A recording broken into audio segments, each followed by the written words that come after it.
Cowboys. An Odyssey sports station.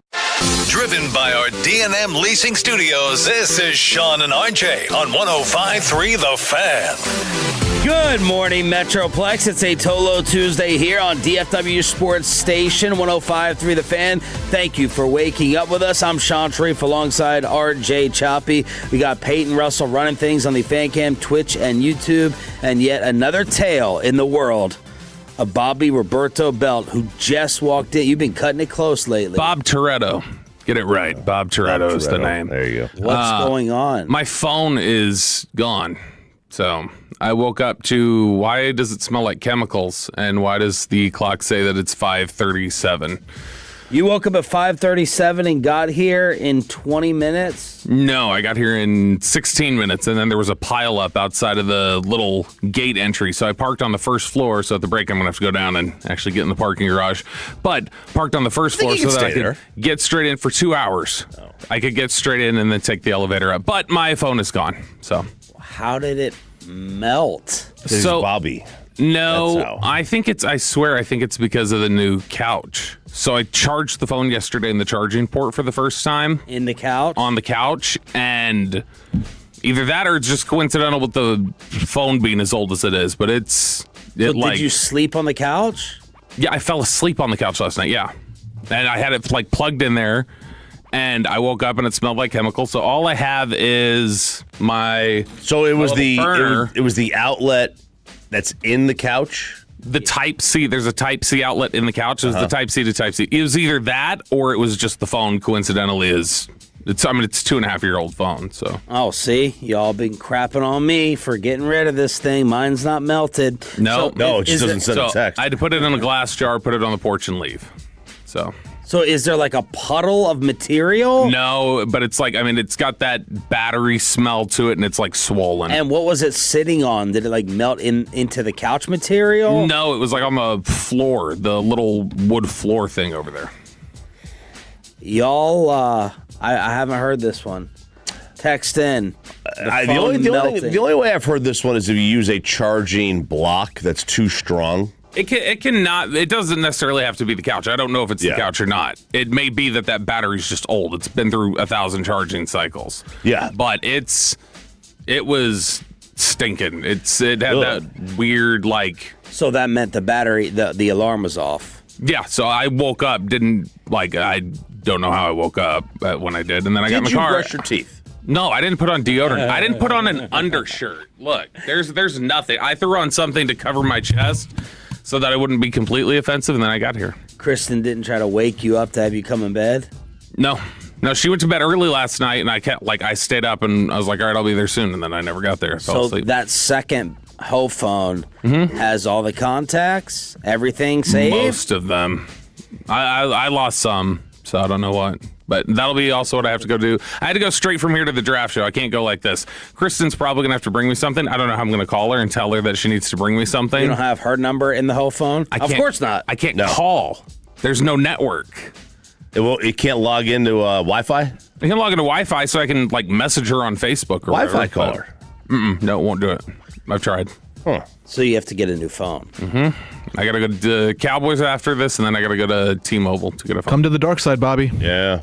iPhone's waiting for you. No more green bubbles in our chat. Yeah. We can name our chat and everything. Does this we already give us named a it. step up on him? His Samsung melted? You know, the Samsung does, it will melt, but it also does a lot of better things. See, the same... This is the one thing, it's the drawback. Is this known? Mine did something similar where I was charging it one night and all of a sudden it just didn't turn on. I didn't know that was a melting battery. I thought that was just yours may not have been. Mine was smell and swollen phone.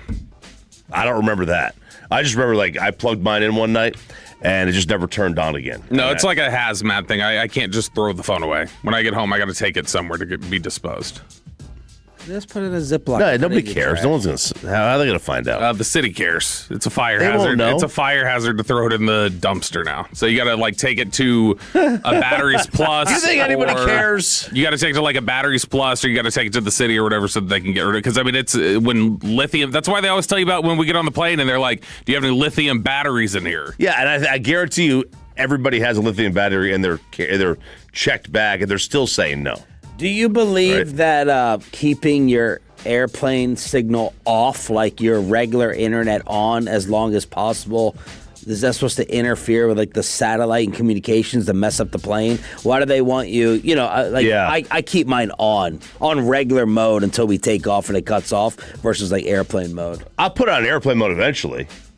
I just said that too. Yeah, but like not. Well, the reason woke up 20 minutes ago. Why do they want you to turn it off as early as they do? It's a theory about scrambling. Like I don't even know if they know for a fact it'll do it. It used to be about interfering with air traffic control. That's what I was after. I think when it gets up top, they don't want your phone pinging against 5 million different. So do you have like insurance? Like you're gonna have to shell out for a brand new one? The phone's paid off. The phone's been paid off for like 6 months. So I hadn't gotten a new one yet. So I mean, I can get a new one. That's not going to be a problem. But you cannot text off that. No. Tweet. No. I can email now that I'm here and I'm. Why can't you just set up like regular internet off of that? No, I can. I can. Now I'm in the building. When I was driving over here, if I was going to be late, I had no way to tell y'all I was going to be late. I get you. Because I was on the road and so there's no Wi-Fi. Oh man.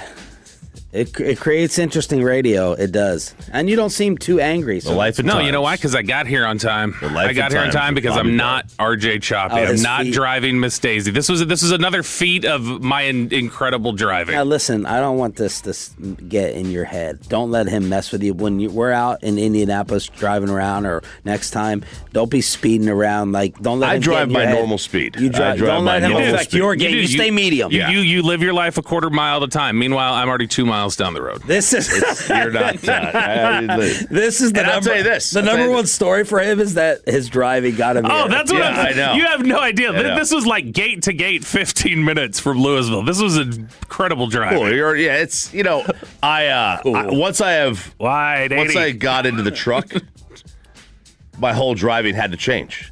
The whole driving changes. Slower. You have to. Yeah. You can't. You're wrong because I'm not accelerated the same. It's the acceleration. Oh, man. The top speed's the same. The acceleration, man, I miss the maximum. I'd blame it on that too. I miss being able to get in there and just rev, especially when I go to a bridge. All right, I think you guys saw this, but you didn't include it in the emails. Mark Stein, NBA and Mavs insider, with the report. I had better seats than him at the Dallas Open. It worked. Oh, this hard count worked on him. That Mark Cuban and an investor group is interested in partnering up together to take back the Mavericks from Patrick Dumont. According to Stein, a source close to Dumont told me the family remains excited about the future of the franchise and the Cooper Flag era. But a Dallas investor group with Cuban looking to take things back? What? All right, that's fine. We ain't done yet. You got, in order to move on, you've got to just completely. You got to go backwards? You got to go backwards. You got to go backwards in order to move on. Yeah, you got to go back. This is what? It's getting married, getting divorced, and then going back to the original one. That's what this is. But you got to go back or forward. You didn't do that. No, I did not do that. You tried for a second. You got to go back to that. You got to go back. You got to go forward. And in order to go forward, you got to go backwards. That's how this is going to work. All right, so wait. Final saying for the T-shirt to print off. Yeah. What is it? You got to go forward. You got to go back. You got to go forwards. And in order to go forwards, you got to go backwards. That's why he drives like he does. In order to go forwards, you got to go backwards. That's it. Tim Kalishaw shooting this down with a strong shot fired right at Mark Stein. I don't know if they worked together at the Dallas Morning News. Some listeners were pointing that out. Yeah, they did at one point. He was basically like, nothing to believe here. Not surprising that Cuban's mouthpiece wrote it for him. Whoa. I thought that was Brad Townsend, according to Kevin Hagelin. What do you make of this? The first thing I thought when I saw it was this might somehow make me more mad. Like, you blew into town, did this, and then just went, all right, here you go. Take it back now. Why? What did we go through all this for then? Why did you sell it only to try to get it back?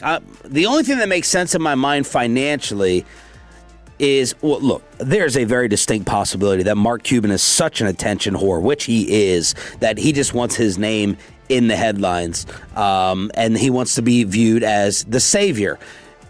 Number two, and this is, again, I haven't done a lot of digging on this. It happened last night. I'm wondering whether Cuban is just trying to get the money from someone else, because why would you offset what you made in the sale from Adelson and Dumont? Why would you give that money back? Remember, he's like, my bank account's like $4 billion richer. Why would you give that back? So the only thing I can think of is, what does Cuban want the most? He thinks he's Jerry West. So I think he wants the investors to have the money while Cuban comes in as the basketball voice. And he keeps the profits and doesn't have a humongous dent out of his bank account, giving it right back to the team to buy it. But does he really think, I mean, this is the same guy who, I don't want to say misread what the deal was, but he thought he was going to be in charge of basketball. When he sold it to the Adelsons, he thought it. So is he really going to put that power in somebody else's hands again? Well, maybe this time he's like, I got to see it written in the contract. He doesn't have a Nico on staff to do this. There's always a backstabber. There is some Jerry to Mark. Like, Mark Cuban definitely has some Jerry to him. Yeah. And the terrifying thing is it's like, he's just a younger Jerry and had dirt. I was going to say, it's like 1999, 2000 Jerry, which is a terrifying place to be. Like, he's that step in the process of... The old Joey Galloway trade, Jerry. Yeah, he's not in a great era right now, but... Doesn't that make the most sense, though, that he gets the investors to buy, really shell out the cash, but he's the basketball GM? I don't... You're not going to hear me praising Patrick Dumont or the Adelsons. I will say that post Nico, they look like they're trying to do things right. They've turned over power to basketball guys in Matt Riccardi and Michael Finley. They made the decision to put Mark Aguirre in, the rafters. Patrick Dumont sat courtside, was talking to fans, was being accessible. Like, they've done things that they haven't just consistently shot themselves in the foot every week like they were doing when Nico was here last year. Yeah, pretty low bar. No, I know, and that's why I'm saying, like, if they're willing to, hey, okay, we're turning things over to basketball people and we're willing to do this right here, that may be better to me right now than Mark getting it back and being like emboldened that he's a basketball person again. The amount of celebration over this possibility last night was crazy. And I had enough going on Twitter yesterday. It wasn't as bad as I thought it was going to be, but I didn't decide to jump into this and spoil the mood in the moment. But a ton of Mavs fans were like, yes, oh my God, it's happening. And we're already circling 2028 as the year that Luka comes back. And what I would have tweeted, and I was just going to save it for the radio, why is Mark Cuban the basketball savior? I want someone more credible than Mark Cuban running basketball operations. Bring back Donnie, baby. Let's go. In order to go all the way back. Let's go all the way back. What's the T-shirt say?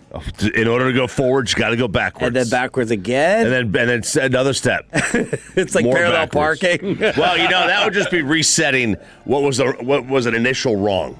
That would just be resetting the initial wrong. Yeah. Because all things went to hell at that point. I'm just like, why? Don't be tricked. Just because things are awful, just because things have been terrible, doesn't mean that, like, Mark Cuban is the solution. The damage is already done. That's what I was going to tweet. It's already done and over with. Luka's gone. It's a genius ploy, though. What if that would have been... Jerry could have had some better years if he would have been like, let me sell it to somebody worse for 2 years, and then I'll be able to come back, and now I'll be looked at as a football guy. What if he wrote that into the clause, like, 3 years, I buy the team back, and you get the interest? See, that's probably the clause that Mark put in the actual contract that he claimed the league tried to swap back. All right, so that's the Mark Stein report. Bobby with a melted phone. We're off to a start this morning. It's a Tolo Tuesday here on Sean and RJ. It's DFW Sports Station 105.3 The Fan. Why we're already boycotting the Super Bowl in California next year,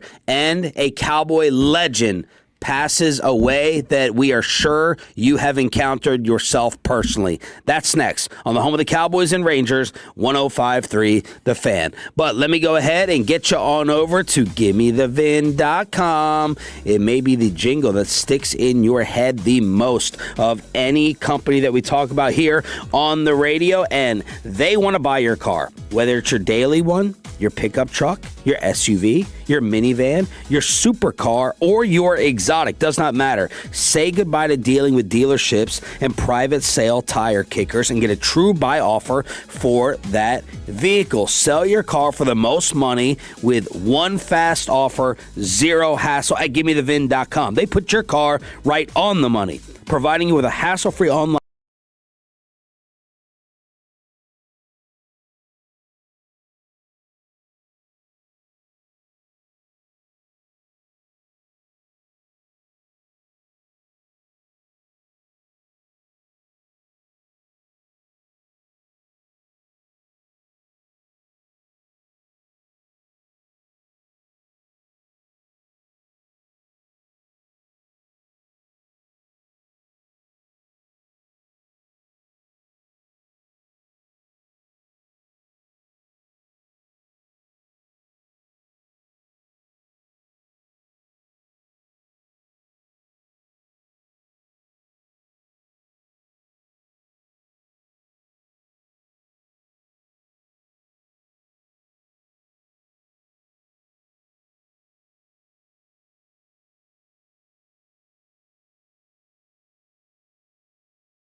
Long to make the most of your benefits, Medicare coverage from HealthSpring empowers you on your health and wellness journey.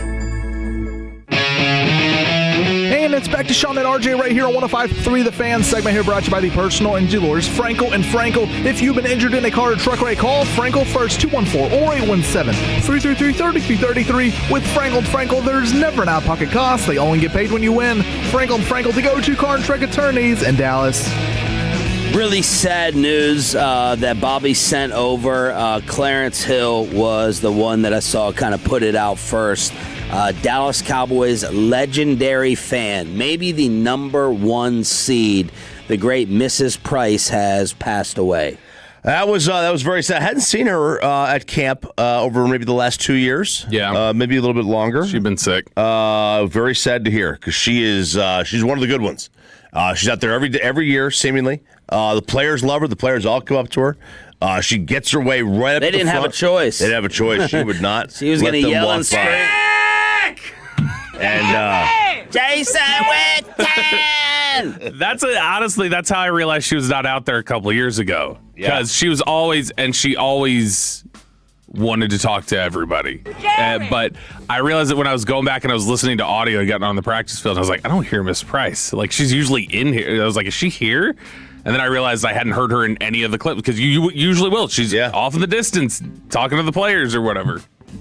She lost her battle with cancer. They got to do something big and tremendous during the opening Oxnard ceremonies. Oh, yeah. You would think. When we head back out. Jerry will say something. Jerry loved her. And yeah, she's right up there with, I don't know, probably Crazy Ray as like the biggest Cowboys fans, the most identifiable Cowboys fans to people even nationally. Because, yeah, Miss Price, everybody knew her, even fan bases outside of Dallas. Yeah, so that absolutely stinks. Mrs. Price passing away.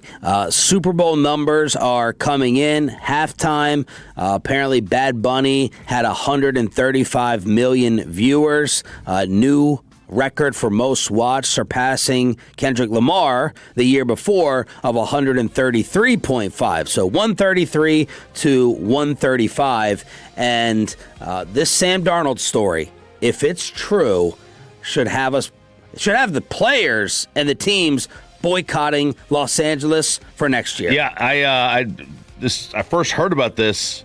Boomer was going on this. Boomer Esiason was going in on this. So the way it works is obviously a lot of states have what's called a jock tax, which is where you pay when you go play in a certain city. You have to pay taxes in that city. It happens in just about every state that has a state income tax. I was gonna say, that's not common. an extra tax though, is it? Like, isn't that just their state income tax? It was income earned in the state that has state income Correct. tax. Yeah. So for this, so Sam Darnold for winning the Super Bowl, got $178,000, right? That's the player's share for winning. $178,000. So what was it in California? 40? Well, no, hang on. So, but in California, they also get hit what's called duty days. So they were there. He wasn't getting taxes for one day. He was getting taxed since the day they landed. 7 days. So 7 days, right? And I guess could be 8 depending on how they factor in travel to, travel from. So, but he was not getting taxed on this amount of money that he got here. That number was off of his yearly salary. So he got a 3.5% tax rate off of his yearly salary. And I think he signed a 3-year, $100 million deal. So it's around $33 million. So his tax rate for the 7 days was $249,000. That's his bill. Dude. So he lost $71,000 by playing in the Super Bowl. No. He owes the state $71,000, and he only made $178,000. So he owes them $249,000. He made $178,000. So he owes them $71,000. It's a negative. I don't understand. Where do they? Their gas is like $6 still. They've got all these other extra charges and stuff there. It's like, that's how the airport's done. How much more? Yeah, the $7 bottles of water that we were getting, or not bottles, I should say, little canisters or whatever. Where is all of it going? Like, are y'all wasting it on stuff? How is it that you guys don't have enough like revenue at this point? Yeah, I don't know. If I'm the NFLPA, there's zero chance I allow a player to go play in because a lot of states have this, so you're not going to be able to just avoid all these states. But they got to do something. Sam Darnold, he's going to lose $70,000 to play in this game. I don't know if I'm totally trusting Boomer's math on all this. I don't know. This isn't from Boomer. He's just the one that was relaying the story. Okay. Yeah, this isn't from Boomer. Craig Carton told me. I don't think it was Craig. I think it was more Sportico or a Spotrac, something like that. Speaking of next year's Super Bowl, are the Cowboys already eliminated if you follow the script? The logo is out. The logo is out for the 2027 Super Bowl, and it's got orange. It has yellow. Looks like it's being played in Miami. It does. It's got Miami Dolphin water color. Uh-huh. It's got Cleveland Brown, Chicago Bear orange. What? This is great news for the Cowboys. They're in. The blue? Those are the pants. That's the What pants? That's the tealish cowboy pants that they have for the cameras. Yeah, so they were not listing the Cowboys as one of the teams, these color conspiracy theorists. No, they're colorblind. I actually think this is in play because I went back and looked at this year's logo, all right? And this year's logo had a light blue in it, and they credited the Patriots who have a dark blue in the Patriot head as being blue. Blue is blue. Blue is blue. So I'm actually going to throw the Cowboys in here because, you could throw in, a half dozen teams. Like for the blue teams, they threw in the Lions who have a lighter blue. And a few other teams, Chargers. No, the teams that I saw, at least from DraftKings, Miami, obviously. Cincinnati. New England. Jacksonville with that blue that goes along with the Jaguar, Peyton. Do you have the logo up? Yes. Okay, so that to me is one of the closer colors you can get to it. It's not dead that's on. Gray. That's not gray. You might be colorblind. Are you okay? I'm not putting that there with. I think that's closer than Jacksonville's color of it. The teal. Yeah, because Jacksonville's color is like a darker teal. Philly, Seattle, New England, Miami, Jacksonville for the blue, and then with the orange, Chicago, Cleveland, Denver, Cincinnati, who you mentioned yesterday. So there you got a lot. I mean, basically, it's half the league. Right, the NFL does this so they get half the league in there. They can keep going with 9 teams, third of the league. Yeah, so they keep going with it's a conspiracy theory. Kind of cool. Yeah, and I think there's also, because they're conspiracy theorists, whoever makes it, they will find the color somehow. If you can see behind the letters are dark blue. Well, now we got that picture. Now we got that picture as a backup. Oh yeah. When they put all the players out, we can be like, oh, he was standing next to him. Yeah, we'll see where it is this year. It'll work. It'll all work out. Other Super Bowl numbers. Patriots were the worst Super Bowl participant ever offensively. Yeah, they were because when you go back and you look at how they did not perform on the points per drive, they were at 1.13 points per drive in the playoffs. For reference, the 0-16 Cleveland Browns a couple of years ago were 1.22 points per drive. For reference, the Cowboys defense this year allowed 1.49. Did they really? Yep. Yeah, and that's surprising because 2.49. Yeah, because most good offenses are in the high twos. Yeah, points per drive. Yeah, they allowed basically a field goal every possession. And this is, to be 1.13 on 53 drives, that's abysmal. That's an abysmal number, and that's why the game was so difficult to watch. And then what are the nerds saying about it? They're saying that this is the third best Super Bowl champion of all time. Third? The Seattle Seahawks. So this is off of DVOA, which is a defense adjusted value over replacement, right? Sure. Over average. So this is one of those things where the golden goose of Team DVOA is the 1991 Washington Redskins. Yes. They are known as the greatest team in this metric ever. But you got to remember, this metric is just based off of how you are compared to other teams that year. It's not comparing you to other teams from other years. This is like when we were talking about the quarterback, trying to measure quarterbacks versus eras last offseason. Right. When I was trying to do that. This is basically, you're just saying how dominant were you over your league.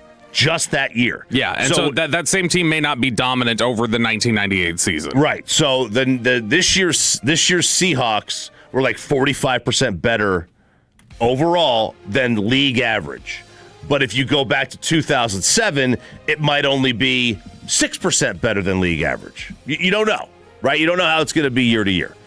But they had them as the third best. And one of the things that this continues my trek and my quest here, the most disrespected team of all time continues to be the 92 Cowboys, which is the greatest Super Bowl champion of all time. And they were 6th.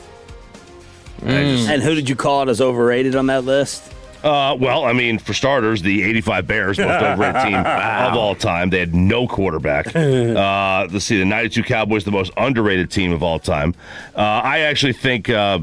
Well, we're not talking about the performance in the game. We're talking about as a team. As a team. Wait, so who are the top two? All right, so it's the 91... 91 Washington was 54% better than league average. Yeah, who's 2? 2 is the 85 Bears. That's insane. So you're telling me that the 3 top teams of all time, the quarterbacks are Darnold, McMahon, and Rippon? Like that?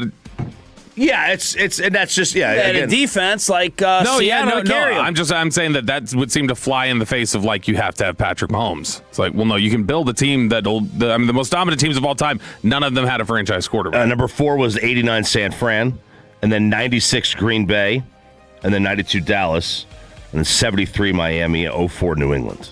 Do you think they're sustainable? Seattle? Yeah. Yeah. Sustainably good. I don't know why. I thought they had such a fallback in recent years. I was like, weren't they like a 5 or 6 win team a couple years ago? And it's like, no, they've been like, they barely sunk to like 500 basically. But otherwise, I mean, they didn't really have a downturn. John Schneider, they scored 28 a game. Yeah. For the year or the playoffs? For the year. Yeah. They were third best in the league. John Schneider brought us his boy, first GM in history to win multiple Super Bowls with the same organization, with a different head coach, and no players on the roster from the previous Super Bowl team. So they didn't just change out Pete 1 year, had the same team. Complete rebuild. Legion of Boom, bam, went ahead and got another one. Not even the same kicker. You can keep a kicker. It's only been 12 years. No, they had the Marist College kicker. That's right. The long shot prop bets that hit, that you were able to go ahead and bet on. The final play by the losing team, a completed pass, was plus 800. Which Patriots celebrity will be shown first? Can you guess who it was? Do you remember? No way. Was it John Bon Jovi? It was Bon Jovi at plus 600. He's been a Giants fan his whole life. I swear he's represented like 3 other teams in the Super Bowl before. He doesn't get to claim the Patriots when it's convenient. Will a streaker contact a player? Will he make contact? Did that happen? It did. It did? Plus 550. What will be the position of player that pours Gatorade on the coach? Offensive and defensive players were both holding it, so plus 500. Will there be an onside kick? Yes, plus 400. That was one of the worst onside kicks I've seen. It just went right to him. Will the streaker enter the field of play? That felt like it was easy money. Plus 300. That hit. Will there be a special teams or defensive touchdown? Yes, plus 250. Will Collinsworth mispronounce Nick Imamwari's last name? Yes, hit. Oh, really? He had a bad game, I still contend. Collinsworth, I saw some other headlines about that. And will the first USC quarterback to start a Super Bowl be mentioned? Yes, at plus 250. So those are the long shot prop bets that delivered. It's still a wild stat. I'm surprised that was only plus 250. Because once we found that out, I thought everybody wanted to that just seemed so impossible. I figured they would reference it. It's Tuesday with the 6 a.m. Club. What do we have coming up for you today? Another 9-inch nails ticket giveaway during the 7 o'clock Expressway. Ask Reddit at 7:40. Probably the most surprisingly good interview we've done in a very, very long time. He's been a Dallas Cowboy villain. You will hear him in a brand new light at 7:20, but it's Tuesday at 6:40. It's PP in the morning. They're stealing Pokemon and puppies, and apparently another serial pooper on the loose. PP has it for you next. But one of life's greatest gifts is the coffee bean, and we love the taste of Just Love Coffee. It's built right here in DFW, off a love of coffee and a great backstory of family and friendship. And at any of the Just Love Coffee locations, Arlington and Great Prairie, you're going to see firsthand, Just Love isn't just the name, it's also the mission. We stopped by, and I was blown away by the food. Sausage, gravy, biscuit. Go and try that out. With locations, we went to Grand Prairie. They have one in Arlington as well. We have finally stepped up our coffee game here at the station and the morning show. It took 15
February 7th through the 15th. For tickets, go to DallasOpen.com. And it's back to Sean and RJ right here on 105.3 The Fan segment here, brought to you by Classic Chevrolet. If you're in the market, upgrade your vehicle, get to Classic Chevrolet in Grapevine today. The back-to-back #1 Chevy dealership in the world. More new Chevys than anyone else, all priced to sell. Visit ClassicChevrolet.com. This is Texas. This is Classic Chevrolet. Together, let's drive, relax, enjoy the difference based on new Chevrolet registrations 2023 and 2024. Well, congrats to Peyton Manning. He has found himself on the most toxic show on The Fan, and there's no number 2. He put together the single worst 30 minutes in live radio history. That is right. It is Tuesday. It's time for a little PP in the morning. And guys, this first story here kept me up all night last night. I could not sleep.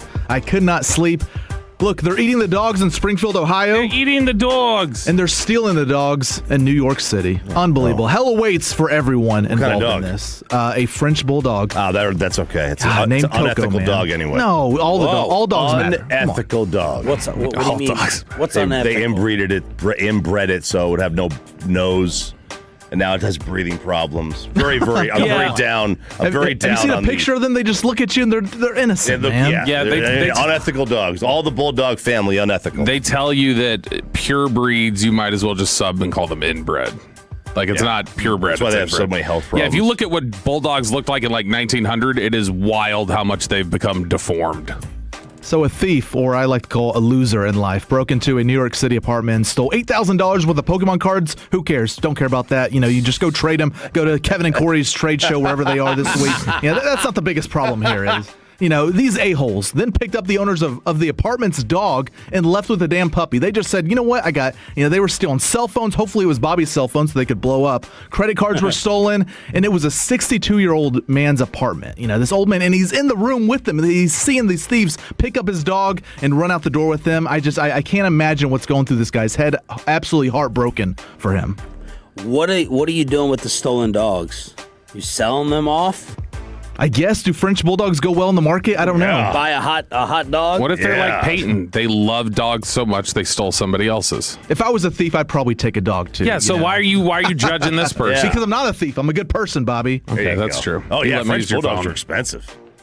And then, thankfully, these losers, they decided they didn't want the dogs. I went deep into the story here. They said, you know what? I don't want this French bulldog. It's not for me. Maybe it's not just a dog I want. So they left it outside a hospital. Thank goodness. And then the only way the nurses were able to find it, because the nurses like a vet or a hospital.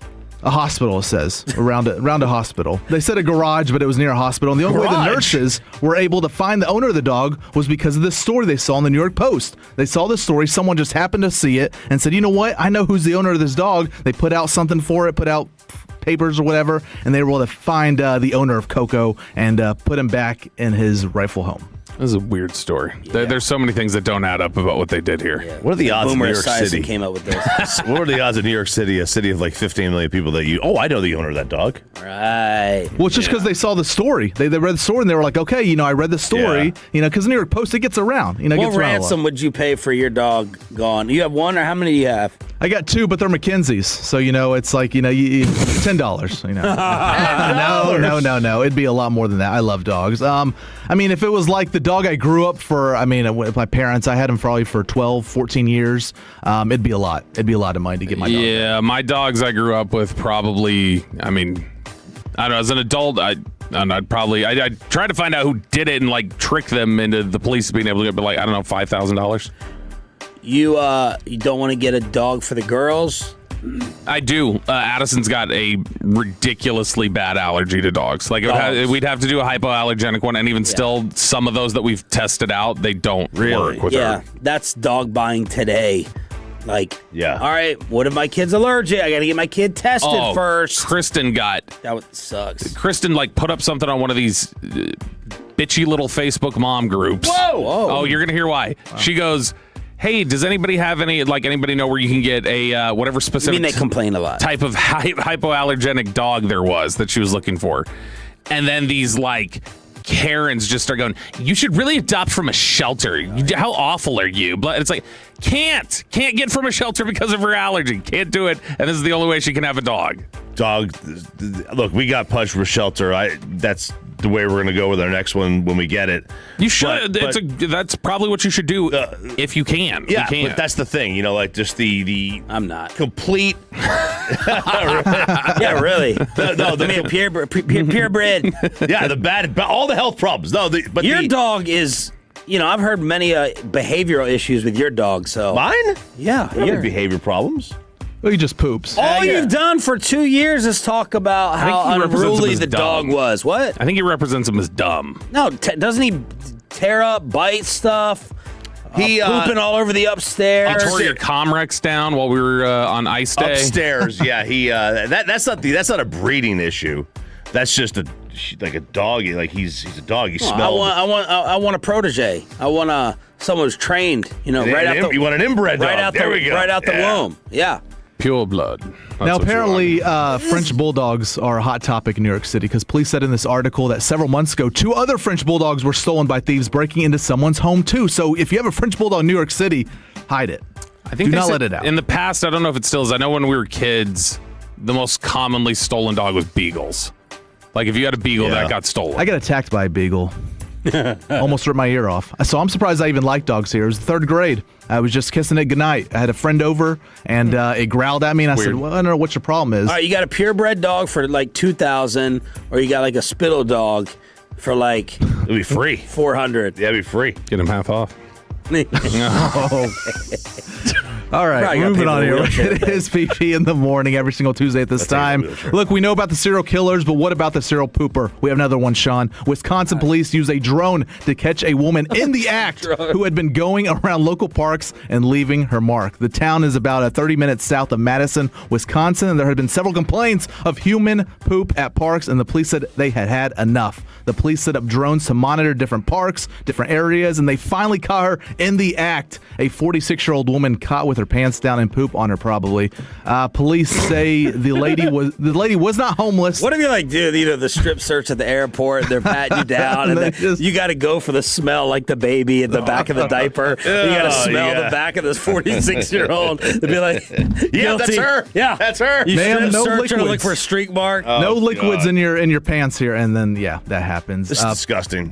Police say the lady was not homeless. She did not have any mental health issues, nothing like that. She just said, "You want to bet?" Quote, she used the bathroom at a certain time and location based on a personal pattern, whatever that means. She just felt like She's it. like my dog. She smells it upstairs and she just goes. Ridiculous. So this woman is locked away. Yeah, they had like a camera footage of her, like the How many of the feces do you have to see to be like, all right, we're launching an investigation? Like, does it have to be the 3rd one?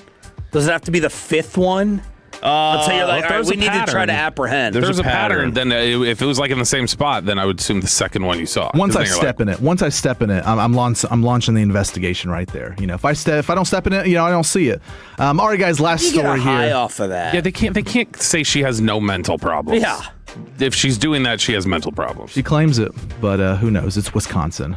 Who wants to be there? Micah Parsons. All right, guys, last story here. Football season may be over, but we have the real sport in Australia that I pray Dana White can get a hold of this in the U.S. I'll play it up on the Fan Cam, Twitch, and YouTube.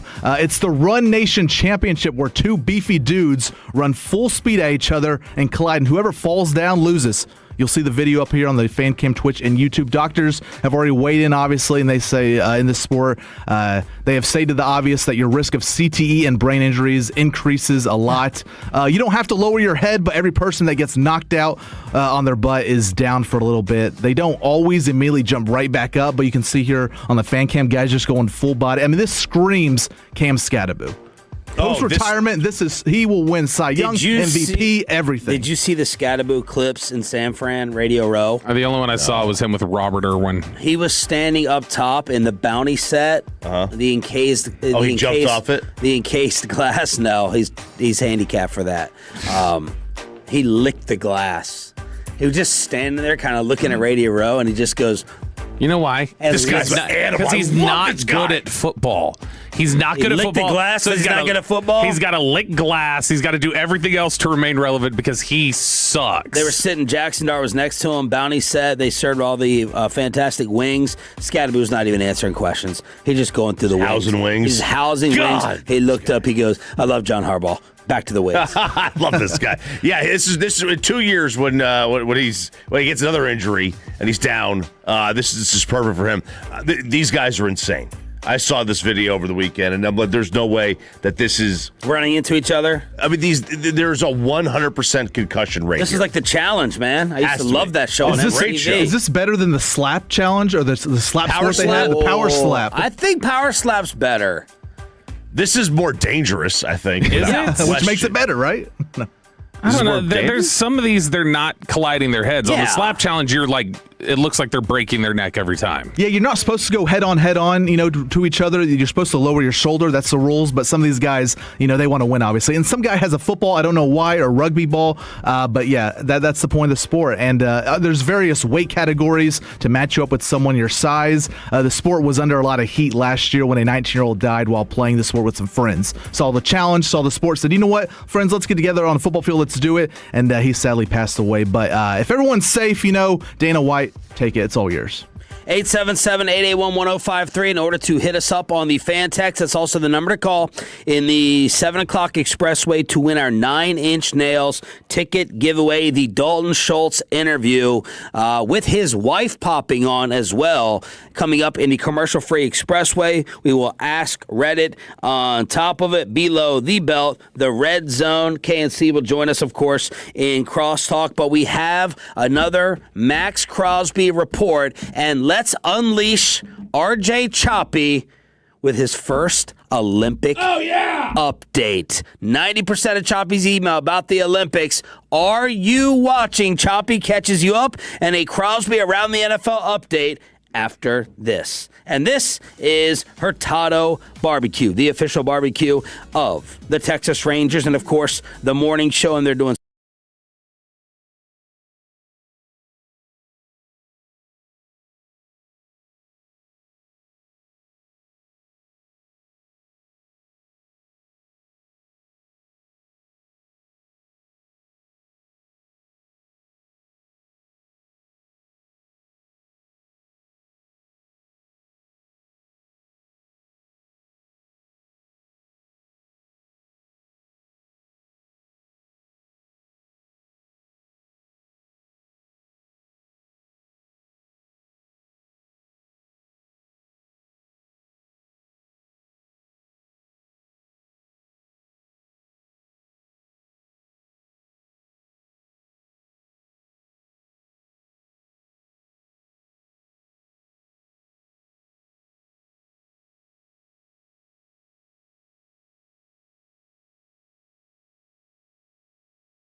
Studio. This is Sean and RJ on 105.3 The Fan.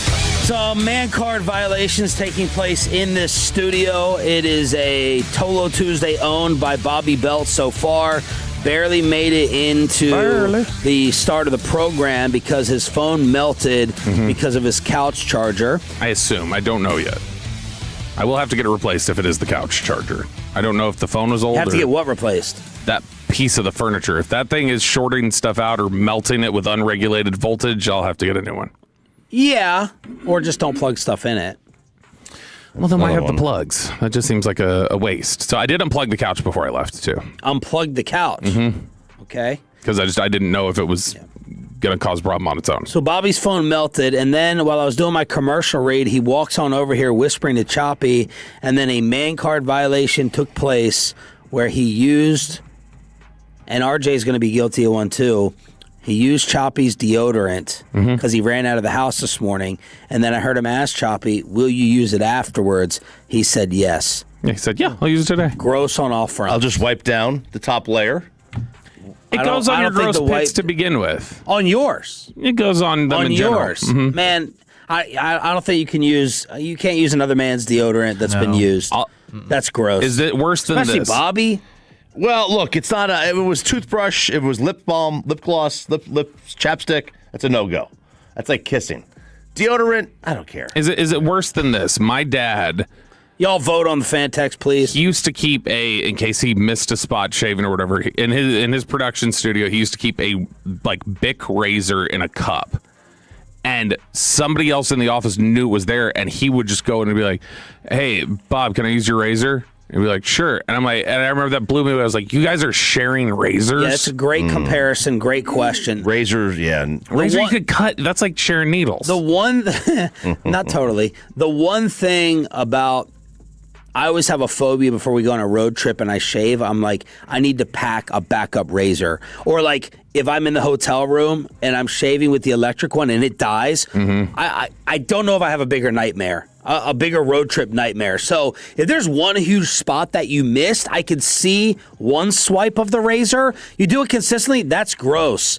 But I feel like it's less invasive still than the deodorant going under your armpit crevices. Pepe, where do you stand on this? It's foul move. I mean, the 817-972 both say it's foul. I believe the 903 said that's some white boy S going on here. So, yeah, I never thought about doing that. If I don't put deodorant on, I'll just stay my distance, but I'm not using someone else. Which is more foul, though? That or my unregulated armpits being exposed to the entire studio for 4 hours?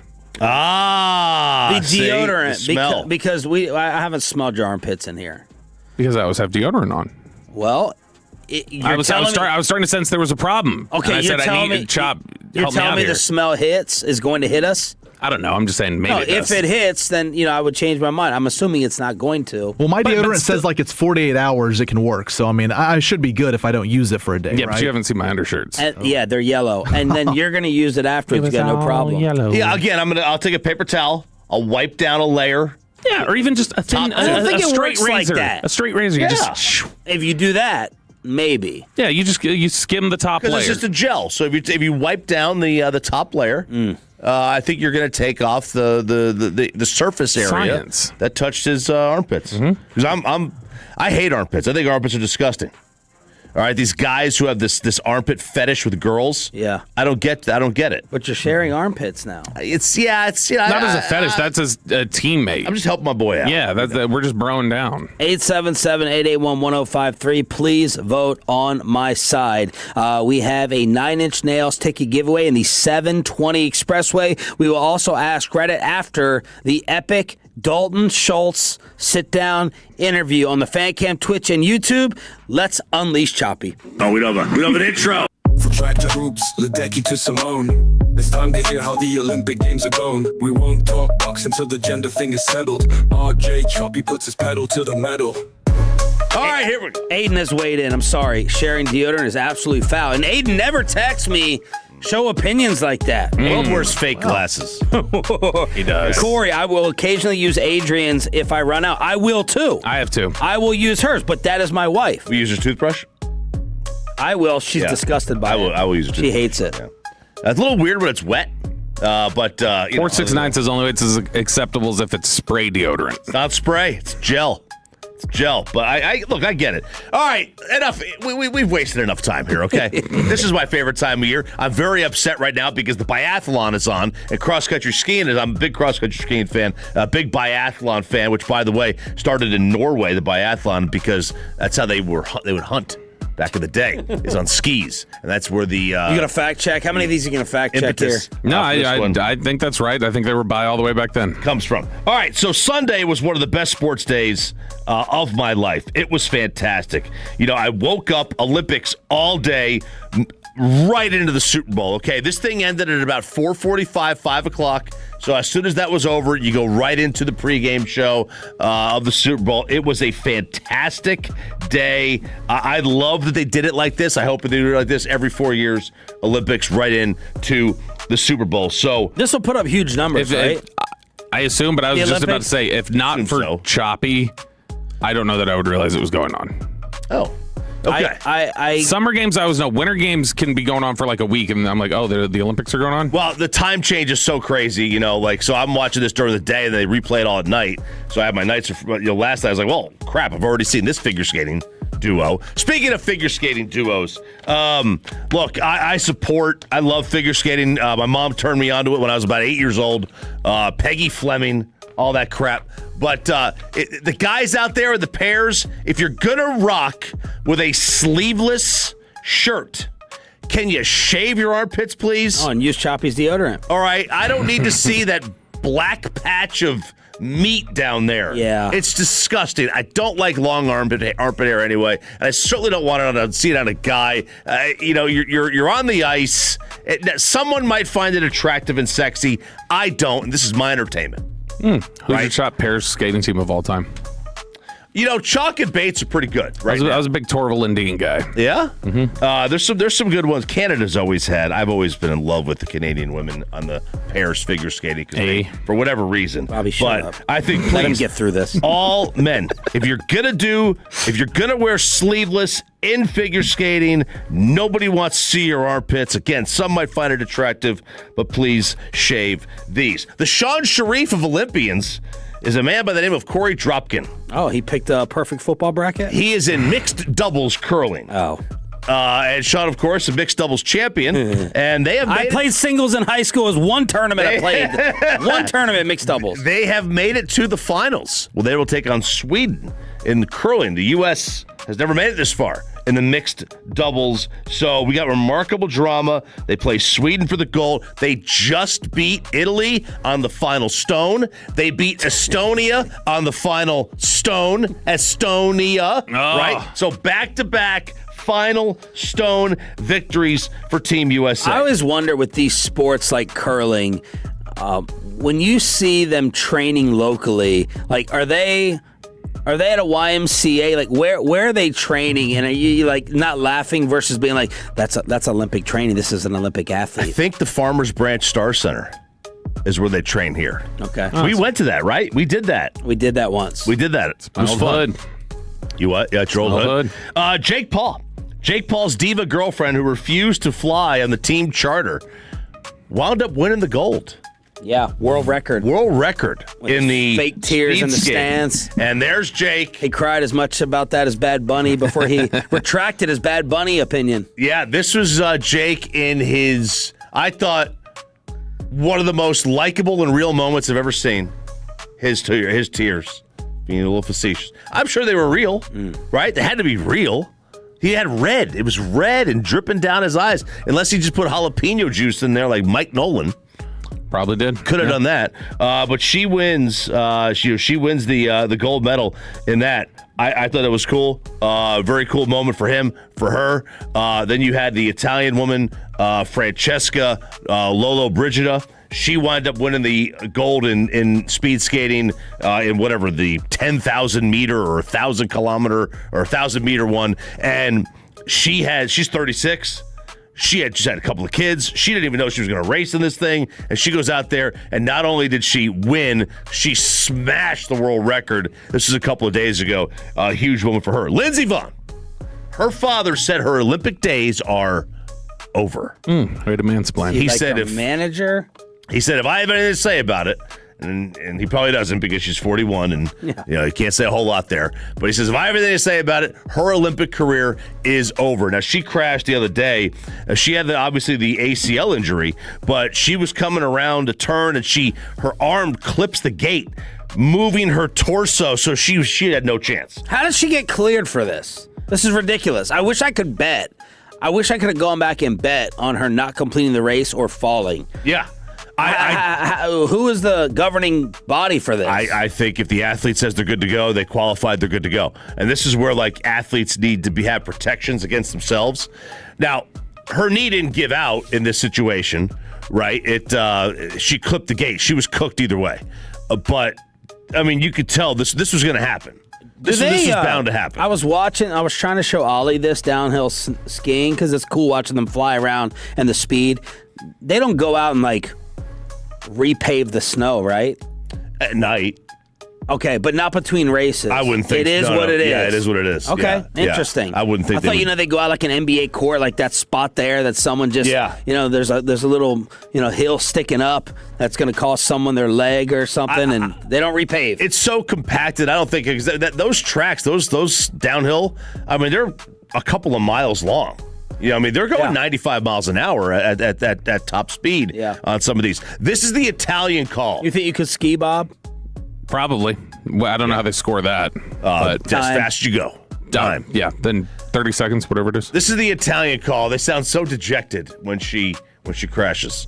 Deseos para atacar esta pista de 2.575 metros. ¡No! ¡Me lo creo! No. No puede ser. Ay, no, la rodilla. Pobre. Momento dramático, el momento más dramático de estos Juegos Olímpicos 2026, Milano Cortina. La rodilla, sí, esa que hace unos días la traicionó, esa que hace unos días la puso en duda, esa que intentó vencer. No. Yeah, I want that as a drop. No. Pobrecita. Yeah, it's but you never see this in any other sport. I thought that was just her trying to even go out there on a torn ACL. You never see that in any sport. We had a goat moment. Johan Clabo. Okay, he is the greatest cross country skier ever. Always said that. He is going to be Michael Phelps. He's going to wind up winning as many golds as Michael Phelps has, and he'll do this in cross country skiing. Well, he was locked in a battle. In a battle in the skiathlon, which is the classic 10 kilometers, and then the freestyle 10, where he's locked in a battle. And they got the final stretch. It's an uphill, and he's locked with 3 or 4 other guys. Norway dominates this thing. Dominates. And here he comes with an I am he final straightaway to where in the final quarter mile, he goes from locked in to not even being on the same screen as these other losers. Okay? And that's what these guys are. So that's, that's what happened with Clabo. We have the team skate, figure skating, Malanin. He's so awesome. He's doing. How do you know all these people? Because I follow this stuff. How'd you learn? I follow this stuff year round. Year round. Year round. So Malanin he's 21 years old. He's already the greatest. He's already the best male figure skater on the planet. He does things that nobody else does. They call him the quad god. Okay, because he does he does a triple salchow, but he does it in a quad instead of a triple. He's just that good, right? Nobody else can do this. He did not even have his best run, and he still was the top men's performer the other night. And then Amber Glennis from Plano, she is going to be one of the favorites for the women's figure skating title, which is going to come later on in the. Everyone on the fan text is saying that was Spanish, not Italian. The same language. The RJ Choppy, as long as it wasn't Bad Bunny-in. The RJ Choppy Olympic update. No! That's an Italian no, okay? It sounds Italian. It sounds Italian. Well, that was English right there. I know that word. Italian no. The way they sing. Italians sing the language. We got a 9 Inch Nails ticket giveaway coming up. We're about to go commercial free. We will ask Greta at 7:40, but I think we were all simultaneously blown away by the former Dallas Cowboys interview we didn't know we needed. Hear it next with the Dalton Schultz, Dak Prescott love that went viral yesterday. The Dalton Schultz sit down after this. After we get you over to Underdog Fantasy, promo code TOLA.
February 7th through the 15th. For tickets, go to DallasOpen.com.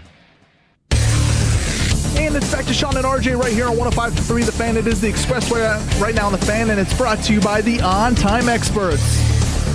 Thanks for being told. That stands for Turn It On, Leave It On, a 9 Inch Nails ticket giveaway coming up, 7:40. We will ask Reddit, but we were in San Fran, and Bobby said, hey, do you want to have Dalton Schultz on?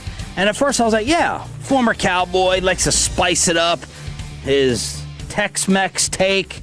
It was a bad take. His Cowboy weight room take. And we're like, all right, this is a villain. And then as we get closer to the interview, I start getting nervous.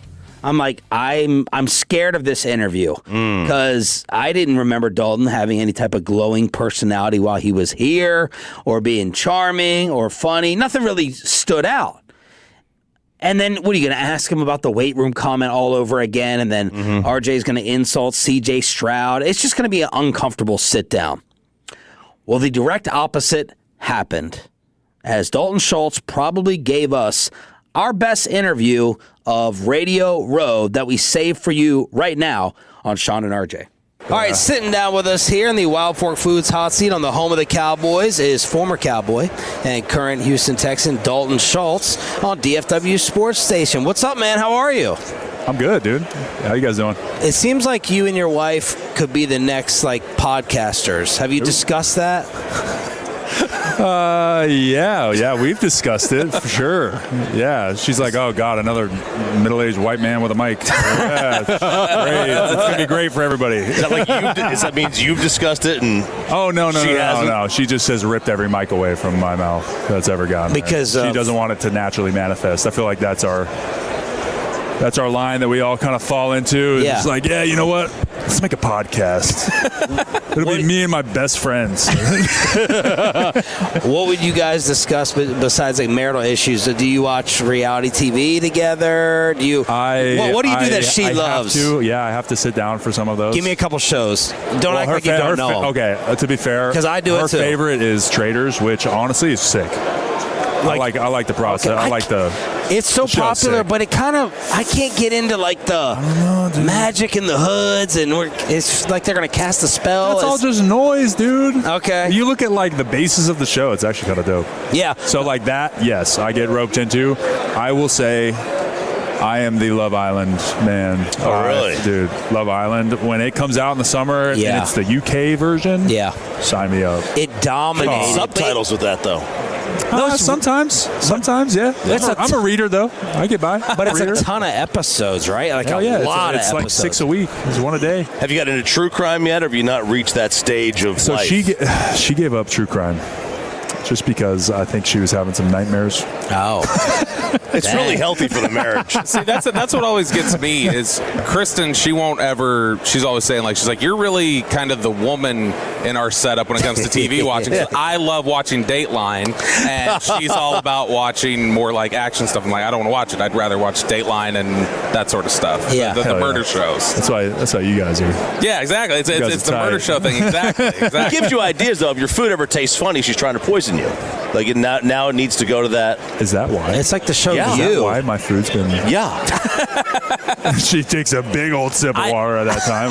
Implausible deniability. Can we get her a Twix sponsorship? I think your food tastes funny, though, because you're just now in Houston, and the Houston cuisine is just not as good. It's so much better. You think it is? What? Then Dallas? Did I strike a nerve? Strike a nerve? At least the food's better because your quarterback isn't. Oh, my God. That's about my guy. I can't. I defend both guys till I die. Nah, dude. Really though, the food. Give me some examples. Dallas versus Houston. What's better? Is that yes? Yes. Yeah. So barbecue should be. So to be fair, I have not had any barbecue in Houston. I think I've maybe had a spot that was catered post game. Yeah, there's a place called Truth out there that people are in love with. are all about. We got sent some of their sauce. I haven't. Are y'all foodies? Yes, I'm not a barbecue lover. Die hard. Okay. I will say, dude. I've had the barbecue up in Dallas, and it's so good. I'll say the Tex-Mex in Houston is much more it's less cilantro rice and black beans and more refried beans and Spanish rice. Yeah. And like based. It's much more like the Mexican food that I kind of like grew up around and we had in California. And so like to me, that's like, here we go.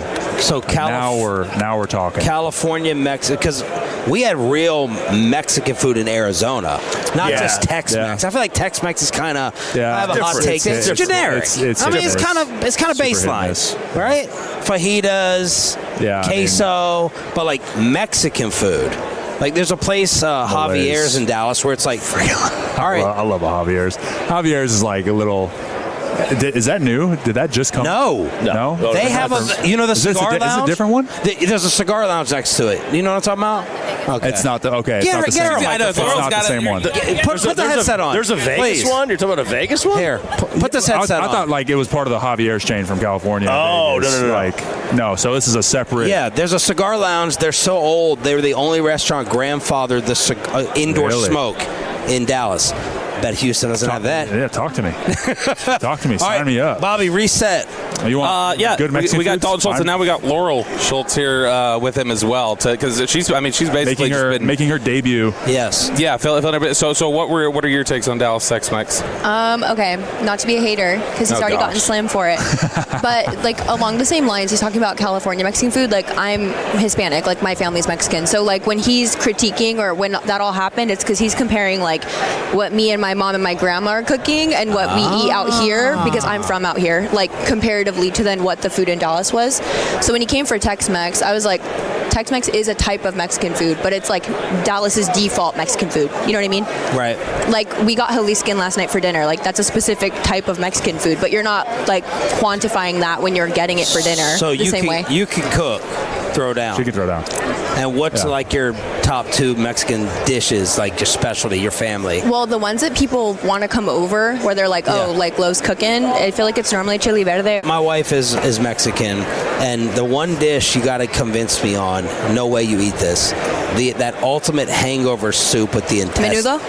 Have you had this? Yeah, menudo. You like it? Fire. You eat the menudo? Yeah. The It's intestine? a hangover cure. It's disgusting. It's delicious. No, the meat is disgusting. The tripe, I've had tripe tacos. They have them at tripe tacos are they're so good. There's a taco place in Dallas that's actually fire. What is it? Can't remember. You eat lengua too? Taqueria Las Banquetas. Whoa! Look at the In Dallas, culture. no, it's fire, bro. Like you pull up. Yeah. Kelsey Charles put us onto that place. Did she? Yeah. Okay, well, they got the bars on the windows. Like you know that's about to hit. Hell yeah. That's what Choppy was trying to find a place in Chinatown. He said, I want my feet to stick to the floor out here. Legit. I want some Chinese. I want dirty. Yeah. I want to see a roach. I want like, General Tso's roach. C on there. I want a C on I want a C minus. I want a C minus food review, like from the Board of Health Inspector. Yeah. Dalton Schultz sitting down with us here on the Fan with his lovely wife. Now, you told us you had the mouth of a sailor. We all are cursing. You have 2 kids. Yeah. How old are they? There's no filter. Okay, that's what I wanted to know. How old are they, and how are you guys? Because I have 5 and 2, and I got to try to rein my wife in. Yeah. What's the cursing policy in the house? Well, our daughter turns 5 in a couple weeks, and then our son's 7. So yeah, I mean, we talked about it pretty early on. I grew up in a house that was like no swearing. Like my parents didn't really do it a whole lot. Like they would, but like it just wasn't. It was like, all right, stay away from it. And then all the Mormon kids that I was, growing up around, obviously their parents never swore at all. So it was like when you'd hear it from people, it was like, oh, right. And I'd say her side of the family is very much like opposite, and she has family that letting it fly. Yeah, it's just you're letting them fly. The 2-3-year-olds walking around the house saying like, bleep this, but like. It's like literally just walking around the house like just la, la, la, like baby babbling. It's like no. And so like I don't know. We've seen it both ways, and I think that being able to express yourself how you want and not have any like boundaries on that. Okay. But also teaching them from a young age of like, listen, these are adult words. Yeah. Like we have the right to say this. Like we know what it means. We know what encompasses it. When you understand that and you're old enough to like fully grasp that, like we can talk about that. Okay. The only time I get mad at my kids when they use it in the wrong in the wrong way. No, that's literally. You can't use it wrong. You have to use it right. Yeah, I don't care if they say it. Our daughter will be by herself. They don't use it in class. They don't use it. Yeah, we're on the corner. We hear. But she'll drop something. We'll hear a toy drop. And then we'll hear like the quietest little like way later. Dang! So, but she's not using it at anyone. She's not using it incorrectly. And she's not like... It's not malicious. It's not malicious. So I'm like, yeah, go ahead. But she doesn't do it in public, right? Yeah. When are you guys going to allow cell phones? Oh, not till so late. Never. Yeah. You think your daughter's going to melt you and talk you into it? I don't think so. Our son's If trying she now. does, it'll probably be me. I'm her end. Are you the hard ass on the son? Yeah. And you're the hard ass on the daughter? I'm not a hard ass, period. They walk all over You're the me. enforcer? Oh my God. That's not cool of you. I have to be. It's not my fault. I try. I get feisty. I get loud. They don't give a shit. They're like, meh. He walks in the door. Everyone is silent. There's opera music playing. Rooms are clean. They're eating food. I set my boundaries. I'm in a war zone all day. And he comes in and everything's copacetic. And so, like, I come in and they know what to expect because, like, they know if it's not, if they're out of line, like, there's consequences. My big problem in my family is the mijo mija BS. The Hispanic grandparent who comes in and, dude, do you all have this? Are your parents, are your kids treated like? We have our mother-in-law at home right now. Yes. and is the son the king? Yeah, my son is the first of his generation, and I am I'm the oldest girl in my family, and so he was the firstborn of us, and we're all girls. So he was a boy. My brother's the only boy in that entire generation. The rest are all women. Yeah. This is no better life could be had. So then my son was born, and he's the first, and he's a boy, and so everyone's obsessed with him. He did no wrong. His whole life, everyone was clapping, and now we're at home. It's just me, and I have to make up for like a family of 14 people cheering because he I don't know, drank water. Ay, mijo, pues, he's so perfect. And I'm like, now he expects a cookie for literally the first time I went to my in-laws' house, one of the nephews was playing video games. He was like 12. I see this spoon come into the picture. The grandmother is feeding him. Getting spoon-fed. 12, playing video games. Bobby says you're a gamer, Dalton. Yeah, dude, that's honestly, sounds amazing. I don't even want to hear from you. I don't even want to hear from you about the gaming. I want to hear from you about the gaming. I like how I totally stole the interview. Stole Bobby's set, stealing Dalton's What's the setup, and what are you allowed to play, and how long? What do you mean? We play together. Look at that. Dude, Whoa. Now I'm getting outed on this episode that I didn't. Wow. So she started on a Nintendo Switch, and she was dabbling with Fortnite. How did that, was somebody... So, no, Dalton had been... We've been together 10 years, so we married 5. Oh. And so in college, when we first started dating, my brothers played Xbox, whatever. I'd play Xbox with them growing up, like zombies or something. But it wasn't they all did sports a lot. So when they were gone all the time. So when we started dating in college, I didn't realize, how much, video games, I guess, in his life were, a hobby. Because my brothers played video games, but in, a different scale, you know? And so he had a whole... much more. He had a teeny tiny I got dorm room. 3 screens. Yeah. Double, the chair. I strained a little bit. I got 4 screens now, 2 PCs. It's just a whole thing. Yeah. So I didn't even realize that was an option. That's my space. Are the PCs really better? My kids want one. And it's not even close. It makes that much of a difference. Huge difference. Why? More power. Lag time or something? More power. Do you want a Honda Civic or do you want a Ferrari? Dang. It's a totally It's a different experience. Way more horsepower. But you do the custom build? You do the custom builds, right? So I built all my own. And honestly, it sounds crazy. It's really not. It's like building Legos. If you know what you're doing and you follow the directions, it's not hard. And what are your games? What are you in love with? What are you obsessed with? Dude, right now, I'm playing a couple single-player games that I'm catching up on that came out last year that I just didn't have time for. So Expedition 33, I've been playing the out of that. I play Smite, which is like a mobile game. And then... We've been playing a lot of TFT. TFT is dude, we've been slamming TFT. Because you can play it on iPad, phone, computer, whatever. More like strategy, kind of auto chess game. Huh. It's so not super really fun. Sports. I know, dude. I do not play any sports games. Why? Because I rage at sports games, dude. Oh my god! I don't know. You would. It's too easy for you. Imagine it Slash playing Guitar Hero.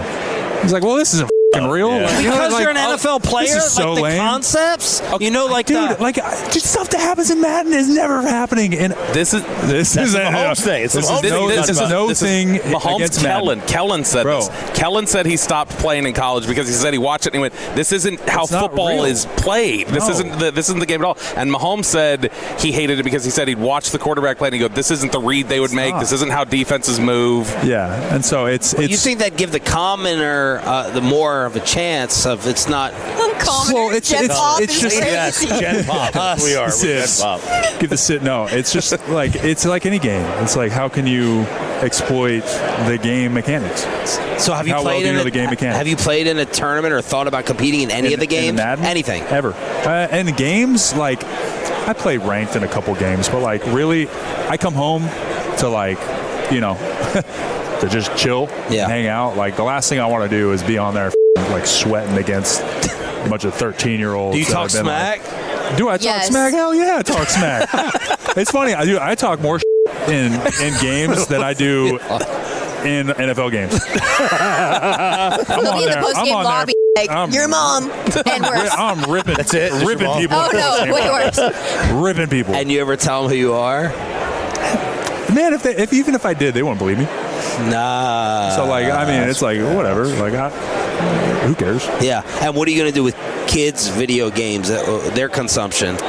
What's the ruling on that? I mean, we watch it, but like, dude, games were a huge part of like when I was growing up. That was some of the funnest times that I had growing up. We're coming over with my friends and like ripping Minecraft for 12 hours all night. Halo.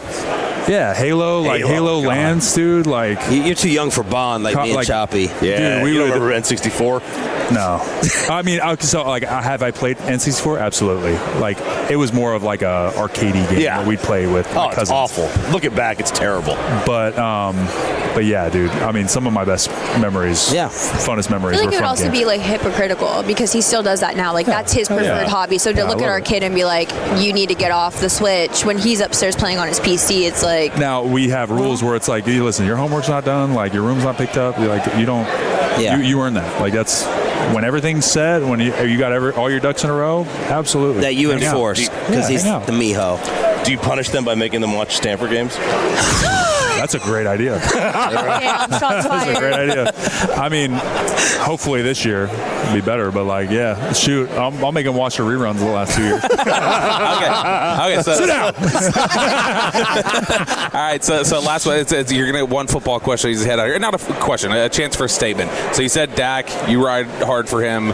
I'm always fighting this battle with listeners and different people. So just explain to the Dak doubters or the Dak critics why they miss the plot with him and why he's as good as he is. Is he still? Yeah, of course he's still getting flack. Yeah, always. It never stops. Dude, people don't understand what a quarterback can do for a program when you have as much integrity and as much leadership as he does.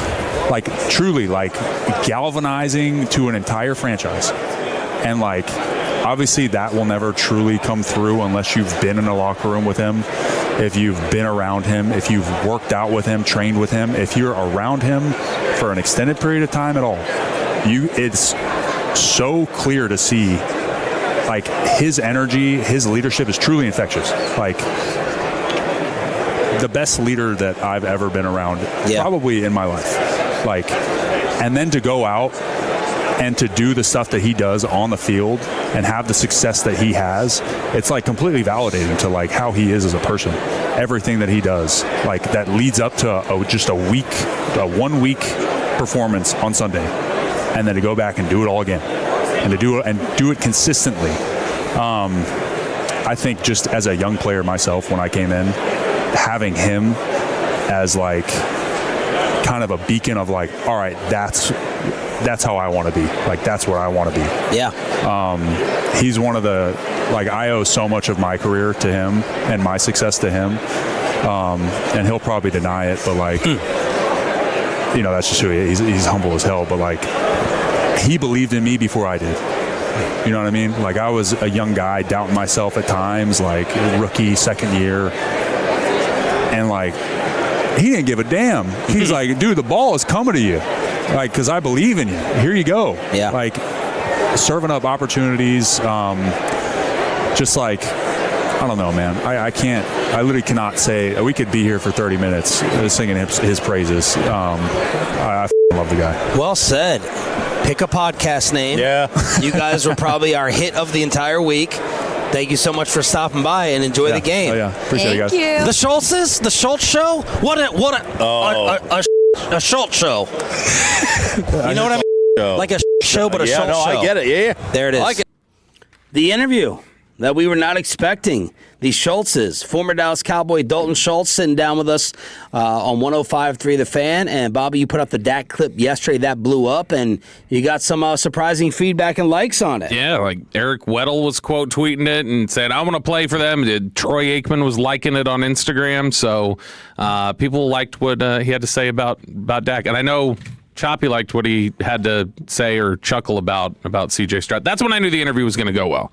When Choppy brought out the C.J. Stroud joke, and we were all kind of holding our butt cheeks tight up. Yeah. I was like, oh, okay, all right, cool. Yeah. This will go well because that's if that didn't go sideways, we'll be good the rest of the way. Cool dude. Very cool dude. I told Bobby, he got up to go to the hometown station, Houston 610, our sister station. I told Bobby, I said, go tell his wife they're live.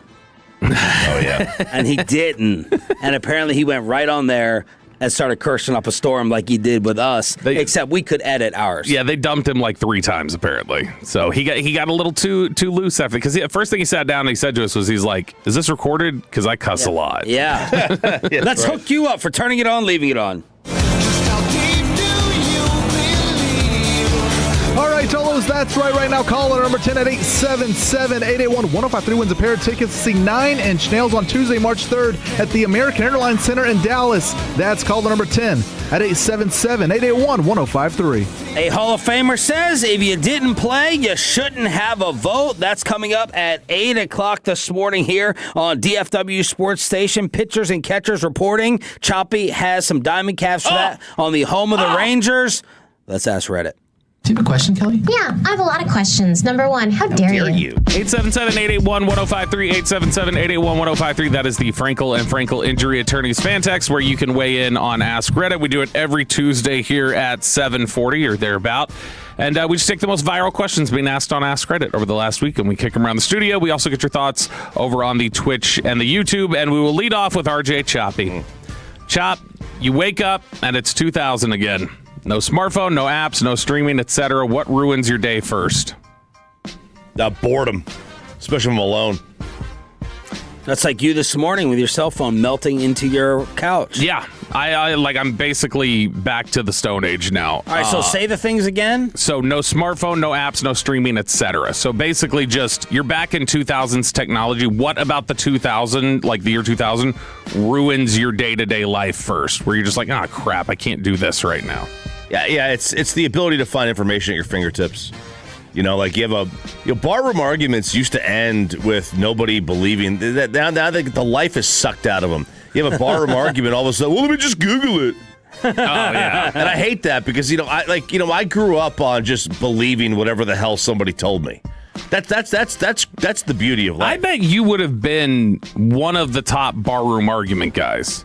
Because you say things with such confidence and noise, loud volume. Yeah, to where somebody just probably goes like, I guess he's right. Yeah. But then we Google it and we go, no, a hangover did not come from draping drunk people over clothes slides or whatever. Right. That's what the internet said. Yeah, probably just the second I'm bored, how I just go to pick up the phone and I go to scroll or something. I can't do that. And so then I'm just sitting there going, okay, I'm just ridiculously bored. What do you got here, Sean? Yeah, waking when they said on the flight back, the gasp on the airplane on the flight back when they said there was going to be no internet. Oh, that woman. That woman. This woman behind Bobby was going. I am never flying this airline again. Yeah, nasty woman. Going off on the poor attendant like she's Bill Gates. Well, I should probably come up with another reference these days than Bill Gates. Like she could go ahead and re-hardwire the internet. It was ridiculous. And then I'm looking at RJ. You think we got the American Airlines videos though? You think we can watch those? Yeah. And we ended up getting the free movies. I watched Springsteen on the way back. Is that what you watched? Yeah. It was Born to Run. Was it called Born to Run? Oh, when you were giving your review of that, I thought that was something you'd watched like when we were driving back. I thought you were reviewing what you'd seen like a week ago. I didn't realize that was on the plane. That was on the plane. Could not touch the Bob Dylan one, and can't sniff the Queen one either. Will it be able to touch the Michael Jackson one? Ask Zach. He knows all about touching with that. Peyton, this is actually a good question for Peyton because Peyton doesn't. Basically, he just have to figure out what is something he couldn't live without. So, Peyton, you wake up, it's 2000 again, no smartphone apps, streaming, etc. What ruins your day first? Let's see. In 2000, I was 4, depending on the month. And what would ruin my day is having to go to my babysitter's house. My mom picking me up and saying, you know what, I'm going to drive you over before work, and me being there all day. It's like one day was fine, but 5 days a week, it was brutal, man. I did not like it one bit. Because I was with a bunch of other babies. I don't get along with babies. Yeah. Didn't want it. Yeah. What do you mean you don't get along with babies? Well, when I was a baby, I wasn't getting along with other babies. I was 4 at the time, so I was like, I was an athlete back then, so I'm trying to push these babies out of my way, these weaklings. But no, I think my mom said before, she was like, you didn't like going over there. All right. Ask Rhoda here on 105 through the Fan. Sean, what is a subscription or fee that has recently appeared in the U.S. that people need to collectively refuse to pay before it becomes the new normal? Man, I mean, anytime they get you with that little just piece by piece, they'll hit you, and then all of a sudden it's just, we're paying this regularly. Yeah, like I don't know what my Spotify is supposed to be now. I don't know with my Sirius. I don't know whether I can get it for $3 a month, whether it's a scam email, but man, we should just all collectively stop paying the toll tags for access to roads that are out there. So I thought that my taxes or something from my wallet goes to these roads that are built, they're already there. What's the biggest toll bill you've gotten in the mail? I don't know. I don't get it in the mail. You never got it in the past? I mean, it's been years because I have the toll tag just automatically drafts out of the credit card. $2,000 was the most I got. $2,000? Because somebody had like taken my car and driven it after I'd sold it. They didn't change it over. And then they ran up all these tolls and everything got mailed to me. And then I was getting late fees with it. And then finally they just released it. But it had gotten up to there's all these pink letters that were totaling up to $2,000. It's probably too late. But I don't remember when this started. Maybe 7 or 8 years ago. The resort fee getting slapped on every hotel. On everything. Every hotel, every Great Wolf Lodge, whatever else, all these water parks where now it's like, this is what you think it's the new ticketing fees for when you buy tickets online for sporting events or concerts or whatever, where they'll throw that resort fee on there. It's like, this is an extra $100 a night that we're not going to show you until checkout. There was a new beverage tax that I got charged at one of these Dallas bars. We went there before dinner. It's like 4 drinks, and I think they actually included the tip, or something was strange about the tab. I was going to say service charges are one of those things. When a restaurant charges a service charge. What did they charge us in San Fran with the dinner bill? Kevin was thrown on? It was an extra... Here, I got the picture. It was an extra service charge. You got hit like we were Sam Darnold. But service charges to me are absurd. That's what tip is. A tip is a service charge. I'm already paying it. Why do I have to pay the other one and get a stupid service charge with that? And then I mean, all these, you mentioned the tolls and all these fees. I mean, anytime you're fees with ticket buying, when you buy tickets to these sporting events, these extra fees, they would just slap them on there. Isn't California trying to change that up? Yeah, so California is, they've got a new legislation out. They've got some decent consumer protection stuff in California. I'll give them that. Some of that they've done recently has been pretty good. But yeah, they're trying to get new legislation in there that basically would either remove those fees or whatever. And then they're also trying to cap resale prices on StubHub or anywhere else of people trying to price gouge, buy up a collection of tickets and then cheek-a-lean it and just start charging everybody a bunch of money for it. SF mandate. That's what it was on our bill. SF mandate. Whatever that is. All right, some of the answers on the fan text really quick. They say Netflix. It keeps going up every single month. At some point, we just got to stop. Similarly, somebody, 903, says Prime Video used to be free with Amazon Prime, not anymore. And then, you're getting a bunch of people saying 100% on the tolls, the road tolls. Oh, paying for Chat GPT 214. I got one that everyone wants to stop before it kicks in. The Chipotle CEO with the audio. Oh, gosh. You don't know this? I didn't see this. I didn't see the audio. I saw the story. Here he is on his call with his Chipotle team. We learned that 60% of our core users are over $100,000 a year in income, in average household income. That gives us confidence that we can lean into that group in a more meaningful way, whether it's the solo occasion and or group occasions, to really drive meaningful transaction performance in the year. They're getting crushed for saying, okay, that was just a fancy way of saying, let's jack up the price. Yeah. 60% of Chipotle? Well, yeah, it's expensive. I mean, people who make $30,000 a year can't afford a $20 bowl every day. This is the same guy who he got pressed in an interview by, I think, CNBC a couple years ago. And they were like, what's the deal with these, like, half scoops whenever you order? And he's like, he's like, look, I'm sure, if you ask for a little bit more, they'll probably, and he like just had this little wormy answer where it's like, no, just fix it. Peyton, what's a fee we should stop paying? See, I understand. Basically, yeah, anything like that. Utilities, they should be free. It's America. No, and I understand this one, but it's the auto gratuity for large parties. Like, because that gives the waitress or waiter a free pass that I can do whatever I want. Yes. And I'm still going to get your 20%. Yes, I tried to tip lower, and I told Kevin, tip 18%. But they already put the 20 in. We should have just left the, they already charged it, I guess.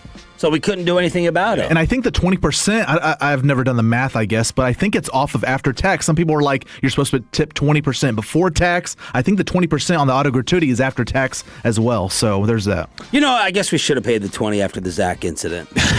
Yeah, we should have paid the group next door our 20%. Yeah. Right. All right. Ask Reddit Hero 105 through the fan. Peyton Russell, what's something you only understand after living alone? How peaceful silence can be. Just living alone and like being okay with just sit on the couch, no TV, no phone, no nothing, just laying there. Now it's like I got dogs barking at me. And Mackenzie's not loud, but when she wants to talk or she has her TikTok on, or because she always has to have noise. She's got to have music on, the TV on, whatever. It's like I just want silence, so I kind of miss that. Chop. That the trash literally won't take out itself. Literally. And you can't blame the thong that she found on somebody else. Valet trash. And you can't what? Blame the thong she found on somebody else. Yeah, on this, you will never understand how it's possible to be startled by your own voice until you live alone. Whenever I would go long stretches where it's like nobody's around here, I haven't said anything or whatever, and then like you clear your throat or like you say something out loud, it's a little bit like, oh gosh, nobody's spoken around here in days. This is kind of odd. Like you won't ever get that. But yeah, the peacefulness of just being able to relax and have the peace and quiet, that's good. And I'm already going to tease ahead now for crosstalk. I saved this one specifically for crosstalk when the kids are in school, so I want y'all to think about this one. How long should relations last? Oh, my. Oh, how old's the man? This is just your ideal relation time. Ask Reddit every Tolo Tuesday at this time, commercial free in the Expressway here on Sean and RJ. More of an attack on the non-football players. An NFL Hall of Famer says, you didn't play, you don't have a say. The audio and around the NFL on the home of the Cowboys next. But we are pumped to get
RJ on 105.3 The Fan. 8 o'clock hour here on DFW Sports Station. Thanks for being a Tolo. That stands for Turn It On, Leave It On. We have another 9 Inch Nails ticket giveaway in the 9 o'clock hour for you being a Tolo. Sean Sharif, RJ Choppy, Cowboys insider Bobby Bell, along with Peyton and Aiden, running the Odyssey app, the Fan Cam, Twitch, and YouTube. And the Seattle Seahawks said they knew what was coming. That's what Devin Witherspoon said. I always wonder, should you say this after you have it? Like, because, I mean, they may have it again in the future, and do you want to hold on to that? But Devin Witherspoon was given an interview with SiriusXM NFL Radio, and he said, I knew what was going on. We had a good tell on what they like to do and how they like to play and how they were going to attack us. Coach put us in the best position to win. That's our coach right there. That's why we always stand beside him and always have his back. So he's asked, like, okay, wait, are you saying when you say they had a tell, or are you saying they were tipping plays? And he said, we had a tell on their guards and their tackles, how they like to set. They're going to overset on certain rushes. They're going to fall for certain moves anytime a group of guys get after them. And today I think we did that. So Devin Witherspoon is saying, yeah, we basically were able to just run them into the ground because we saw on tape there were 2 or 3 things that would tip them off. Happens. Happens in a lot of sports, baseball especially. And, there's been... I think Gruden said this past week that the Raiders didn't change. They didn't change their audibles after he went to Tampa. Yeah, so it was the same. He knew exactly. How can that be? How? Richard didn't change his audibles when they went to Seattle the first time. He took those same ones to him to Seattle, and Seattle worked him over. Now they then went into the playoff game and they used those same hand signals, and they were dummy signals, and it gave them an advantage in the playoff game. But yeah, I don't know, maybe that's to the Schottenheimer point that he told us earlier in the year where it's like, yeah, everybody knows everybody's stuff. So how much does it really help? But we've seen quarterbacks, right? Quarterbacks will have different stances on running plays versus passing plays. We've seen this throughout history. Ben did it. Was it Milroe? They had some footage of Milroe doing it at Alabama. And if and I think, I guess, why it's coming out now is because, I mean, obviously not everybody's going to stay in Seattle. Someone's going to be a free agent. They're going to bring that to their new team. Yeah, and maybe. The word will get out eventually. It always blows me away when baseball players talk about tipping pitches and how they're able to tell. There's a great video that A-Rod did he was like, here are kind of the 3 most basic ways pitchers will tip pitches. And he said one of them was, he said the way they hold the glove, he said if it's a fastball grip and they're about to throw, he's like, you'll see their forearm tense up while they're holding their glove in front of themselves. And so, like, he said there are all sorts of stuff like that where you just look and go like, all right, his forearm's tensing up, that's a fastball. Randy Johnson, when he was throwing a fastball, his glove was squeezed. When he was throwing a slider, it was flared. And everyone knew it. Everyone in the entire sport knew it. And Randy had no idea. And Eduardo Perez told him one time, how'd you know? You don't know what you're doing? Way to go, you don't know that you're tipping pitches? And this was after his career was over. But Randy had no idea. More Hall of Fame fallout after Belichick and Kraft were snubbed. The Hall is considering changes, including reducing the size of the 50-person committee, changing the makeup of membership to include more non-media members, such as historians and former general managers, reducing the number of modern-era player finalists, and making the votes public. Also, the committee would return to in-person voting after going to virtual after COVID. So these are possible changes for Shireen Williams and company. The in-person voting is a must, and they got to film it too. We got to video it. But everything. Why do you think it's a must? Because Choppy doesn't want these mail-in ballots. That's right. Because you can get checked with an argument more in person. I believe so. It's very podium-y when you're on Zoom. Yeah. As opposed to just like a back and forth, parliament style fight that you would see in British Parliament from 1730. Those are the kind of fights you're really looking for. But yeah, also that and the change in the voting. I don't want to go crazy with changes because of one vote. They just changed it up a couple of years ago. Which they're saying is the problem. Yeah, so the problem is... Because why have we never talked about this before? That people ran out of slots, you know? Yeah, the real if you're a first ballot, you've always, like, a no-doubt first ballot. We've never had this discussion before about a no-doubter. Yeah, the real problem... Unless people are lying and saying it's not just the process. Yeah, the real problem, the way I read about it and heard people talk about it is, on this committee that left out Bill, all right, that was the sort of the senior committee, which does old players like L.C. Greenwood and Roger Craig and Ken Anderson, and it also does the contributors. And you have you have 5 people that make the finals and 3 max spots. Well, you're always going to give the former player the boost over the contributor. That's the way the voters kind of look at it, right? And so if they're kind of even, they kind of just give it to the player over the contributor. And you shouldn't be judging coaches and players as the same. You should have separate ballots for them. If they threw the Hall of Fame debates on NFL Network, I would probably sit there all day and watch it. Yeah. And I would be time-stamping stuff and have all this different audio that I want to pull. But here's the other thing. We need to, this is the big push right now. Got to get these writers out of here. Got to get these sports writers out of here. We need people who have played and worked in the game.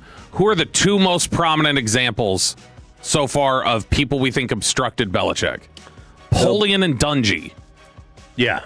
They were in the game. They're more petty. They're like I feel if you make this more players, you're going to get way more vendettas if people go like, I hated that guy. Tell it to Randy Moss on ESPN. But one thing about not electing Robert Kraft, not electing Bill Belichick, the one thing that I would talk to all the voters going forward, I know it's going to ruffle some feathers, but I really believe as a football player, if you didn't play it, if you didn't coach it, you shouldn't have a vote. I don't care who you are, and I don't care how you feel about it. But like I said, I don't want to take no shine away from the guys elected today, and that's it for me. Dungy played. This is also where AI is phenomenal in a bar argument. Because I just went to Old Grok, and I said, give me the names of the players or coaches who were against the Flakegate and Spygate. Because if you judge by San Fran, all these liars are sitting here pretending like they didn't say one negative thing. Then Urlacher goes, and Urlacher was cool with him. I'm not calling him a liar. But Urlacher's like, yeah, I did have a problem with that one. But, hey, you want them all after and around it. I was like, so none of y'all called them cheaters. I don't remember covering that story, and everyone's saying this is a big fat nothing. And you know what? AI pulled up, and then I went and double-checked the article and the references. Don Shula. Pretty big name? Yep. Yeah, pretty overrated, pretty big name. Known for... You think everyone is overrated. Yeah, known for losing to the Jets in Super Bowl III as the coach of the Colts. All-time winningest coach, called him Belichick. Called him Belichick. Richard Sherman was against it. Mark Brunell was against the Flakegate, saying Tom had to know. Jerome Bettis, Shannon Sharp. So that would be my counter back to Randy Moss. But the whole issue of if you didn't play, how do you have the expertise to judge the ultimate greatness? That's a lifelong question, and a lot of people respond with, hey, Randy, have you ever watched the NFL Top 100? Yeah, the NFL Top 100 is terrible. Players also may get skewed based on who played well against them. So if you're a quarterback and you always had problems with this defensive coordinator, you may view that coordinator as better than the rest of the league does. Yeah. Right, like this era's Cowboys would put every 49ers player in the Hall of Fame. Right. Like a baseball player, if you couldn't hit this pitcher, you might think they should be in the Hall of Fame. Right. But everybody else bats 285 against them. It's probably not good that I was just looking over the list of voters. How many former players or executives do you think are currently on the 50-person panel? I think there's 10, right? Less? Yeah, it's 4. For what? Dungy, Fouts, James Lofton, and then Bill Polian. I mean, you have somebody who worked in the NFL office, but not somebody who worked for one of the teams. Because the at-large voters are like Jason Cole, Lisa Salters, Lindsey Jones. Those are some of the people that are voters there. I got the odds already for next year's class from Bet Online. Will Belichick be elected to the 27 class? Absolutely. That's got to be minus 1,000. Minus 1,000 on the dot, Bob. Good job. 91% likelihood. Will Kraft be elected? No. Yeah. Slight, yes, minus 200. 66, it's not slight, I guess. 66% chance again. And why'd you say no? Because, again, I think that there's going to be such a focus on Bill, and this is Bill's recognition for it. I think people are going to pass Kraft. Will Eli get in? No. Nope. 83% yes. Minus 500 in Vegas. So, no, if you want to try to bet it, is plus 300. And will the Hall of Fame voting system and procedure change before the next vote? Yes. No is minus 300. 25% chance. Hey! Now you get your buzzer We back. got a buzzer. We got the wrong buzzer now. Dip ass. I also have the first-year eligible players. Okay. And their percentages. The names are in no particular order.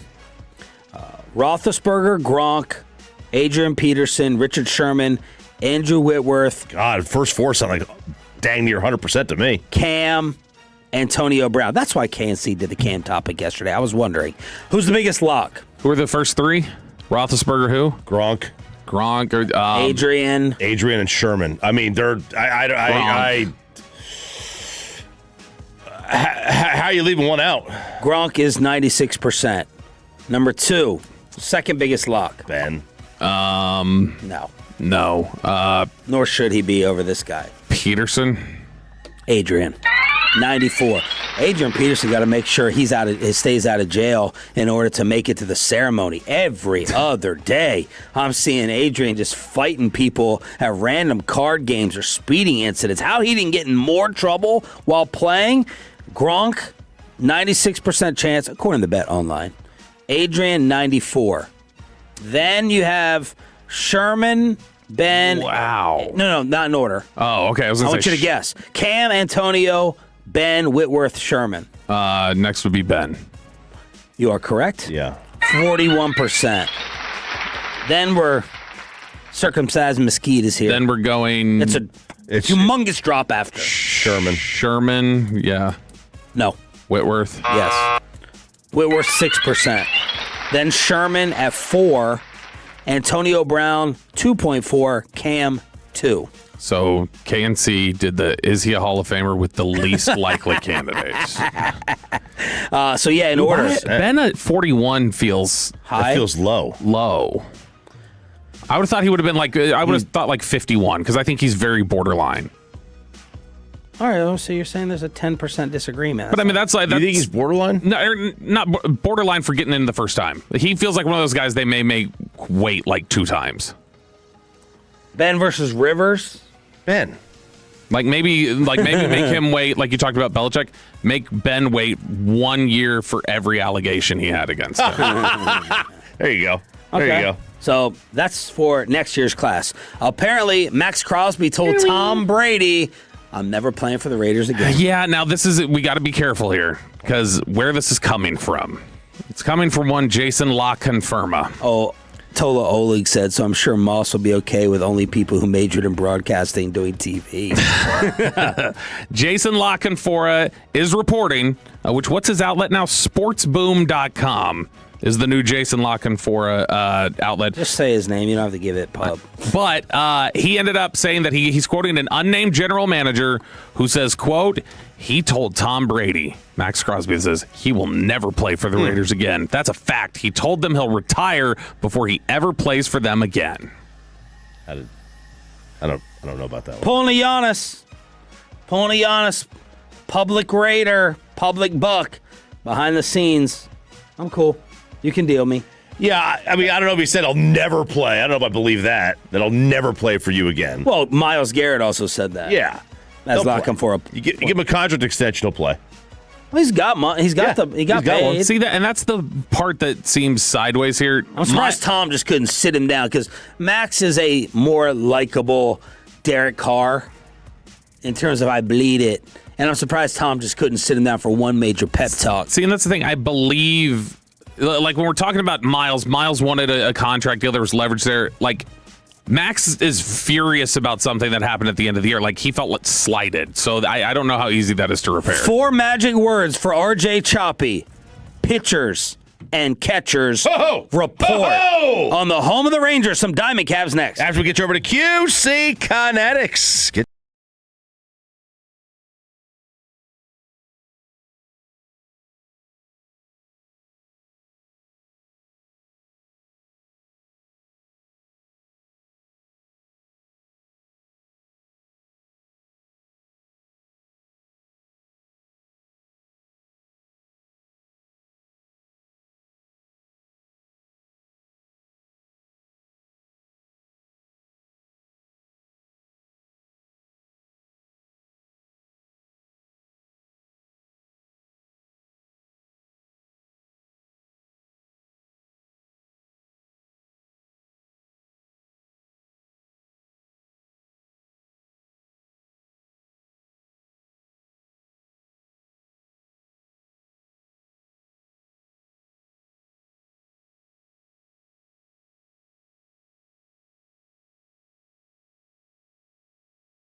Frankel. If you've been injured in a car or truck ride, call Frankel first, 214 or 817-333-3333. With Frankel & Frankel, there's never an out-of-pocket cost. They only get paid when you win. Frankel & Frankel, the go-to car and truck attorneys in Dallas. You're an idiot and you don't know baseball. Ranger fans, you're not dreaming. How can you not be romantic about baseball? How can you not be romantic about our favorite day, or at least mine, of the year? Pitchers and catchers reporting. It is 7:22 a.m. in Surprise, Arizona. Just changed the time over, or they will, to daylight savings time. But it went from 7:21 to 7:22, and I was saying that. And we have the players on the field doing their stretches, getting ready for baseball season to start, and they have reported today. I'm going to come up with a hashtag for the season. Earthquake? No, not Earthquake. I actually think the timing of spring training this year is perfect. The NBA goes on break this week for their stupid little All-Star game. You get the Olympics. So hockey's on a break right now. It's a perfect void in the sports calendar. We had this thing the other day called the Super Bowl. And, outside, basketball nationally gets a lot more play, tons more play than Major League Baseball. But outside of NFL training camp, baseball spring training, that is what nobody pays attention to basketball training camp. Nobody even knows when it starts. Right. Nobody knows when hockey training camp starts. Everybody knows when spring training starts. When pitchers and catchers report, for whatever reason, it still has that allure. Do the Rangers know the rest of the team is allowed to report? Well, they'll report in a couple of days. You could argue the Rangers should have flipped it and said, all right, hitters, you got to report first. Y'all need a good week to get going ahead of everybody else. I came up with some hashtags for you for this season. Hashtag just be average. Just be an average hitting team. If you're an average hitting team, you win 94 games. They've had their never ever quit hashtags. They've had their straight up Texas ones.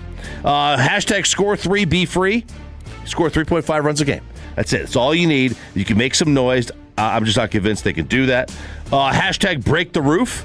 I think the best chance for this team to win games. The roof to break and not close. I don't know if I like that one. So A, you get a jet stream. But B, we also need this to coincide with the rainiest freaking season of the year, the rainiest year we've ever had. So all these games get washed after 6 innings because that's our best chance. Good call. And then finally, the Fat Bats. Hashtag the Fat Bats. Jock and Jake Berger got to come to play. We need Rowdy, get Brisket Sando back here. He's a free agent. Nobody wants him. Get him back here, and you got yourself a good season. All right, Diamond Cavs. The sad thing about the Rangers, their offense. Yep, you can stop there. It has robbed us of joy. So CBS had a one reason for all 30 fan bases to be excited this year, right? And you get down, they did it alphabetically, so the Rangers were way down the list. Had nothing to do with their ranking. They're not ranked 28th.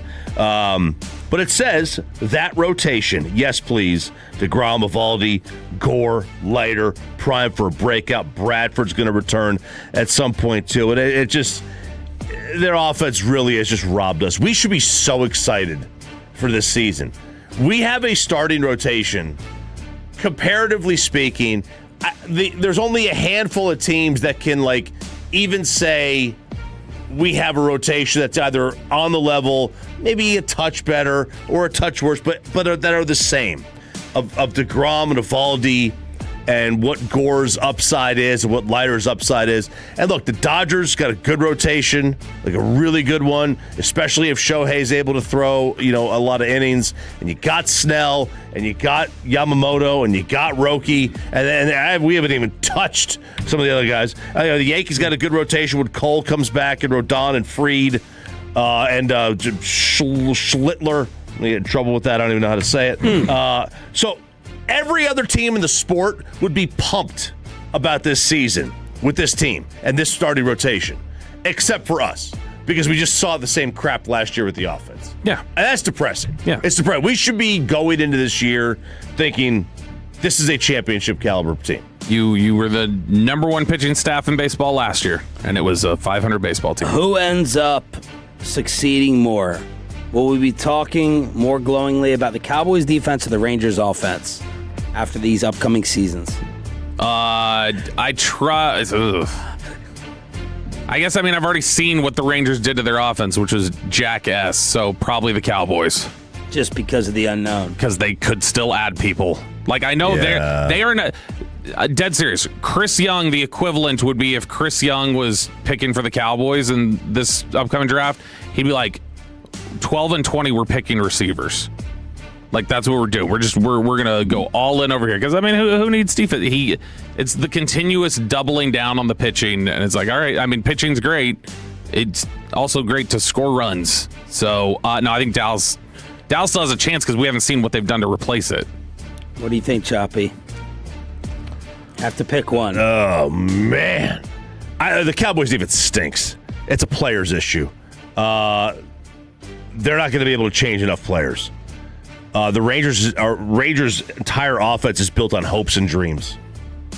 It's the hope that Evan Carter and Wyatt Langford and Corey Seager and Brandon Nimmo, and they all stay healthy. Oh, Josh Young. They all either stay healthy or reach their potential. Like, that's the hope and dream. And I have more hope and dream in that than I do that the Cowboys could replace 8 guys on their defense, 8 starters, and play well. Rangers needed to replace 8 starters too. So yeah, well, Diamond Cavs here on 105. We got more starters. 3, the Fan. Oh. NBC is going to be doing baseball. They got Clayton Kershaw, Anthony Rizzo, and Joey Votto signed up as analysts. This is going to be awesome. Joey's great. He is great on TV. Great on TV. Yeah, Joey's really good. I find it interesting that you pronounce his name Votto instead of just Joey Votto. But Joey's great. I have no idea how Kershaw and who was the other one? Rizzo. I have no idea how good. Rizzo, I know, is a big personality type, so I assume he'll be all right. But Kershaw, whenever I've seen him do interviews, he does not strike me as super dynamic. But, who knows? Everybody comes out of their shell. You tweeted the video the other day of Dirk talking about seeing the vision with the Mavericks. So, everybody gets a little looser. Little Nico side swipe. That was hilarious. It was not part of the vision. And he was smirking when he said it, too. Emmanuel Clase. They've got some more information on him and what happened. It turns out that he rigged pitches, according to the documents, in at least 48 games. Wow. That's a third of the season. 48 games, not 2. He rigs pitches in 2 games. It's like, all right, you know what? I could. That's a happenstance. He just threw a bad pitch. That guy happened to bet a lot of money on this game. It's a bad pitch, got away from me. Nothing to see here. 5 games? All right. Over a 2-year stretch, 5 games? Sure. 48? I'm sorry. How many of these do you think, because we only hear about it once they're basically bringing charges. How many of these do you think they've looked into and then they've just been like, oh no, that guy's just bad? Like he can't pitch. Like he can't find the strike zone. According to the indictment, they are saying that he rigged pitches, Ortiz rigging pitches in 2 games in June of 2025, and Clase allegedly conspired with bettors over a 2-year stretch to get these 48 games that were rigged. He only appeared in 197 of them, so he was basically doing it, and now that's a quarter of the games for him. But still, that's a ton of games to have all this action on, and this is a guy who now is going to live out the rest of his baseball days pitching in. If they let him in Bauer League. What's that? Trevor Bauer League. Yeah, if they let him in. They may not let him into the Japan League. They might let him into like some of the leagues in South America or Cuba or whatever, but definitely not in the Major League Baseball. Why is your voice cracking so much this segment? 2 cracks. I'm excited. Yeah, you got him talking about Trevor Bauer. Yeah, we're talking about baseball and the Winter Olympics, baby. Diamond Cavs on the home of the Rangers, 105.3 The Fan. Let's get Pepe excited with one of his favorite restaurants. Olive Garden. This is not going to make him happy, though. This is going to actually upset him quite a bit if he eats at an Olive Garden in Pennsylvania. Have you ever heard of the phrase "out of the frying pan and into the fire"? Yes. Like from one bad situation into another. Well, this is just some moron who was arguing on all my social medias yesterday. A person wrote to this person and said, "You're going to die on that hill," and they don't threaten me. And I wrote back, and I was like, all right, no, seriously, like, argument aside, do you really not know what that means? It's like, don't sit there and threaten me. Die on that hill. That's good. All right, well, now we've got this is apparently a legitimate thing, and it's just into the deep fryer. An Olive Garden employee in Pennsylvania, they had to shut down this restaurant after one of the workers died from burn injuries after he decided, I'm done. I want to be finished. And he chose to go out by throwing himself into the deep fryer at Olive Garden. He threw himself headfirst into the deep fryer. How big is his deep fryer? He can't fit the whole thing there. He just stuck his head basically in there. No. Yeah, stuck his head in there. Pennsylvania State Police responded to the incident. They said it was a suicide attempt. Out of respect for the individual, they were not going to release information. But after 4 days in the hospital, the burns and everything else, he ended up passing away from it. But that's just such an aggressive way to go. Why that one? Like, that just, I feel like there would be so many other things where it's like, this doesn't have to be this outrageous and painful and difficult. But there you go, Peyton. Next time you go to Olive Garden, look out for hair in your food. That's why I don't get any deep fried stuff there. It's all grilled chicken there. That's why. Grilled shrimp. Yeah. Mozzarella sticks. Mm-hmm. Man, I do love that deep fried mozzarella. It's so good. Yeah. Oh. All right, Peyton, you got some music for me? Yeah, I think I got something here. Let's see if you picked the right song. There we go. Yeah, Yellow. Best Coldplay song. All right, you remember old Banana Hands? The lady who was there with her boss at the Coldplay concert. Oh, yeah, of course. And then we found out she had disgustingly large hands. Just freakishly large. I think I kind of brought that up to your wife. His wife, you would be so turned on. She will sit there and chug this bottle, plastic water bottle, and she crunches it down with one hand to this. She just takes it and crunches it down. Your wife has big hands? No, she's got big anger. It's her getting her aggression out in little bursts. Yeah, and I'm like, that's a good one. Well, everyone's like, what? She's like, you got to recycle. Yeah, more room for recycling. And she smashes and crunches down this plastic bottle with one hand. She's very intense with it. But that came up. We were talking about the Coldplay lady who, her and her boss, you remember they were up there on the camera at the Coldplay concert, and they're like, oops, we're not supposed to be here with each other. We're having an affair. Well, I don't know that the narrative has changed on her. I think everybody still views them as laughable for the most part. Well, the HR executive who infamously was caught on the kiss cam, old Kristen Cabot, Mary Kay's sister, after she became an internet meme, she is now charging you $875 a pop to take her workshop, Taking Back the Narrative. She's basically going to go over for you how to take back your narrative in crisis moments. I like it. How many have signed up? It does not say. I can't imagine there's a single person who did. Why? I'd sign up for it if I was in crisis. If her narrative has she change? taken it back? Exactly. Huh? She hasn't changed her narrative. She's still a cheating, now lying skank. I'll go to Ghislaine Maxwell's. Here's my Taking Back the Narrative. I would. This is my theory that I would always go to somebody who's been through the. She hasn't executed. You know who I'd pay for to hear do Taking Back the Narrative? One of the like Tyreek Hill. Dude, how have you managed to survive like 80 different problems over your career and people just don't? I would not take it from Tyreek Hill. I think there's all, and then you'd be disappointed to find out Tyreek Hill's like, I just pay a lot of money. Yeah, exactly. That's what you got to do. All right, there it is here on Sean and RJ. It's DFW Sports Station 105.3 The Fan. Thanks for being the Tolo. That stands for Turn It On, Leave It On. Is Dak Prescott simultaneously over and underrated? Cowboy fans seem to think so. Next, and below the belt, by myself on The Fan.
upgrade your vehicle? Get a classic Chevrolet Grapevine today. The back-to-back #1 Chevy dealership in the world. More new Chevys than anyone else, all priced to sell. Visit ClassicChevrolet.com. This is Texas. This is Classic Chevrolet. Together, let's drive, relax, enjoy the difference. Based on new Chevrolet registrations 2023 and 2024. The great Bobby Belt. Bobby Belt is an idiot. Don't make me take off my belt. Don't make me take off my belt. We're not. Over to you, Bobby.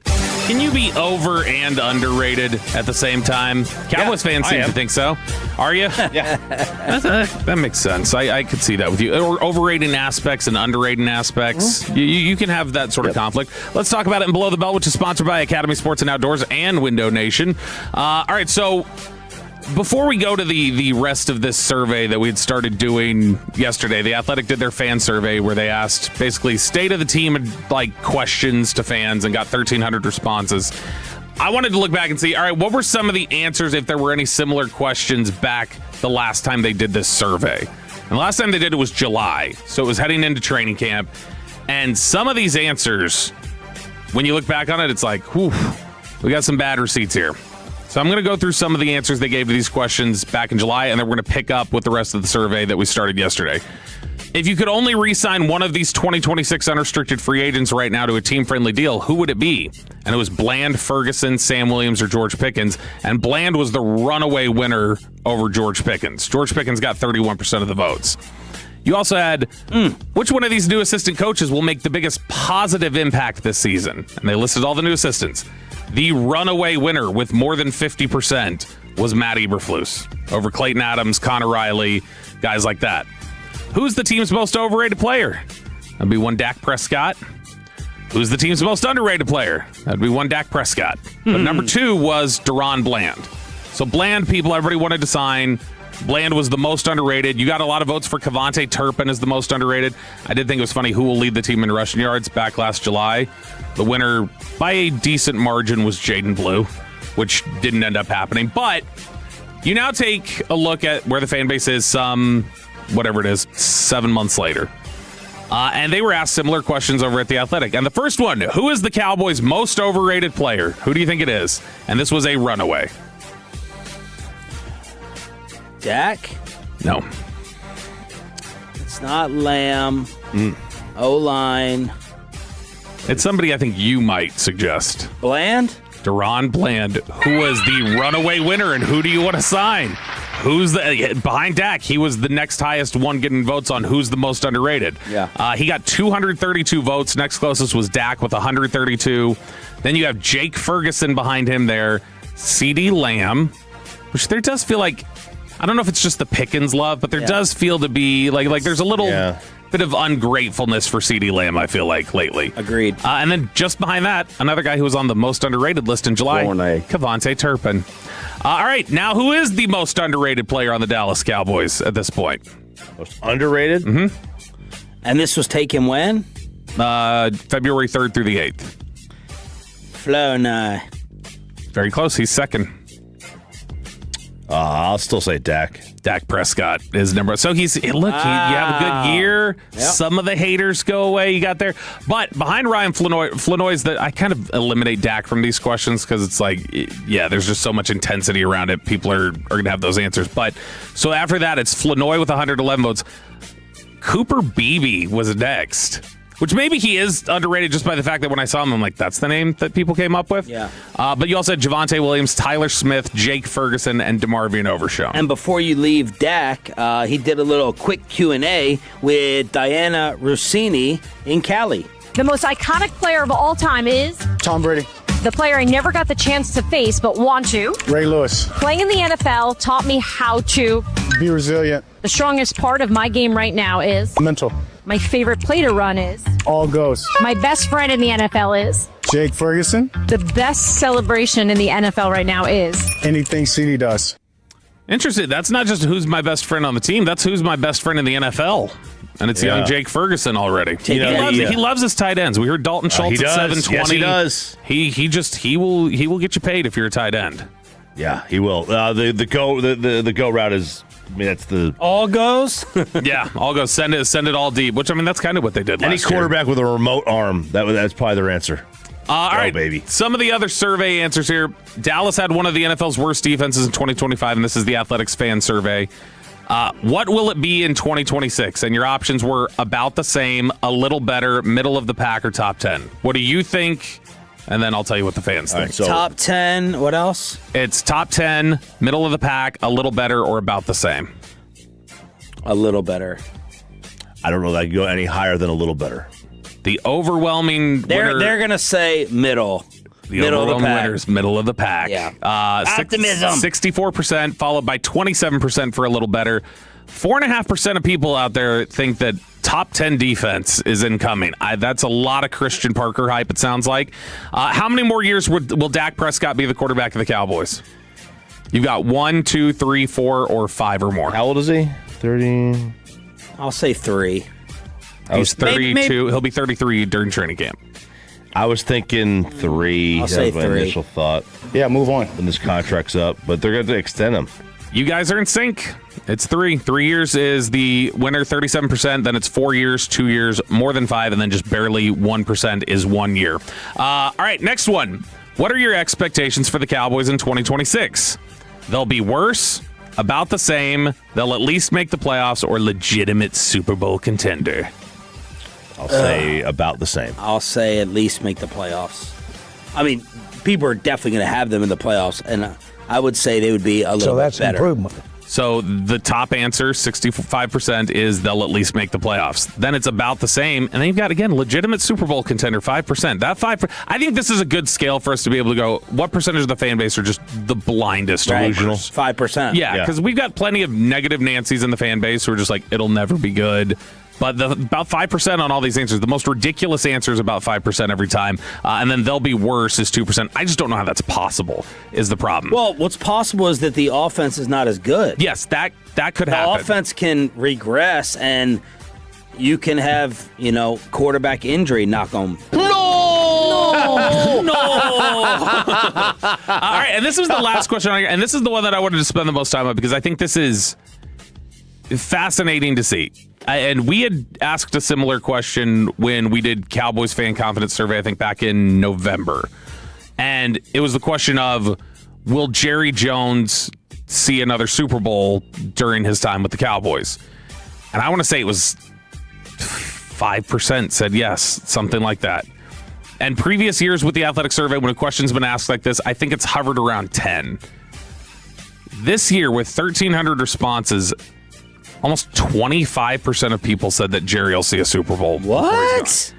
Well, look at that shoddy belief. That's what it is, right? That's got to be just people are drinking Schottenheimer Kool-Aid.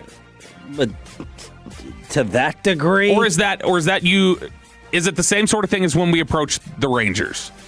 Where it's like their pitching staff's so good, and so 25% of people are like, man, if the defense is just kind of good, they'll be there. Yeah. They'll be there. And so that's what I think it probably is. But the problem is that you're never going to have, or you in all likelihood are not going to have that run of health again from Dak. Just because the older you get as a quarterback, the more hits you start taking. Now, if the league keeps protecting quarterbacks and doing more to get in the way of that, maybe that gets in the way to some extent and can extend his career some. I mean, I think that's why quarterbacks started playing deeper and deeper. But that feels like a very positive tint towards Jerry that the fan base does not typically have. And I don't know what would have changed at the end of last season were they just encouraged by the way they handled the defensive coordinator hire? You didn't you fired Eberflus relatively quick, and you let Schottenheimer pick it, so they think maybe things are changing. It's hard to say that. I mean, it's hard to make any judgments on the defense just based off of that, because, I mean, personnel, we don't know what the personnel difference is going to be. I mean, right now it's the same team. Yeah. Jerry says bust the budget. We'll get into that later. He did, so I didn't want to jump into that. So I've got like 2 minutes left here, so I wanted to work in one of my favorite suggestions from last week. From leftist CNN. CNN. You know, they always go, shut up and dribble, or stick to sports, or whatever. Yeah, but I mean, I'm saying in general, the saying, shut up and dribble, stick to sports, all that. Yeah. Generally, whenever I see NPR or somebody going on the Super Bowl, I'm just thinking like, okay, stick to legislation. I don't need you coming up here asking dorky questions. But CNN did not ask the worst question. They were talking about, they looked at things and they said, all right, the surge in kicking success rate that has made Hall of Famers like Adam Vinatieri look like they're nothing in retrospect. Did you catch a ton of heat for that, by the way? A little bit. People argued. Calvin Watkins did not like it. Oh. And Calvin's a voter, so I assume he put him in. But they went up to kickers and special teams players at the Super Bowl and said, all right, here's our idea of raising the stakes for field goals. Doinks are now worth 4. Oh, so you get bonus points for a doink. So if you are down 4, it could create some drama. Oh, baby. You're down 4, you go, all right, aim this. See if you can, you will have kickers trying this every now and then. Amazing television. I think it might be a little too too campy and quirky, but I kind of like that because I think you would start seeing kickers trying to do it and you'd get more misses on stuff that they shouldn't miss. Well, I don't think they're going to try it unless you're down 4. Right. Unless you got like or you're at 3. Yeah, I don't think it comes unless it's like a desperate onside situation. Well, Bones Fossil would be doing this immediately. Does crossbar count? Yeah. Yeah, if it hits the bar and goes in. What if it hits both? Oh, they didn't say anything about the double doink. I assume that's 8 points then. Has to be, right? But I think for like who brought this up? CNN had brought this up, and they just went around, and there were some special teamers who were like, I might try. But I could definitely see some of these kickers just being like, I'm practicing hitting it off the upright now and seeing how to do it. That'd be awesome. Dude, if the first game we got that ended where it's a 3-point deficit, they're like, we're going for 4, and they win, oh my gosh. Below. D-Belt. Hey, you got some support that's on the home of the Cowboys and Rangers, 105 through the Fan. A late developing story last night has us asking this question. Are the Mavericks about to get sold again? The report. Final hour. Tolo Tuesday after this. After we get you over to Underdog Fan.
Sean and RJ on 105.3 The Fan. Final hour, fist pump time on the Fan Cam, Twitch and YouTube. You're listening on the Odyssey app as well. Sean Trafe, RJ Choppy. We got Peyton, Russell, and Aiden running things as always. It's a Tolo Tuesday on DFW Sports Station. I don't acknowledge you when you do that on the Fan Cam, on the camera. How's the bald head? It's not even bald anymore. But the reception in the house? Man, that came in fast. Yeah, it's growing back. So, they're fine with it growing back now, but they still don't want to see it shaved back down. So, are you wearing less of a hat at home now? Yes. Okay. Yes, now I am. That's good. Yeah, because this is like a really close buzz cut now. Yeah. So, I've done this before. But you're still just letting it grow back out. Yes. I'm not going to let it get like crazy out of control. It's just going to be back roughly where it was, and I'll have a hat on. Despite the whole world telling you it looks better like this. Except one person, and the one who mattered the most. Yeah. Yep. Okay, so what the heck is going on with this Mark Cuban report? Mark Stein, NBA and Mavs insider, says an identified Dallas investor group is interested in partnering with Mark Cuban to buy the Mavericks back from Patrick Dumont. When checked in with the Dumont side of things, they told Stein the family remains excited about the future of the franchise and the Cooper Flag era. So Mark Cuban and a group of investors trying to take things back, according to this report. All right, let's see what happens here. First of all, if there's anything to it, but then obviously it has to go through the NBA approval process, and Mark shouldn't have any problem getting approved by the other owners, unless they really want to stick it to him. Well, he couldn't get his approval to run the basketball the way he thought. Right, which he sold it. because I guess that's not allowed in the bylaws. At least they didn't allow him to do that. I don't know, man. Like this, I've come to grips with this front office, the damage is done. Damage is done. Yeah. What are you going to do? You're going to go back to Mark Cuban. What about Is he going to void the trade? What about the reports that Seattle and Vegas are getting teams? And then you line that up with this timing. Oh, yeah, that they could just go, we'll bail and we'll go buy a Vegas. We'll get in on the Vegas team. Get in on the Vegas team after they did not get their gambling approval here? So I talked to our boy Softy. Would that be the fastest? That would be the fastest buy and sell of a team in history, correct? He wasn't the primary, but Greenberg was shuffled out of here really fast. Chuck Greenberg. How long did that last? What was Chuck Greenberg? A year, maybe? Yeah, maybe. And why did he sell? He got sideways with Nolan Ryan really fast. Are you being serious? I'm being dead serious. Nolan Ryan had committed to him over somebody, I can't remember, Dennis part Gilbert ownership? or something. Yeah, and so he was like the front man. He was not the biggest investment, but he was like the front man for it. Like, I'd be the face of ownership, and it was I genuinely think it was 8 months, and he was out. It was quick. It was very, very fast. So our guy in Seattle was telling me at the Super Bowl that they've been told it's not going to be a expansion team. Like, if they get one, it's going to be one of the... What's that? Move someone there? Yeah, either New Orleans or Atlanta. And they even threw Portland in the mix, which would throw a whole new wrench into it because the Sonic fans hate the Trailblazers. And could you imagine them moving? And now they have to root for Portland? On the Greenberg front, it was official on August 5th, 2010. He announced he was stepping down March 11th, 2011. So that's why you don't even remember him, is because that was before you guys even started. Yeah. It's quick. Look, why would Mark Cuban make all that money, then give it right back? Does he love the Mavericks that much? Yeah, he loves them. My theory is he's going to use that investor money, and then he wants to be the basketball guy like he thinks he is. He thinks he's Jerry West and Jerry Krause. Why would you go ahead and lose money with paying more unless the Dumont family was going to sell for the exact same price or even less just to get the opportunity for the Vegas team? That's my theory, that Dallas Cuban would use the other investor money and want to be the basketball guy like he thought was going to happen here. We asked Stephen A. Smith. Actually, Stephen A. Smith brought it up first on his show the day before on ESPN.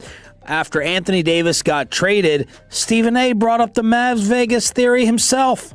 Did you say you're hearing or you're wondering if the Mavericks could move to Vegas? I said I'm wondering. Okay. Not hearing. Okay. I'm suspicious about that because I'm like, why? I mean, you trade a 25-year-old superstar for a dude that's 6 years older that's just as injury prone? You only call one team as opposed to putting him on the market. The Phoenix Suns gave up about 5 second-round picks and a couple of players for Kevin Durant. The New York Knicks gave up 5 first-round picks for Mikal Bridges.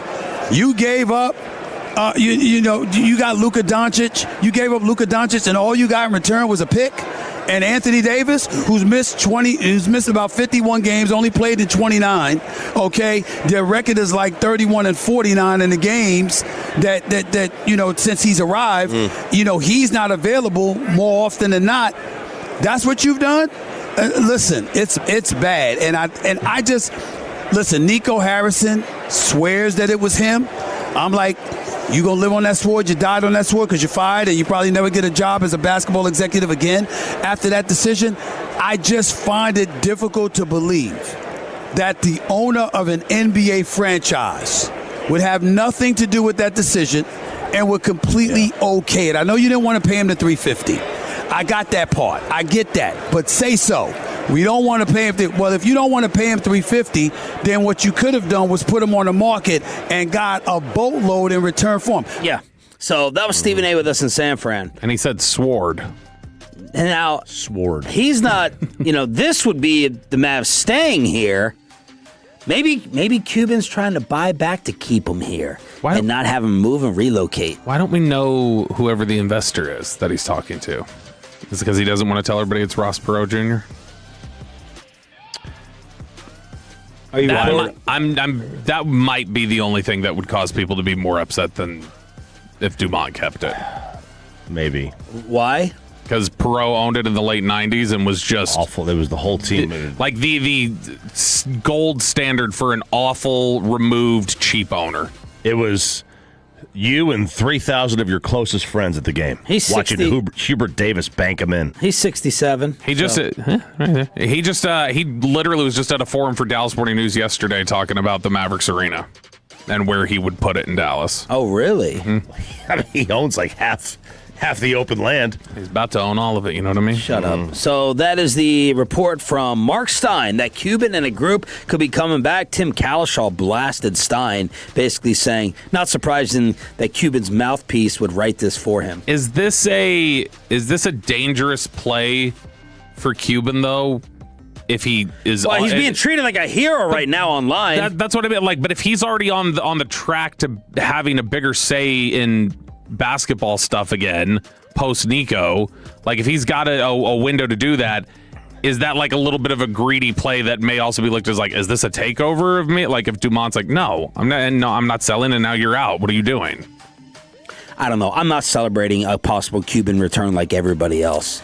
When we go forward, you got to go backwards. He's a younger Jerry wanting to make all these basketball moves versus getting, a non-shoe salesman to go ahead and do it. So, Mark is just wishy-washy back and forth too. I'm out, but I'm not, and I'm advising, and I want a basketball say. And then GM, I don't want my kids to be a part of this and go through this torture. And then I might be back. I'm not. Stein's good. I don't know how legit I think this is. I don't either. I mean, I'm sure Mark would want back in, but then again, how much power would he have? Would he really go back in under the same circumstance where he wouldn't be the majority owner, but he would still have say? Like, is he really going to trust that again? People are like, hey, this is how you get Luka back in 2028. But Tim McMahon had said, I think on G-Bag, there are still other people in this front office that Luka would not want to come back and work with. Anthony Davis, of course, got number 23 in Washington, and he's not going to play the rest of the year. Team tank in full effect, and apparently he's not happy that he got traded there, and hopefully that means Rich Paul is bitter as well. Yeah, Rich Paul is having one of the worst runs I can remember in his career. So he had the what was the? I mean, he's been winning for the whole rest of it, and lately it's been a bunch of losing. Because what was the issue with Austin Reeves, where he goes on a podcast and very publicly goes like, they should trade Austin Reeves, and then Austin Reeves' agent goes up to him basically just like, what the hell's your problem? And now you've got the issue of, I was taking a look at this when they got to the deadline. This was one of his most powerless deadlines I can remember, or one of his just most powerless runs that we can think of. He had the whole getting his hand slapped over the Reeves thing. When the AD trade happened, he did not know, apparently, that was coming. He was not informed of that. LeBron was not informed of that. That's his guy. LeBron has seemingly tried to dictate a couple other things this year that it doesn't feel nearly as much like they've just been willing to kowtow to it. And then there was the whole Rich Paul thing of like, good luck trading AD because we're not going anywhere where we don't get an extension. And they go, you are going, and you're going to Washington. And enjoy that. And then he had two of his other players, I'm trying to remember, two other players of his who wanted out and then weren't able to dictate where they went. There was another guy who wanted an extension somewhere and ended up getting traded. This very much feels like, all right, LeBron's waning and the league is letting you know you were attached to LeBron. This had nothing to do with you being a power player. Right. And we're not going to let you keep running the league. His best players are aging out, and he doesn't have the same big stick he used to. Which, by the way, apparently D'Angelo Russell's also not reporting to the Wizards. Oh, really? He's refusing. Dirk gave his thoughts on the AD trade on Prime. Well, I'll tell you one thing. I think the Mavs fans are happy with this. I think they didn't want to be reminded of what happened a year ago in the Luka trade. So to me, looking at this deal at first glance, there's not a lot that came back for picks or player-wise. So this is all really about financial flexibility for the future. And, you know, they got rid of some contracts that were not favorable for the franchise. So I'm a little disappointed, obviously. I think when AD actually played with Cooper, they played off each other really, really well. I think that was a solid combo, but we'll never know. I think what this ultimately is now is build around Cooper, go young, see what the next year brings, things what the draft brings this summer. So ultimately now they're all in on Cooper Flag and his future, and that's what they're going to build around. Hey, Marvin Bagley, 16 and 12 the other night. He scored 8 points in his first 5 minutes. He had 2 dunks. He blocking some shots. Get that out of here, Harrison Barnes. So immediate contribution from Bag. Do you think, you heard Dirk talk there, you know, this organization a year ago could not give a damn what Dirk thought. Like, it had just reached such a bad point. And we're just willing to, like, talk about it. Shaq is better conditioning than Dirk. Like, just super disrespectful. Yeah. Doesn't it feel a little bit now like when something like this happens or something, and especially given where Dirk's at, I just get the sense that they're probably over there at Mavs HQ, like, holding their breath, like, what's Dirk going to say about us? Like they've done a complete 180 where now I think they're terrified of the power he wields. They should feel it. Yeah, they should. And he's too gracious. He's too gracious not to. But if he wanted to be really petty, he could have destroyed them in this city. Every fan would have gone with whatever Dirk said, because if he wanted to really destroy them, the fan base would go with him. She may have been the #1 greatest Cowboy fan ever. Sad news of her passing. It's part of your football fix. It's the Red Zone on the home of the Cowboys. Next. But let's get you over to base power. That is what we...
car or truck right, call Frankel first, 214 or 817-333-3233. With Frankel, there's never an out-of-pocket cost. They only get paid when you win. Frankel, the go-to car and truck attorneys in Dallas. How many people want to eat a W tonight? You know what I like about the media? They think you can just dial 1-800 and get a quarterback. I think she is the number one most recognizable Cowboy fan, at least of my era. Ms. Price passing away, according to Clarence Hill, after her battle with cancer.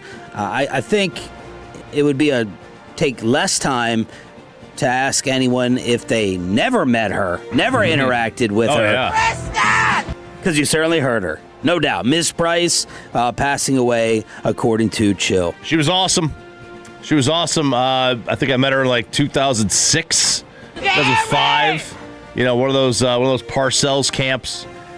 She was all over the place. It didn't matter whether it was in Oxnard or Wichita Falls or San Antonio. She was there. She was there every single year for a couple of days. Sometimes it was longer. If it was a local, Wichita Falls or San Antonio, where she'd get to easily, maybe a little bit longer, but she was always there. If you went to Cowboys training camp and she was there is a decent probability you met her.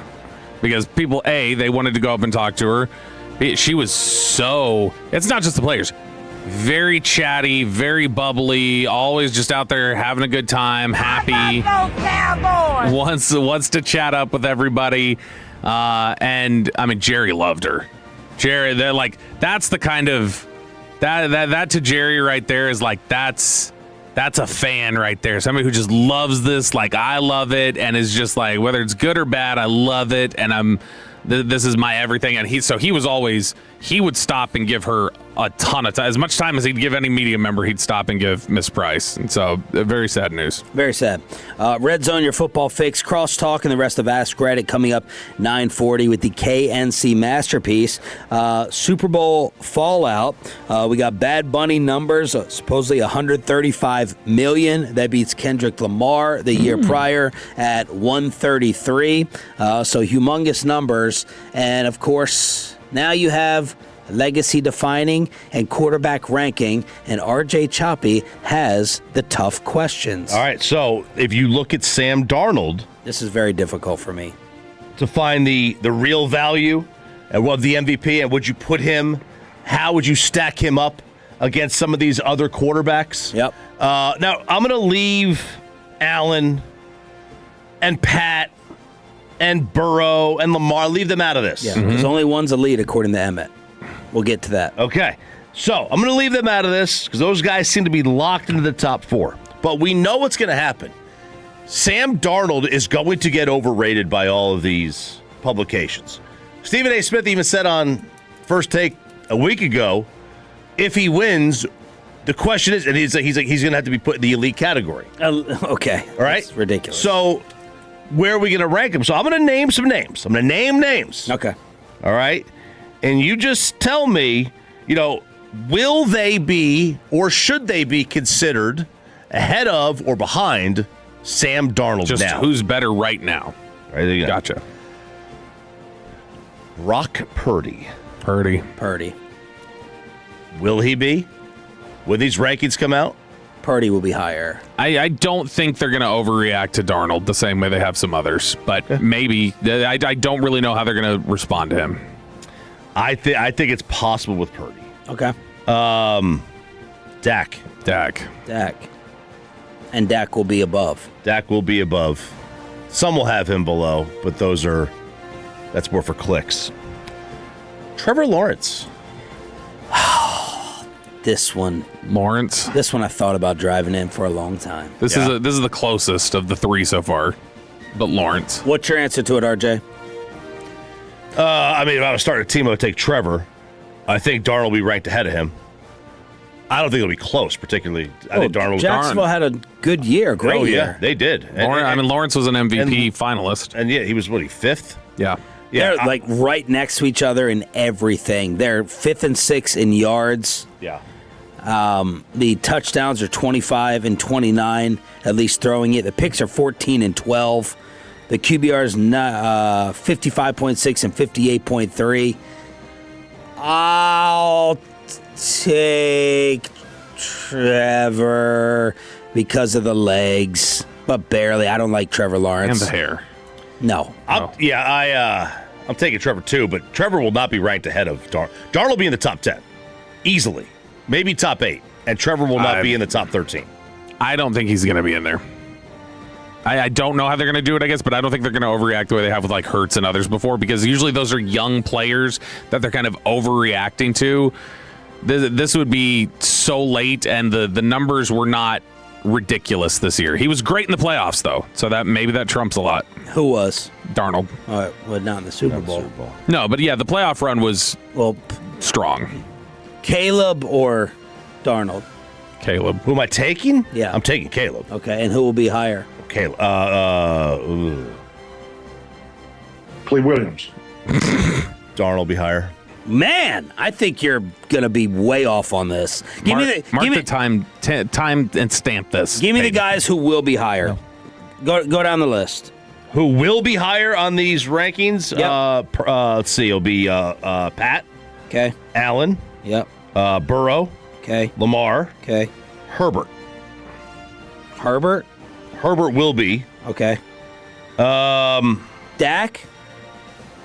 You say no to Dak, no to Trevor, no to Caleb, no to Baker, no to Jordan Love.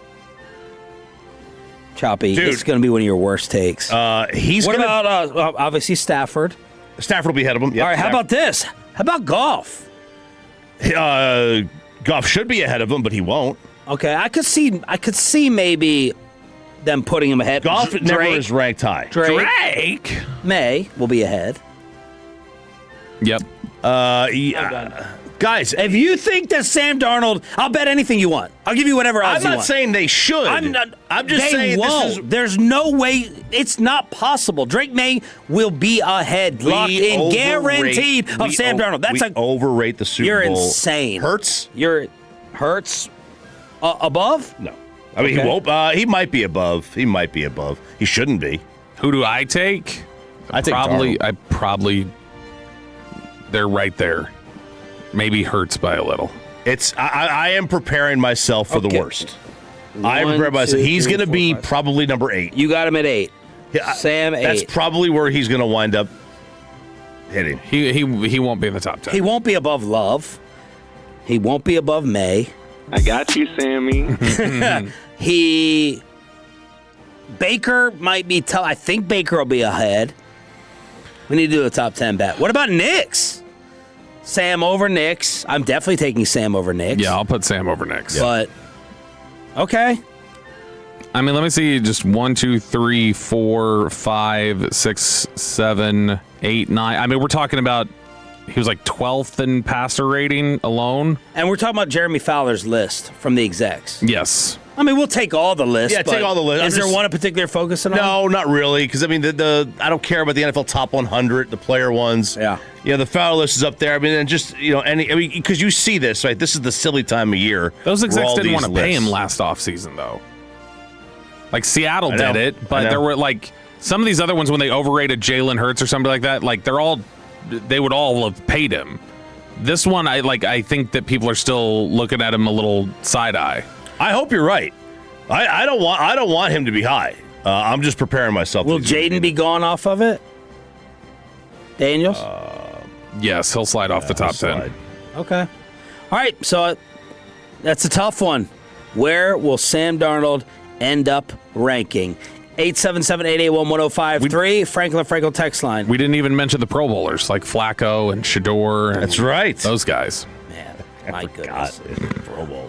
All right, NFL, your Red Zone fix on DFW Sports Station. Thanks for being a Total. That stands for Turn It On, Leave It On.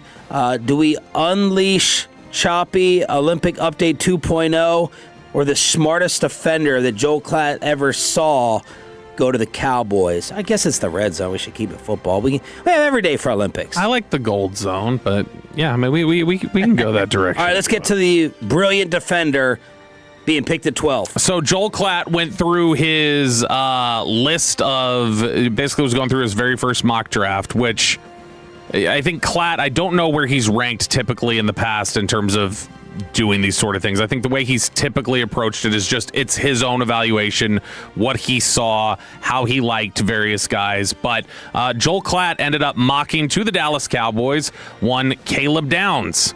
And he said about him, he is an NFL All-Pro waiting in the wings. He is the smartest defender that I've ever covered in college football. He called him a Swiss Army knife, said that he would be the perfect fix for what the Cowboys need on defense. And this is where the NFL's heading, is the players like Caleb Downs.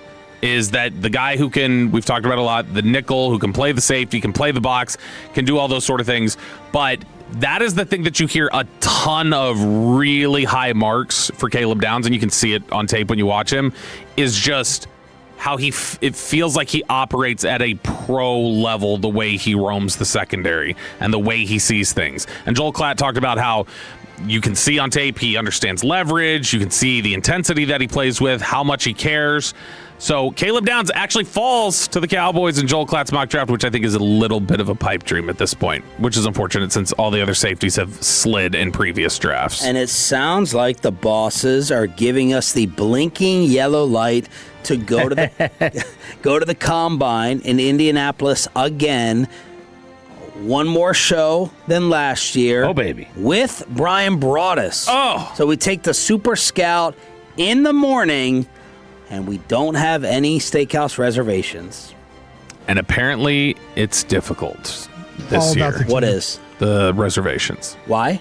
Because last year, remember, you were stunned you were able to get 2 reservations like you did. Yeah, but I did it. We staggered them. But how we got? We're about a month out. We were further out. But I know as of a couple weeks ago, people were saying there were no good reservation nights. All right, here we go. I'll just do it right now. I did it last year. Well, you're not going to get it. I got it last year. Yeah, and I got it too. He couldn't get it. And I already checked, and they're both out. No, we'll be fine. 9:30 doesn't count. What's it called? What's it St. called? Elmo's. Yeah, which one was better? We liked Prime better for the steak, but St. Elmo's was the better atmosphere. I think I like St. Elmo's food better. No, St. Elmo's downstairs was we were in the basement at St. Elmo's, It was a frozen dungeon. No, but it was cool, like the whole setup and everything. And you liked the soup, that navy bean soup or whatever I that they had loved it. there. I made that. But the steak was the one that one just tasted like nothing. It was bland. Since Broaddus dodged our team dinner, will he go out in Indy?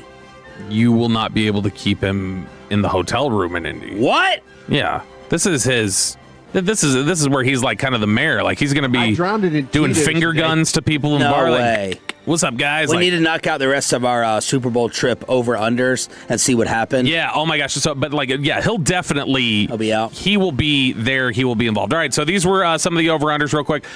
Number of hosts who have to switch hotel rooms. We put it at half.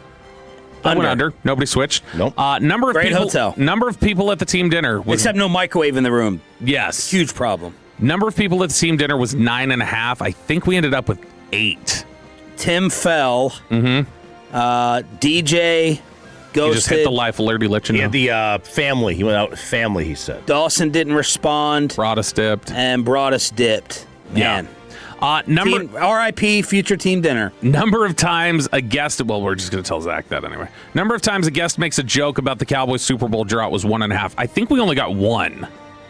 For us or the station? Like on our show. Oh. I think Urlacher did. Yeah. And then I think Stephen A. we didn't get to it. Yeah, we didn't get. Stephen A. would have. Russo didn't make a reference of it. All right, number of times we hear about a station host getting in a long distance fight with their significant other. That was 1.5. I think we were under. Well done, ladies. Number of times G-Bag ends up with one of our guests, 1.5. I think we got 1. Because initially I think we were supposed to get Flanoy. Number of times Eric says something on air or social media about San Francisco that makes us all nervous. He couldn't say enough positive things about it. If you change it to butt crack, it would have hit the over. Yes. And number of live guests we have, it was set at half. And if you don't include the people coming and sit with us from the station, that 0. We hit the under. We had 0 live guests? Yeah. It's 4 to 8 a.m. Tough. Let's trade. Hellman. We hit the over. Oh, yeah, Hellman came and sat down. I forgot I twisted his arm. Yeah. Man, I would love to get out of L.A. Oh, I'm going. You think we could say, we'll trade a full week in Indy? I'll trade the full week in Indy for Los Angeles. Gosh, L.A. 7 a.m. start time. I'm already so excited about Indy. Blinking yellow light. Blinking, yeah. Not green. It's a school zone light. It's a school zone. I'll do the show from L.A. Cool. By myself. Awesome. That's yeah. It is an honor and a privilege. Oh, shut up. To go to have a company be willing to pay for me to go to the Super Bowl. Go, way to go. So way to go, company man. Let's crosstalk. Slap the listeners in the face and finish up Ask Credit with a KNC masterpiece next. But let me.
Classic Chevrolet Grapevine today, the back-to-back #1 Chevy dealership in the world. More new Chevys than anyone else, all priced to sell. Visit ClassicChevrolet.com. This is Texas. This is Classic Chevrolet. Together, let's drive, relax, enjoy the difference based on new Chevrolet registrations 2023 and 2024. All right, Tolos, that's right now. Caller number 10 at 877-881-1053 wins a pair of tickets to see 9 Inch Nails on Tuesday, March 3rd at the American Airlines Center in Dallas. That's caller number 10 at 877-881-1053. Crosstalk with the KNC Masterpiece here on 105.3 The Fan. Good morning, fellas. Corey, what's coming up? Guys, we asked the question, are these the steps required for the Cowboys to become contenders right out of the gate, plus the stupid Mark Cuban thing? That's stupid? Well, we'll see if it's not.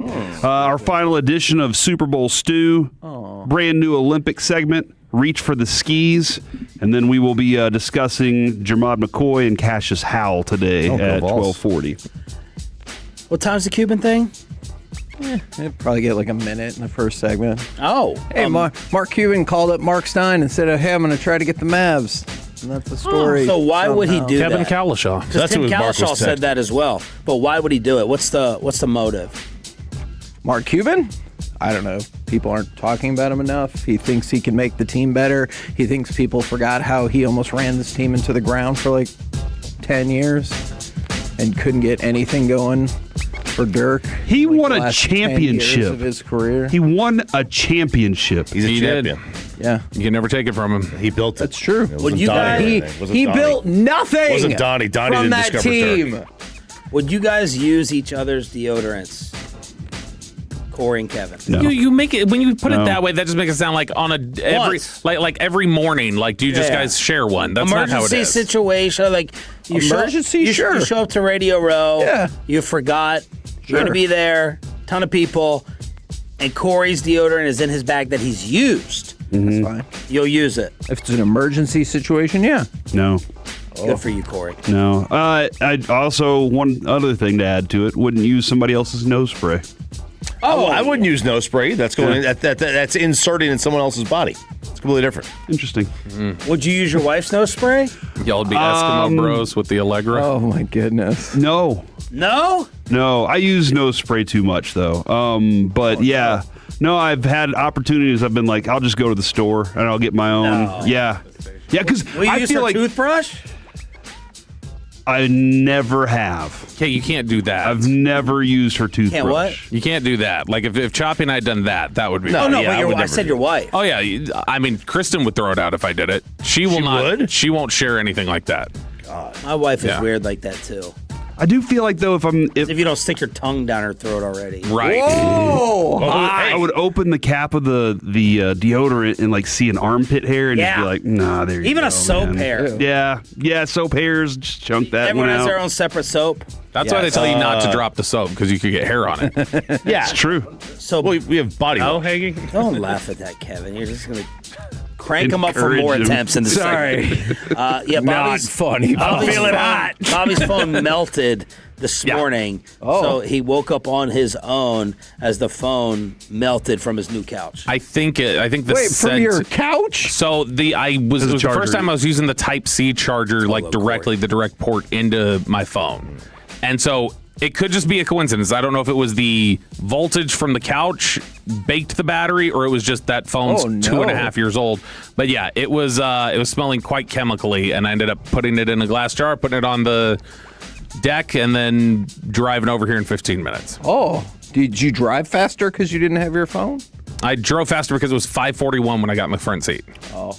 And But you made it. I did. Yeah, I got well, here. You did. I don't know. Maybe you made it. You made it here in 15 minutes. It takes 18 hours. No, so that to drive all the way. so it was 5:59:40 when I got up here. Like it was 3 minutes. So Good yeah, job. I got up here and then I was just out of breath. But I had the high of knowing I had just driven that is from Louisville in incredible. 15 minutes. Are you believing that he made it in that time, or he's lying? I mean, he has. Well, you know, I would You say saw me get drive. I would say get it on his phone, but his phone doesn't work because you can find your timeline, your travel.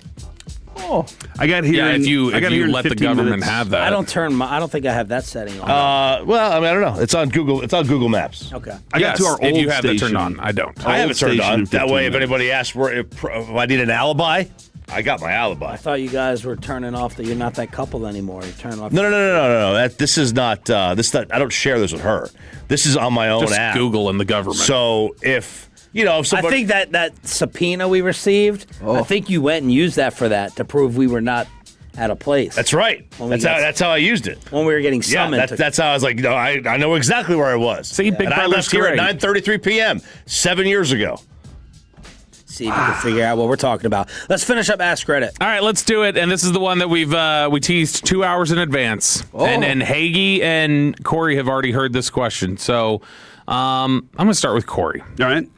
Corey, how long should relations last? And this is not a medical question. This is not just like my preference. Yeah, this is not like talk to your doctor. Just like when you think of what would the ideal time be of like, yeah, I feel like I really maximized my time there. All right, so you need 20 minutes of bad golf shot play. Mm-hmm. 4.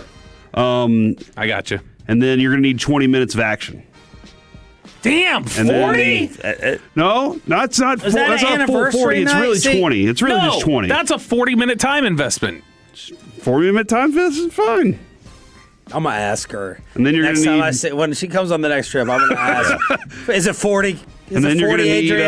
then you're 20 gonna minutes? need 20 minutes of cool down time. So it's going to be an hour. It's going to be an hour adventure. goodness. Oh my gosh! See, no, and you can't say. So here's. I know we're dealing with technicalities here, but on that topic where he goes, no, because the first 20 minutes doesn't count. This came up over the weekend with Kristen. We were talking about something. She goes, well, that.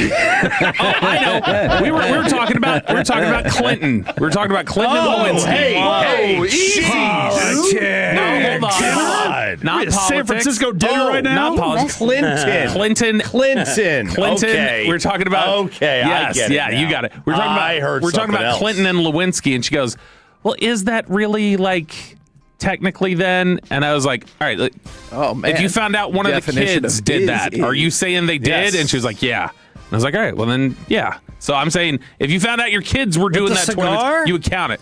No. Yeah, the Well, cigar that and doesn't the count. rest. All right, let's get rid of the bad golf shot play then. 20 Okay, minutes. just 20 minutes. About 20 Hey, minutes. 15. Well, I was what's gonna the say, like, optimum? 15's good. 15, 20 minutes. I mean, it depends. Let me ask you something. Am I dehydrated? How old am I? Have I had alcohol? What time of day is it? Oh, man, How that long has it question's been really since good. my last... Dehydrated. No, I'm not saying. Elimination I'm not changes saying everything. what's a good performance. I'm not saying like you usually shoot 100 and you want to Yeah. go out there and you shoot 95. You would like to shoot 80. Oh, So- I'm just saying. so I Sometimes prefer it's it to going be to take about 20 longer minutes. based Optimal. on... But what's optimal for 15 you? minutes.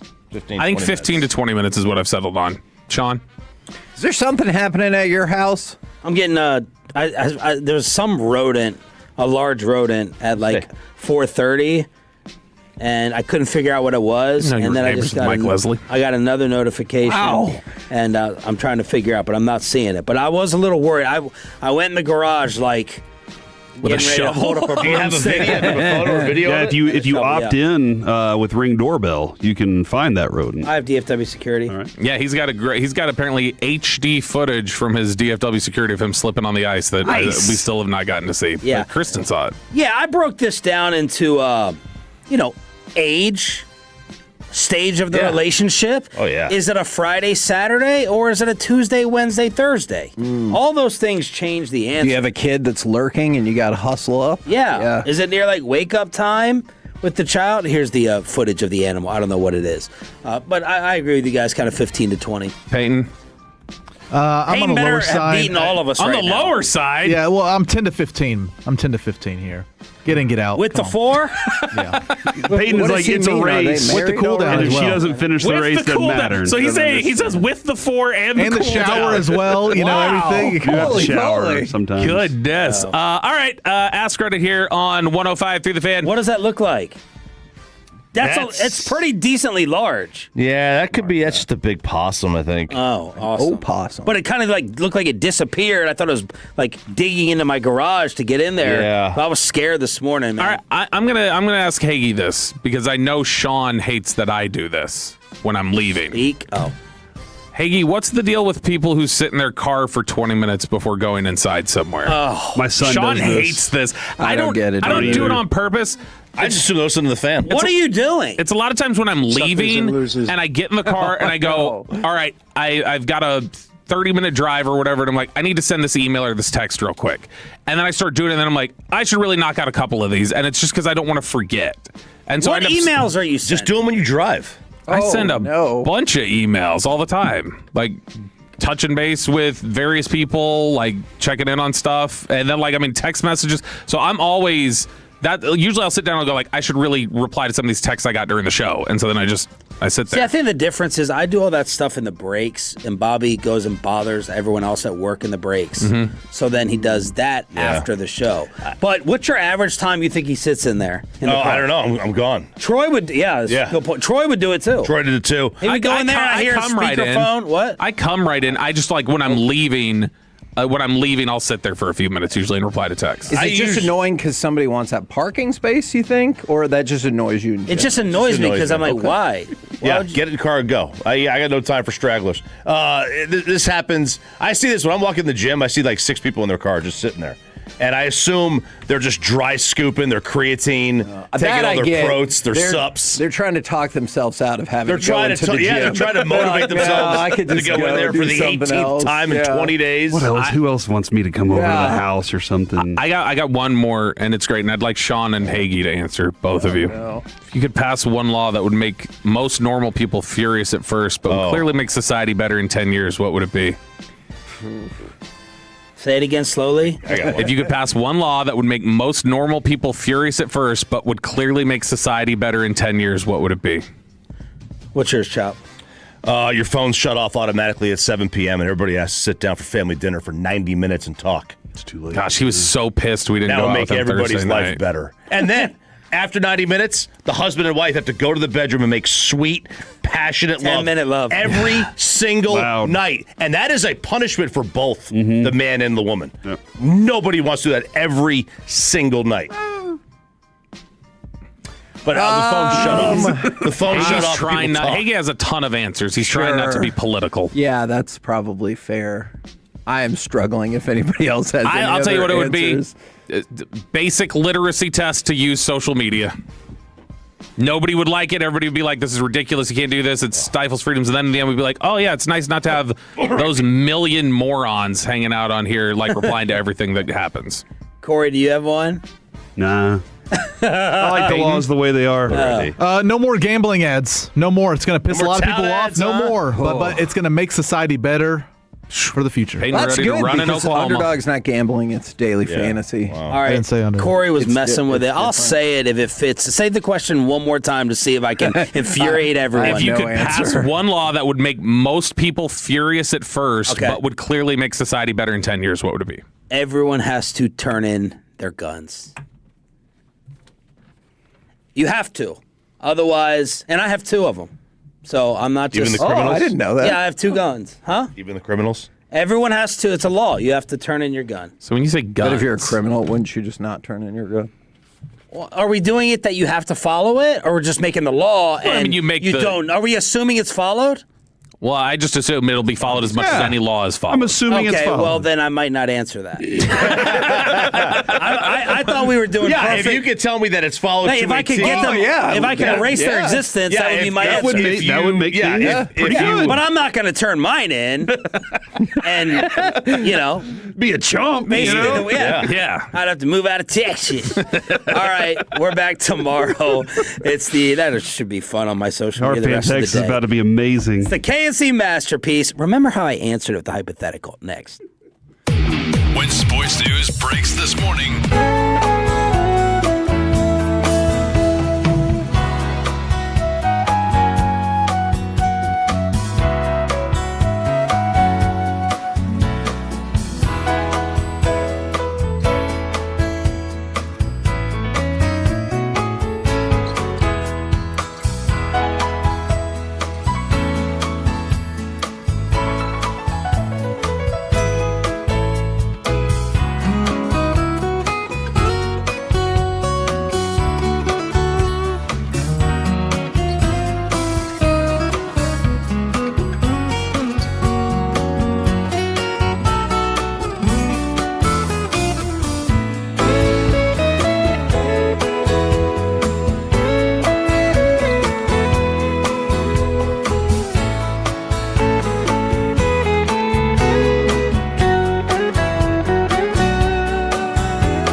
105.3 The Fan. KNC Masterpiece right here on 105.3 The Fan from a conversation in the break that I may never mentally recover from.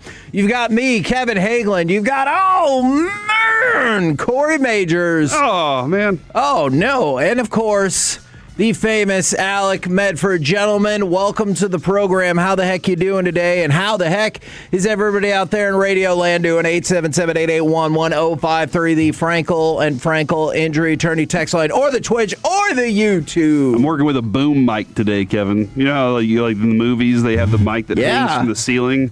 I was like, dude, that's what they should do here. Hang all the microphones from the ceiling. You don't want just somebody standing in here with in the middle of the boxing ring when the mic gets lowered down. Oh yeah! Every time we sit down, the mic just lowers down to us. That would be pretty Alec cool. pushes a button, the microphones come down to us, and we just grab the microphone and we say, "Let's get," and then we don't say anything after that because we could get in a lot of trouble. Yeah, I don't want to get in trouble for that. So I appreciate that. Do you ever see a movie or a TV show and you're like, "Hold on, was that the boom mic?" And then you go back and you're like, "Come on, how did the editor not see that?" Come on, guys, what are we doing here? Yeah, come on! How is that dude in the back of Braveheart wearing sunglasses right now?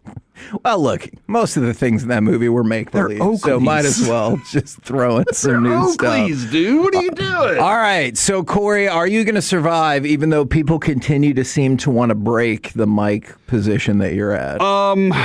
Yeah, I think we'll make it. I think we'll be all right today, as long as I sound all right. If I sound okay for the Tolo, then that's I'm gonna be fine, man. You sound great. Thanks, dude. I don't get enough compliments at home, so whenever you say something like that, it really makes my day. Okay, great. And I appreciate that, man. By the way, just a reminder, tomorrow we'll be at the Dallas Open at the Star in Frisco tomorrow, doing our show from 10 a.m. to 2 p.m. Alec, how you doing? How the folks in Radio Land doing? Whoa. What? You felt that too, right? That was incredible. How the folks was kind of it just threw me off just a little bit. We're not going that hard this morning. It's going to be a great show today, like Bassick would say. No. I'm doing all right. I will say, if you have any creative ways, legal or not, for me to make more money so I can move closer to the studio, this traffic is going to be the end of me. Okay. How long do you think it took me to get here today? Based on the previous information you've provided me and that exasperation, I'm going to say an hour and 20 minutes. Ooh, can I guess? Yes. 42 minutes. No, I wish. That was the old commute. Okay. That was the old commute. Try an hour and 35 minutes for no good reason on a Tuesday. But hey, made it here in one piece. I'm feeling good. I'm feeling great. I'm excited. It's going to be a good week. See, and it's the for no good reason part that I think you're really reaching all of the people right there, is whenever there's a big clog in traffic and you never see like an accident or a police car, but it all just dissipates and you didn't see a whole bunch of people breaking off on an exit and you're like, where did everybody go? Yeah, like 2 miles south of Coit, everything just opened up again. I'm like, you couldn't have done this like 7 miles ago? That would have been nice. Need more prep time. I got a couple options here, Alec, from the 214 DoorDash or Uber Eats. Maybe sell some feet pics as well. Part-time bartender. One of those bartenders where you don't really have to close. You just serve the drinks, all right? You don't have to close things down and clean up at the end. That way you can get out at a decent time and still, work on your chops a little bit. I think bartending is a great way for somebody to become a radio host because you're talking sports pretty much the entire time. Or you could be a bartender and a bartender, I meant. And I thought that was like a different kind of job. I was intrigued. At the Patch Cafe, and you can only work two shifts a week. Okay. But you're going to make a ton of money if you just roll that shirt up just a little bit and show some of the navel, and you'll be fine. Oh, yeah. Yeah. And then cut the top down a little bit so they can see some of the man cleavage. Okay. All right. I got some of that. I can work with it. That's from Landom. Okay, yes. From 903 OnlyFans Medford, it starts with OnlyFans. So there you go. All right, man. Very intriguing suggestions. Now, pitchers and catchers report for the Texas Rangers today, but also apparently you guys are more keyed in and fired up on the Mark Cuban thing than I am. So I don't really care that much. What the hell? Yeah, it's not that. I mean, nothing's even happened yet. He just said he's going to.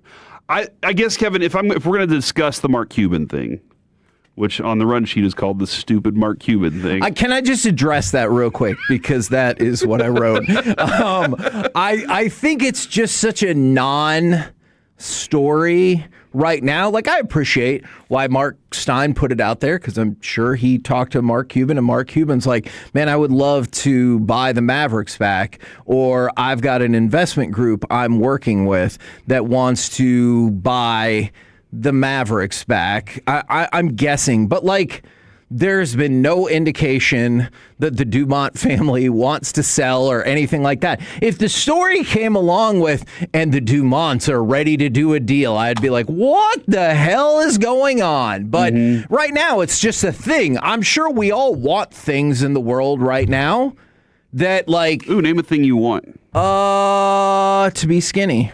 Okay. I'm working on that. On it, man. Thanks I'm proud to of you, dude. Sosa Clinic.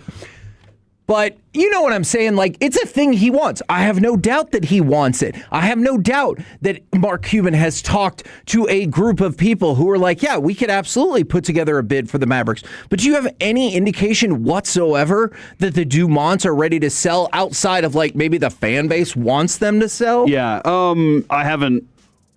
The only thing I can suggest here, and this is, I had this in C Block. We discussed it a little bit. But that is that the NBA is supposed to vote on whether or not to add 2 new teams. Right. Which I'm sure that will be a yes. Seattle, which obviously is going to, their first player is going to be Kevin Durant, and Las Vegas. And if that was the case, I could totally see Dumont and the Adelson family saying, we're going back to where we are good. We know exactly how to run the operation here in Vegas. We have connections deeper than anybody knows here in Las Vegas. Sure. We tried to get gambling going in Texas. We were going to try and push that. We couldn't make them budge. So let's go ahead and retreat. Mark Cuban, if you want this thing back and this investor group pays us the proper price, right, then we will see you later, and y'all can have a good time with this. The trajectory right now, though, is they decided to build a lot of this off the nostalgia of the Mavericks, which it never felt like Mark Cuban really did that. It felt like Mark Cuban was like, we are the now Mavericks. It's Dirk Nowitzki. It's Steve Nash. It's not about Mark Aguirre. It's not about Rolando Blackman. It's about what we have now.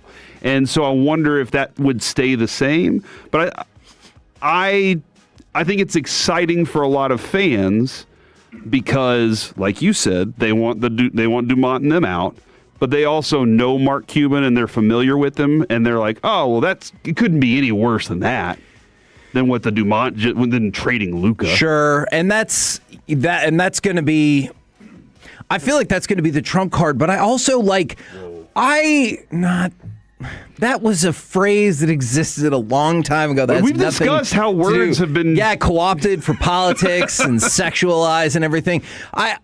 Somebody said, would you prefer Dumont? And that's tricky because he did Cooper Flag. He signed off on the Luka deal, which I do not like, but I think people forgot how Mark Cuban didn't run this team well for like 10 years. There was a stretch with Vegas Bob.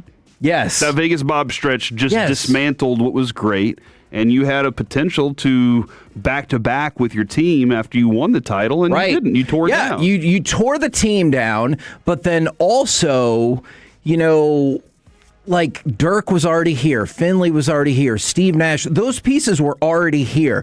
Mark Cuban was not the driving force behind getting Luka. That was somebody else. And even when they tried to get Luka, they couldn't even tank correctly to get Luka, and they had to give up another first-round pick. You had Dirk here, and I'm so glad that you got that championship. But you had huge swaths of time where the Mavericks could do little to nothing in the playoffs because we could not build a competent roster around Dirk Nowitzki. And then Mark Cuban was like, well, I understand the collective bargaining agreement better than everybody else. And he clearly did not.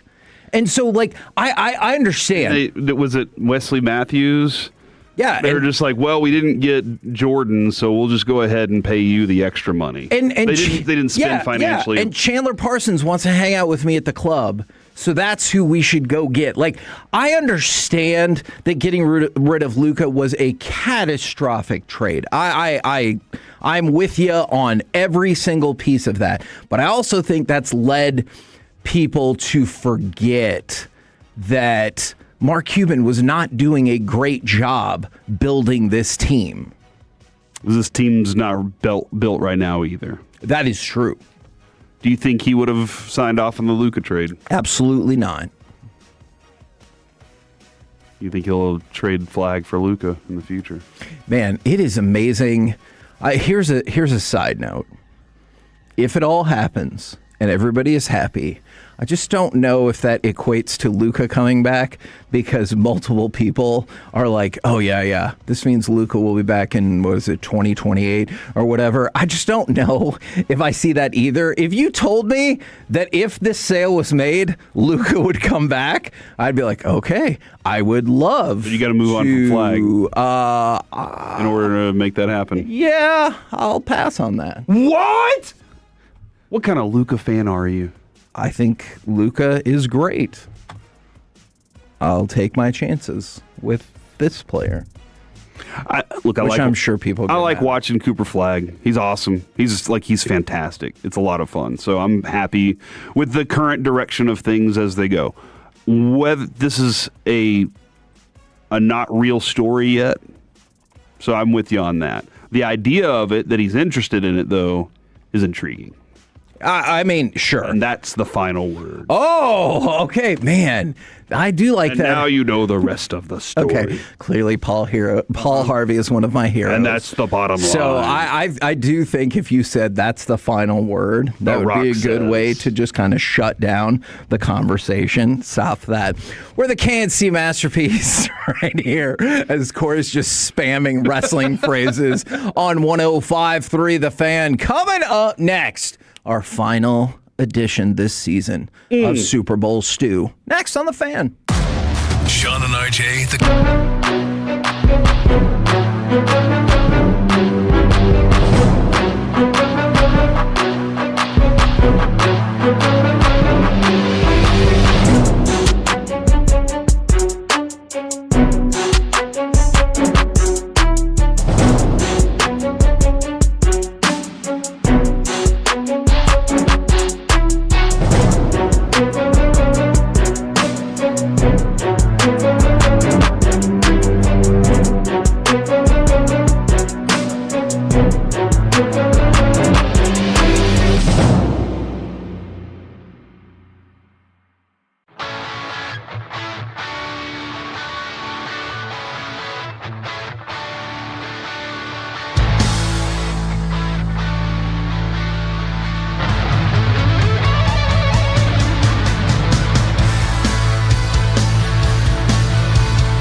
Frankel and Frankel, there's never an out-of-pocket cost. They only get paid when you win. Frankel and Frankel, the go-to car and truck wreck attorneys in Dallas. And at 24, trying to find some tempo, trying to take a shot play. Downfield for Hollins, he's got it! Touchdown, New England!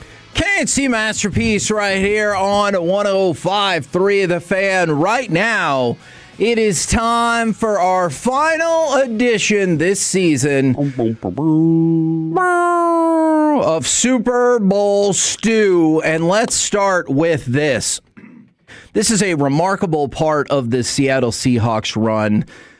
Do you realize they did not turn the ball over one single time in the postseason? Yeah, it's pretty impressive. No interceptions, no lost fumbles, not once. They are the first team in the Super Bowl era to go the entire way without turning the ball over en route to a Super Bowl championship. Pretty damn stout offensive line they have put together. True.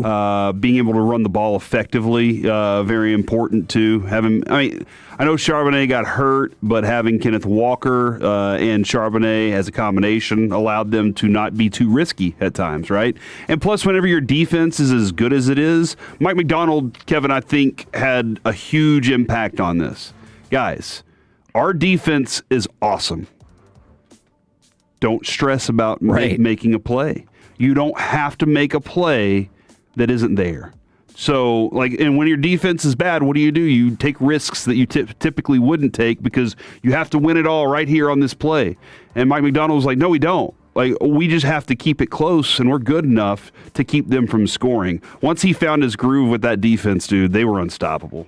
Yeah, and I wonder how big of a coaching star, for whatever that's worth, Mike McDonald is going to become. After the, after the game, everybody was like, nobody knew who this guy was, except for John Schneider. He seems fine with that. He does not seem to really give a damn. Yeah, and they were like, but now everybody's going to know his name.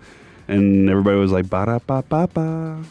I thought you were going to go with Hamilton, and instead I like that. Yeah. I went with McDonald's. Yes. All right. Now, you pointed out yesterday the Patriots, who are tied for the most Super Bowl wins in history, now have the most Super Bowl losses in history with 6. Suckers. And the Seahawks are the 17th franchise to win multiple Super Bowls. But let's focus in on this season specifically. The Seattle Seahawks were 60-1 to win the Super Bowl going into the season. That is the longest preseason odds for a Super Bowl champion since Tom Brady's 2001 Patriots. So was that the one where that was Drew Bledsoe got hurt? Okay. Yeah, and then the snow, and there was the Tuck rule. Yes, what a busy season that was. And then they also broke up the Rams, talking about a potential dynasty. I remember that very specifically. And instead, it started a different dynasty. Are you guys a dynasty? Yeah, I think we are. You won one Super Bowl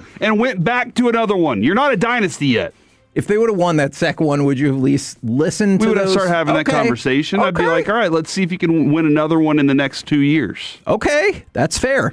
I think 3 and 4 years is definitely a dynasty. Yes, I would agree. How difficult that is. I would agree with that. Now, let's talk about Kenneth Walker. Kenneth Walker, he won the third. He won the Super Bowl MVP for a reason, and part of that was he generated 42 yards over his expected total on his 30-yard run in a game that didn't have especially early, a whole lot of big plays. He was projected to get 4 yards on that run. Really? And he broke it out for 30 right there. Dang, dude. Yeah, big runs. And it seemed like on those specifically, nobody knew what to do defensively. They looked lost whenever that happened. Yeah, I would agree with that. Now, that's how he make you look. Speaking of looking lost, sometimes it was Drake May's fault, absolutely. But then there were other times that the offensive line for New England struggled. We talked about how Drake May unfortunately set the record for most times sacked in a single postseason at 21. He is also the first player in the history of the NFL to get sacked 5+ times in 4 straight playoff games. Really?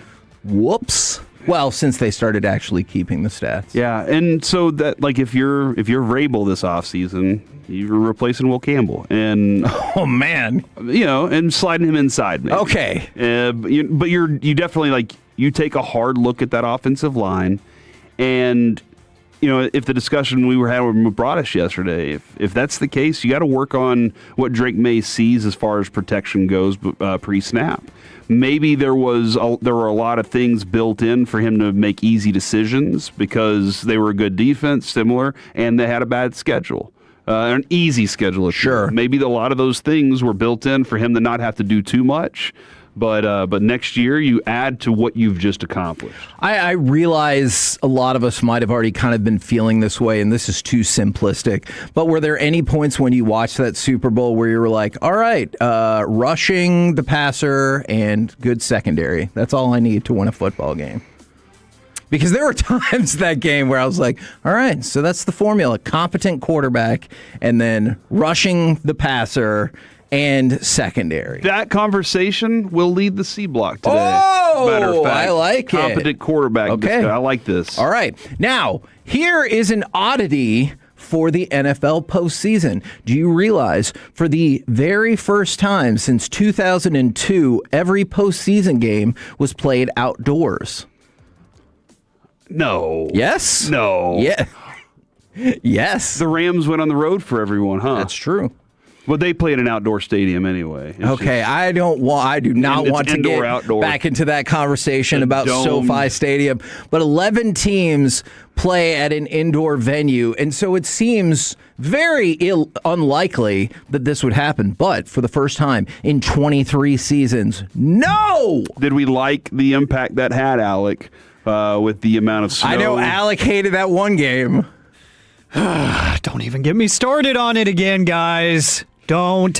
Yeah, no more outdoor games. How about we just get retractable roofs everywhere? I think Globe Life Field, if we're being honest, they were visionaries when they made that concept. Okay. We need to go back to that. Wow. Like, we need to revisit how amazing that idea was and just give it to the NFL. Would you like to see big NFL take out of their endowment to build those retractable roofs for everybody else? Well, some owners for the NFL, they're really hurting. Some of these stadiums, they'd have to like retrofit, like that's what they were talking about with the original Globe Life Stadium. Let's retrofit it, and they were like, it would cost more. So let's just build a new stadium. Let's charge the people half the price, or maybe more, but we'll build it. Buffalo already is building a new stadium without a roof right now. So their endowment. I mean, it's Buffalo. What's going to happen? All the snow. What? Yeah, so much snow. So I love the idea. I just don't think it's going to happen. All right. Now, I have an update on the Patriots' offensive line. Will Campbell said he tore a ligament in his knee this season, and he wasn't 100% for the playoffs, but said it's not an excuse. All right. So he's saying it's not an excuse. What about Lindsey Vonn? What's she saying? That she has like a shattered. Her injury sounds horrifying. Tore a ligament and played through it. Yeah. And do you feel like what happened to her is equivalent to Will Campbell's Super Bowl performance? Okay. Great use of that. I just saw her post something along the lines of like I tried, I dreamt, I jumped. Yeah. Hey, she did. I got to give her credit for that. Was it smart? Probably not. People are like, they ski on with no ACLs all the time. Like, but did you see what happened? Like, you can clearly see the stability of the knee. If she got any semblance of medical clearing, it feels like it would have been impossible to stop. Yeah, I completely agree. But in retrospect, in hindsight, but with Will Campbell, does this make you feel any better? Sounds like he's releasing this. We never heard a word about this all season. Well, now Albert Breer is saying that he suffered the grade 3 MCL sprain on November 23rd. So, what was it on the injury report all year? Well, he missed 4 games. Okay. He missed a handful of games leading into that. Okay, well, get healthy. Come back stronger. Okay. Now, I haven't seen the outcome in terms of how the buyer would have felt about this or if the buyer was just a super nice person. But did you see that somebody got a Super Bowl ticket for $50? No, I did not. So on SeatGeek, somebody listed row 18 in, I think, 108. A Super Bowl ticket for $50. Now, I still haven't seen the update about if this was a typo and they were going for $5,000, which even that seems a little low for the Super Bowl, or if they were just like doing a bit and they were super nice or whatever. But somebody saw it and, of course, immediately was like, yeah, bye. Don't care. Bye. And they got the Super Bowl ticket for $50. That's pretty cool. They were already there? Like they were already in San Francisco? Ooh, that's a good question. If you got it for $50, yeah, it's worth. And how long before the game they did it? You said? I don't know. Okay, you're irrelevant. The day before, you see that, you buy it. Now you're like, now I got to get from Maine to San Francisco. But you would do that, right? If you got a ticket for that cheap, in a heartbeat. Yeah. And with that town, now you do have to drive like 7 hours outside of San Francisco to get to Santa Clara, I think. I don't know. It's like 45 minutes. You do have to get out there. But yeah, I'd do that in a heartbeat. Except for the electrical substation. I'm a little concerned about that. So. I understand that you are. Multiple people are saying they think it was a typo. I haven't seen anybody admit yet that they posted the ticket up. Okay. And wouldn't you just pivot to, yeah, no, I did it as a friendly gesture to the world. I wanted somebody out there to enjoy what they might not be able to afford otherwise. Okay. Now, if it was somebody that's like a billionaire and he's like, got one for $50, sure, I'd be like, oh, come on. But I kind of feel like they just thought that there was a period in there and it was going to be more zeros. Here's from the 903. They're the only person that watched that game that didn't overpay. From the 901, no, sell it immediately. Oh, man. From the okay. 903, resell that ticket for thousands. So you're not saying...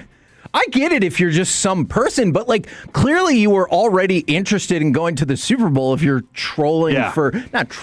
looking around for tickets. But does that seem to be the consensus? Is like sell that thing, yes, put the right amount of zeros in there and make a giant profit. You're going to make $4,000 at least $950, probably at least, plus all the fees. That's true. The fees are going to get you. Do I get fee money if I sell? No, they take it. Who gets the fees? The ticket platform. Big tickets. Yes, exactly. SeatGeek, etc. But if I give you a ticket and you buy it from me, I don't have to pay any fees? Like in person? Yeah. Sure. Who would those fees be to? Alex like following you around and he's like, I'll take 20% of that, please. I was thinking 25. Okay, well. Plus the service fee, plus the San Francisco tax. Okay, well, yes, that is a thing. All right. So going into the game, the Patriots were 4.5-point underdogs. That was the largest Super Bowl underdog since Cincinnati played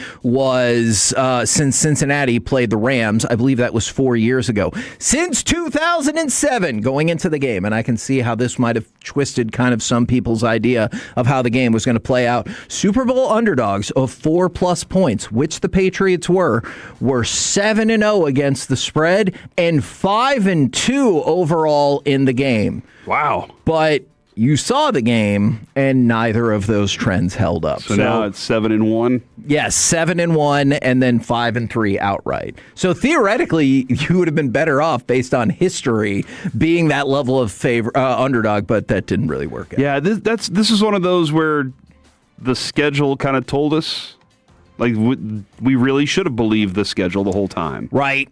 About this team in particular and their playoff run. What did they actually do? I mean, you trade all of the people talking crap about your schedule and everything to be in a Super Bowl if you're the Cowboys, don't right? care at all. Yeah, I know. Don't care at all. We could have played the worst teams ever and ever. We're in the Super Bowl. I think this is the conversation. I hear you. What really is the team? did they really they lucked into it, which other teams have lucked into Super Bowls too. 100%. They faced terrible schedules and got lucky through the playoffs and got to the Super Bowl and then got dismantled or even won the Super Bowl. Yeah. So sometimes that happens. We're the KNC Masterpiece right here on 105.3 The Fan. Coming up next, we've talked about how today is the day that Rangers pitchers and catchers report to spring training. But it's Coronation Day. Let's add on that. Okay. And reasons to get excited for the rest of 2026 spring training. Next on The Fan. Coming.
Classic Chevrolet. Together, let's drive. Based on new Chevy registrations 2023 and 2024. KNC Masterpiece right here on 105.3 The Fan. One of the things that we know is synonymous with baseball is one Eric Nadel. I want to make sure I let you know the tickets go on sale tomorrow for the 14th annual Eric Nadel birthday benefit. That concert is going to be on May the 14th. Going to celebrate Eric Nadel's 75th birthday at the Longhorn Ballroom, and we want everyone to rock with us, especially because Eric Nadel has been so helpful with the Grant Halliburton Foundation in mental health. So those tickets are going to go on sale tomorrow, and we just might talk with Mr. Nadel sooner rather than later. By the way, he knows good music. He really does. He does. Kevin, I think you've learned about music from him, so congratulations. Yes, that is true, and he wrote a book and included us. Right now, brought to you by Reliant Air Conditioning, it's time for some baseball nuggets. Now, the Rangers pitchers and catchers report today. We're going to talk more about that throughout the show, but we can go ahead and start it right here before we go across the rest of Major League Baseball. What's that excitement level? And I know usually it coincides pretty darn close with the end of football for the start of baseball. I know we're sad about football, but the start of baseball. Kevin, I'm not sure if you have this in your notes for today, but I've already seen it, and I will be purchasing a spring training lid while we're out there. Okay. It's a red cap with a blue bill, and it has 26 on the side. I'm not sure what that's for. Maybe probably the year. How many years the Rangers have been around, probably, is what I'm thinking. That's not. No? I feel like you know that. All right. And then it looks like a Christmas tree next to the tee. It just kind of, at first I was like, is that a Christmas tree? And then I went, oh, no, it's, I guess, some sort of sage. I don't know, something that grows in Arizona. And so that got me going. Like, that got me started. In a positive way? I'm excited, Okay. yes. I'm excited because new hats are always a cool deal. Okay. And I think, I love this question. When's time to purchase a new hat? Do you get one every year? Do you wait? Do you just get free hats? So what I'm intrigued by is if you go to a place where they're not going to have the hats elsewhere. So like if you go to Surprise or you go to spring training, I understand the appeal of buying a new hat every time you're there because like that's the spot to get the hat. You know what I'm saying? And so I get that part. From the 214, not excited at all. Chris Young and Ray Davis have completely ruined hope for the Rangers. Oh, no. Well, I don't feel the same. I feel like I kind of know what to expect, and here's the deal. If these players don't perform up to the standard, like if they don't perform to that, will they say, you know what, we're trading. We're starting to sell pieces off. Now, the value won't be very high on them because that's just what it is. But will the Rangers be like, all right, we did the best we could, and we have some, we're going to move on from this, move on from that, move on from this and that. And then now we'll start the rebuild process of this all, and that could be another 2-year thing. Right. Yeah, no, it could be. No, it could. Could be longer. Don't say maybe 3. Could be maybe 4. I know. Don't do that to me. We've only had one winning season in the last 9 years. But it was pretty sweet. I'm starting to get excited. Fortunately, I have some Olympics going on right now, but I'm starting to get excited about baseball. Okay. But I will be excited that first day, Kevin, that you and I are walking up and you say, I have to take a picture of the sign. I like that sign. And then we'll walk in and we'll start hearing the clickety-clack sounds. Yeah. That's when I'll be like, all right. And then it'll ramp up to opening day. Like, it'll just be like, as soon as opening, we're going to be out there for opening day, I'm hoping, and we'll get this thing rocking. So I'm excited. All right. Are you excited at all for the new Mets outfield of Jorge Polanco and Bo Bichette? Now, I know there's more that goes into an infield than just that, but having them kind of man the corners as we go across the rest of baseball. I mean, we've kind of seen how the Mets go, so good luck to them, no matter what money they spend. Okay. It just kind of, I always go back to Jerry Seinfeld talking about becoming a Mets fan. And I think, and he said he was at a Yankees game, and he was like, well, I get it. And then he went to a Mets game, and he saw the big baseball, Mr. Baseball head, Mr. Met. Mr. Met. Obviously, Miss Met wasn't around yet, because if he'd have seen that, he'd be like, now I'm really with. But he said he saw Mr. Met, and he saw them, take out on the field, and he was like, these are my people. Like, this fits me, my whole sense of everything. I just feel like they are, yes, good luck to them with all that. They should have better bats up there. Okay. This year. I wonder if that's the same direction you're going to go with this next one. The new Japanese stars adjusting to Major League Baseball, including Murakami, who signed a 2-year, $34 million deal, the Japanese Babe Ruth, or the next incarnation of it. But he signed it with the White Sox. So I feel like if you're going to say that about the Mets, I'm going to guess that you might not be super stoked for the White Sox. I'm interested to see what he can do. That's not a stadium that I love for home runs. Or just in general. Yeah, or in general at all. But I'm very interested in what he can do for sure, because it's always exciting to go, is that person really going to be everything we heard about being, from over there? And Shohei has changed my perception on, oh, wow, that dude really was everything that he was supposed to be. Darvish was really good. He was. I think he may have gotten a little overhyped, but he was exceptional. He needed to hone a few things. Yeah, man, when it comes to players coming from somewhere they've never competed with this same style of group, I get definitely interested. How much are you going to keep an eye on the status of Tarek Skubal, and will he stay with the Detroit Tigers throughout the year? Are you a person who, like, if it's not my team, I don't care? Not if it's somebody as good as that. Like with Skubal, I'm pretty locked in because he's amazing. He's never going to be a Ranger. Oh, for sure. You agree? No, yeah, absolutely. Like Chris Young, 100%, I agree with Chris that. Young might covet him. Yeah. And you know what, though? Dude, we got DeGrom. I know, like, all the things, but he was at one point the best pitcher ever, and I was like, we'll never have DeGrom. Right. So maybe, I don't know, but I feel like we'll never have Skubal. So, but at this particular moment, I am inclined to agree. But with he's that. like I've said many times, he's not a dude that just goes out there and pitches and leaves the mound. He goes out there and puts on a spectacular show, and he invites people to come recognize that this Sunday you better be on the dial to watch what I'm about to do. So yeah, I'll follow that whatever that dude's doing. It's kind of like I told you, Scherzer and DeGrom, for the most part, I miss their careers. Right. And I'm kind of upset about that. Now there are certain players where I'm like, I'm going to start tracking what they do. And you've been in on Skubal. Oh, yeah, for sure. Will teams approach the ABS any different in spring training, because it's going to make his regular season debut on opening day this year? But I think last year, one of the benefits we had of being at spring training is we got to see how ruthlessly efficient the ABS is. Do you think any teams will take it more seriously now? Not to say that they didn't before, but a little bit more serious now, knowing that, like, hey, this is about to be a thing that we're all going to have to live with. So, explain, we're not completely umpire free. No.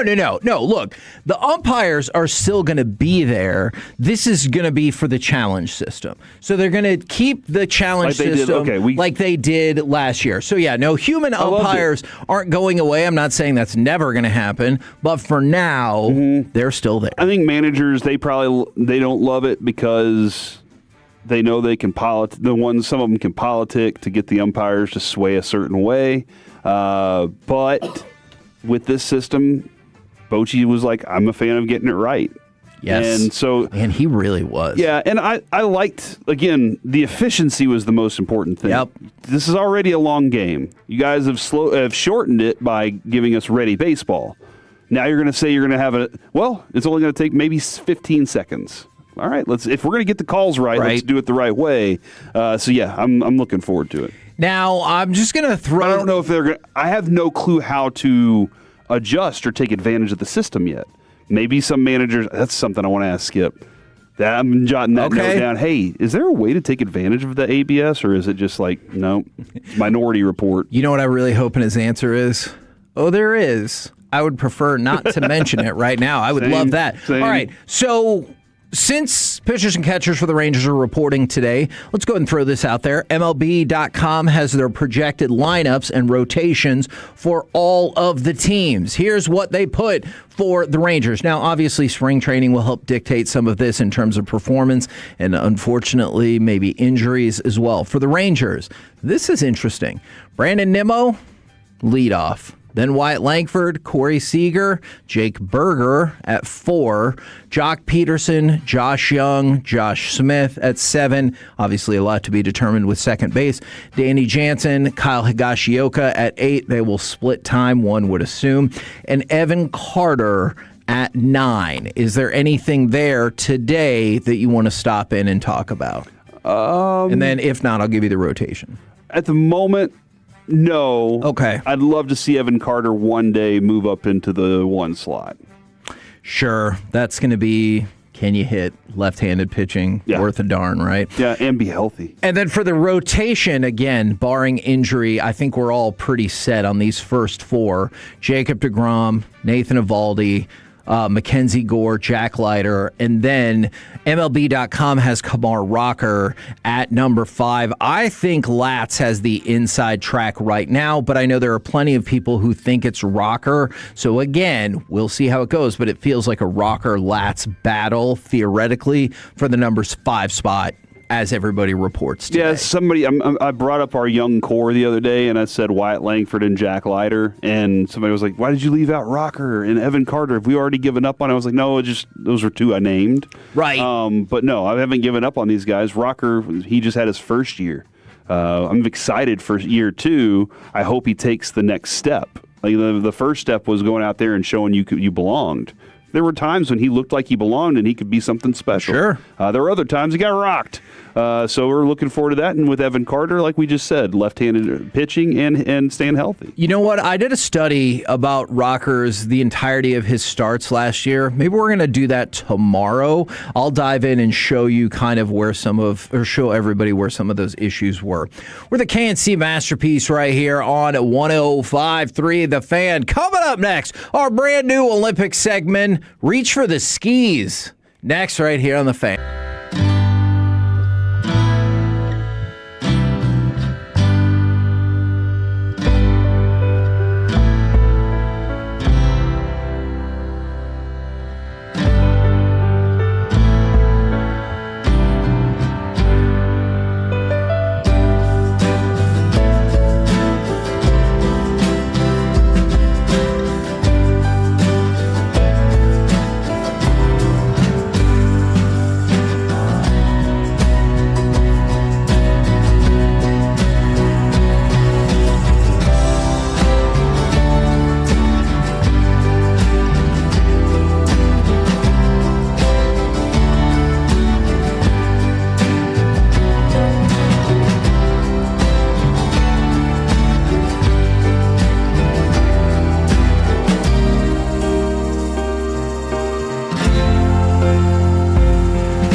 Leasing Studios. It's the KNC Masterpiece on 105.3 The Fan. KNC Masterpiece right here on 105.3 The Fan. Just a reminder, tomorrow we'll be doing our show live from the Star in Frisco for the Dallas Open. And then the G-Bag Nation on Thursday will be doing their show live from the Sidecar Social in Frisco. By the way, shout out to Sidecar Social. They were yet another excellent Metroplex business that helped us out with Peace-a-thon. But right now, it's time for some Olympic talk because it's time for our brand new Olympic segment, Reach for the Skis.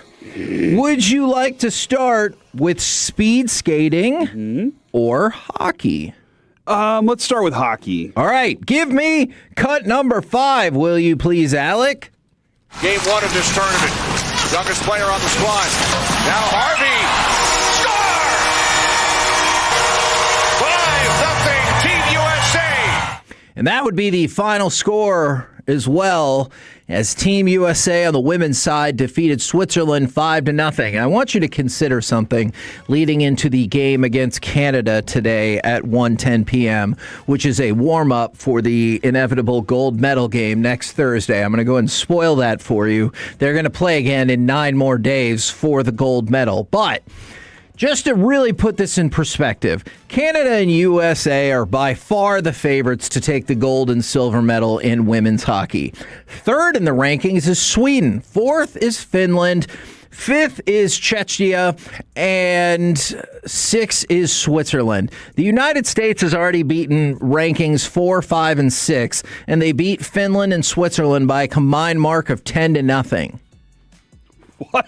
Wow. So, hey, Sweden, we're good. Give it a shot. Yeah. But otherwise, nothing. It's the United States and Canada, and they play at 1:10 today to determine who wins round 1 of an inevitable 2-round struggle. I believe, Kevin, I'm sorry if I missed you say this, 25 and 23 all time is Canada over the U.S. Oh, darn it. But I think they have 135 to 133 goals, so they're only up by 2. Just about. Yeah, like as close as it gets. These are very similar teams. And Kevin, I don't know if you remember, we recently interviewed Hillary Knight. We did. Who is, I think, 1 point away from tying the all-time U.S. record. Because she had 2 more assists in this awesome. game. She's awesome, dude. Hopefully she can add a goal and an assist, and then she'll have the record. But this is a time to be alive.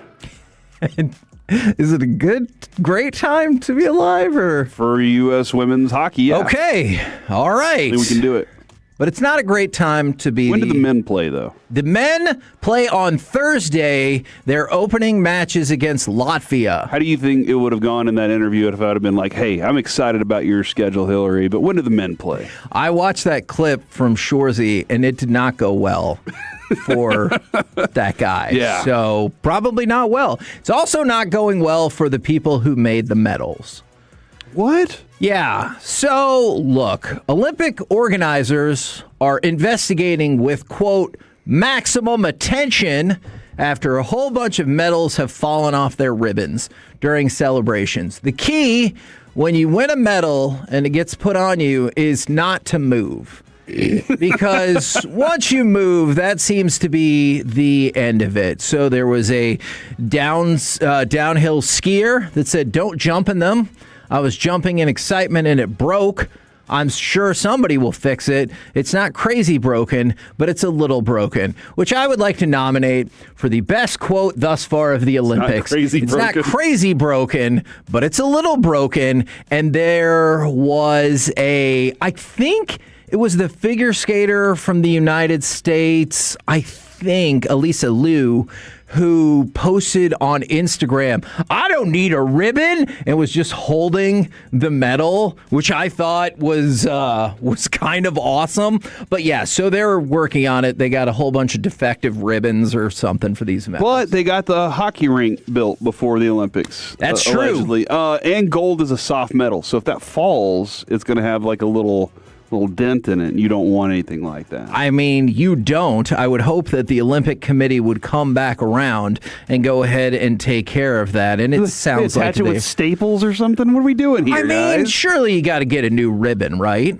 Now, is it the ribbon's fault or that little link that attaches from the? That is an excellent question. I would be inclined to say the link, but let me ask you this: who's failing more, the link, the ribbons, or drones?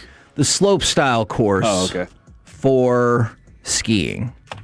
Now, Berk Ruud of Norway, as you probably predicted, he won the gold medal on slope style skiing because he finished the course. Now, you think I'm kidding about this, but listen to this. So Ruud completed the course after, of the previous 11 skiers, 8 of them fell down. The guy who won the silver medal, he is an American. So huzzah for the Americans. Go America. Alex Hall, he did the course 3 times. You know how many times he didn't fall? Once.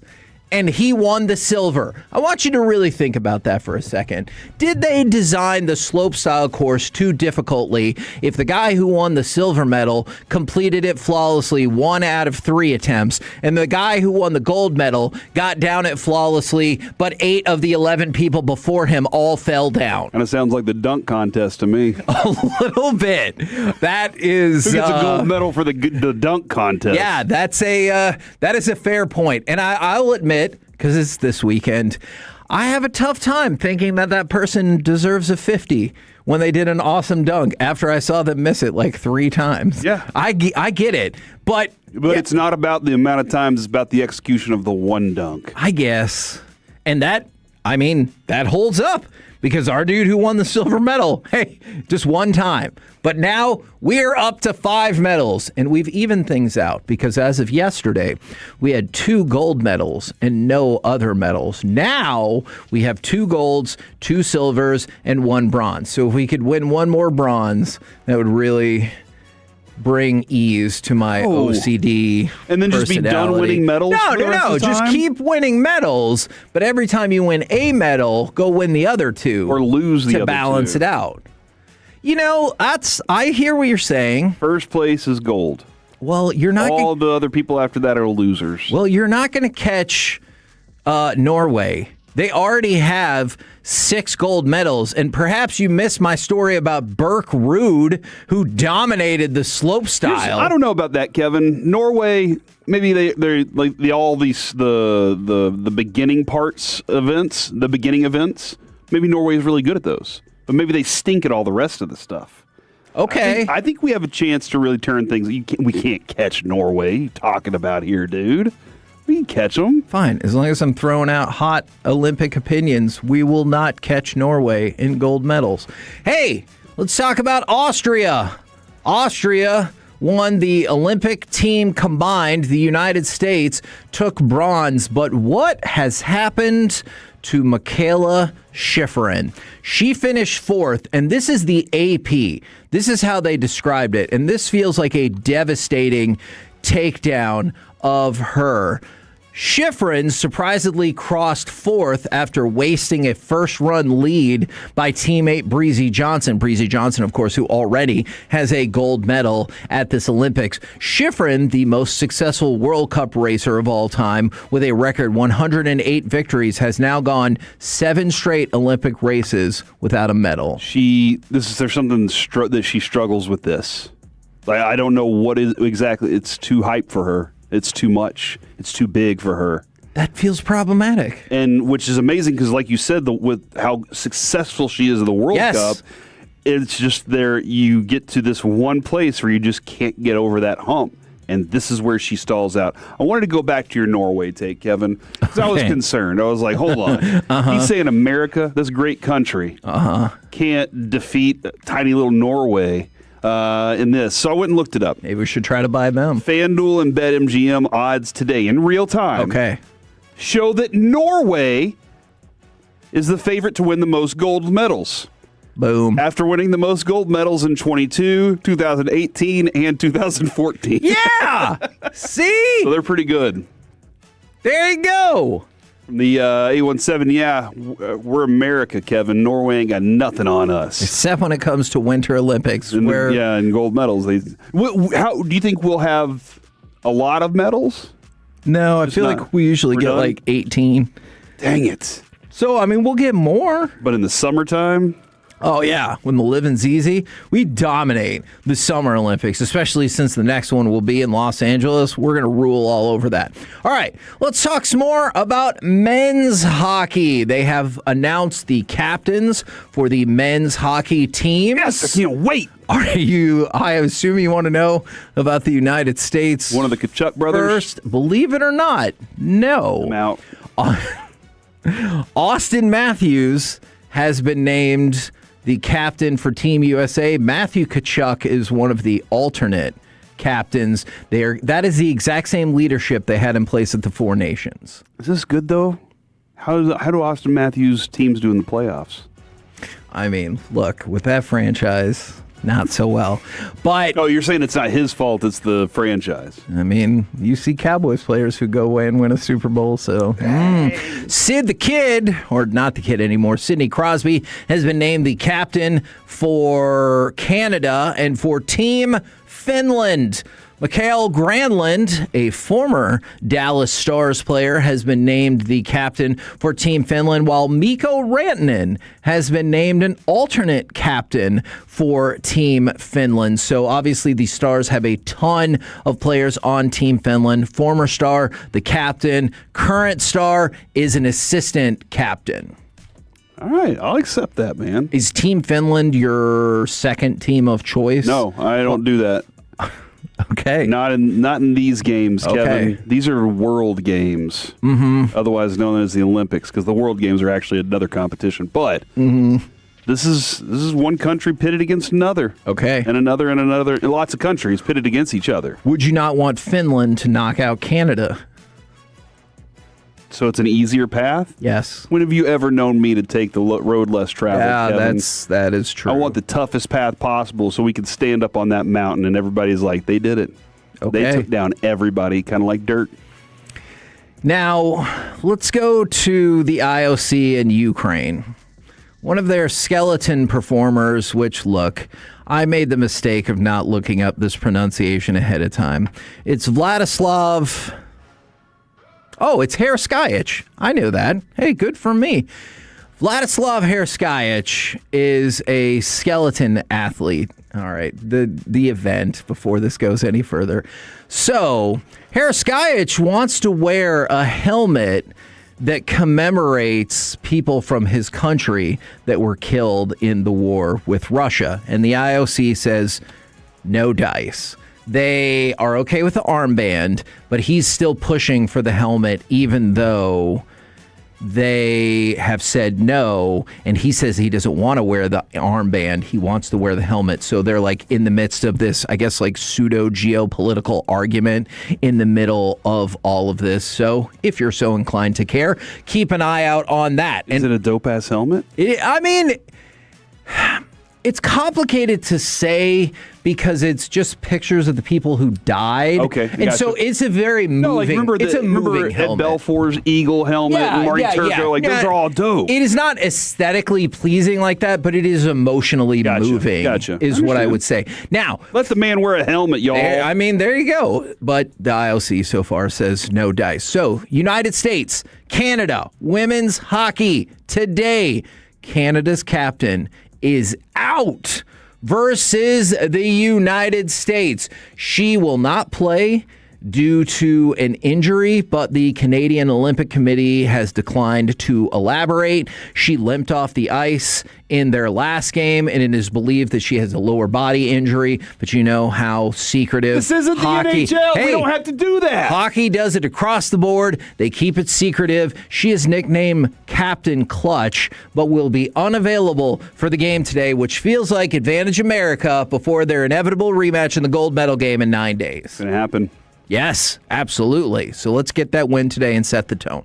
We're the KNC Masterpiece right here on 105.3 The Fan. Coming up next, it's time for AM on the FM. We got the question of the day plus the worst beat from the big game next on The Fan. The more time you give, the more our crush.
by the personal injury lawyers, Frankel and Frankel. If you've been injured in a car or truck wreck, call Frankel first, 214 or 817-333-3333. With Frankel and Frankel, there's never an out-of-pocket cost. They only get paid when you win. Frankel and Frankel, the go-to car and truck wreck attorneys in Dallas. Can't see Masterpiece right here on 105.3 The Fan. I'm going to bring your attention to something really quick. Now, we had gone over a lot of these giveaway items for the 2026 Texas Rangers season before, but they have added one to the schedule that I had not seen before. May 29th, when the Rangers host Kansas City, a replica jersey of Nolan Ryan, complete with bloodstains on the number 34 white jersey when he took that comebacker from Bo Jackson off his lip, just wiped the blood on his jersey, and he's like, boom, let's go. They will be giving away 10,000 of those, I believe it is 10,000, of those replica jerseys on May 29th. If only you could hear Bo Jackson describe that moment. He was on with the G-Bag Nation at the Super Bowl. And he did talk about that. Boom! That one's cool, dude. It is. That one's cool. But if you're wearing it, is your lady going to be like, oh no, you're bleeding? She understands. Okay. Right now, it's time for this. What does this button do? Please, please, do not push the button. You have no idea what it... Alec, you be quiet. Alec, that was awful. 1 for Alec, 0 for Peyton. Don't you dare touch that dial. Don't you dare do it. It is time for AM on the FM. My name is Alec Medford, the man that they call the Pride of Mansfield, Texas. Yeah. 877-881-1053. Somebody told me while we were out of town on the fan text, you probably need to stop being involved in that altogether. So I'm trying to make up my mind. As to what I'm going to do about that. I just want you to feel included. So if you choose to include yourself, feel free. This has always been an inclusive show. I appreciate that. That's right. We are the inclusivity show of record. Yes. Fact. I like it. We just keep on adding to the list. I really like it. I told you we want to be the record show of record. Hey, Guinness. I've seen the numbers. You guys are making it happen. So thank you very much. Does that mean the ratings are good, Kevin? The ratings are great. But the question is, how do we make them better? Better by bringing that segment back. Ooh, I like it. You hit your cue today. I like that. 877-881-1053. That is the Frankel and Frankel Injury Attorneys text line to answer today's question of the day, plus the worst/dumbest beat on a play made over the weekend on the big game. We'll get to that here in just a little bit. All I'm going to say to tease this, how do you have inside info and still get it wrong? We'll get to that here in just a little bit. But gentlemen, we're going to go to the National Day calendar. I will start with today's question of the day, and then while you ponder your answer, your response, we will go through some of the other days that we are celebrating today. Today is National Umbrella Day. National Umbrella Day. So the question of the day is, what is something that you never have when you actually need it? 877-881-1053. I will let the Tolos ponder, and we will go over some of the other national days real quick because there's some random and weird ones. Today is National Cream Cheese Brownie Day, I guess. I don't believe I've ever had a cream cheese brownie. And brownie? Yes. Sounds fantastic. I'm not opposed to it. I just didn't know that it needed its own day because I didn't know it existed until this morning. This is new to me. Yeah, this is news to me. It's National Flannel Day. Oh, yeah. National Flannel Day. Love a good flannel. Makes me think of Pearl Jam. Same. Do you tie it around your waist? Yep. Okay. And then jump out of off the thing, the speakers. Was that the grunge? And then I sing a song that nobody can understand. Okay. Was that the grunge uniform? Jean shorts, big chunky boot shoes, a flannel. Or some Vans. Yeah, a flannel tied around your waist, and then probably 3 shirts. Like, and they're like kind of overlapping, and you're like, hold on, is that another shirt under that? Maybe a couple of necklaces. A t-shirt on top of a long sleeve, or underneath the long. Yeah, no, and then maybe a flannel over it all. Yeah, maybe. Yeah, yeah. It definitely was. Man, there's a great TikTok trend going on that people of my age group will probably only understand. I feel like you guys can appreciate this, though, where it's just like a Roblox character that has a similar haircut to me, which I kind of hate, and he's wearing a flannel and some jeans, and it's like that server at that one restaurant that claims it's established in 1920, but it opened 6 weeks ago after you tip $5 on a $25 burger, and it's him dancing to Little Talks by Of Mice and Men. That's very accurate. It's so accurate, and I hate it. Because of the refugee kids. They taught me about it. Yeah, watch out for it, though. Yeah, what does that mean? Lots of pedophiles on there. Yeah, lots of weirdos there. Yeah. Yeah. Oh, yeah. Lots of weird talk stuff. to your kids, dude. Oh, no. Just do some Googles. Do some Googles. We took it off of Lucy's tablet. Yeah. Crap. We can't have nice things. I gotta We just can't. back some people. It's also National Home Warranty Day. Oh, yeah. So that's a good thing to have. And it's also Safer Internet Day. So don't. Well, yeah, because of what y'all just said about frickin' Roblox. Yeah, so don't download Roblox. I guess. Unless you want to sponsor the segment, then please download the heck out of it. That would be amazing. But guys, we'll focus back in on National Umbrella Day. Again, the question of the day, in case you missed it, it's on Twitter every morning as well, at Alec on the radio. 877-881-1053 for National Umbrella Day. What is something that you never have when you actually need it? A coupon. Hold on. Before we get into your coupon situation here. Oh. Kevin claims, and I never thought this until he claimed it, nobody's ever actually purchased an umbrella. Fact. And then I was like, nah, that's not true. I was given that one from a golf tournament. Adrian's grandparent gave us this one. Like, every umbrella we just naturally have. And nobody knows where it came from. And I asked my grandfather a long time ago, I was like, hey, those 3 umbrellas, do you remember where you got them? And he went through, never bought one of them. Yeah, and if you walk in somewhere and there's a little umbrella stand and people are putting it in there, everyone could be leaving. There's still 3 umbrellas there. Who belongs to those umbrellas? Nobody. They're just there. I don't know how they got there, and nobody knows where they'll go. Huh. Well, I hate to rain on your parade. See what I did there, rain. But the umbrella that's in my car right now, I purchased. Because I'm the worst. You're the exception that proves the rule. Yeah, and I remember when I bought it too. It was maybe 2022, my junior year of college.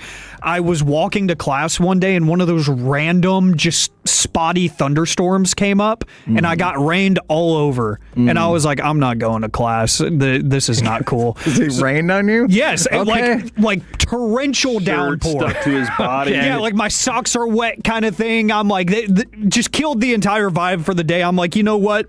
This is a hybrid class anyways. They don't really expect us to show up. I was trying to be the good kid that showed up for once, and I'm going home. So I went home. If you would have dressed grungy, you could have just shed a couple little layers. Sure. Fine. True. I did not expect a random thunderstorm that would last 90 seconds over downtown Arlington, in the middle of a sunny day to pop up. Right. So I went straight to Target after it stopped raining, and I paid way too much for an umbrella. Why are they so expensive? How many times have you used it? That's a cool story if I believed it. I'm so serious.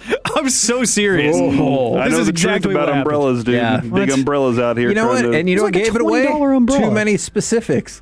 People who are lying, they give too many specifics. He had the whole story. You know what? 2022, if I recall. He had perfect attendance in college. That's right. Honestly. Not really. But anyways, Kevin, I'm going to shut down your argument the only way I know how to. I paid for that umbrella. You know why? Because I know I paid too much. It was like $20. It was stupid. So you know what I have to say to that? You can't say anything. Argument over. I said off air I have to desensitize myself to that, or else I'm going to lose so many arguments. So mine's the coupon. Is I do still like to cut some coupons, even though I know you can get everything online. Yeah. But I'll be like, am I really going to do that? And then I'll be in the line at Whataburger, and I'll be like, son of a gun, I do have that coupon for buy one, get one breakfast sandwich free, but I don't have it now. Do I just stick with one? No, of course I still get 2, but I have to pay full price for it, and that's a shame.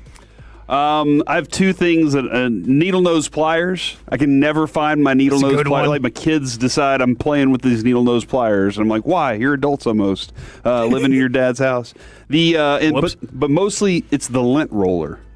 Yes. Every time I'm like, crap, where's the lint roller? I can never find it. And I always leave it in the same spot. We have this little, it's next to a table in my house, so it could be anywhere. But it's this little like cabinet in the living room that I always put it in the same spot, and it just somehow disappears. So it's the lint roller. Okay. That's a really good one because I've always grown up around pets that have the just worst type of fur that will just stick to you. It will show up on every article of clothing.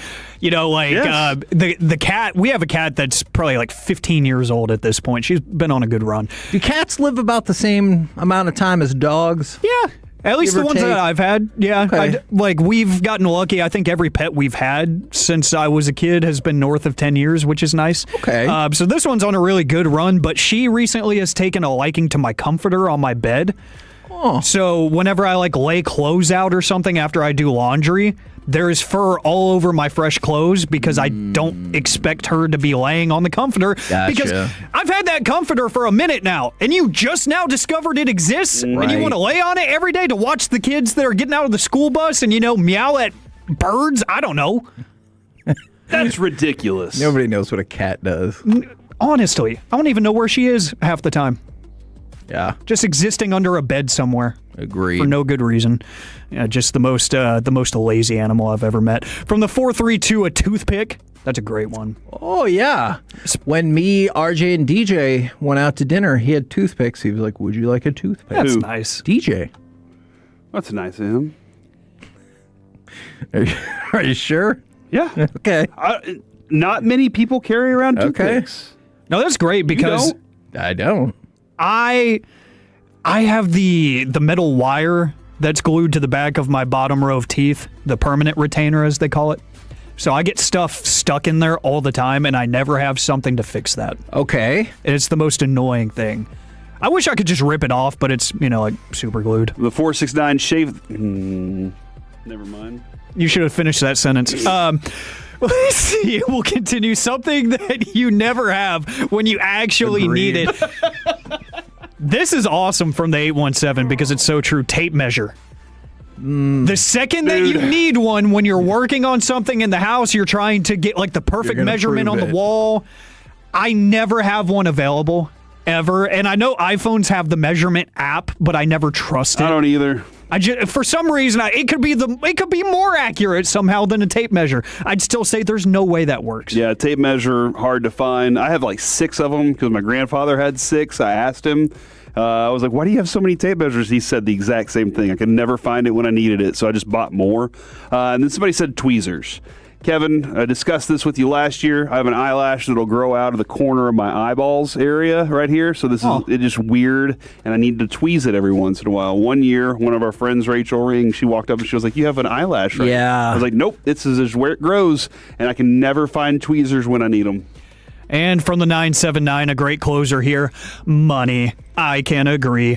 Guys, I could have made a lot if I read the fine print on this play that was made that ended up being the worst beat in my mind from the big game on Sunday. So there was, a lot of conversation going into the big game weekend, if you will. Right. If Bad Bunny would have any surprise guests joining him on stage, which I told you guys off air yesterday, one of the weirdest things I saw on Polymarket was 2 days before the Super Bowl. The odds for Lady Gaga showing up shot up from 2% to 83 or 85% days before the event. So there's some weird stuff that goes on. I have my theories about Polymarket and prediction markets anyways, but that you think they're giant money laundering schemes? Maybe, but I don't want to put that. We do commercials for one of them. No, I'm just going to say that some of them, especially this one, not the ones we do, because Polymarket, I've seen some interesting trends happen that I'm like, there's no way that'll happen, and then it happens, and I'm like, oh, cool, I guess. So there were some cameos, and if you paid a lot of attention to Bad Bunny's show during the halftime performance, that little house setup that he had, there were some random celebrities just kind of hanging out underneath the canopy. There was Cardi B. There was Ronald Acuna Jr. There was all kinds of random celebrities hanging out. So there was a Canadian rapper named Preem, who he's been really good friends with Drake since the late 2000s. So you assume that somebody that's super plugged in with Drake is super plugged in the music industry as well. So this rapper ended up putting about $178,000 USD on Polymarket on the combination play that Drake and Cardi B would not perform during the halftime show. Obviously, he knows Drake, so he got that inside information just by asking him, which you can debate if that's fair or not. But what he didn't do was read the fine print on that play. What is defined as a performance by Polymarket? He knew for a fact that Cardi B would not be rapping or singing or anything like that during the halftime show. Polymarket says that non-singing dance moves qualify as a performance. Cardi B was on stage dancing during the halftime show, meaning he lost this bet. So $178,000 down the drain because he did not read the fine print of what a performance is defined as. Dang. Wow. Fine print always gets you, buddy. It really, really does. We're the K&C Masterpiece right here on 105.3 The Fan. Coming up next, I know what you're thinking. You're thinking I'm going to tell you it's time for Gridiron Gravy. Don't tell me what I'm thinking. Okay. Maybe it's gridiron, maybe it's not. Or maybe I'm going to ask for permission to dive into Norwegian Olympian who just won a medal and made a weird confession after they made their medal-winning run. I trust you. Because it sounds amazing. Next, right here on The Fan. Coming up in the next G-Bag Nation, you have...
And 2024. KNC Masterpiece right here on 105 through the fan. Now, I know normally this is where we go right to Gridiron Gravy, but I have an Olympic story that I would like to share with you that has just transpired within the last 30 minutes or so. Alec, you've heard the audio. Do you think I should play the audio and then explain, or do you think I should explain the setup? What's the name of this segment? Oh, good question. Gridiron Gravy? Skate or Die? Oh, I don't know. I don't know like that. I don't know the information. I know nothing about this. Skating? Okay. Do you think I should do the setup? All right, here, I'll tell you what. Sturla Holmlagred from Norway won a medal in the biathlon. This is the second medal of his career. He finished third in the men's 20-kilometer individual event, the biathlon. Then he talks with NRK, which is the Norwegian Broadcasting Corporation. Now, I'm going to play you some of the audio. It's in Norwegian. Don't worry about it. But what I really need you to do... I need to know how many of our listeners speak Norwegian. Please let me know. Well, I'll tell you what. Text in what you think or know that he said. I have a translation here. I just need you to feel what this fella is going through post winning a medal. Det stort. Det min første OL-medalje. Og jeg vil takke alle som har hjulpet meg på veien. Smørerne for en kjempegod skidag, og hele familien som har backa meg. Og så det en jeg ville dele det her med, som kanskje ikke ser på i dag. For et halvt år siden så møtte jeg mitt livs kjærlighet. Verdens vakreste, fineste person. Og for 3 måneder siden så gjorde jeg min største tabbe og var utro mot henne. Og det fortalte jeg for en uke siden. Okay, I think he said something about the Nixons, the band. Okay. Sister, I miss you. And he also, he sounded like he was all worked up emotionally about that, man.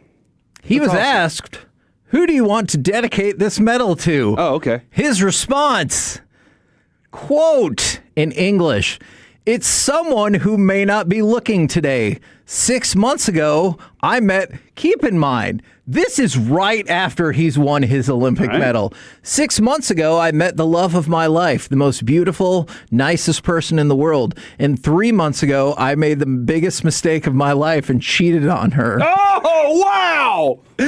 And I guess a week ago, right before he left for the Olympics, he told her that he had cheated on her right before he went to the Olympics, and they're done! Oh, no! And he decided... But he won a gold. No, he won a bronze. No, he didn't.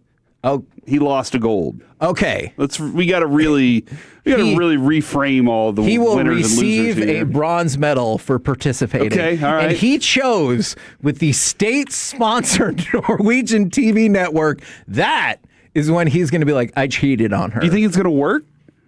Maybe if he came won clean. the gold. She said, "I'll tell you what." Oh, that was part of the deal? You tell everybody that you cheated on me, and I'll get back together with you. Maybe that won. By the way, from the 214 from Samantha, he cheated. She knew before we revealed what he had actually said that he cheated. You know what? I'm intrigued by your hypothesis that she was like, fine, go win a medal and profess to everybody what you did, and I'll take you back. So I just wanted to share the story with you of Sturla Holmlegred from Norway. I'm sticking with that. And him taking the blame. Also, just as an aside, it's the love of his life, and they made it 3 months before he cheated. Dude, sometimes... That doesn't feel... Sometimes you know. You're going to cheat? No. Okay. Oh, that sound. Sometimes you know that they're the love of your life. All right? Like, you know, within, the first 3 months. Mm-hmm. I knew immediately with Adrian. That was the love of my life. And there's a picture of us as children together. But yeah, I guess if it's the love of your life, you're not going to cheat. Sometimes, though, you have to find out, You're like, hey, you might be the love of my life. Let's see how you react to this. No, that's not what you're having to find out. You're just having to find out how, how stupid of a mistake did I actually make? And then the regret builds in. And you don't want to live with that regret forever. If they can let it go, then it's okay for the couple now. The response to this is wild. From the 214, that's kind of sweet. From the 716, now I'm glad you played the audio first. That definitely took an unexpected turn. From the 817, it's me. They're the girl that he cheated on. I'm now only going to date the gold medalist. And from the 806, no. Now he gets all the pity and rebound booty in the Olympic Village. He's playing chess. And from the 972, you boys are doing great work today. So there's your update on the Olympian whose name I probably said not quite right, and his cheating scandal after winning a bronze medal in the biathlon, which feels like a Mad Libs that I've put together for you. I'm proud of you, buddy. Thank you. Was it worth your time? I'll tell you what. When I left and went down the hallway to go to the bathroom in the break, we were still playing in the hallway. I was captivated by the tease. So you got me, and then the story delivered. All right, right now, let's do a truncated version brought to you by Men's Tea Clinic of Gridiron Gravy. Dip it and cheat on her. And I knew within 6 months she was the love of my life. And then within 3 months, there's this other person. But then, all right, since you said a bronze medal's not really a winner, let's go to the Super Bowl runner-up ring. Did you know that's a thing? The Super Bowl runner-up ring. You still get a ring. Nope. From... You shouldn't. I don't know, Jostens or whatever. I don't know who makes those rings. Balfour, yeah.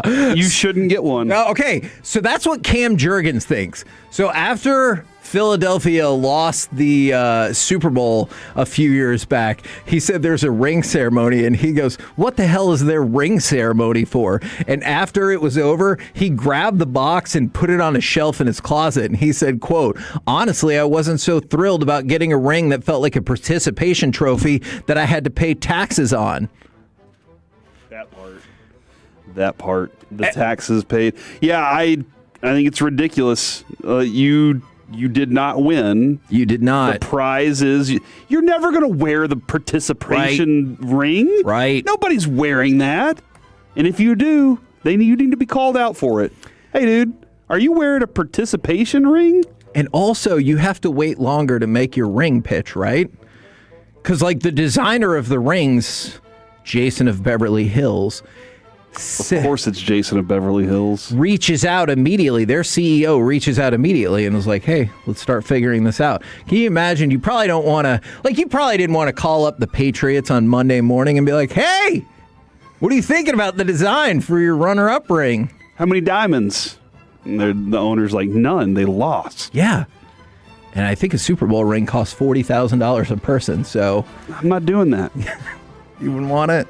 I would want a Super Bowl ring. Sure. Not a loser ring. Wow. Okay. Well, there you go. By the way, Drake May says any reports that he needs off-season shoulder surgery are false. He said time is the best healer, and he does not anticipate needing surgery whatsoever. The Giants are interviewing Brian Callahan for their quarterback coach position. So a little bit of a They can crap all over his quarterback and be like, your fault. You stink. What the F are you doing? Yeah, we'll see how that plays out. And then we're getting more and more news as this goes along. Keon White for the 49ers was shot in the ankle early Monday morning in downtown San Francisco. So he had surgery, I believe it was either this morning or yesterday. And now the police report says Keon White was shot following an argument with rapper Lil Baby. And so we're getting more and more information, but it sounds like Keon White is going to be okay. So thank goodness for that. But we'll see what kind of charges and everything follow off of that. But it stems from an argument with Lil Baby. And I just thought you'd want to know that. All right, let's go from that to a couple of things that we didn't get a chance to talk about yesterday. Seth Ryan has been hired as the Jets passing game coordinator. He is, in fact, following in the footsteps of both his father and grandfather. So they're keeping the Ryan name happening in the coaching game. And then Christian McCaffrey's brother has landed an NFL coaching job. Max McCaffrey is joining the Chargers as an offensive assistant. I saw Rex Ryan walking down the streets of San Francisco when we were leaving. Was it the Rex Ryan or a Rex Ryan? It was the Rex Ryan. Okay. Do you think he saw like a defensive situation and kind of botched it? And the people went right by him. No. And he was like, if this is 20 years ago, everything would be just fine. We're the KNC Masterpiece right here on 105.3 The Fan. Coming up next, pitchers and catchers report for the Rangers today. So what are the main focuses for you in spring training? Let's do that next right here on The Fan.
Dallas-Fort Worth. Let's go, Cowboys. An Odyssey sports station.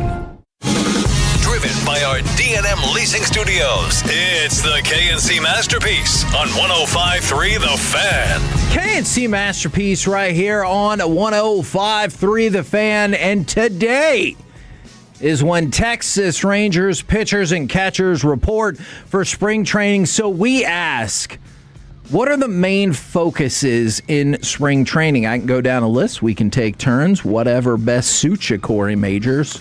In focus is one of my favorites. Out of focus, not so much. Okay. I don't know. You didn't expect that, did you? I did not. That's with cameras, Kevin. It's camera that. work. Yeah. So the full squad, by the way, in case you were curious, starts spring training workouts on Sunday for the Rangers. What a day. And then we'll be there in starting lineup Sunday is what they call it. Yeah, their first game is in 10 days. Dude, that's really exciting. And we're going to be there for some really cool games, too. Yes. When we're doing spring training. I think, are they playing Brazil? Yes, there's a World Baseball Classic exhibition game. Yeah, so that's going to be a lot of fun. And we'll deliver all the best Rangers content that you could possibly find from spring training, because that's what we do here at 105.3 The Fan, home of the Rangers. Kevin, I would like you to go through the list, because I want some more examples of focus, since I clearly did not get that one correct. You did not, but you could probably guess. Give me a prediction. Forward focus. Of what Chris Young says is the goal going into spring training. Give me a guess. I mean, obviously the World Series is the ultimate goal, but we got to get these guys to play to their best capability, and it starts here. It starts with getting the basics, the foundation of this team built, and then working our way from there. Okay, you have some elements of that correct. He said, I want to see hunger. I want to see the intensity of the work, Jock Peterson, the collective drive with great teams day in and day out. It's palpable. You can feel it. There's a common purpose that is both spoken and unspoken in the winning environments I've been around. Everybody knows their roles and knows they have a job to do. And so that first part was, I want to see the hunger, really fits in with the idea that we've talked about, as Chris Young has continually said, we have got to get better from within. Sounds like they're not going to feed the players. That's a smart thing. I don't know if it was hungry. A literal hunger. Okay. I do not believe that is the case. You know, every time we peek around that corner, they're eating breakfast. So I wonder if he's taking breakfast away. Again, I do not believe, my interpretation, that is not a literal hunger. I do agree with him. And, you know, it comes to the butt pat thing. It comes to those moments of, you did something good. I'm your teammate that's supporting you. Let's do more of those things good. Right. Let's do more good things together. And then that part of, am I an individual player making $14 million and sitting at the end of the bench and being like, good job? Or am I actively involved in this and helping my teammates get better? If they're not there, how do I do that? How do we all become part of this? So, Kevin, for me, I'm with him. That hunger, Jock Peterson's a great example, right? What did we see last year when we were at spring training with Jock Peterson? He was D'ing around. Yeah. I'm not kidding. I'm not trying to be negative. He was. When we're watching everything, you could back me up on this. Yep. He was D'ing around. Which is fine if you're torching 45 bombs and hit, OPS on around 950. Everybody's like, all right, that's perfectly okay. But when nobody's hitting and you're one of the key factors, then there needs to be a different approach to things, and I hope that's going to be better this year. I think he's talking directly to that, because I think Jock Peterson, I think some of the teammate players like him. They generally like him, and they will follow if he's a successful leader. Now, I'm going to start with, I know a lot of people probably think we're going to start at second base. I'm going to start with the outfield makeup. All right. Ideally, it's right to left, Nimmo, Carter, Langford, right? Yep. Okay. What do you think is the likelihood that is what we see, and for how many games? Because of a couple of different things. Look, Nimmo, I think he'll be just fine in right field. Wyatt Langford, he has shown that he can play center. He fits just fine in left field as well, and he's on the way up in the baseball world. But for Evan Carter, health is a thing, but also can he hit left-handed pitchers? So how likely do you think it is that you'll get that combination of things and be able to consistently see Evan Carter in center field? How big of a deal is that to Skip? I think it's a huge deal. You do? I really do. I don't know that. Even hitting ninth, I think it's a big deal. I just, for some reason, it felt like, Bochy was very beholden to the matchups. For sure. And I don't know what Skip's approach is going to be. Is it going to be, hey, look, he's got to learn how to hit left-handed pitching anyway. So good luck. Go out there and live or die. But at some point, you're going to have to figure out how to do this. And they protected. I felt like the Rangers protected him a lot last year by not putting him out there for it. But if that's the case and they're going to just go with these matchups, then you have to have a right-handed batter that's just as effective. And it is a catch-22, right, of he can't hit left-handed pitching. Well, what's the best way for him to do that? By putting him out in actual Major League games against left-handed pitching. With all due respect to the minor leagues, with all due respect to spring training, are you going to buy into that until you actually see it against Major League left-handed pitching? So that's what I want to see. I want to see how often, even if you get just brief glimpses of it, 3 innings per game, is it going to be Nimmo in right, Langford in center, and then how does that platoon go in left field? Does it start with Osuna? And if so, because obviously he's playing in the World Baseball Classic as well, how does that look? And that's always a part of this. We've gone through this a couple of different times at spring training, how the World Baseball Classic impacts what you're able to put out on the field at spring training. I wonder, we saw some fun from the likes of Sam Haggerty and Michael Hellman. We had some moments there where they'd be like, look, we got to go to those guys in center field. Cody Freeman, we talked about, moving other guys around so Osuna could play. Yep. They have a lot of young options. They want Evan Carter to be successful first. Of course. But I think the fact is you have some guys that I think Kevin, you're probably going to have a number of platoon moments through this season yet again in the outfield. And that's just going on. Nimmo and Wyatt Langford being healthy consistently, too. This is a 162 schedule. You got to make sure of that. Yeah, and if not, that becomes a whole different ballgame. My next focus, Josh Young and Jock Peterson. And the reason why it's those two specifically is they did not perform well last year whatsoever, especially in the case of Jock Peterson. But you've seen them perform well. I'm not there. Yeah, I'm not listing somebody who's like, man, I hope you magically get better. Just going back to 2 years ago, you saw this from Josh Young. Do you need them to have career years? No. I need Jock Peterson to have a median of the last 4 years. Okay. I'll take that. Absolutely. And for Josh Young, I would give me half a season of the Flash of 2023, and then I'll take the rest as it goes. That feels reasonable, right? Dude, yes. And with Josh Young, I just want him to feel like he's having a productive year. Sure. Because I think if he feels like he's having a productive year in a team that's having a productive season, then he's great. His energy, his excitement for the game, he's still a little kid with the game. It's just he gets caught up in, well, I'm not doing my job, therefore I can't help out. You can. Right. You absolutely can. Jock, on the other hand, didn't seem to care for the most part. It was like, and I'm sure he does. Maybe. I don't know what motivates him. I really don't. Okay. He's been in this league for so long, and he's traveled around for a reason. Sure. And so I don't know exactly what motivates him. And a lot of times it does feel like failure motivates some people. You fail, you get back out. Daniel Cormier, that conversation we were having with him. Yes. And so that's what I want. I feel so bad that I gotta figure out how to fix this. Berger was struggling earlier in the season, left for a little bit and came back and got caught some fire. And we felt pretty positive about that. So that's the kind of thing I want. From the 817, Kevin couldn't be more wrong. It's literal hunger. Why do you think they call it a plate or a dish? Okay, that's man. This feels like we're drifting into the Uber Eats. Sports is just for baseball food is category. Food. Yeah. All right. Well, okay. I legitimately laughed out loud when he said the Pro Football Hall of Famer is a juicer. I laughed out loud when that happened. All right. Do you want to talk second base or closer? And do you think you'll get an answer to either? When once spring training's over. No. Going into the regular season. Yeah, going into regular season for second base. Let's talk second base. All right. I think Josh Smith will be your most of the game's starters. Okay. He has to prove to all of baseball that he can complete a full season and not lose steam. That's the only thing. Kevin, I think one of the things that I kept telling you last year is I love Josh Smith. Sure. It's just that none of the coaches that he has played for so far have loved him enough to replace whoever it is.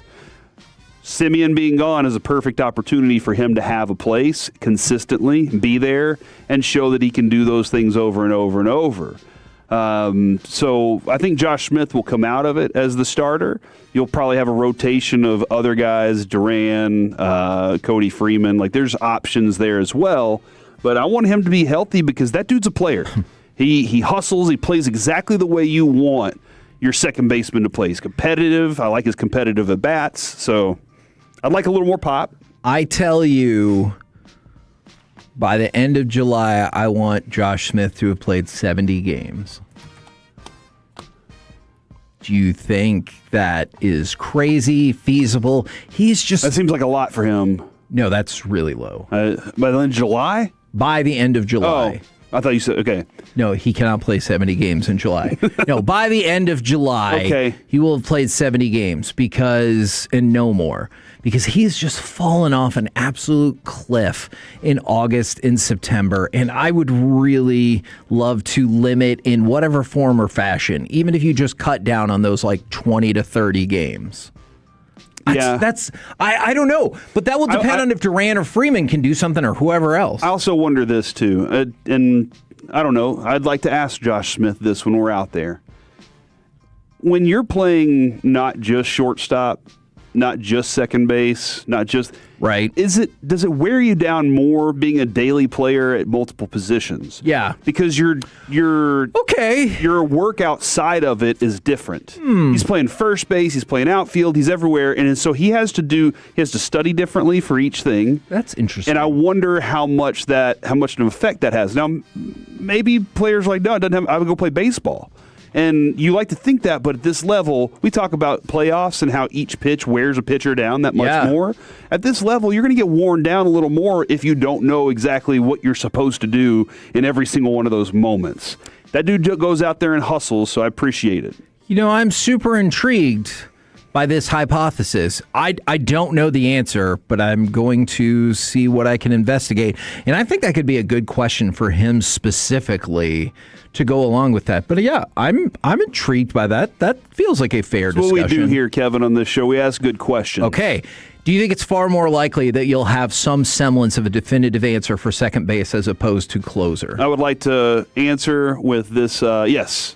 For the 214, Alex, newly found reverb sound as the Rangers' new closer. I mean, it's proven as much at closer as anybody else on this team, right? Because we were all hoping it was going to be Robert Garcia was going to lock it in. And look, he did pitch really well for a chunk of the season. Yeah. Maybe he was used up a little too much because of all the different places he was put to.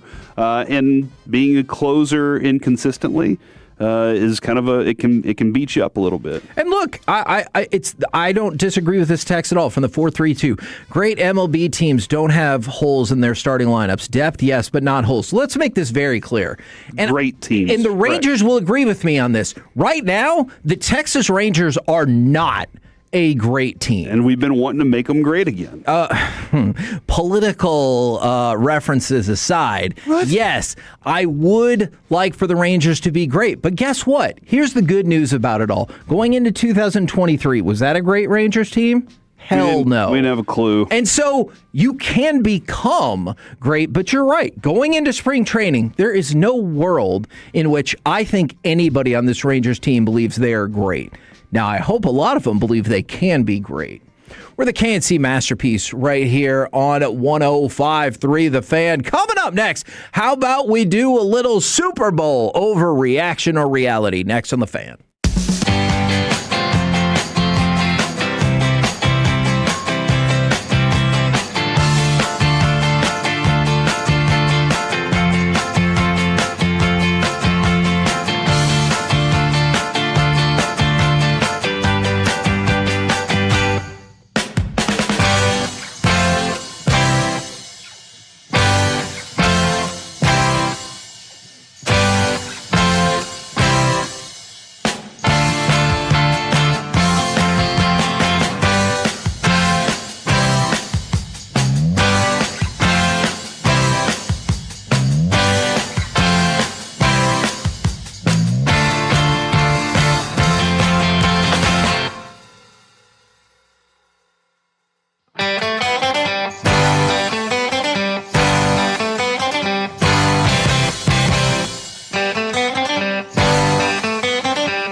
time experts. 8:50 to go. Trying to step up and shoot one downfield. It's intercepted. Ill-advised throw in the middle. Julian Love has it. Love 50. Love 40 and out of bounds at the 36-yard line. KNC Masterpiece right here on 105.3 The Fan. Sorry, I forgot to mention in the last segment that the Braves have signed Jonah Heim to a 1-year major league contract. So if you're curious what happened with him, he's going with the Braves. Now, it's time for Super Bowl overreaction or reality. Overreaction or reality. No matter how good you think you are at wagering, the house, a.k.a. Las Vegas, always win. Kevin, I was recently watching a show called Fallout, very realistic, futuristic kind of thing, and it kind of picked up. One of the was that the season finale? The one last week, yes. All right, well, that's it. One of the characters in the season finale said the house always wins. It's true. And it looked like the house does always win based on what I was watching. Alec, I'm going to go ahead and give you just some factual information for this. Last year, so Las Vegas won a lot less money for the Super Bowl. Vegas wants to make a lot of money, obviously. For sure. But they also understand being profitable is the most important. Yeah, look, Las Vegas, that's why 51% is better than 49. And that's why Las Vegas's dream of every sporting event that ever happens is for the exact same amount of money to get bet on both sides. That way, you take your cut and doesn't matter who wins. Well, one of the things last year, they won a whole lot because Saquon Barkley didn't score a touchdown in the Super Bowl, and that screwed up a whole lot of parlays. But last year, Vegas won $22.1 million on the Super Bowl. This year, they only won $10 million. Oh. But the point was, Las Vegas still profited in just their sports books alone, which of course does not factor in all of the excess traffic that goes through the casino, where, spoiler alert, they win on those games too. What? And all the food and the rooms and the entertainment and everything like that. So just off of the sports book, legal bets for Las Vegas took $10 million on just that day alone. All right. Overreaction or reality? Sam Darnold is now an honest-to-goodness top 10 NFL quarterback. Oh. Those are the kind of thinking reactions that I'm looking for. Yeah, this is this is interesting because I feel like there were moments that they won those games in spite of their quarterback. Fair. But you can't deny that he's a champion. That's and the there real are, thing. look, if we're going to say that, which I totally agree with, there was a game where that they won because of him. I would take these quarterbacks over him. Okay. Stafford. Okay. Burrow. Probably Josh Allen. That makes sense. Probably still Patrick Mahomes. Sure. I'd probably still take Lamar Jackson. Fair. I'd probably take Jaden Daniels still. Okay. I'm probably taking Caleb Williams still. Ooh. You know what? You better say Dak. He's in the mix. Okay. He might be 9 or 10, Sure. but he's in the top 10. Again, that defense was phenomenal. Absolutely. And he didn't do anything to screw it up.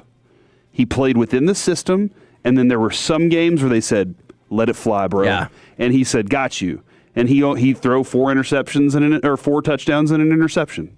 Like that, he had the most turnovers this year. I don't want that, but he led a team the right way. Yeah. Yeah, look, and I will say in the first 2 games, they did score 72 points combined, but you're right. The defense all day won them that Super Bowl. All right, Alec, you are also a known Sam Darnold hater. Overreaction or reality, Sam Darnold is now an honest-to-goodness top 10 NFL quarterback. I had a feeling this question was going to come up this week. So How could it not? I've probably spent an inordinate amount of time thinking about this and really pondering. Like, it's one of those things that keeps you up at night staring at the ceiling. Like, do I have to admit that he's a top 10 quarterback right now? And the answer is no, I don't, because he's probably more like 11 or 12, so I'll go overreaction. I think he's mid Mike McCarthy Dak era, where it was like, Some weeks he's 7. Some weeks he's 15. Some weeks he's 12. Sometimes he's right at 10. But you don't think he's like locked in as a default top 10? No, just because you even saw it in the Super Bowl. There were a couple of those throws that were completions that I'm like, that's a pass that as soon as he gets to the sideline, Clint Kubiak is like, hey, good job, don't throw that again. Right. You know, like he still has those decisions, but his ball placement has been better than ever. His timing, I feel like, has been better than ever. He's definitely the best he's ever been. I just think he's fringy top 10, top 12. Okay. Overreaction or reality? Go ahead. The Ringer Power Rankings updated January 8th. That's a long time ago. Had him at 15. I wonder if they would push him up after this. They better. Overreaction or reality, and we mentioned this a little bit in Crosstalk yesterday. You wish there was a mechanism in place for the Seahawks defense as a whole to be named Super Bowl MVP. I do, yeah. Because they would have deserved it. And did Randy White share... Am I wrong about this? Yes. He shared Super Bowl MVP? Yeah. I'm going to say with Chuck Howley. No, I don't think it was with Chuck Howley.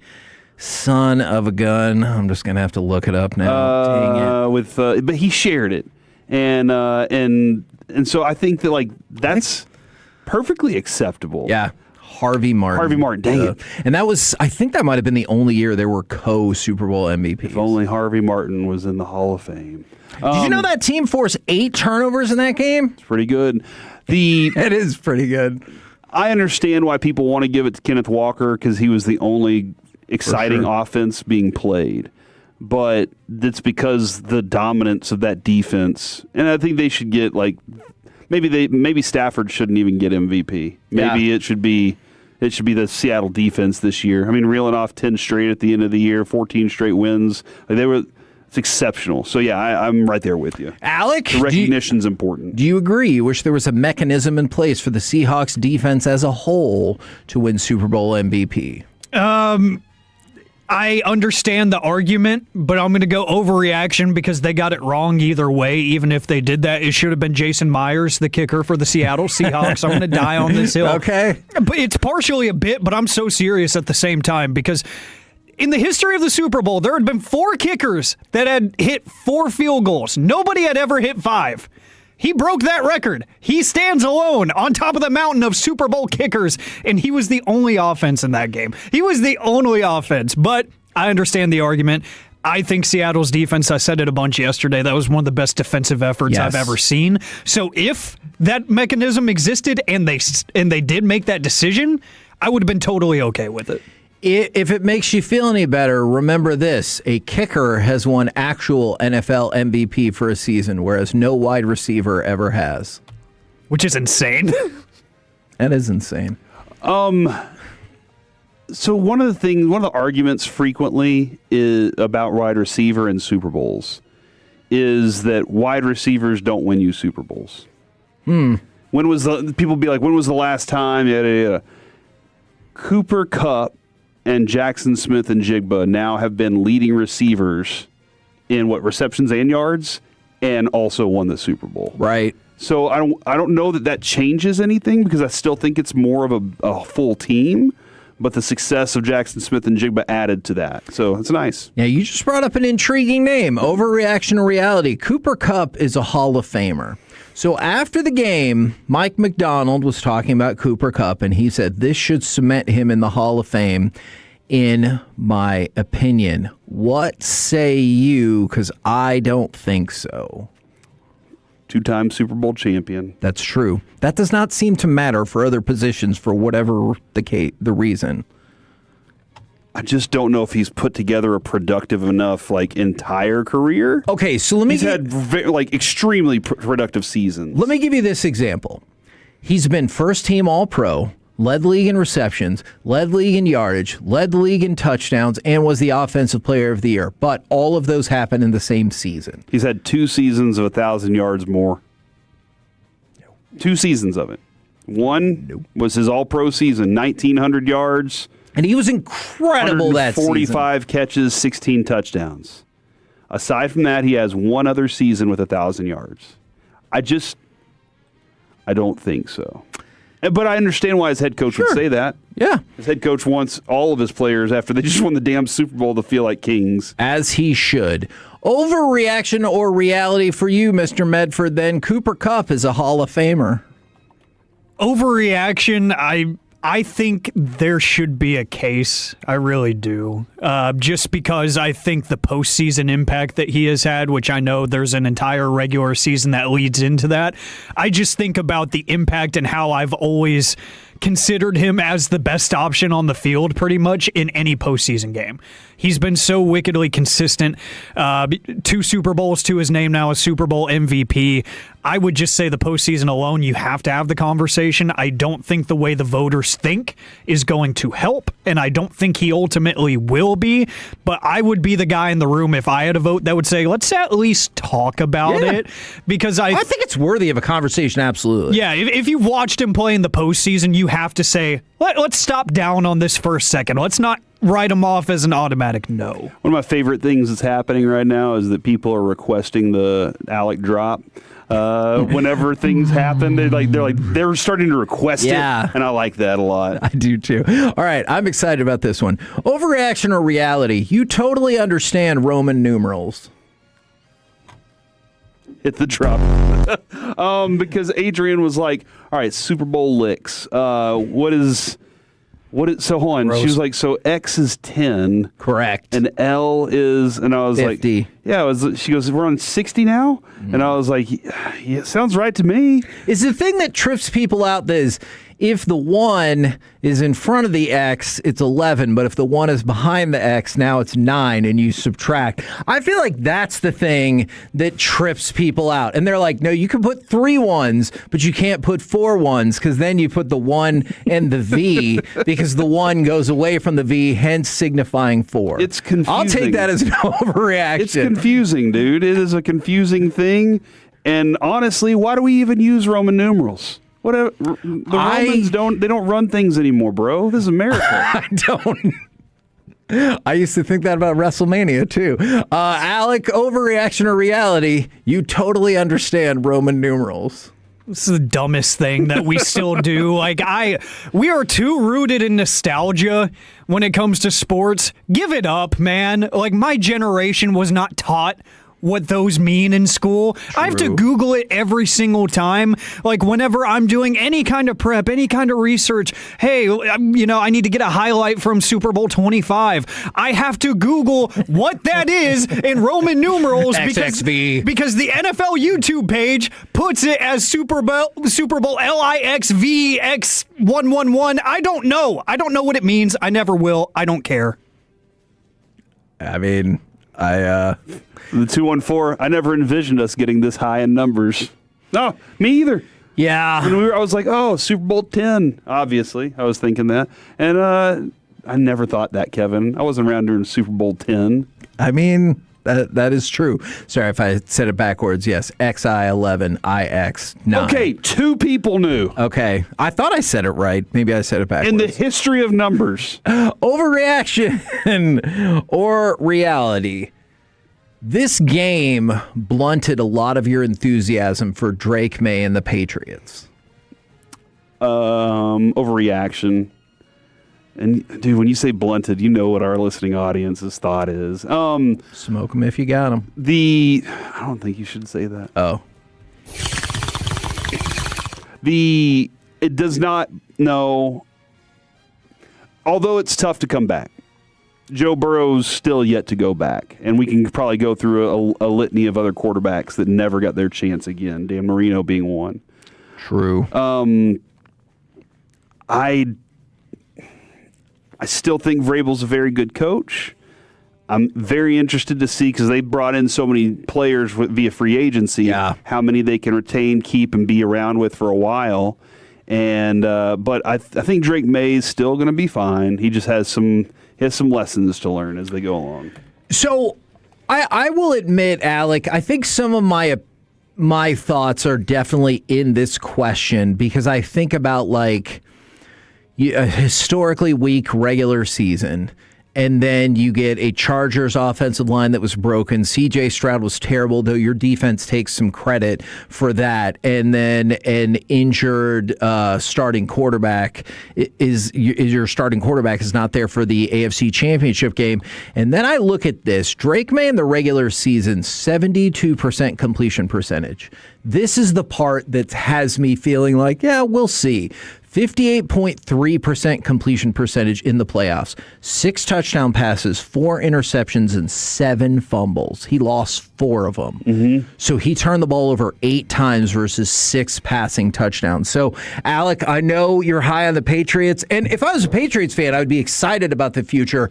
But I don't think there is much of an fix that automatic. offensive line. Yes. That's what they're going to be saying this offseason. I get it. And you just spent the number 4 pick to help with that. But I don't think I believe the Patriots are anywhere near as automatic as maybe I thought they were going into the Super Bowl for the future. So, overreaction or reality, this game has blunted a lot of your enthusiasm for Drake May and the Patriots.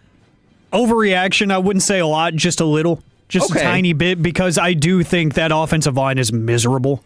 Like, I agree 100% with everything Broadus was saying during Crosstalk yesterday, and listening to G-Bag yesterday, some of the more in-depth stuff about just, it was simple stuff that they were missing. It was low football IQ, disguise coverages and the corner blitzes and stuff.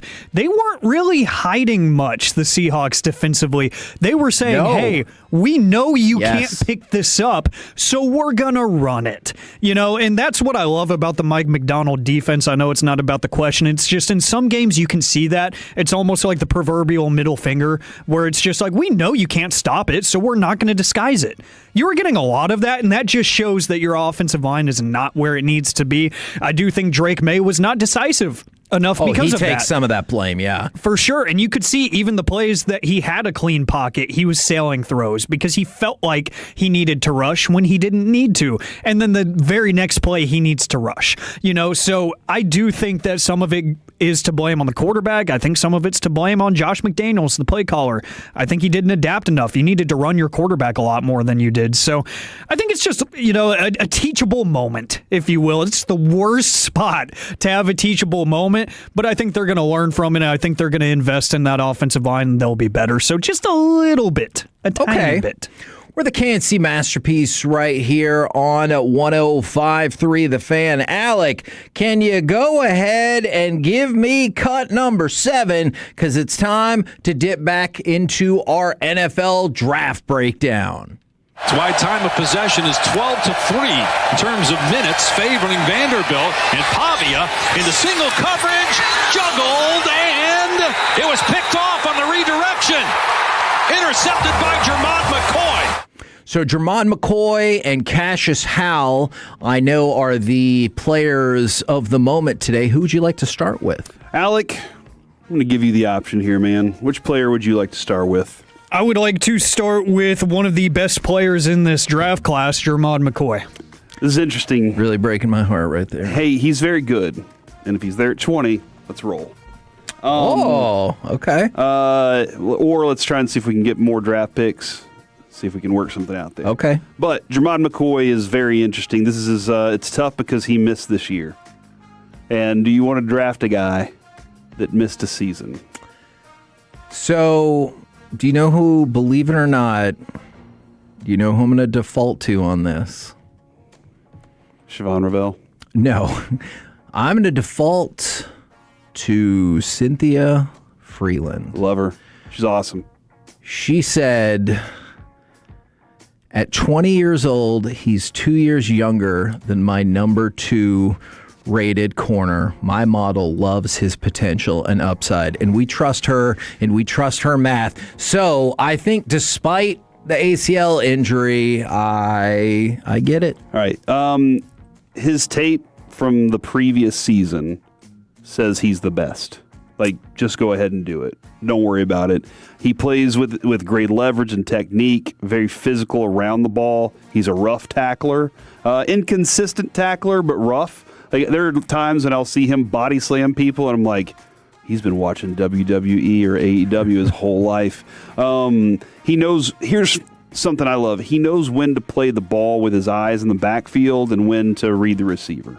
And what I mean by that is whenever he's in zone coverage, he knows he has a little bit of leeway to put himself in a position to bait a quarterback, to trick the quarterback into being like, oh, I got some space here, and then he has the burst to be able to close on it. And then whenever he's in man, he's really working the routes with the receiver very well. And when I talk about like that, his inside leverage, he's so effective with that, and he forces guys out of bounds, but he cuts off passes so well, and he knows, like I said, he knows what he's playing in.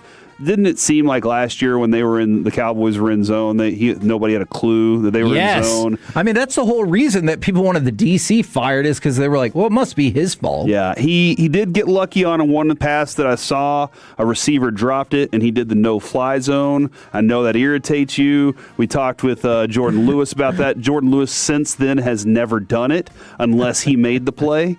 Which is all I'm asking for. Don't have a quarterback sail a throw and then you act like you're the reason for that. He's a bit of a hand fighter. So he does get a little handsy sometimes and grabs and pulls when he shouldn't. But in his previous year, he had an overall coverage grade of 97.2. Wow. Which is so much better than 97.0 or any other number I had before that. True. He's also from White House, Texas, so I like that. Good burgers. Fantastic ball skills. He could teach a class on press technique. Like when it comes to press coverage, just go ahead and let him teach the class for you. So he's going to be all right there. That's as far as it goes. The injury concerns me, because it's a full season off. How much time is it going to be to ramp up into NFL speed and all that? I don't know. Like, this is one of those when they go up to the combine. I hope that Bobby and the group, like, I hope they focus in and figure out, all right, where is this guy exactly? Because I need to know if he's going to be ready to rock as soon as the NFL season starts. We need some healthy corners. Alec, your thought on him? I think he's awesome. I'm just going to put the injury aside, kind of like Cynthia was saying, as Kevin mentioned. I look at his tape from a year ago, and I see explosivity. I see the physicality that you mentioned. And, hey, if you like athletic guys playing in your secondary, remember there was a guy that played here that didn't get enough love, honestly, and he was a super great jumper at the combine. This is a guy that has triple and long jump history. Gotcha. So he's very explosive. He's got, I'm trying to remember who says it. I think it might be Lance Zierlein with NFL.com, who he uses the term oily hips, which sounds weird, but like he's so fluid in his change of direction. Yeah. That's what I love. Obviously, coming off an ACL injury, you're going to have to see that kind of develop back over time. But I think that injury aside, when he gets into camp, I think his traits and his instincts are going to be enough to kind of get him back in the conversation in terms of like coming back from that injury. I think you're going to watch him wherever he ends up in camp, and you're going to be like, oh, yeah, by the way, he tore his ACL a year ago. I think he's going to make up for lost time pretty quickly just because he has those ball-hawking instincts, tracks the football really well. I do think he's going to be a monster underneath on shorter routes, too, if he puts on a little bit more weight. People are going to really fear him on like the slant passes and whatnot because he's not guarding grass when he's lining up. He's watching the ball and the player at the same time. His vision is great. I think he just engulfs wide receivers at points of attack and at the point of the football reaching the receiver. He's blanketing you immediately right when the ball gets to the pass catcher.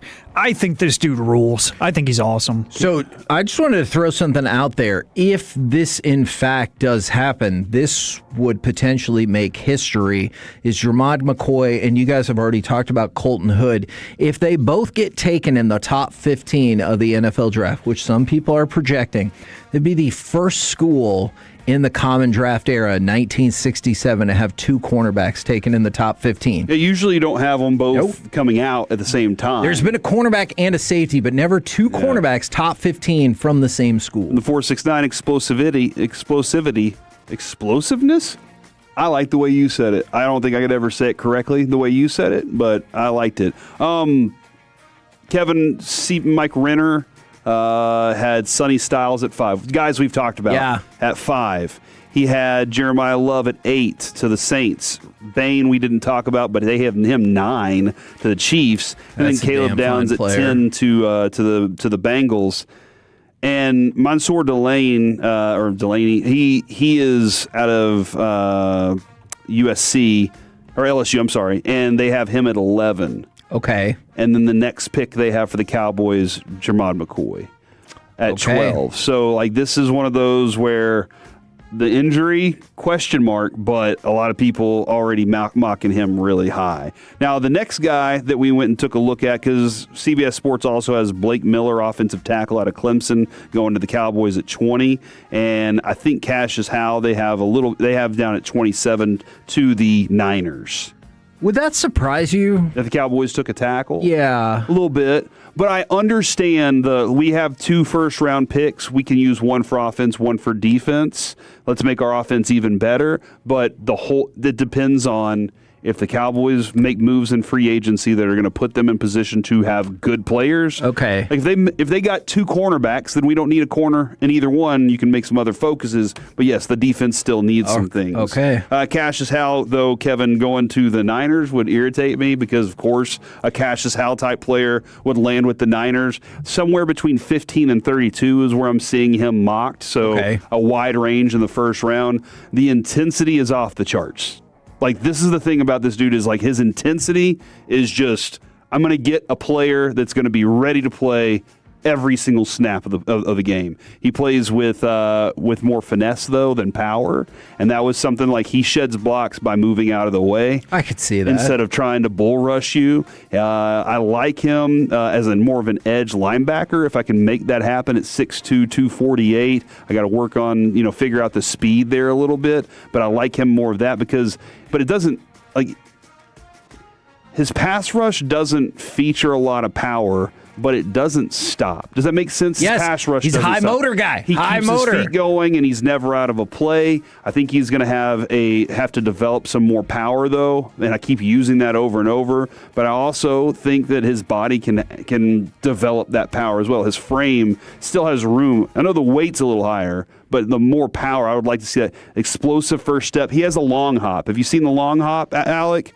The long hop is where he'll just, like, with both feet jump to the backside of the offensive tackle. Right. And he's already standing in position to make a push now. Yeah. And it kind of gets the guys off balance. And he also has some really good damn spin moves. I kind of add that to, like, Dwight Freeney. Did you watch Dwight Freeney spin? They were, like, constantly spinning. He's going to work great in the stunt game, I think. So if you're playing those games, I think he'll be fine, and he can cut and change directions on a dime. So he does need to keep those shoulders a little more square, and he needs to work on his hands and change of pace attack a little bit. But there's so many good things that I like about him that I don't know if he's been taught or if he just kind of developed over time. Get a good defensive line coach or linebackers coach working with him. I think he could get some quality there. Mr. Medford. There's not a whole lot of projecting with this guy. We talk about with some of these freak athletes like Arvell Reese that are going to shoot up draft boards because of, the measurables and the ideas of what he could be and whatnot. For 3 straight years in college, Howell was really, really good. Yeah. You don't have to really worry about can he do this, can he do that. I'm glad you mentioned the spin move, Corey, because I wrote down that his spin move will be making SportsCenter top 10 highlight reels. Yeah. Like, it is that good. He is so sneaky and so quick. You say high motor a lot and people might get tired of that, but like he is so quick for his size. He is so decisive. I like how he can jump from gap to gap. He's a guy that you can design some like exotic pressures where you're asking him to stunt and switch around with other people across the defensive line. Above average change of direction for a guy playing the edge. The only knocks that I would have is maybe a little bit more size, a little bit more mass to put on. His pad level can get too low sometimes. His eyes and his helmet will kind of get too low on some plays, and he'll just get taken to the ground. That's, like Corey said, use that finesse to your advantage, but play with a higher pad level, put on a little bit of weight with an NFL weight program. I think he's going to be A-okay. I think this dude's awesome. He's one of the safe picks in my mind. He's very safe. Okay, Okay, let me ask you this then. I know projections would theoretically have McCoy higher. Which player do you like better, McCoy or Howell? McCoy. Okay. What about you? McCoy, easily. Okay. Yeah. And he said safe pick at 20. Yeah. Safe pick at 12, I wouldn't say.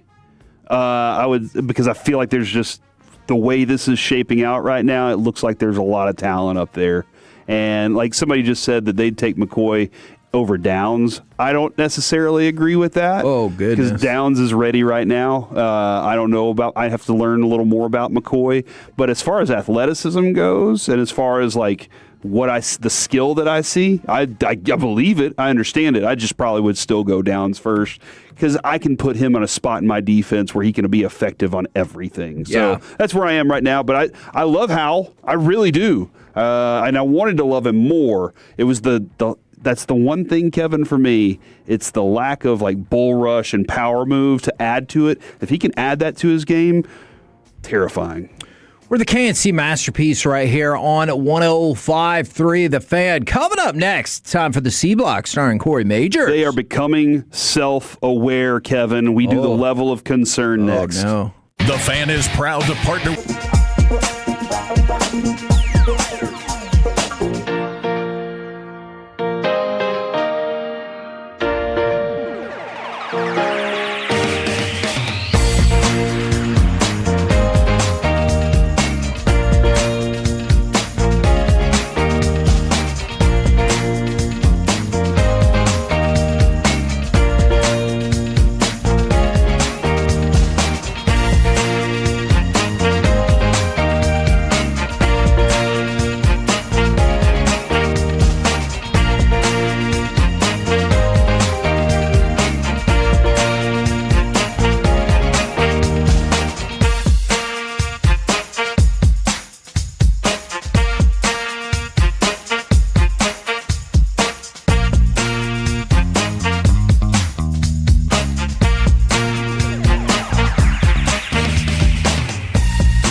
Fort Worth. An Odyssey sports station. Driven by our D&M Leasing Studios, it's the KNC Masterpiece on 105.3 The Fan. KNC Masterpiece right here on 105.3 The Fan. We've got C-Block coming up in just a second, but first, I'm going to go to the Alec Medford news desk for news. Yeah, Jeff Passan broke the news a little while ago that the Detroit Tigers are signing Justin Verlander to a one-year deal. He will be entering his age 43 season, but the weird part, from our friend Bob Nightingale, he follows up that it's a one-year, $13 million deal. $11 million of that will be deferred starting in 2030. So we have reached the place where we are deferring salaries on one-year deals. Yay. Good job. Hooray for him. Now, why aren't we doing this? Because why are the Rangers doing this so that we can have aprons? Because their tax rate is too good. But we need aprons. Okay. How are we going to miss the first apron? We're nowhere close to that, so I don't think we have to worry about it. All right. That voice right there is the man who runs the C-Block. It's true. Do you have things to share with us today? Okay, good. That's good to know. Will you share them with us? We will. Okay. Statement from the Dallas Cowboys has been released. Oh. The way Mrs. Price loved the Cowboys was truly priceless. She was one of a kind and expressed her special love and care for players, coaches, staff, and all things Cowboys in every way she could for decades. We will always hear her voice calling out our names and offering her support. Our thoughts and prayers are with her family and loved ones. Mrs. Price passed away. Yeah, it feels like we did that in a backwards order. Sorry about that. I feel like, I don't know, yeah, I did kind of. Kevin, she knew our show when we were in night show. She did. And that was wild to be in Oxnard. Yeah. And she was like, Corey, Kevin. And we were like, what the hell is happening right now? Who knows us? And then we realized the voice and we were like, right. Oh. And like, there are new listeners to the fan. Yeah. Surprise. The old listeners, before we were nights, when we were a weekend show, probably remember G-Bag doing 3 live mics in a different way. Yeah. Like, it was intense practice. CA's running all over the field, and like they're all coming off the field at the same time, and it was kind of unique and different. That's where it all started. I loved it. It was awesome. And you could hear Miss Price the whole time. In the background, you could hear her screaming. It was fun because the energy was there, and all the players knew her. They all loved her. They did all know her, and she will definitely be missed. I wanted to include that. Yeah, that is very unfortunate. Yeah, that's sad. Sorry about the way I've delivered that. I had to use my context clues, and I was like, "Oh no, she's dead." I did not know that. That sucks. I liked her a lot. Yeah, this is like. Anybody that was around the Cowboys heard her. Yeah, and that's like you heard her. Oh, yeah. And she expressed exactly. Again, it was probably the first time we were in Oxnard. It was probably the first time that I was like, hold on. People know who we are. She knows. She was a way bigger deal than we were. Yeah, and she knew who we were. Yeah, she knew our names, and she knew which one of us was which. Which some of you out there don't. That is true. I'm just joking. I love y'all. You're not kidding. Mostly.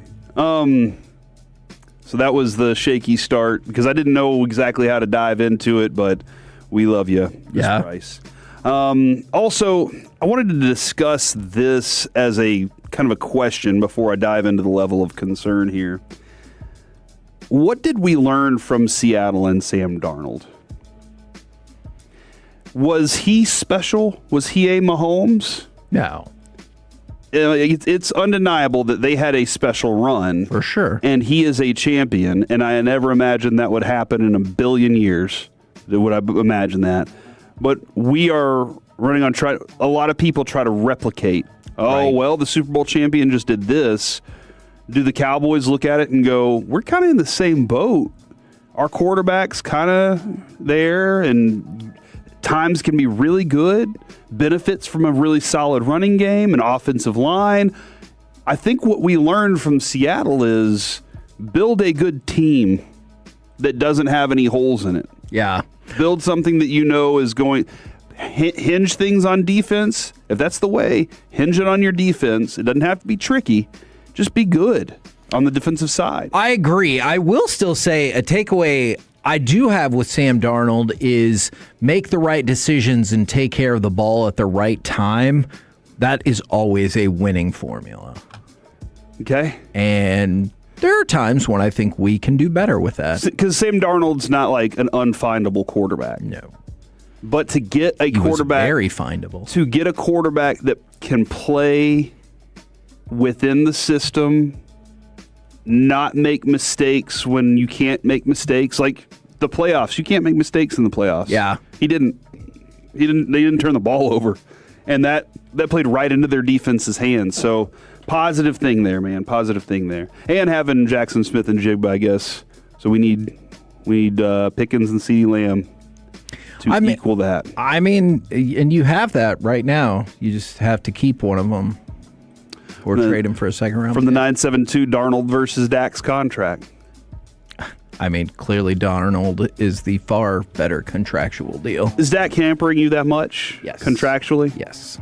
Again, not his fault.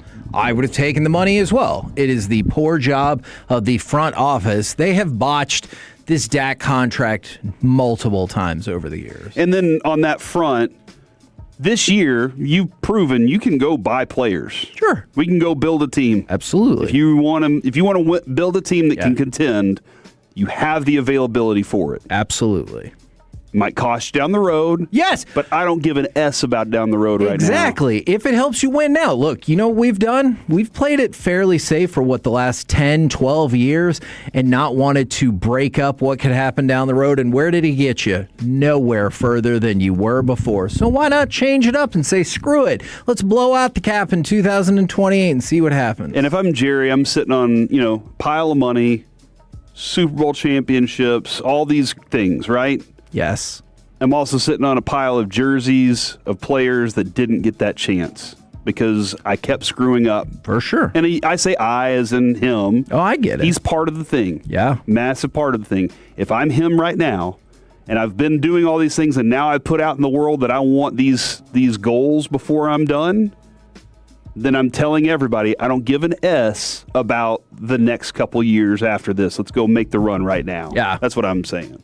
Now it's time, Alec, for the level of concern. Oh,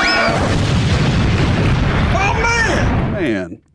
Somebody this morning said that they were down because they based their entire day off my old man. Oh. So I got to keep that in mind for the future. North Dakota State, Kevin, is joining the Mountain West and will play a full Mountain West schedule this coming season. Oh, What is your level of concern for everybody in the Mountain West and the future of Indiana and all the other schools? I'm not so concerned about Indiana. The Mountain West could be in trouble, but with all the conference shuffling, I do not believe I could tell you an appropriate breakdown of the Mountain West. The school is expected to pay nearly $12 million to join the league, which is in addition to the $5 million it's going to pay the NCAA to move to the FBS, which means there must be gold in North Dakota because they found money out of nowhere. Oh, yeah. Yeah. That's probably true. Yeah, because nobody in the FBS is making cash. See, you know what? And this is probably a flaw with my basic thoughts about geography, is I feel like those big open states where there's not a lot of people there's a lot of places that still haven't been dug up. Like, we dug up everything to set up these buildings and houses and everything, so we looked. There's no gold there. Do we think we've appropriately used the geo radars to find everything? Like all the oil patches and all the gold stuff. This is because, I'm watching Lanham. You're to the part in Landman where they're like, what if the oil's all under the water? Mm-hmm. I gotcha. Yeah, and what if we could geo radars gold? We found out it was all in Canada. Maybe we did. They'd be like, you can't play hockey anymore. It's time for us It's our time now, Canada. No, what the president said was you can't win the Stanley Cup. And you know what I would respond if I was on that platform is Canada can't win the Stanley Cup anyway. So why not let them keep playing and failing every single year? Don't threaten a trophy they can't win. Guys, they are becoming self-aware. And when I say that, I'm talking about women. And you know what? Women... What? That being said, we love Women you. are what? Let your female friends know they too can listen to 105.3 The Fan because we love them as persons, and that's what's important to me. Yes, Jules, I guess, is a Instagrammer or something. She said this, Kevin. Mm-hmm. If you slide into my DMs and I go to your page and see a post with you and your wife, I'm screenshotting and sending it to her immediately.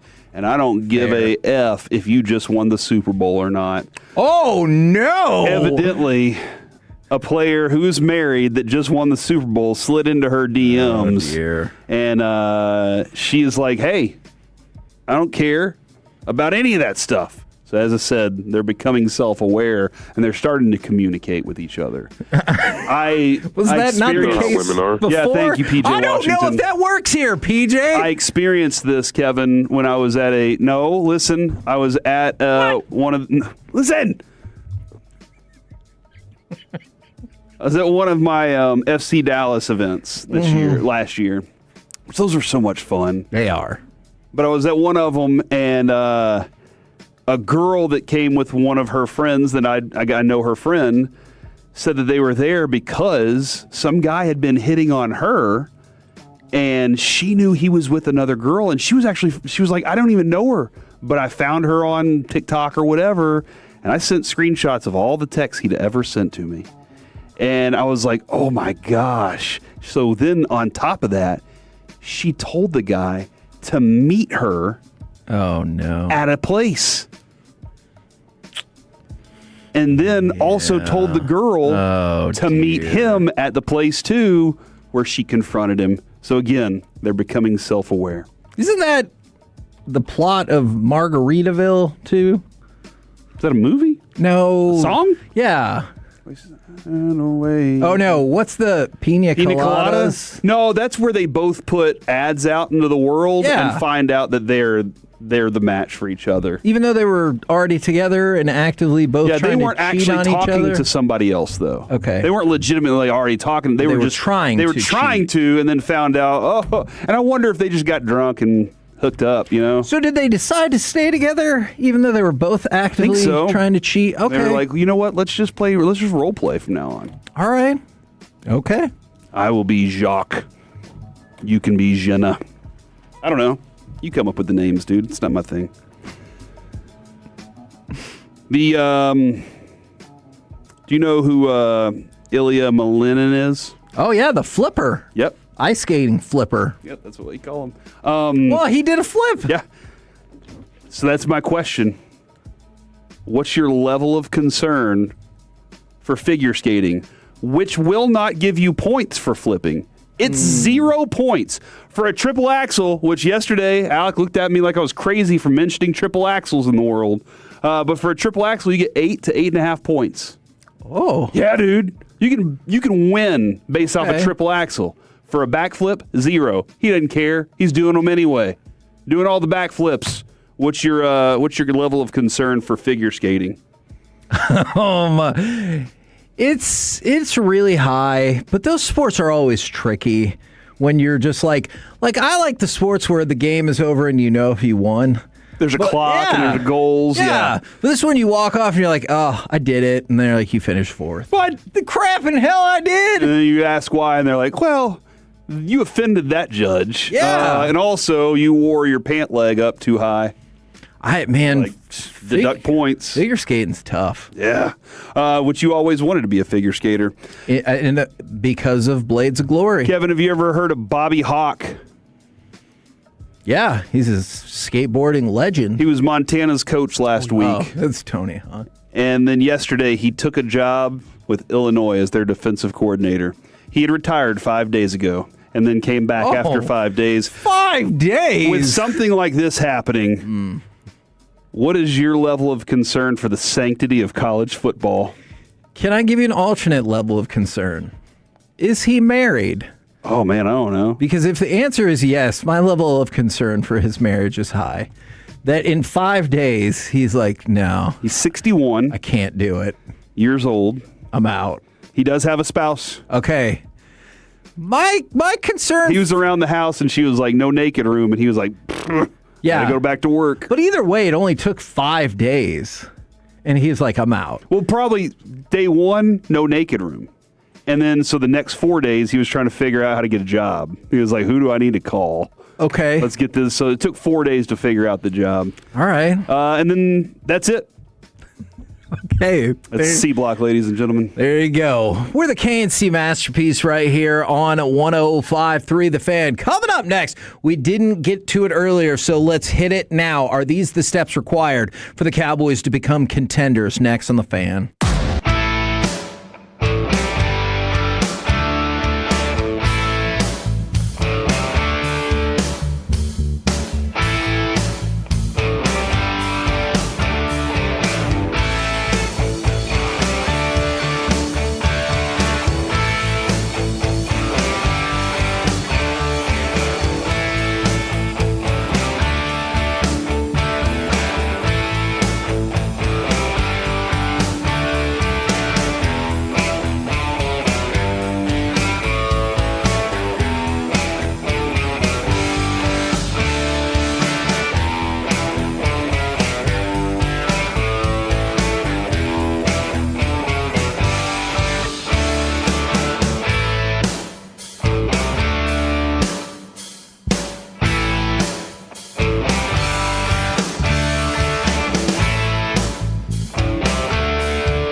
injured in a car or truck wreck, call Frankel first, 214 or 817-333-3333. With Frankel and Frankel, there's never an out-of-pocket cost. They only get paid when you win. Frankel and Frankel, the go-to car and truck wreck attorneys in Dallas. I formation behind Prescott. Williams the deep back. Handoff, Williams coming right. There's a block. Williams tiptoeing through traffic. Williams to the pylon. Touchdown, Cowboys! Touchdown, Javonte Williams! KNC Masterpiece right here on 105.3 The Fan. Now that we've seen the best of the best teams throughout the NFL season, wanted to take a look at this. I believe it was Joseph Hoyt who had some of these ideas with the Dallas Morning News. Things that the Cowboys must do to become Super Bowl contenders. Now, I want to run through some of these. We might have some of our own and see if you agree, disagree, or are indifferent towards these ideas. Idea number one, I support this.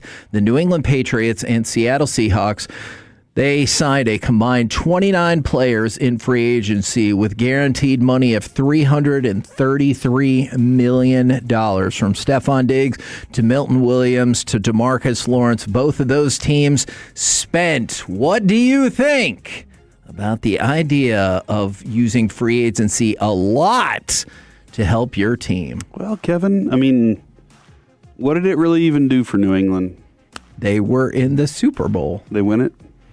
They didn't, but I would make that deal. If you told me right now we make it to the Super Bowl but lose, well, at least we became relevant again. I don't know, Kevin. We're relevant all the time. That's true. Whether it's a relevant wine magazine. Winning and losing. Dude, I've been very adamant. This is the offseason. You've made the money happen. You showed the Cowboys the yellow brick road. You said, here's the path. All you have to do is go find these players and add them. We didn't have to adjust on one player because he's gotten burned the last 2 games, but we did find players, and you can go ahead and use that money to do it. Absolutely, the Cowboys need to use the draft. They need to use their damn free agency money and also figure out a way to have $14 million for training camp. Yeah, you don't. No, that is wrong. You don't need that. All right. The idea of, as Jerry would say, the cut and shoot. So you use your draft picks or you use your draft picks to simultaneously make draft picks and get more draft picks. I feel like this is another scenario, especially as we've gone through more and more players. But you don't want a third round or lower on everybody.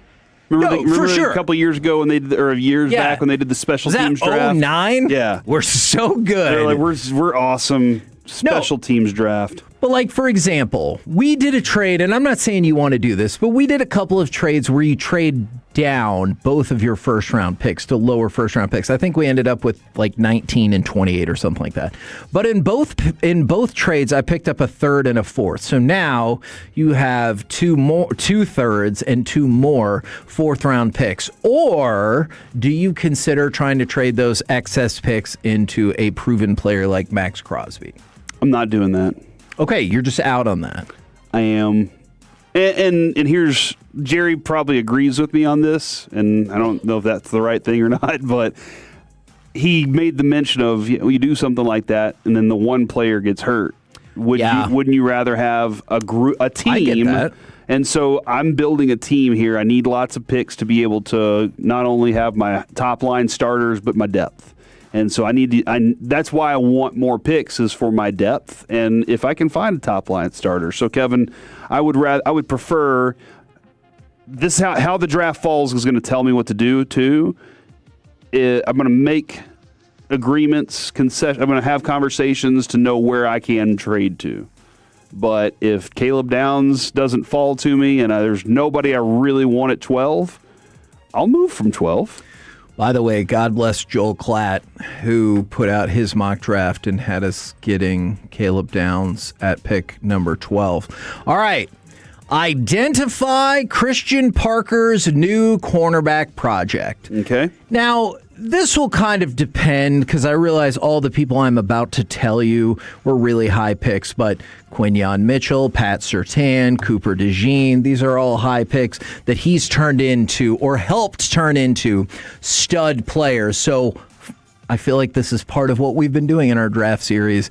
Find his new cornerback project. I wanted to say thank you to Zach Wolchuk. Now, I may be bringing something to air he didn't want to be on air.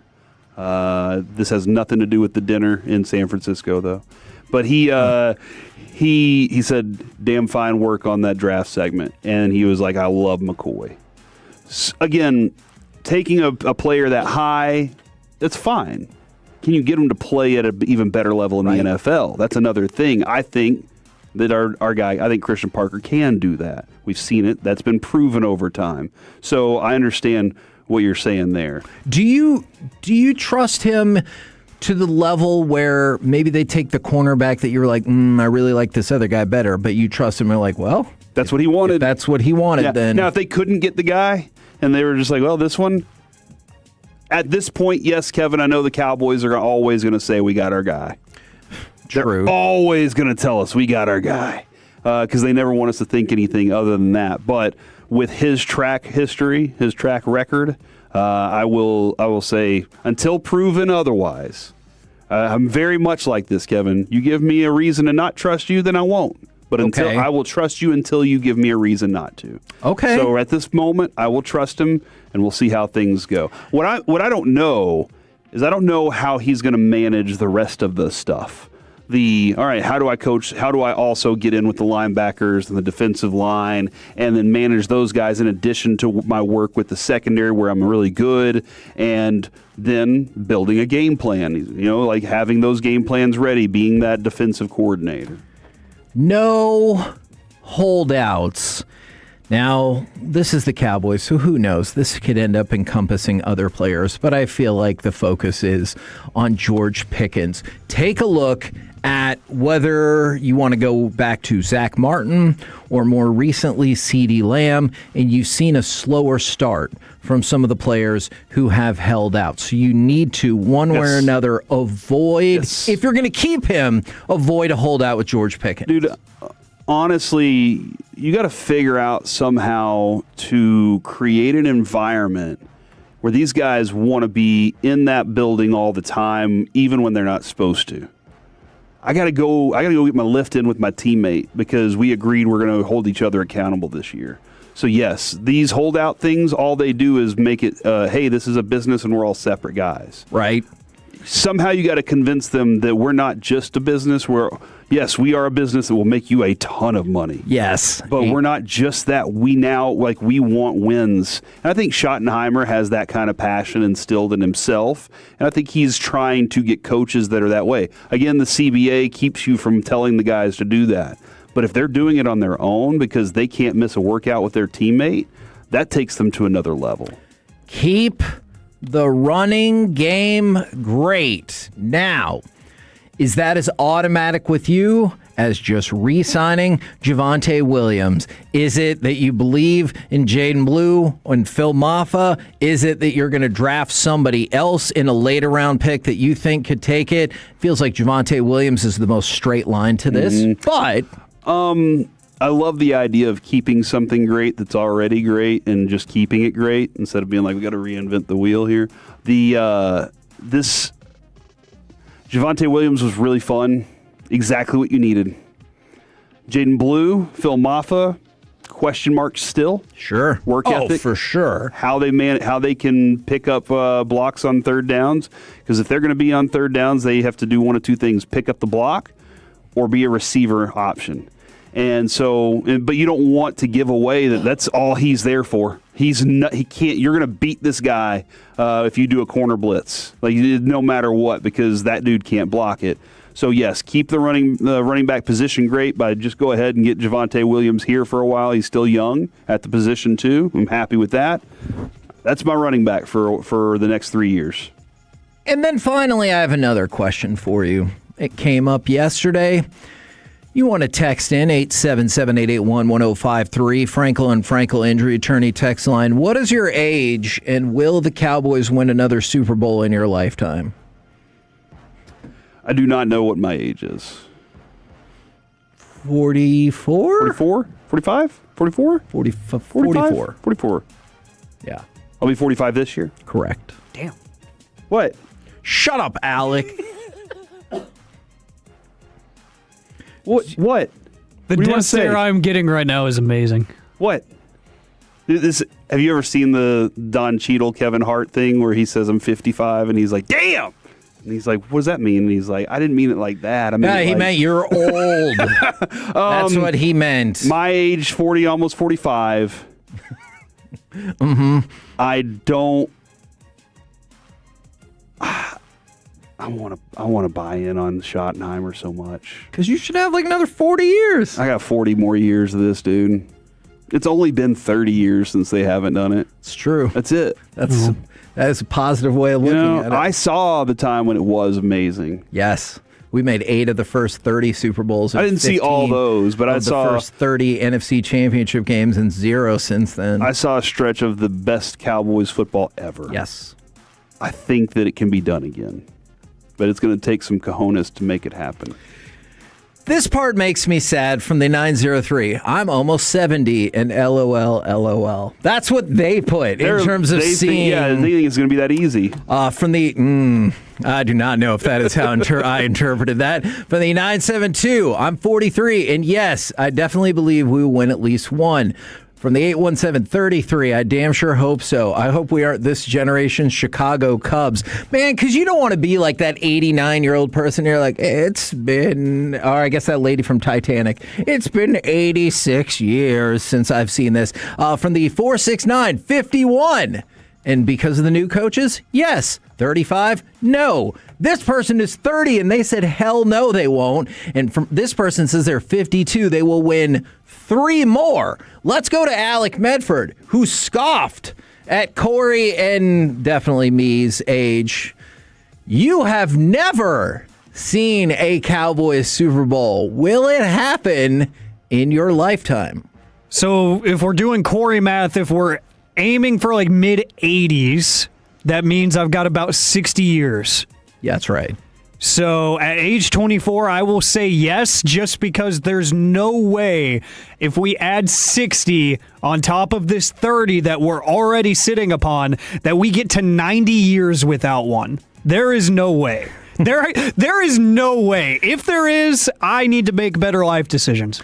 All right, I like this, but other people are concerned, Alec. This person is 26, and the Cowboys will not win another Super Bowl in their lifetime, and they are a Cowboys fan. So they're not saying that as like they dislike the Cowboys or anything like that. From the I'm 43. They'll win one in the next 20 years, but not this decade. And like, I guess that's kind of encouraging, but whenever you see somebody who's like, ChatGPT listed the next 50 Super Bowl champions, and you don't see the Cowboys, I realize it's ChatGPT, but you're like, come on, man. What'd they do? Can't even give me some false hope? Yeah. Chat. 42, not as long as Jerry's You're around. Start charging me to use you next time? What? I don't know. I heard Bobby say that this morning.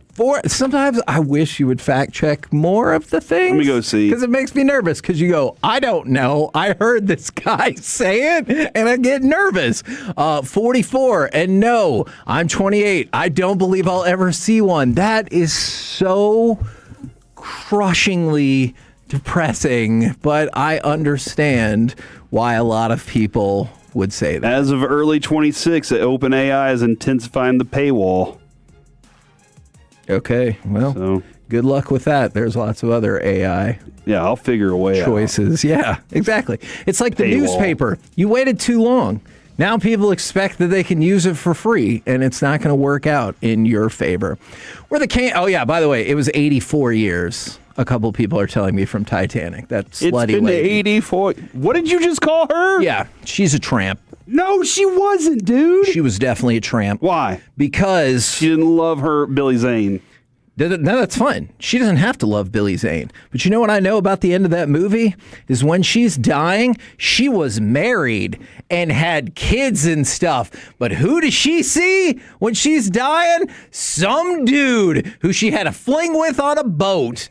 In your face, husband. She let him die. She did. He died for her. Yeah, because she just used him. Because she had sinned. So he died for her sins. You're the fella of the week. Bloop. Have fun freezing to death in the ocean. She's a serial killer? No, I would like that story. She didn't kill him. She killed. She just didn't help him live. Okay. Yeah. If that's what you want to call it, I'd like to know how many other ones were along the way. Between Jack and her husband, how many other men died? Where are the bodies? You know what? If they could make all these bootleg horror movies, surely we could make like Titanic 2, Rose's Revenge. Yeah. And she just goes like on other boats and kills people and stuff like that. We'll make it happen. We're the KNC Masterpiece right here on 105.3 The Fan. Coming up next, let's chit-chat with the fellas from the G-Bag Nation right here on 105.3 The Fan. Coming up Wednesday morning on Sean and RJ, the Mavs are back in action. RJ's Olympic update. Ted Wynn from The Athletic breaks down Christian Parker at 7.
The Fan is proud to partner with the Nexo Dallas Open. Some of the highest-ranking tennis players in the world will face off at the Star in Frisco February 7th through the 15th. For tickets, go to dallasopen.com.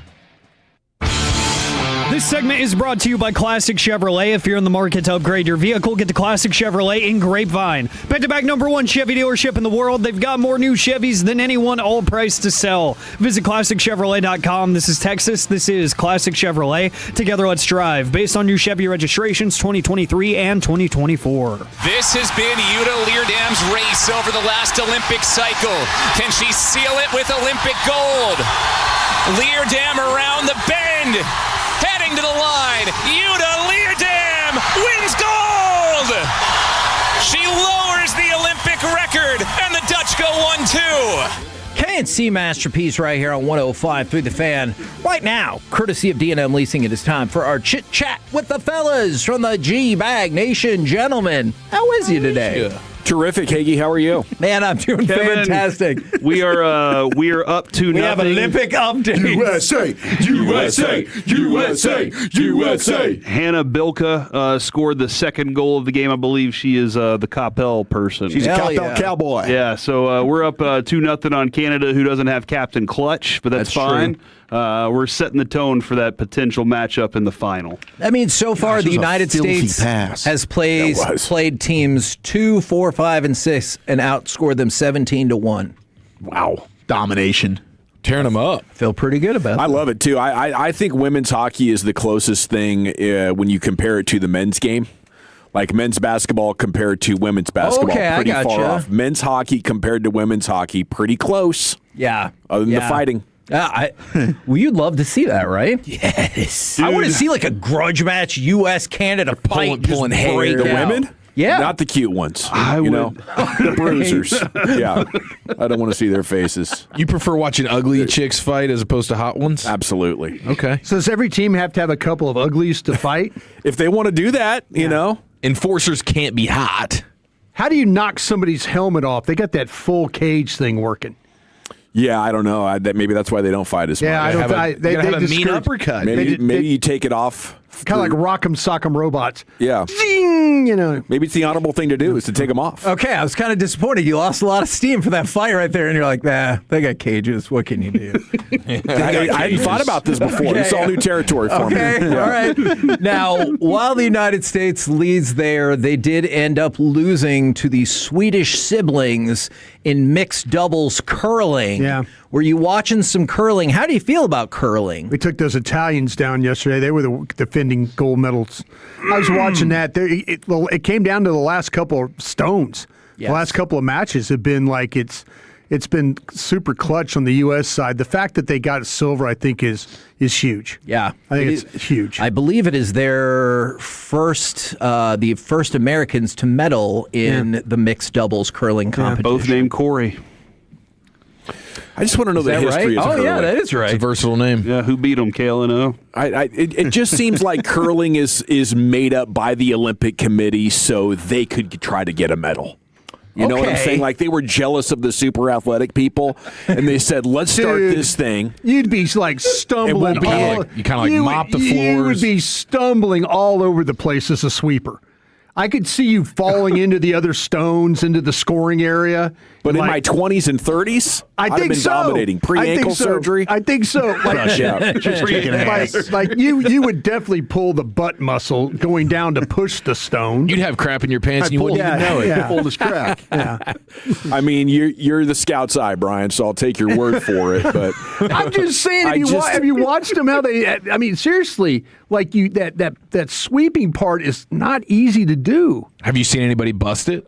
It's not easy to do. No, like you have to lean on that thing and not fall over. Counterpoint? Yeah. Sounds like you think it's very easy to do. Yeah, it seems pretty easy. The stone's moving slowly, and you just have to sweep to change the ice in front of it to help steer it a little bit. But the way that they lean on that sweep to be able not to get it to go to the direction they need. So that lean is elite athleticism. I'm telling you what, man, you have to have some good forward lean on this thing. because like I say, that's how the U.S. won. I was watching the match yesterday. You were doing a segment, and I was watching the match. This is ankle flex that we need? I think it's balance. I think it's in the wrist. I think it's balance, quickness. Lower back. Yeah. Yeah. Oh, the lower back's going to have to be definitely worked on. Got to get your core already. I think if anybody under 35 got serious about this and had the time to figure it out, they could make a run at gold. Anyone. Prove me wrong. Well, the fact that we haven't had anybody do it in the mix in forever, and how long have we been? I know the winter games have been a lot fewer than the summer games. Jared Allen try and get into this when he retired. He made a run. Yeah. Now, see where that took him. He was over 35. The Olympic story that has taken over today is Sturla Holm Lagerid, who won the bronze medal in the 20-kilometer individual race. He is a biathlete, and then he used his... What? That is the name of the sport. Okay. And he's not I a just was making qualifier sure. He's or very anything progressive. else. He used his post-race opportunity to profess his apologies to his girlfriend. Ex-girlfriend. He won a bronze and they interviewed him? He won a bronze. They interviewed him for Norwegian State TV. Oh. And they were like, who do you want to dedicate your win to? And he said, probably somebody who's not watching.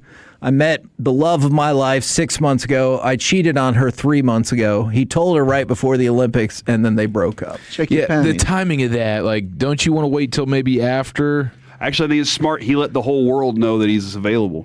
Yeah, I guess there's no better apology than doing it in front of the world, right? Olympic Village, too. Like, everybody knows. Gosh. Y'all want to hook up? I'm prone to cheating. What if he would have broken the news right there? Like, I know she's watching because she thinks we're still on good terms. She is still my girlfriend, and here's the deal. No. I'm sorry. Yeah. What country is he from? This happened. Norway. Because then you don't get the instant, like, blood-boiling physical, like, you're not getting the chancleta thrown at your face. Yeah. So is he trying to get her back, you think? Okay, so Yes, Corey evidently he Corey very brought up much the so is. theory that maybe that was her ultimatum. She goes, yeah, you go apologize in front of the world on Olympic TV, then I'll consider taking you back. I would love for her to be like, but only if you get gold. Like, that bronze is not going to do it for me. Makes sense. Like, the stakes have been raised. So he failed. Hey, he Hagee, failed. when do we start being able to flip in the Olympics from this ice skating stuff? Yeah, but I thought we did that for like 50 years. We couldn't flip. I think the last you don't get few good years. credit for it, though, right? Yeah, the last so it's not a technical score? You can. I do not They believe so. wouldn't let you do it before because it was too dangerous. So they said don't even do it. Yeah. Now you get 0 points for doing it because they don't want to encourage people to do it and get hurt.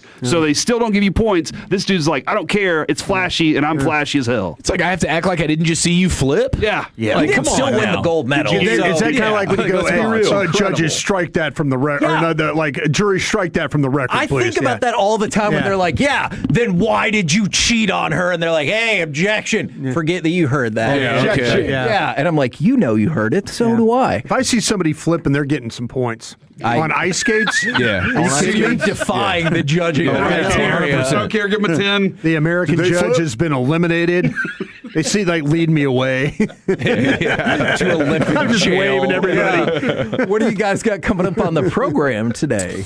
The incomparable Dave Raymond's going to join us coming up at 3 o'clock. We'll talk Rangers baseball with him, get you fired up for spring training. We ask him about the Nolan Ryan replica jersey with the blood on it that they're giving away. Absolutely will. Love it. Roll home with the G-Bag Nation. We have been the KNC Masterpiece. We will be covering tennis tomorrow at the Dallas Open in Frisco. Come and see us 10 a.m. to 2 p.m. right here on 105.3 The Fan. Say bye, athlete, Kevin. Bye, athlete.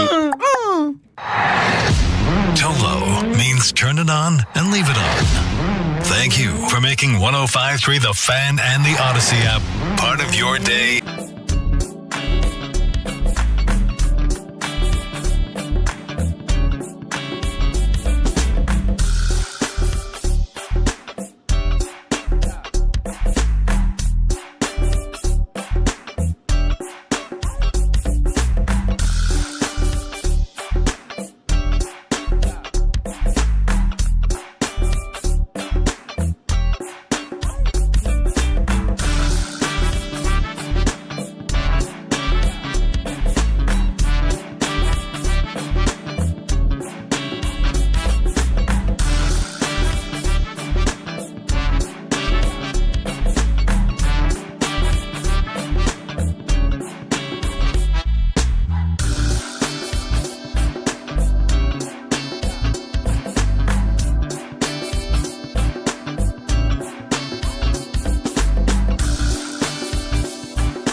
can tell you what the problem probably is. It's your windows.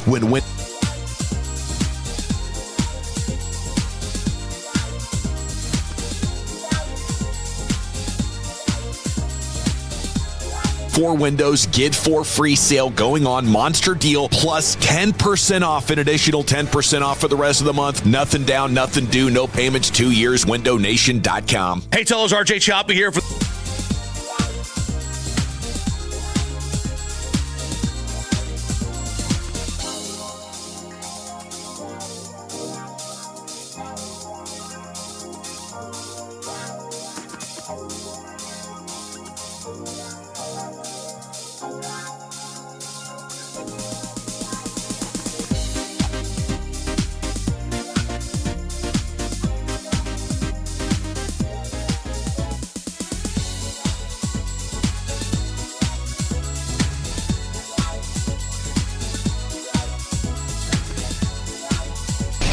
Driven by our D&M Leasing Studios. You're rolling with the G-Bag Nation on 105.3 The Fan. Welcome to the nation. Here we go. It's hour number one of the G-Bag Nation on 105.3 The Fan. Welcome in. Hope you're having a fantastic little Tuesday. It's the final TD Tuesday of the football season, an audio celebration of the football weekend that was coming up at 6 o'clock. Dave Raymond at 3 o'clock. We'll be talking Rangers baseball with him and previewing what is an exciting spring training once again for these Texas Rangers. We'll be out there in just a couple of weeks. General at your service. If you see me, bear me. N.A. There's Broadus, the former Cowboy scout, the Super Bowl champion winning scout with the Green Bay Packers. One of the best Super Bowl teams of all time. Lucius Alexander's in the Pimp Cup Master Control.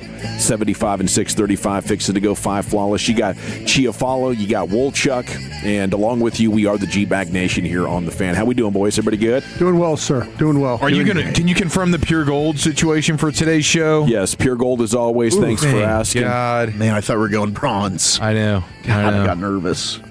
Well, yeah, it planning on 5 hours of gold. Got a lot of interesting sports conversations. The Cowboys off season is now fast approaching. Yeah. And I wanted to reset something we had a conversation we had last night in the 6 o'clock hour, and brought us why you feel like the George Pickens franchise tag news is out now.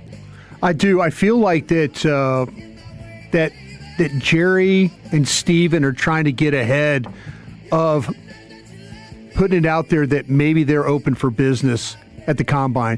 Tag and trade. Yeah. So I just, it doesn't make a whole lot of sense until you start to put together where we're about to go in the next step of the scouting process. Maybe you don't have these conversations likely at the Super Bowl. But you get it out at the Super Bowl. Now you got the world's attention.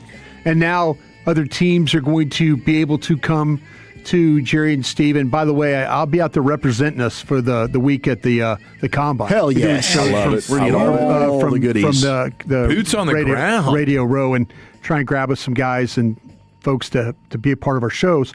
But, yeah, I do feel like the Joneses are trying to get ahead of it and say, listen, let's see if we can solicit some interest in this player potentially.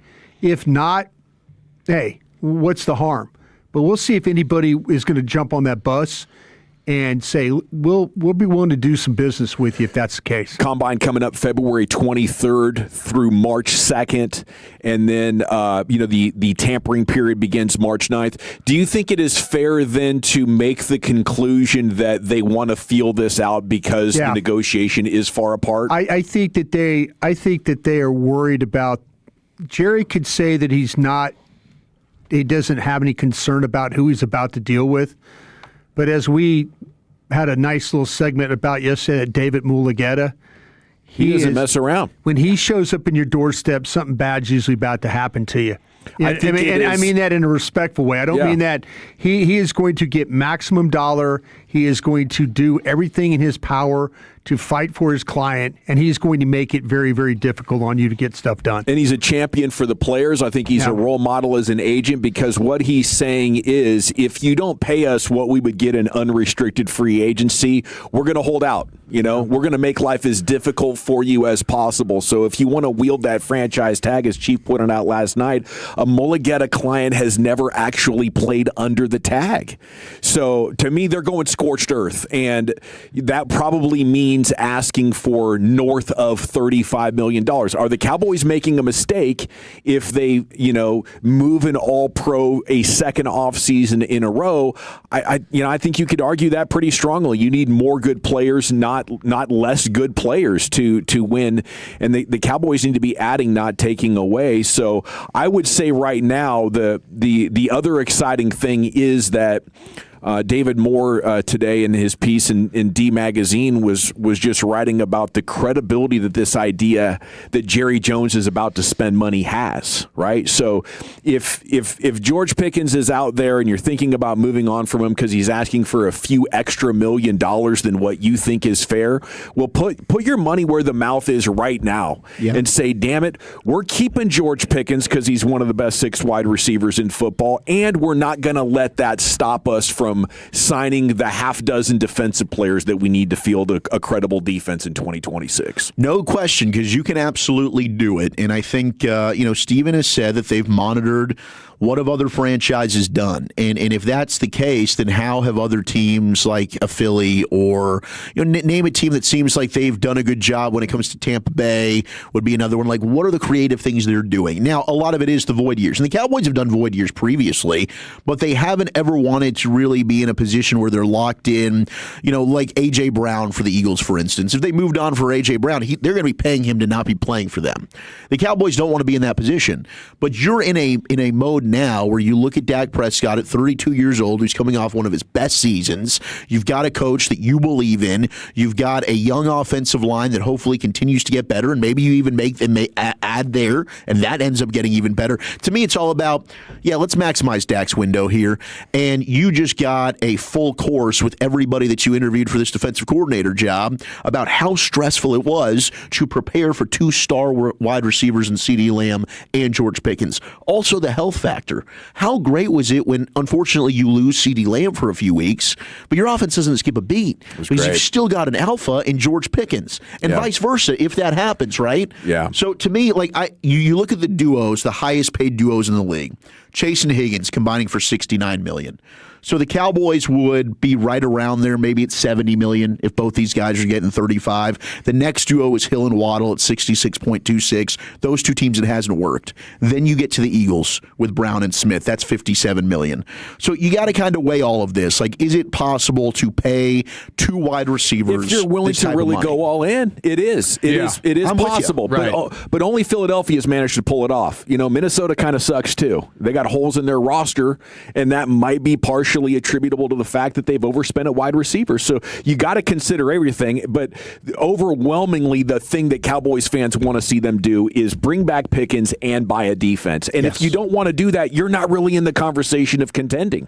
This is the price for doing business right now. Now, you take that and juxtapose it with the fact that what the Joneses did with Micah last year injects a completely different wrinkle in here. Are they saying, if you want to play lists like Mulligetta and go scorched earth and demand that we continue to pay market-setting money, we're done with that. We want players who want to help us and do a fair deal and value their status on the Dallas Cowboys. If you don't value your status on the Dallas Cowboys, guess what? We'll go find somebody else that does. Maybe somebody is excited to do a deal early like an Osa Odigizua. We get him for $7 or $8 million less because he's been here and he loves it. Those are the guys that we're going to give contracts to. And, based on how the Micah thing went last year, Jerry Jones has said it's not going to impact future negotiations. I think it might already be. I think this thing between Mulligetta and Jerry might be what really gets his blood pumping when he wakes up. As much as he's chasing the Super Bowl, he loves these negotiations. And when he locks in, I think, with the negotiation opponent, I don't see Jerry Jones losing this one after the stand that they made with Micah Parsons last year. Yeah, I mean, I guess you do have a fair amount of leverage. You do have a fair amount of leverage in the sense of it's like, okay, how bad do you actually want to be here? We're not trying to screw you on the deal. We want to give you a good, fair deal. You're going to make plenty of money here. You're probably going to make at least CeeDee Lamb money. Okay. Yeah. But we don't have to go and reset the market the same way Micah just did for the edge rusher group, right? Where we're talking about, do we want to pay him $40 million? Seemed like Jerry was down to do that, and then next thing you know, it's what, like $47 million a year? Yeah, right. Yeah. Like, we're not going to go crazy like that, but you apparently love CeeDee Lamb. You apparently, George, love playing with Dak Prescott. You got a little taste of what it can be like when you're around competence offensively. So if you like that, let's get a fair deal done and let's move on. But if you're going to try to bleep me for $4 or $5 million over the Jamar Chase record-setting deal already, then hey man, I'll send you to Vegas or something. Yeah, I'll tag you and send you to Vegas. And if that's market value, if somebody wants to go above and beyond to get a George Pickens at $41 or $42 million, you say congratulations to you, young man. You know, that's a hell of a thing you've brought to market. You deserve to get that. And if a team wants to give us a 1 and a 2, a 1 and a 3, what are we talking about here for George Pickens? I guess we'll take our money elsewhere and build out our defense and try to win like that. Yeah, I mean, you could be living in a world where you've got 3 first-round picks in that scenario. And there's a lot of wide receivers that you could probably take, whether it's a Denzel Boston from Washington. I mean, we haven't talked wide receiver because that's not a position that you think is really in play here. You move George Pickens, maybe it's different. And there's certainly a variety of wide receivers that I think would fit. The thing that gets, from the fan perspective, and the text rolling in, 469, no, go buy an all-star defense. Let Dak prove his contract. 901, then why did Dak take $60 million a year? Why wasn't Dak willing to take less for the rest of it? Like, guys, and you're not changing that. And you know what this is. If you just want to sell out for your defense, you want to leave the offense looking poor, how do you think that's going to end? Like, you've got to be able to support both sides of the football here. That's the whole point. Absolutely. Otherwise, now you're going to be leaving like, oh, we're trying to throw a Band-Aid on this. You're trying to build the most well-rounded football team. And the salary cap has just gone up and up and up. So I get the $60 million that Dak is making. The Cowboys got fleeced on that deal.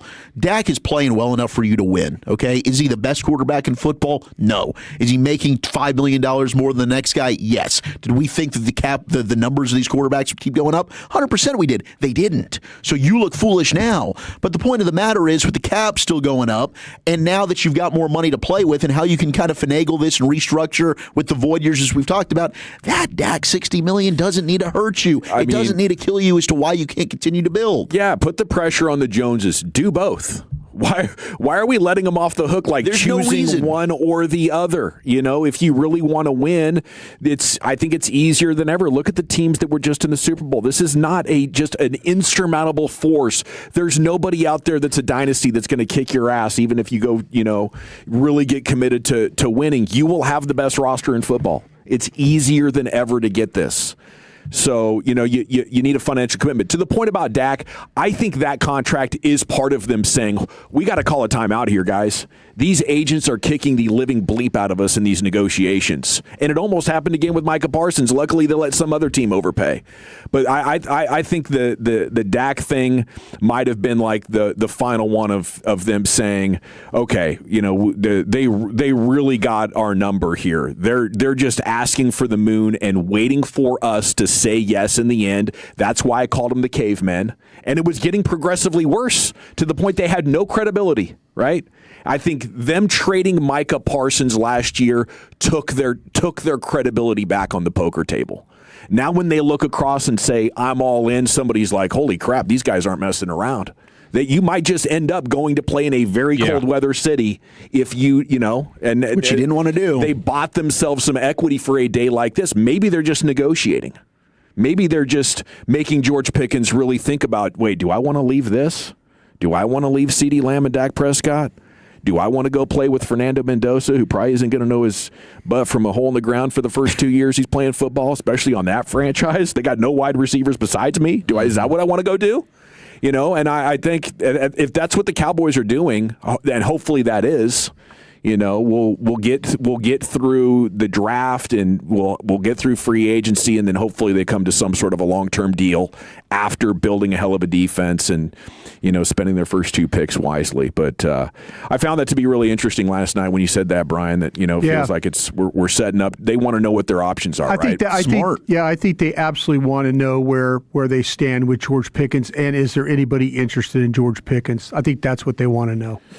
Okay. And Rappaport's saying like George Pickens would have plenty of suitors. Yeah. I believe it. I would be fascinated to know what you could actually get here in a trade, because just last offseason, nobody wanted him. You were able to get him for a 3rd-round pick because there was nobody else in the league that was really bidding on him. And now is one season going to change the tune tenfold for every single team?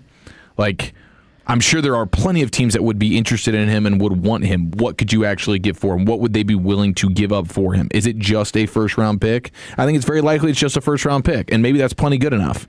But I don't know that you're getting the first and the second or whatever that in a dream scenario that we would want. Yeah, I think 1 and a 3 would probably be the best that you could do.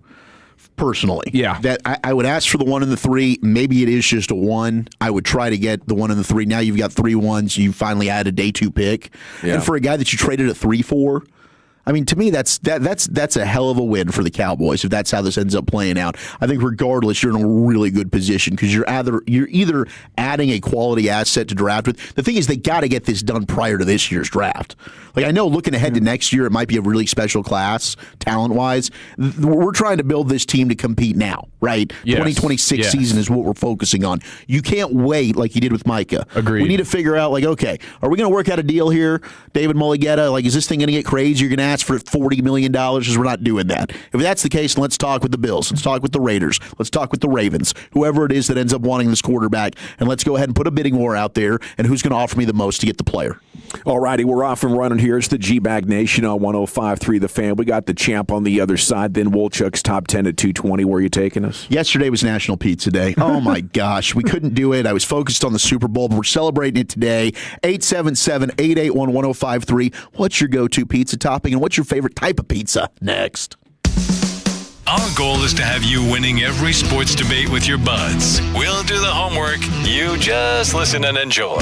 Turn it on and leave it on. The Fan and our Odyssey, iHeartRadio, or TuneIn apps. The recent freeze was another reminder backup power matters, and that is why thousands of Texans are switching every month to Base Power. Base Power is the only power company with home backup built in. So when the grid goes down, your lights stay on automatically. And right now, if you switch using our special link for Fan listeners, we'll cover your current termination fee up to $250. See if your home qualifies. BasePowerCompany.com/thefan. That's BasePowerCompany.com/thefan. 50 years in the Lone Star State, a one-stop shop so you're never late. Price is so low that you want to know Which way to Specs? Come on, let's go. Specs, fine spirits, and finer foods. World-class service, that's all about you. Shop Specs, it's how we do. A huge selection since 62. Shop Specs, low priced, amazing. Here's to you. Shout. Cheers to savings. Well, good morning, kiddo. I love that you're home from college. I've missed you. Still taking your nature-made vitamins? Every day. A multivitamin and a probiotic. You better be taking yours. Still looking out for me, Mom. I'll never stop. Made to care for you every day. Nature Made, the #1 pharmacist-recommended vitamin and supplement brand. Find us in the vitamin aisle, based on a survey of pharmacists who recommend branded vitamins and supplements. At Target, we're unlocking all the feels this Valentine's Day. It's the perfect time to spread extra love and spoil everyone on your list with unforgettable gifts. First, give a cuddle-worthy surprise with the cutest plush toys, or get party ready and treat yourself to stylish women's dresses you'll heart. Both 20% off. Then dive into the ultimate cozy celebration with your faves with 30% off select women's pajamas. There's something sweet for all your special someones, even you. Find Valentine's Day gifts for everyone at Target. Feeling a chill? Those cold spots mean leaking windows, and that's money literally flying out the windows every month on your energy bills. At Best Buy Windows and Siding, we've got the solution. 10 single-hung, energy-efficient windows for just $59.50. Stop wasting money on high electricity bills and start saving today. We offer transparent pricing, no gimmicks, and a lifetime warranty on every single window. Call 469-WINDOWS or visit BestBuyWindowsAndSiding.com now to keep the cold out and your money in your pocket. Best Buy Windows and Siding. Saturday on the CW. Driver, start your engine! The new NASCAR season roars into action at the Daytona International Speedway with all new drivers, new rivalries. Somebody needs to break his teeth in. And a brand new name. The NASCAR O'Reilly Auto Parts Series. Buckle up for pure raw racing live from Daytona. Let's turn them loose! The NASCAR O'Reilly Auto Parts Series. This Saturday at 3 p.m. on CW 33. Tolos, as parents, we'd all hope that someone would help our kids if they were in need. You have a chance right now to donate your old car to Cars for Kids. It's easy, free towing, paperwork done, and a tax deduction. Your car helps at-risk kids at Texans Can Academies earn a diploma. Visit carsforkids.org. Right off the car, not the kid. Time is valuable. That's why Lowe's Blueprint Takeoffs turn blueprints into quotes faster. Bring us your plans, and we'll generate itemized material lists to make quoting easier so you can get back to building. Plus, at the Lowe's Pro Desk, you get access to thousands of building materials not sold in store. And when your order's ready, we'll deliver everything to the job site. Improving is easy at Lowe's. As a mom, comforting my family is what I do best. Vicks Vapor Stick provides soothing, non-medicated Vicks Vapors in an easy-to-apply stick, and it dries fast, so there's no mess. I use it to comfort myself and my family. Thanks, Mom. Vicks Vapo Stick, soothing comfort for the whole family. And try Vicks Vapo Shower Max for steamy Vicks Vapors when you need more comfort for yourself. Use this direct. Evan, would you want to pay for your house to be rebuilt every few years? No. Then why would you want to pay to have it painted every few years? Don't do that. Put Rhino Shield on those walls. Man, that is a great point. I hadn't considered it like that. And I also want you to consider something else you might not have thought about before. With Rhino Shield's unique financing options with simple interest loans up to 20 years, you could potentially get your payment below $200 per month. Free estimate by going to rhinoshieldDFW.com. Why just paint your house when you can shield your home? This segment of The Fan is brought to you by Blue Cross Blue Shield. Blue Cross and Blue Shield of Texas, as you move forward on your health and wellness journey, count on a bond that forever puts us at the center of trust. You and Blue together from the beginning, the true color of trust for the last century and the next. Blue Cross and Blue Shield of Texas, through it all. Yeah, buddy, welcome back. It is the G-Bag Nation here on The Fan. We got Wolchuk's Top 10 here in just a moment. We got the G-Bag of the Day champion before that. Segment's brought to you by the Frankels. If you have been injured in a car or truck wreck, call the Frankels first, 214 or 817-333-3333. There's never an out-of-pocket cost. They only get paid when you win. The Frankels are the go-to car and truck wreck attorneys in Dallas. Into the Pimp Cup we go. Here's Lucius with your champ.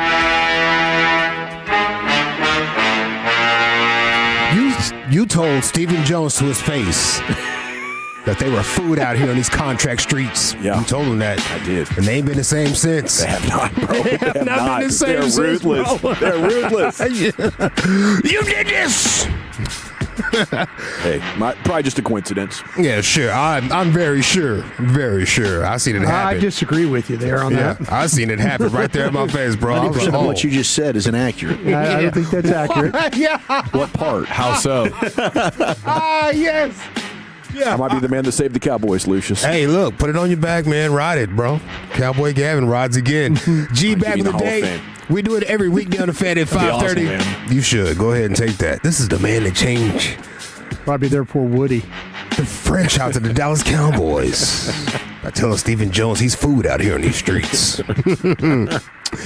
Yeah, G-Bag of the Day. We do it every weekday on the Fan, 5:30. My name is L.A. This is the replay of the champ. And our champion is Eric Chiafalo and the great Bo Jackson. I don't say that with no disrespect towards Eric, but this is the great Bo Jackson. Yep. He found out what a ball sack was. Fellas, can you explain ball sack on these media streets? Fake news. Fake sports report. Fake sports report right here. All right, going for 3 today. Stick around, 5:30. where were you at with the Nolan Ryan versus Ventura? Did somebody take a bite? Did somebody bite you? No, he didn't try to bite me. We got ball sacked on that. We got sacked on that, didn't we? What do you mean, ball sack? Yeah. Yeah, it's like a fake report. Butt crack sports parodies. Yes. Yeah. Oh, okay. I know what you mean now. Ball sack. What do you mean ball sack? Oh, ball sack. Yeah. Sorry. Of course. Yeah, that was. It's been a good talking point. Amazing with friends and family. I love the follow-up. We got sacked on that one, didn't we? I mean, the reporter tone in your voice, the inquisitive tone, it was so gold, okay? And for that, I don't think there will ever be a better Bo Jackson interview.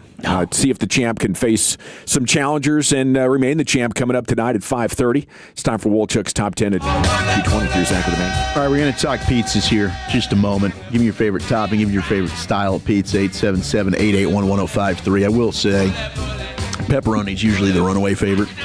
And I throw this one out there, but I've got a consensus. This is a consensus mock draft, okay? So Marcus Mosher, if you're listening, he's going to wet his pants here. But this is Fran Duffy, Filthy Sports. Filthy, yeah. He's basically gone 1 through 32, and the most commonly selected player for each team on the internets he has now done a mock draft for. So a lot of it is, it's interesting what happens here at 12 and 20. I don't think it's a surprise at 12. The 20 pick, though, I was a little bit surprised by. But it's Fernando Mendoza at 1, the quarterback to the Raiders. Orville Reese, edge to the Jets at 2.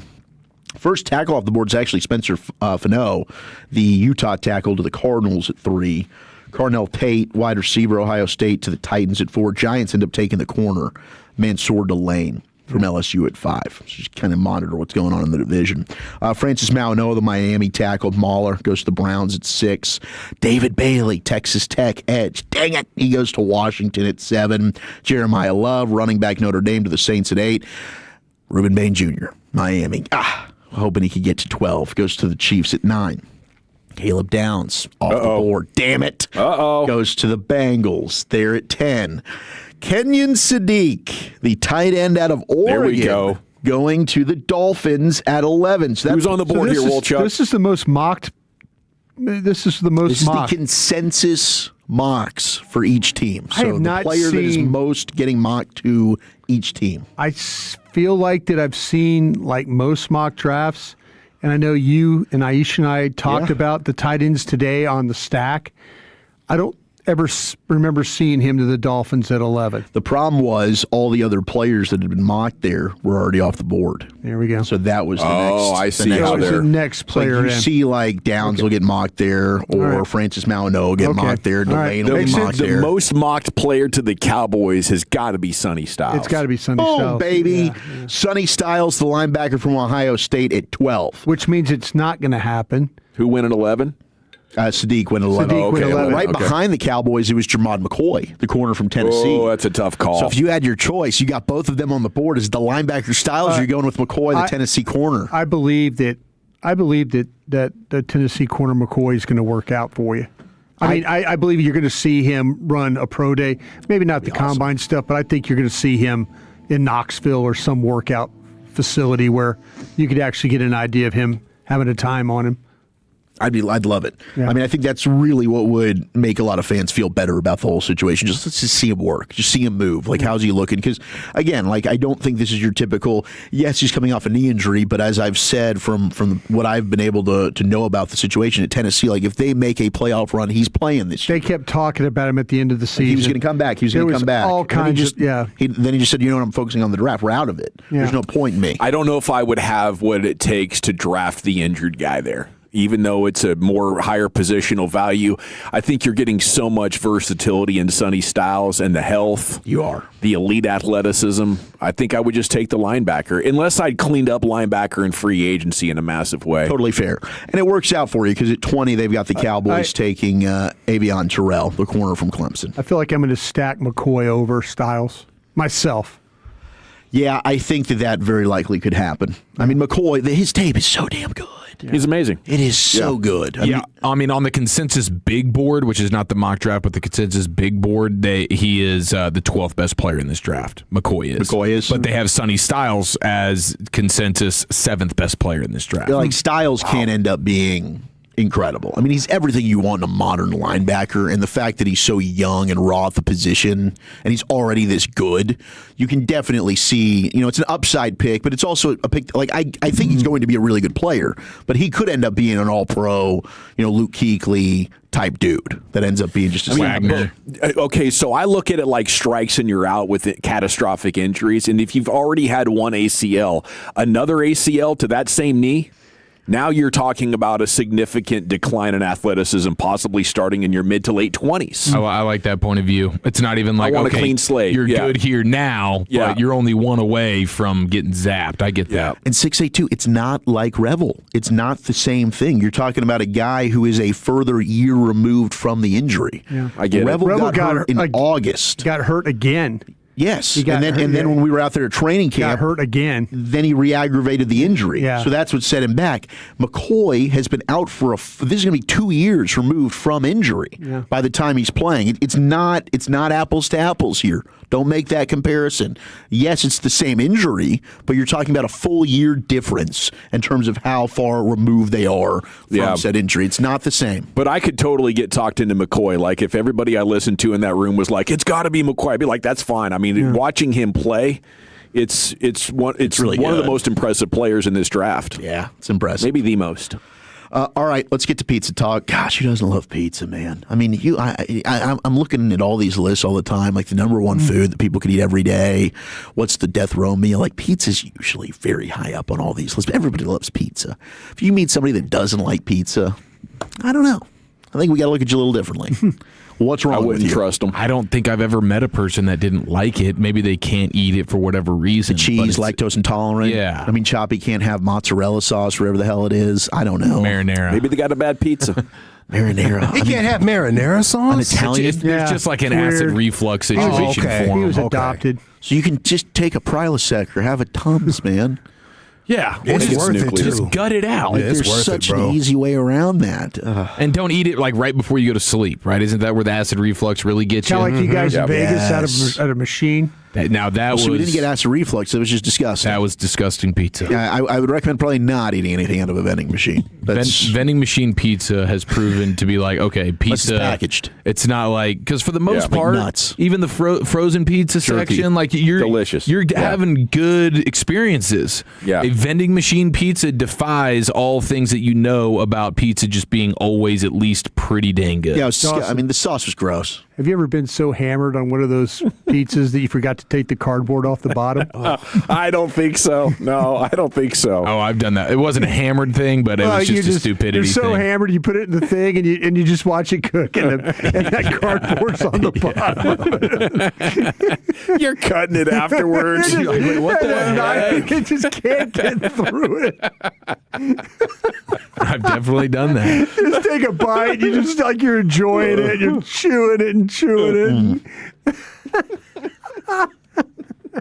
So here are your top 10 best pizza toppings. Okay, straight toppings on that. This one's straight topping. Pretty good. Yeah, man, this is Hey, you still eat it, right? It's still pizza. Some of the best. Even bad pizza can still be good pizza. You know what? It's a talent to have bad pizza. Like, you really got to try to make some bad pizza. Yeah. You can't mess up pizza until you really mess it up. No, you're right. You say, damn, how'd you do that? Burn the hell out of it. How'd you do that? I don't know if I can eat this. The pizza vending machine people should have just put Totino's in there. Yeah, there you I'd go. happily pay $15 for a Totino with at the 2 in the microwave morning. next to it. Yeah. You know? Gosh, that would have been awesome. Take it down and put it in the microwave. No, I'm going to duel this list. I'm going to do the Can types. I just say my favorite No, kind I don't of want to hear yours.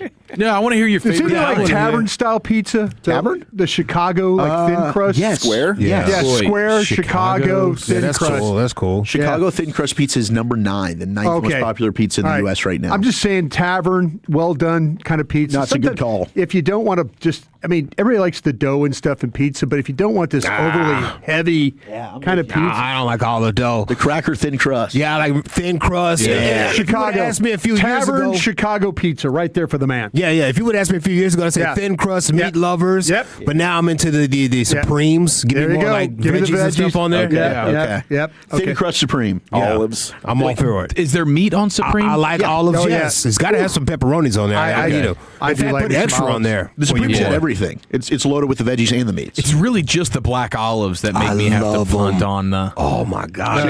You can't put enough black olives on it for me. It's weird. I like the green olives. I can't do the black olives. I'm anti-olive really in general. Which is also strange. I could do without the mushroom. Really? I like the mushrooms too, bro. I could do without the mushrooms. I could do without them. Hey, give me banana peppers for the best non-meat on a pizza. Sausage and banana. Sausage and banana peppers is pretty damn good. That's a hell of a combo. Yes. Well, and the buffalo chicken, like Pizza Hut, if you order a buffalo chicken from Pizza Hut, it comes with the banana peppers on there. It's a nice touch. Yeah, the banana peppers are good. 10 on the toppings list is pineapple, which I will fight for. I'm a pineapple on pizza guy. 9 is chicken. Savage. 8 is chicken with bacon. Yeah, you got it chicken bacon ranch type of pizza with the white sauce. Yeah, the white sauce or buffalo chicken. 8 is bacon. Yeah, underrated pizza topping. 7 is black olives. Ooh, chef's kiss. Over the chicken should be higher. Over the bacon should be higher. The only thing I like about black olives is they're actually pretty easy to pick off. You know, they leave the residue, the taste residue really? is still there. But I can eat a Supreme if I take them off. I just get off-putting texts sometimes from my wife, and I can't even. What about black olives? This is just too personal. I can't even. I don't want to do her like this. This is it's about her. Don't give me like that. It's a bathroom text. I'm like, what the hell are you? Y'all really close up with each other. Yeah, I don't want to hear anything she got going on in the bathroom. Nothing. I think, but that's the thing. She's doing it because she knows I don't want to hear it. So she's trolling me. Oh. My wife is honestly an incredible troll. Is she sending you pics? No, thank God. that would be crossing the line. It's full Mary Steve-O. Yeah. Oh, wow, boys. Wasn't it Blake that was like showing pictures like, hey, take a look at this? That was Blake. People That was was asking us. I'm like, that is gross. What are you That was doing, crazy, bro? dude. We're not going that far. He was like, I took a gnarly dump today. You I guys took a gotta picture of it. check this out. I'm like, what, bro? 6 is peppers. Nobody wants to hear about that kind of stuff. No, I'm like, keep that to yourself. Listen around for 5:30 today. Yeah, 5:30 today. Best story you ever heard in your entire life. 5 is onions. Yes, I love onions on them Sicilian. Me too. Yeah. I'm in on it, man. Yeah. 4 is your extra cheese. Which you can do 4 cheese. There we go. I mean, we're just cheesing it up. I love it. It just takes me too long to process. Cheesy. Oh, yeah. Can you get a brick in there? Oh, my God. End up in a Dawson situation. Never. I didn't realize I did anything. He lost one in his cheeks, fam. That's crazy. 3 is mushrooms. Yes. 2 is sausage. Sausage. That's dominant. a crumbly sausage, right? You can do The your Italian crumbly style sausage. crumbly sausage. Italian crumbly. Yeah. Number 1, though, is pepperoni when it comes to the pizza topics. But the number 1 type of pizza in the United States for 2025, it's the New Haven Beets. That's like what they do with white clam. Yeah, well, they do white clam pizza, but it is a thin, black, crispy, and charred crust that might appear to be burnt. Yeah. But instead it has a deliciously chewy texture and flavor. Usually toppings are sparse, including grated cheese and tomatoes or anchovies. See, that's what I'm saying. Won't be over sauced. I've heard the New Haven with the clams. They do. That is a style that the white type clam that you can pizza, get there. yeah, Yes, with the white clam. sauce, yeah. Or you can just do like a traditional margarita pizza. Yeah. But yeah, they're all about like let the mozz star, maybe some olive oil, a little bit of oregano, cheese, garlic, and have at it, boys. Anybody real quick on the deep dish? Is it too much? I enjoy deep dish. I don't mind it. Yeah. When they put it out there, you're like, how are we going to finish The deep dish was number 10. Yeah. How are we going to finish I like the square deep dish. The grandma pie is getting very popular now. That's at 7. What's grandma pie? The grandma pie is the American pizza variety. It's also a thick crust, but the dough, it turns out thin and dense. So the pizza is baked in the metal pan, resulting in the rectangular slices that are crispy on the bottom. And it's typically topped with the shredded mozz, tomato sauce, garlic, olive oil. And then they also do like the different colored lines. Like maybe you get a little green slither of pesto, a little bit of green of mozzarella. It's definitely taken over. Let's not overthink it, guys. We're not trying to win a gourmet cafe I do prize. like with your eyes, baby. I do like the pizza though in the tin. I do. Yeah, it's nice. I do like that. It gives a good texture. Yeah. We got Dave Raymond coming up at 3 o'clock. Chief, what is next? Sounds of the Sports Day featuring Dick Fangio, Mad Doggy, and an all-time sports backfire next in the nation. Oh, boy. I'll tell you what's not a backfire. Anytime you go into East Dallas Diesel, you're going to have the time of your life. Sometimes I just go in there and I say, like, hey, what's up, Tony? I just want to peruse. I just want to look over at what you've got here because, my gosh, the inventory that they've got at East Dallas Diesel, it's amazing. It really, really is. I want you to go check them out online, eastdallasdiesel.com. Just go ahead and look, see what they've got. Whether it's a truck that you want to get it customized, you want it something lifted, loud, no cookie cutter rides here at East Dallas Diesel. They got every brand you can think of: Ford, Chevy, GMC, Ram, Toyota, you name it, and they're going to work with you when it comes to financing. No matter what your budget is, they're going to get you the best deal possible. Also, East Dallas Motor Cars. I mean, this is your one-stop shop for everything in the car world. We're talking Range Rovers, Bentleys, BMWs, Corvettes, Escalades, Tahoes, and everything in between. And if you're looking at that website, maybe you're on Instagram, maybe you're on Facebook, you can go ahead and find it because it's Tolo Truck Tuesday, baby. I'm looking here right now. They got some of the most gorgeous trucks that you can ever dream of. And if you're like, man, I like it, but it's not quite what I'm looking for, just call Tony. Him and the staff there at East Dallas Diesel, they're going to find exactly what you're looking for. They're going to go ahead and customize it, sourcing, build exactly what it is. They're truly unmatched when it comes to delivering one-of-a-kind vehicles. Check them out today, eastdallasdiesel.com. That's East Dallas Diesel, where custom is the standard. Coming up Wednesday morning on Sean and RJ, the Mavs are back in action. RJ's Olympic update. Ted Wynn from The Athletic breaks down Christian Parker at 7:20, and we'll chop it up along with 2 Nine Inch Nail ticket giveaways. It's a Hump Day edition on the Fan. 1-877 Cars for Kids. KARS Cars for Kids. Ready to get rid of that old car? Donate it to Cars for Kids. Call 1-877-CARS-FOR-KIDS to reach a friendly live agent. Donation's super easy, and your car can be picked up as soon as tomorrow. Call us now, 1-877-CARS-FOR-KIDS. 1-877-CARS-FOR-KIDS. Donate your car today. Did you know you can donate real estate too? The world's best players step onto center court at the Ford Center at the Star for 9 days of nonstop action at the 2026 Nexo Dallas Open, February 7th through 15th. Every serve, every ace, every moment, the Stars shine brighter in Texas. Tickets on sale now at dallasopen.com. Are your investments in the right accounts? What's best, traditional or Roth? Are you receiving all available tax deductions? Are you paying as little in tax as you can? These are all questions you can't afford to get wrong. Hi, I'm Jeff Jr., founder of Trajan Wealth, and in many cases, it's not what you make, but it's what you keep that makes the real difference. Trajan Wealth and Trajan Tax work closely together exclusively. No more guessing about whether you should do a Roth conversion or if maxing out your 401k is really the best option. Our nationally recognized fiduciary advisors and CPA team work in tandem to make sure your tax strategy works with your investment strategy. We'll even do your tax preparation. One team, one strategy. Isn't it time for a second opinion? Call Trajan today, 469-579-3500. That's 469-579-3500. Trajan Wealth, an SEC-registered investment advisor. Additional services through Trajan Estate and Trajan Tax. Additional disclosures and accreditation at TrajanWealth.com. This year, flavor doesn't walk. It runs wild. At P.F. Chang's, we're charging into the Year of the Horse with bold new wok-fired dishes like pork belly bao buns and refreshing cocktails like the Midnight Gallop. P.F. Chang's beloved red envelope tradition returns, adding a surprise element to every visit during the Lunar New Year. Each guest receives a red envelope revealing a special offer redeemable on a future visit. Celebrate the Lunar New Year with flavor that runs wild at P.F. Chang's. Valid for dine-in only while supplies last. Details at pfchangs.com. Career changers, including veterans and active duty service members. Your transition starts here. Go from GI to IT in a matter of months. Become a certified cyber warrior with training at My Computer Career. Cybersecurity specialists are in high demand, offering IT pros great opportunities and a rewarding lifestyle while protecting our people, liberty, and treasured institutions from cyber threats. Deploy your career in IT today at mycomputercareer.edu/CWP, an elite CompTIA certification partner. VA education benefits are available to those who qualify. This is the story of the one. As an HVAC technician, he and his digital multimeter are in high demand. So when a noisy office HVAC turns out to be a failing blower motor, he doesn't break a sweat. With Grainger's easy-to-use website and product information, he selects the product he needs to keep everything humming right along. Call 1-800-GRAINGER, click Grainger.com, or just stop by. Grainger, for the ones who get it done. Welcome back to Winter Hack Radio, the place for clever hacks to survive the season. Icy driveway? Well, try spreading sand or birdseed to help with traction. Snowy puppy paws? Well, grab a whisk, brush it off, done. Catch COVID-19? Well, just get...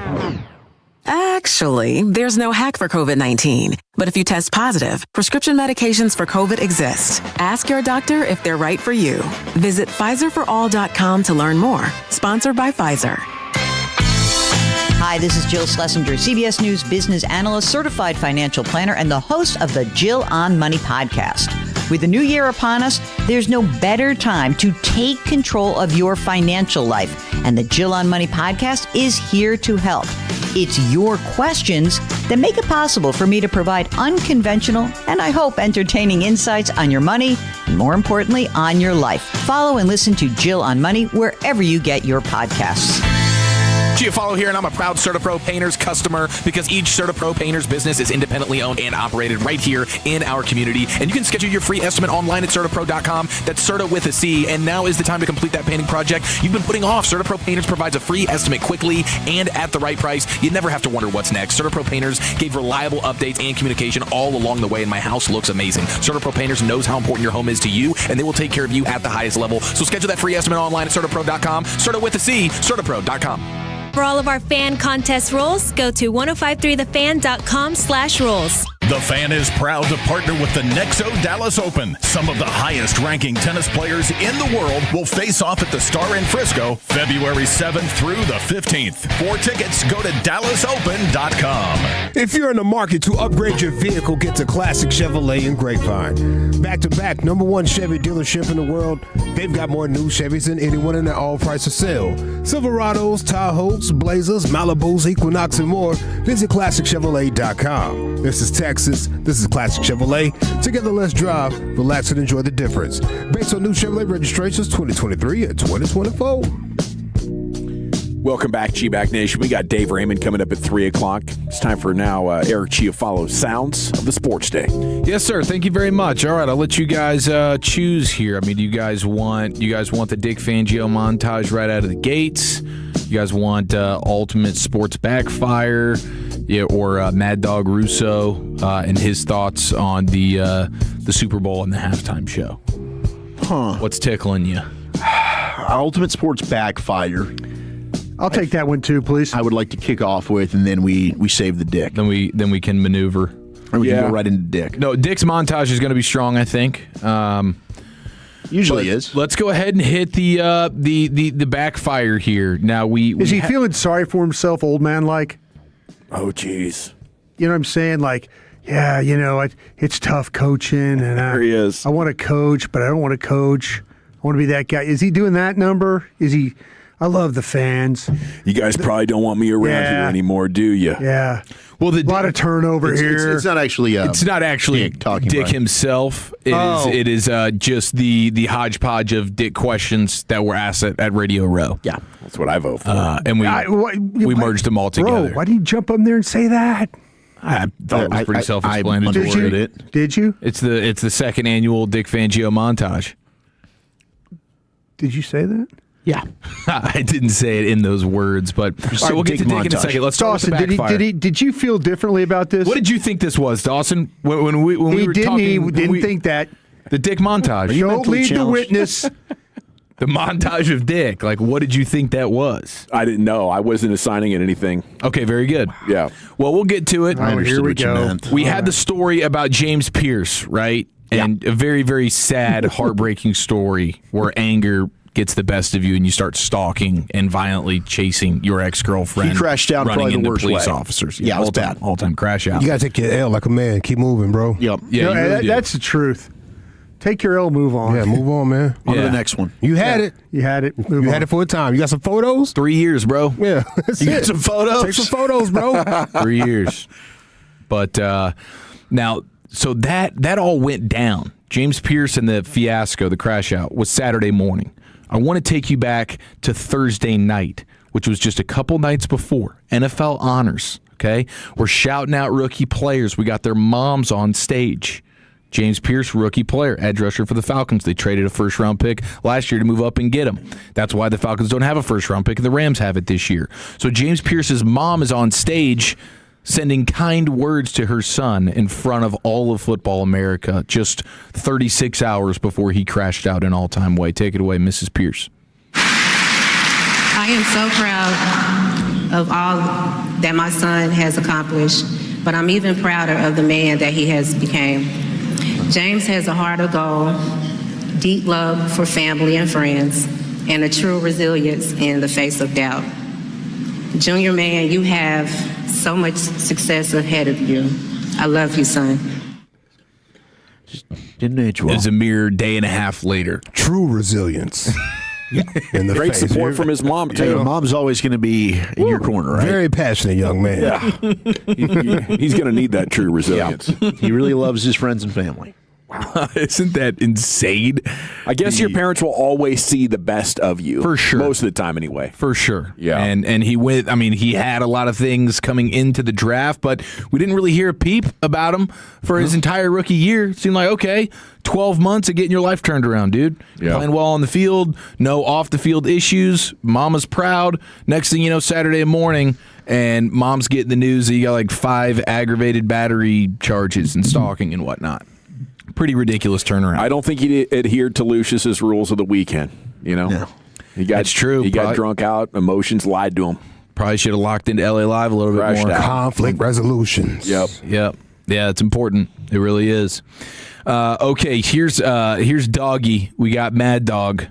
This is Can you hear me, Mad Dog? This is an all-time sports radio host. Okay, this is like a Hall of Fame voice in the sports media world. These were his thoughts on the Super Bowl and the halftime show. You did not belong in the game. And that game was, again, unless you bet all sorts of props, read Chris Russo. I don't know how you stuck with it.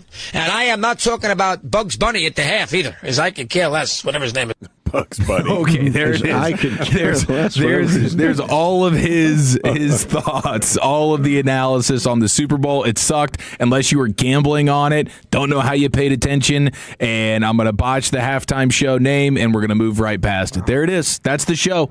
Turn the mic on, turn it off, and go home all in a day's work. Thank you, Mad Dog. I guess he's earned that. That's his podcast for the day. He's so done. Long, everybody. It's his radio show. He's done with work. There Tell we Francesa to bleep off if you see him. Okay. I have some good stuff. I guess I can ultimately end up saving it for Football's Finest if we need to, but we'll see if we have time. Here is your 2026 Super Bowl Radio Row. Here we go. Montage of Dick. Okay, what do you find more fascinating right now? The idea that maybe Dick Fangio could hang it up, or Bill Belichick missing the Hall? Oh, the Belichick thing's by far the more intriguing thing because even me on the committee has always wondered, like, what's going on here? Do you think we're in good hands getting Christian Parker defensively coming from that Dick Fangio tree? Oh yeah, actually sweet. I appeal to the crowd there. Yes, I do because again, it's just a well-taught scheme. Like what they do is very frustrating for what a lot of offenses want to do. In terms of preparation, like you went up against a Brian Flores Vikings defense, a Dick Fangio Eagles defense. Which one's more difficult to prepare for? I think they're both great coaches. You think it's going to be one last ride for Dick Fangio? I think Tim and Stout, I think Lane Johnson, a couple guys have been questioned whether they're going to be. I think they'll all be back for one more ride. Yeah.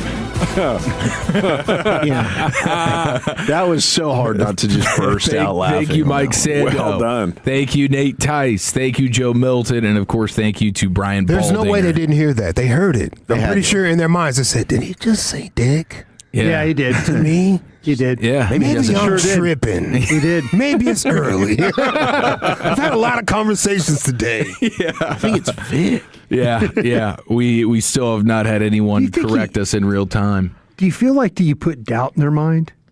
That like maybe is it Dick? Is it? Maybe it is. Is he? Is it Vic? Yeah, I don't know. I mean, you know how it is. You get between the lines and things are moving fast.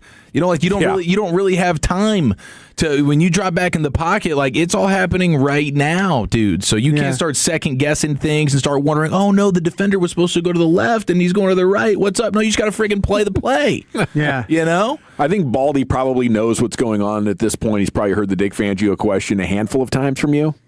Probably. Yeah, I would think that was definitely not the first time. He's probably laughing internally. Everybody else just doesn't want to correct the guy. You know, I think everybody else thinks, oh, poor Dallas radio guy doesn't know it's Vic Fangio. Got it wrong. Honest mistake. They think I'm picking this guy up. I'm not going to correct him publicly. No worries. Some idiot said Dick. The only guy that's corrected you is Merrill Reese.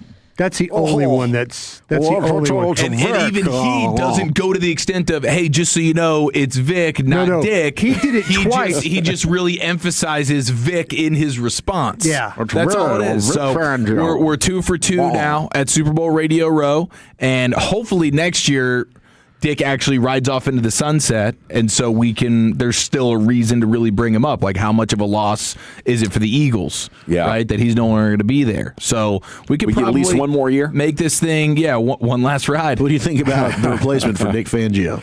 Yeah, I hope he doesn't retire. Man. You think Dick's replacement can do hilarious? I'm sure you'll come up with something else, but this is pure gold, if you ask me. All right, we got 1 down. We got 4 to go. We got Dave Raymond, Rangers Sports Network, coming up next. We'll talk off-season baseball with Dave here next on your home of the Rangers, 105 through the Fan. But Fort Worth, it is my great joy to bring you this news right now that the all-new Alliance Hyundai, it is here, ladies and gentlemen, and it is conveniently located right in Fort Worth, I-35 Golden Triangle. And listen, I was in the car business for a couple of years. Let me tell you, man, my buddy Ryan Watson, he's the owner, big-time Tolo. Him and his team are doing things second to none. His commitment to honesty, top-notch service, and treating every customer like family is absolutely the real deal. I've seen it firsthand, and honestly, it's why people keep coming back. And right now, it's the Hyundai Getaway Sales Event. It is happening at Alliance Hyundai. Every new Hyundai comes with America's Best warranty. We're talking 10 years, 100,000-mile limited powertrain warranty, plus owner's assurance for total peace of mind.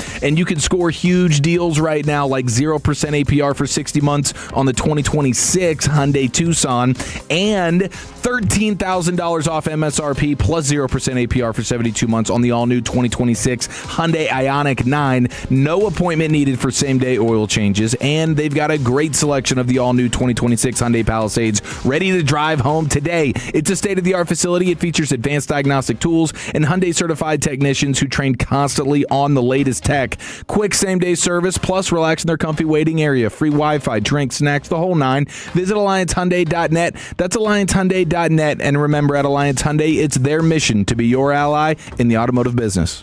When your friends say, hey, did you hear? You can proudly say, I heard it on the Fan. Keeping you sports informed with some quality laughs along the way. Turn it on and leave it on. 105.3 The Fan, the Odyssey app, iHeartRadio app, and TuneIn app. This is an Odyssey Sports Minute. The Pistons beat the Hornets last night, 110-104, snapping a 9-game winning streak for the Hornets. The major news from the game came from a brawl in the third quarter, which led to 4 players being ejected. Watching 2 young teams, both playing well, straight up dislike each other, is good for the NBA. The Pistons and the Hornets won't meet again until late in the season, April 10th. I'm Chris Fleck. Tired of hearing scary radio ads about the IRS? Tax Relief Advocates is different. TRA is here to tell you that if you owe money to the IRS, whether it's $5,000 or $500,000, we have a solution. TRA can eliminate or reduce what you owe to the IRS with zero risk to you. If we can't reduce your tax debt, then you pay nothing. We have over 1,000 5-star reviews on Google and an A+ with a BBB. End your tax nightmare today by visiting TRA.com or call 800-575-6879. 800-575-6879. Get a jump on your spring to-dos at Lowe's. Right now, get 4 bags of Stay Green 2 cubic foot mulch for just $10. And that's not all. Grab 3 bags of Miracle Grow 3/4 cubic foot garden soil for just $10 too. Kick off spring with fresh savings. Our best lineup is here at Lowe's. Valid through 2/18. Excludes Hawaii. While supplies last. Selection varies by location.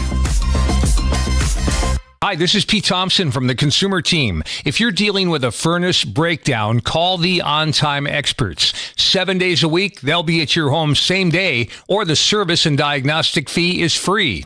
And their technicians are here to fix your furnace and get you warm again, and not just try to sell you a new system you may not need. Set your appointment online right now at theontimeexperts.com. Theontimeexperts.com. The On-Time Experts, the official HVAC partner of the Dallas Cowboys. Unexplained weight gain and loss of muscle mass could be related to low T or hormone imbalances. Trust my team for Men's Health, the Men's T Clinic. They're going to get you on your way to weight and muscle mass. Once your hormone levels are optimized, Men's T Clinic's proven programs work in tandem with hormone therapy to elevate your results. Making that call to Men's T is a small step for big gains. Call 972-GO-MEN'S T today or visit mensteclinic.com. Men's T Clinic, 1-800-246-LOT.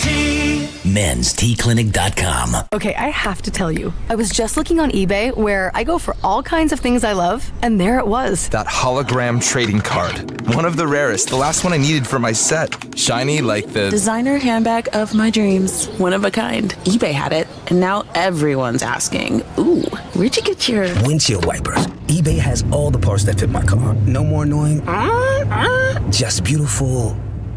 Millions of finds, each with a story. eBay. Things people love. Welcome back to Winter Hack Radio, the place for clever hacks to survive the season. Icy driveway? Well, try spreading sand or birdseed to help with traction.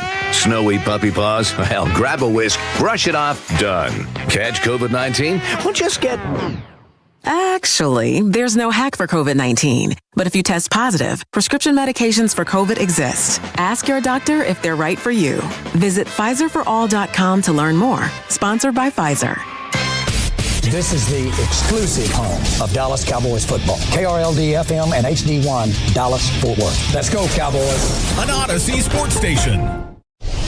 Driven by our D&M Leasing Studios. You're rolling with the G-Bag Nation on 105.3 The Fan.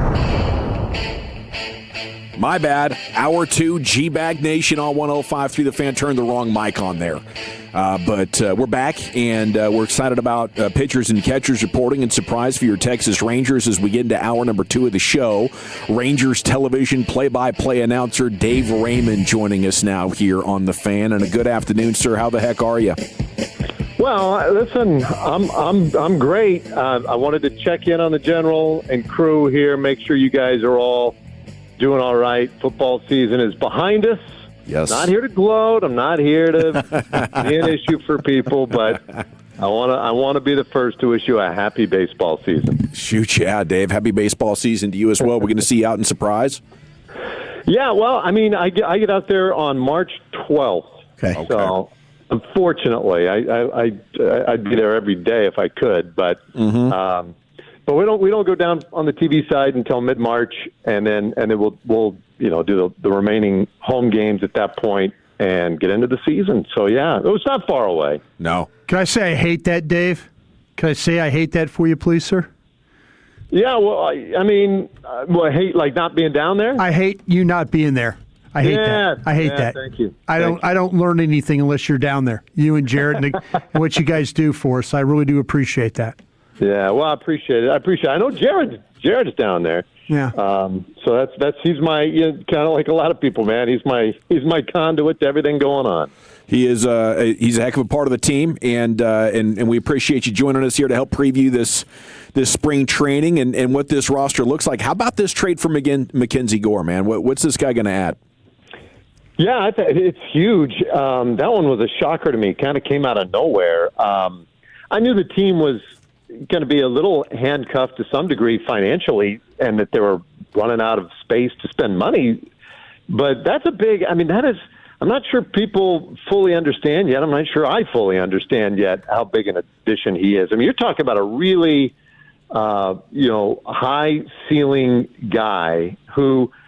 He was in Washington, and that's not a place to enjoy a lot of success here these last couple of years. And the numbers would tell you that the defense behind him hurt him. He pitched better than his numbers.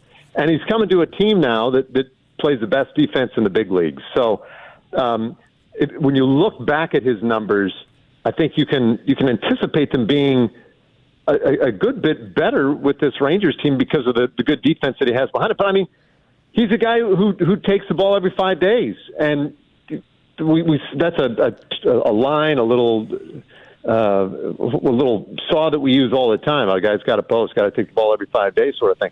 But guys don't do that, right? It's really hard to find guys who are able to do that, stay healthy all season and make all their starts. But that's what Gore does. 30 starts last year, 32 the year before, 27 the year before that. He's a young guy, all-star last year. I mean, this is a huge, huge addition to an already stacked rotation. So really big news, and I think it portends to what could be a really fun summer. All right, Dave, so last year, we're constantly asking you about this offense. So you add Brandon Nimmo, you say bye-bye to Marcus Semien, you add Danny Jansen. We want Jonah to have the best of luck in Atlanta. But you look at this thing going into the season. How are you feeling about the 2026 Rangers offense? Well, listen, Wooly Bully, this is a dumb game to play right here, because last year it wasn't that we even asked each other our opinions on this. We all knew that the offense was going to be great. That's the only thing we did know about last year's team, was that they were going to score a lot of runs. And we all screwed that one up. So but I would say this. I think the addition of Nimmo, because it's a different kind of at-bat that he gives you, it's more in line with a Mitch Garver or the way Robbie Grossman went about business. Those guys, I don't know that we appreciated at the time how important those guys were to the lineup in 2023, a lineup that scored nearly 900 runs. Since they, got rid of those guys or moved in a different direction, and they kind of went a little heavy on the swing for the fences style, well, offense went down 683 runs 2 years ago, 684 runs last year. Not good. Not good. If they can get back somewhere in between those two, right? I mean, just score 70 more runs than they did last year, then with this pitching staff, it gets pretty darn exciting. But I think Nimmo's addition is going to be a big one for this team. I just think the way he goes about things, I think adding guys like Danny Jansen in there, it's going to be a different-looking lineup, and it's going to operate differently. They're all unique year by year. But I think this one, it certainly has a potential. At least they added guys who bring a slightly different style to it, and I think it's going to pay dividends in ways that we don't always know exactly how to attribute. But you'll see this offense having longer innings, putting better at-bats on guys, getting into bullpens earlier, I think just by adding a couple of guys who go about their business that way. So I'm encouraged. I don't want to get out there. Listen, last year taught me everything I need to know about trying to predict these things, but I do think they're going to be a good piece better. Dave, other than the offense, what would be your biggest question about this team going in? Closer, right? I mean, it's just a closer situation. And I think even going into the offseason, while the offense struggled as much as they did last year, my concern really was still like let's figure out that bullpen, get that back into the bullpen really locked down. Alexis Diaz could be amazing if he returns to form. I mean, he's still young as well, and I talked to people from a handful of teams he was with last year. The arm was live. Like, the ball was coming out great. It's just he had zero command. I mean, he just completely lost it, a la Rick Ankiel, to call back a name from a couple decades ago. But I think if he can regain that, a little command, he's a top-shelf closer. Now, that may or may not be how it plays out. I don't know. But, Josh Sborz, if he comes back and gets healthy, he could help that back into the bullpen. I don't think Chris Martin's going to be a closer, but I think in the right spots he can be that high-leverage 7th, 8th inning guy on occasion. And we'll see if Robert Garcia made some advances in the offseason. But the bottom line is you just don't have a real clear answer at closer right now. And I think you want that eventually. They didn't have it in 23 necessarily going into the year, but they eventually got it with Chapman. And so I'm not sure I care how they get there eventually, just as long as they do get that back end figured out. We do like Sporzy. Can't wait to see him out there in surprises. We chat here with Dave Raymond now. When it comes to closer or adding, like, how much has the difficulty been cranked up for CY and Skip when it comes to the budget cut? Do you think we can be confident there is still some wiggle room to add a player if maybe after a couple of months they're a guy or two away? I do, and I don't have the exact number for where they are right now, but I want to say the last time I checked, a couple of weeks ago, I think it was still right at or just a smidge below $200 million, which is such a huge number. But that gives them that would give you space if you want to make a move of $20, $30, $40 million before you're really getting close to the threshold. So yeah, I think and that might be the plan, right? Let's go in, let's see what we got, let's play it out for a couple of months. And you remember in 23, they were aggressive in going out and getting Chapman. They got him a month prior to the deadline. And maybe something like that presents itself again, where they're like, okay, we've identified what we need. There are a handful of guys out there for teams that don't have big plans for the postseason. Let's go do it. Let's get it done. And I think CY showed that he's willing to be aggressive in the Mackenzie Gore deal. And I think they still have some talent in the system that they can use if they choose to go that route. So we'll see. Because, again, maybe Diaz finds it this year and he's back to his old self. Maybe Cole Winn takes a big step forward. I like his stuff. Maybe he's a guy. So there's still that possibility that somebody internally jumps into the role and takes off. The Little Rascals were such a great storyline last year. How do you see those guys fitting into things this year? Well, I hope they do figure in things this year because they were fun. I was thinking about them earlier today, in fact, Hellman and Freeman and even Osuna. I think they're counting on Osuna being a big part of things. But Hellman, as an example, guy you can use in the outfield, they don't have a lot of right-handed bats in the outfield. Haggerty's a switch hitter, but Nemo and Carter, lefties, Osuna, lefty. You got Langford from the right side. They may need Hellman just as that right-handed hitter. Freeman, there's an energy that those guys brought. Just an enthusiasm, I think, for the game and for being out there. And I don't know. You just never really know what it takes to make a real winning formula in a clubhouse. You can think back over the years of teams that surprised, sort of came out of nowhere, and then look back to those rosters and say, did anybody really think that, that guy was going to be a huge contributor on a World Series team? And I think the answer so many times year after year is no. Yeah, the Dodgers have won a couple of here recently. The Yankees, when they're in the mix, that's not the type of conversation you have. But those guys don't win it every year. And so many times it's a team like Texas jumping up out of nowhere in 2023.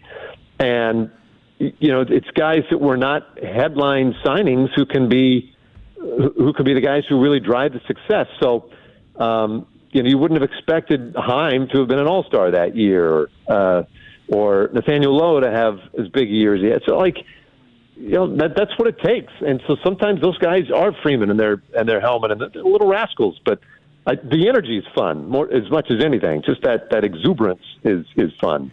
Hey, Dave, when the whole thing went down with Boch and how that all ended, was that one of those things you were kind of surprised, or did you kind of get the vibe living with the team that he was kind of ready to move on and maybe CY was ready to kind of move on? How did you think that all played out at the end? I was,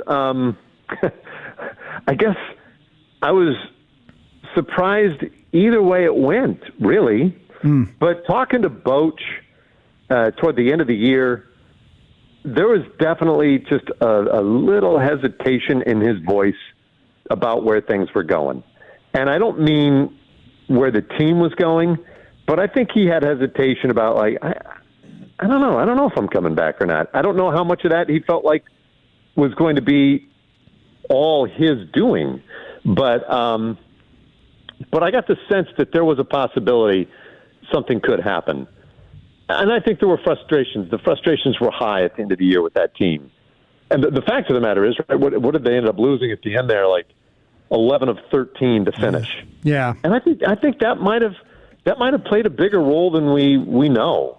That because they got in it, they were just right as that was happening. Yeah, I felt like they were in it, and then it just the bottom fell out, and I think that might have created some questions. But I think Boch had more in him. I think there's a part of him that wasn't quite ready to say, I'm done managing. But I also feel like the Rangers felt like they had Skip in the organization. He was prepared. I think they loved Skip, and you didn't want to lose him. And had they not done the move, I will say this: had they not made the move, Skip's gone. Skip would end up. I mean, he was the number one guy on everybody's list. So I think there were. It was just one of those corners. I think they painted themselves into in a way, but it was a good corner, and it was a thoughtful approach to set that up in advance. So I'm encouraged by it. And I think Skip's going to be really, really good. Yeah, it's nice having the 2023 NL Manager of the Year in the building. So for Ranger fans, and you've gotten to be around Skip, what excites you so much about Skip Schumacher? Well, as a player, he was that guy that everybody wanted on their team. Number one, he was super clutch, but he was just hard-nosed. He did every little thing to win. He did big things, but if there were little things that had to be done, he did them. He reminds me in ways of like Michael Young, those guys you know that they are so fully invested in winning above everything else, right? They're great baseball players and they're good at the game. They want to excel, but first and foremost is winning, and that's the kind of guy that he always struck me as a player, and he played for winners. So I think there's a lot to that, and I think that he has an ability, because of his proximity to so many guys in the clubhouse, especially a veteran clubhouse like this, where he has existing working relationships with a lot of these guys already, and that's huge. I think the way managers interface with their personnel is almost becoming the entire job. So his ability to know what buttons to push and how to push them, he's already proven that he knows how to do that well. He did that in Miami at an extremely high level. I think he's that guy with that attention to detail. And, guys probably manage a little bit in a way that's reflective of how they played. And if that's the case, then I think we're going to love it, because he's going to do every single thing he can to optimize opportunities for these guys to win games. And that could mean all manner of things in the way he manages the game. I think you're going to see a team that's going to be really, really focused on attention to detail and doing the small things and moving runners and good at bats and all those little things that we gripe about all the time, right? That you just want to see be better. And I think that'll be a big part of his style. Another thing I'm hoping to see this year is Jacob deGrom. Another 30, 32 starts, something like that. Do you remember when he was out and we were talking about and reading about the reinforced Tommy John they had just started a couple of years earlier, or maybe a year earlier? And he seemed as good as new last year. What would that mean if he can do it again for the Rangers' chances of getting back in the playoffs? And I really think that if he makes 30 starts again, then number one, you're going to have the best pitching staff in baseball again, because of all these now been repaired from those sports hernias that have been kind of dogging him for 2 years, and he pitched to a 1.7 plus ERA last year, but made 22 starts. But I think you can look at Evo getting closer to 25, 30 starts this year. If DeGrom goes 30 starts, and the way Leiter developed last year, adding Mackenzie Gore to this, oh my goodness gracious! But yeah, I'm with you. I think that brace now that they add, that internal brace to the Tommy John surgery, maybe that was like the magic spell, because there were numerous times last year where I kept thinking like, well, they're gonna shut him down for a week or two, right? Yeah. They got to. You can't risk it. But they let him go 30. And he did brilliantly. So yeah, I think it could be a really, really high ceiling year for him again. Well, thanks for joining us and blessing us with your baseball wisdoms, Dave. Always good chatting Rangers with you, and we'll look forward to getting you on real soon and talk about opening day approaching. Well, I love it, fellas. Enjoy Arizona and soak up the sun and enjoy a little baseball. We'll leave the lights on for you. All right, brother. There he goes, Dave Raymond here in the G-Bag Nation. We got the C-Note coming up next. Cowboys news of the evening and some of the interesting things bubbling with the Combine and free agency now right around the corner. It's coming up next year on The Fan. Sean and RJ, the KNC Masterpiece, G-Bag Nation, and Fan After Dark. Live and local. Turn it up.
15th at 3540 South Preston Road. And while you're there, join Milo's Rewards for free to earn 5 times the points on eligible purchases all weekend long. Plus, they'll have in-store promos, free food, product demos, and more. 5-time point offers valid 2/13/26 through 2/15/26 in Salina store only. Points are awarded in eligible purchases. Exclusions, additional terms and restrictions apply. Visit Lowe's.com/terms for program details, subject to change. This segment of The Fan is brought to you by BuyersBarricades.com. Buyers Barricades is a full-service traffic control provider, taking care of your project from the evaluation and planning to setting up, maintaining, and taking down the equipment when the project is complete. The Texas Authority in Barricade Rental. BuyersBarricades.com.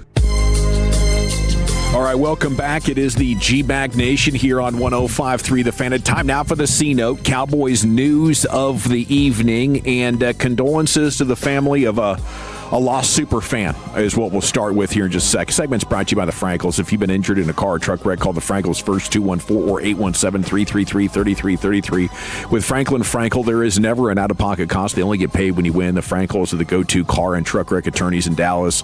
So I always like the super fans and their personalities and their various bits they put together and their outfits or their energy. And for Mrs. Price, it was just unfettered enthusiasm for everybody associated with the team. And if you'd spend any time in Oxnard or down close to the field, everybody's heard Mrs. Price at one point or another if you've been around the Cowboys to any extent. Crazy. Haven't you? Absolutely. And I think the first time I became aware of her, it was at the first training camp I covered, the last one in San Antonio, down there in the Alamo Dome. Her voice was just echoing through. I think as we were talking with Jason Witten, I was like, holy cow, we got to get wireless and go talk to Mrs. Price.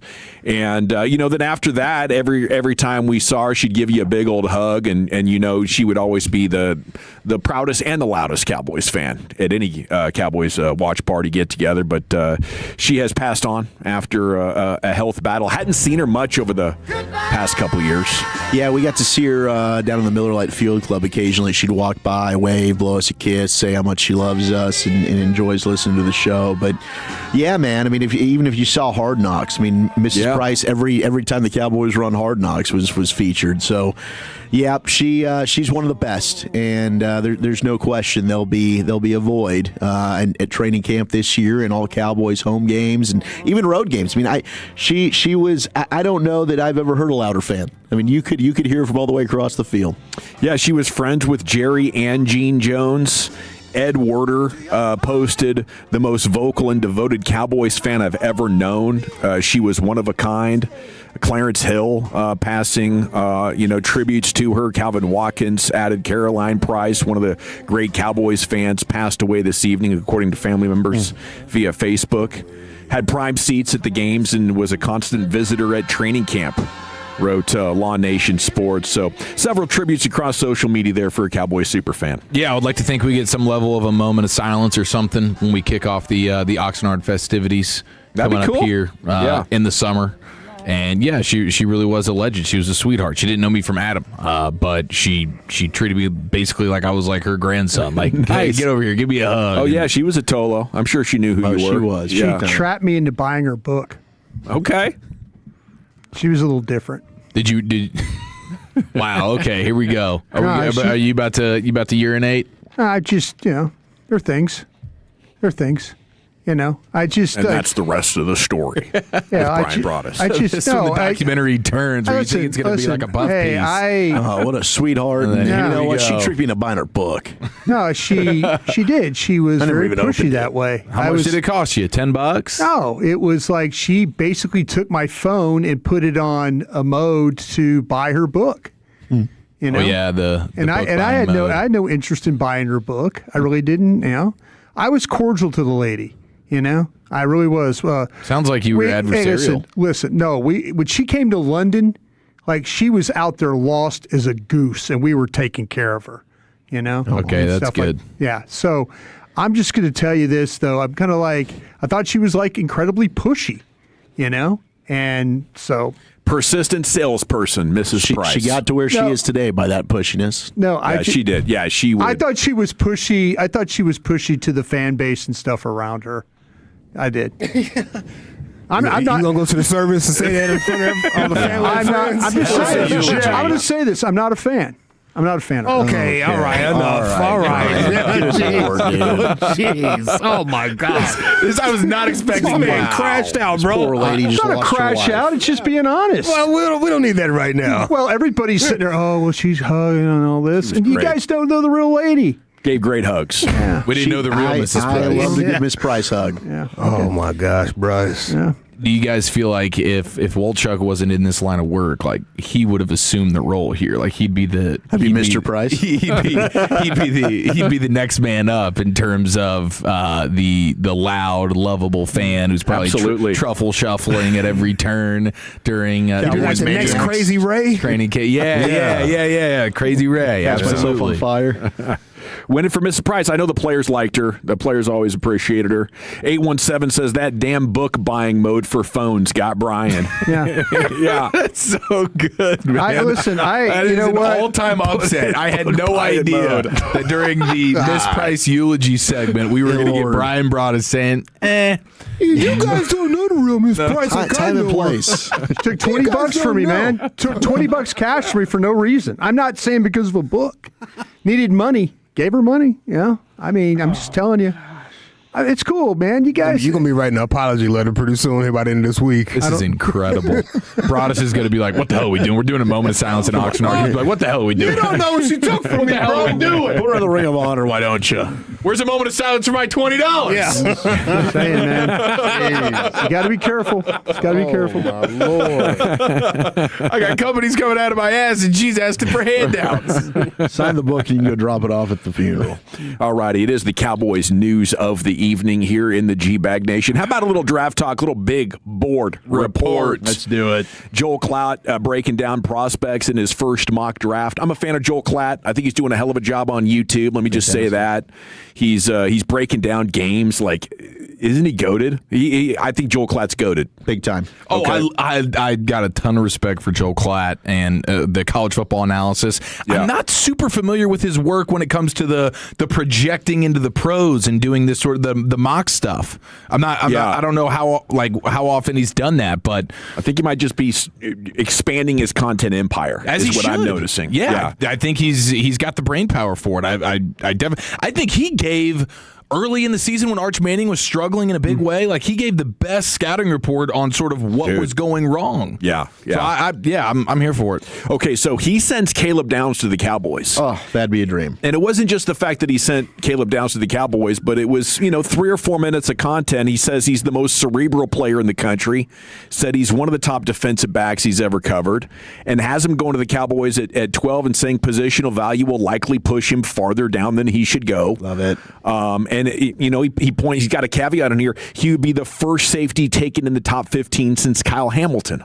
So it is very rare that you have a safety taken in the first round. Even that, I don't think there's been one taken in the last 2 drafts. But in the top 15, you got to go back significantly farther than that. I mean, how much belief or hope do you have right now that Downs will be there?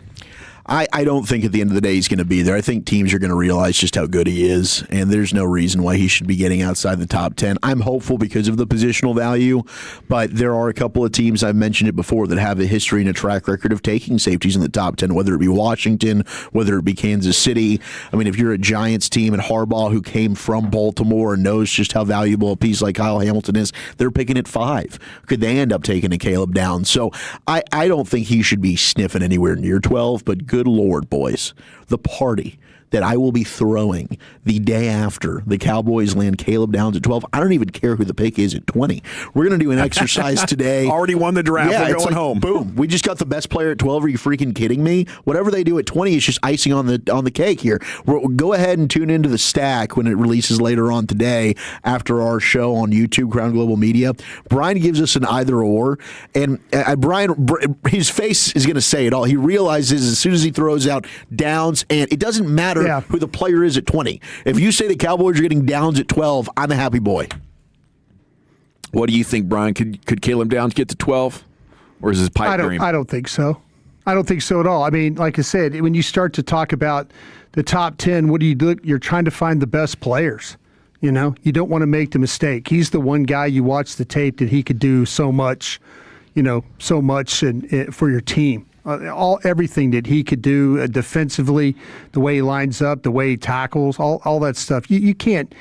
You're not going to let a player like that get out of the top 10. And I do think just from like a scouting combine and meeting with teams, like he's going to blow these people away with the football IQ and the personality and the leadership, like the temperament, all that kind of stuff. And like on the consensus big board report, he's fourth, like the fourth overall player in this draft. So it does feel far-fetched, though clearly not impossible. What was it, Pro Football Focus, that you did the mock draft like right after the Senior Bowl? And they're like, the things that we heard during the Senior Bowl was like anywhere from, 10 to 20 is where Caleb Downs seems like he's going. And maybe that's just posturing. Maybe that's GMs just, farting around with some fake reports or whatever. But I mean, you're seeing mock drafts on the heels of the Senior Bowl where you're getting some level of intel from around the league, and there's Downs going 12 to Dallas.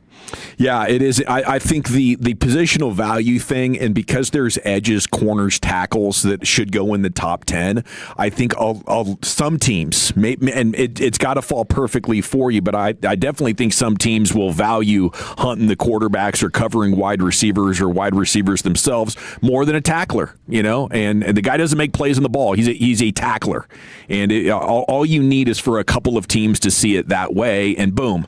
At 12, I don't think it's too much of a pipe dream. We got PFF posting their post-Super Bowl mock draft. Then at number 12, you get the most mocked player to the Cowboys at Sonny Styles, and we've talked a lot about him and the decision of Styles or a corner and this, that, and the other thing. But at 20, they're going with A&M's Cassius Howe. Brian, I know you're a big fan of him. Yeah.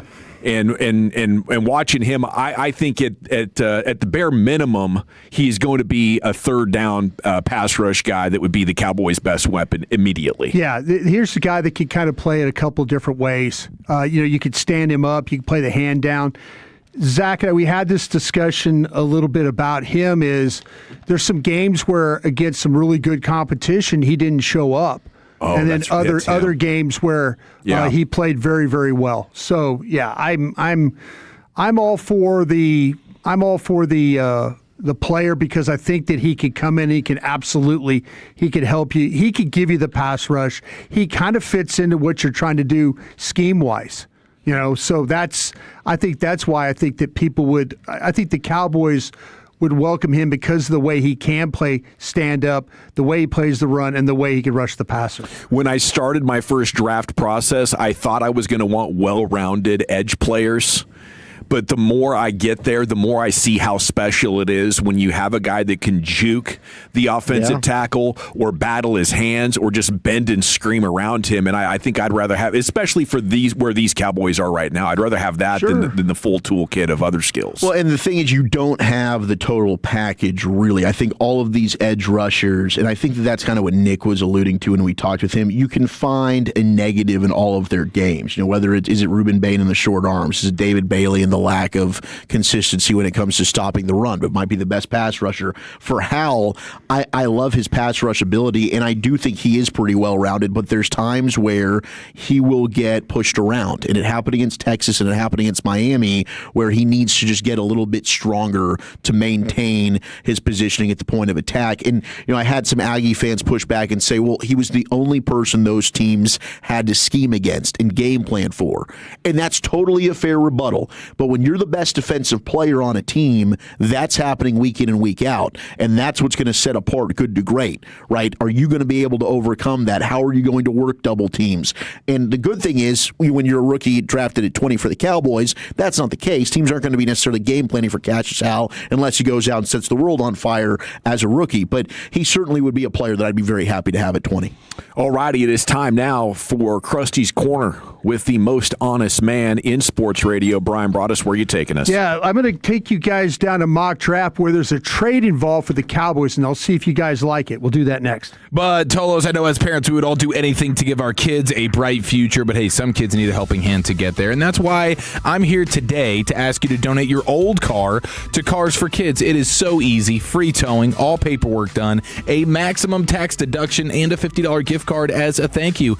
Every cent of net proceeds goes to Texans Can Academies, giving at-risk kids the education situation and hope that they deserve. Listen, if my kids needed help, I'd pray someone would step up. Be that someone today. Visit carsforkids.org or call 866-835-5437. Right off the car, not the kid. Coming up Wednesday morning on Sean and RJ, the Mavs are back in action. RJ's Olympic update. Ted Wynn from The Athletic breaks down Christian Parker at 7:20, and we'll chop it up along with 2 Nine Inch Nail ticket giveaways. It's a Hump Day edition on The Fan. Texas knows tradition, and this March a new one hits the streets. You've seen touchdowns and home runs, but nothing like IndyCar speed ripping through Arlington, Texas. Fearless drivers, crowds loud enough to match 700 horsepower. It's an action-packed weekend filled with concerts, entertainment, and racing. Kids 12 and under get in free, so bring the whole crew. The first ever Java House Grand Prix of Arlington is coming. This isn't our first rodeo, just our fastest. Get your tickets at gparlington.com. Wesley is a truck driver. I drive a truck, and I love what I do. A truck driver with IRS troubles. They told me I owed them $43,000. It got really bad.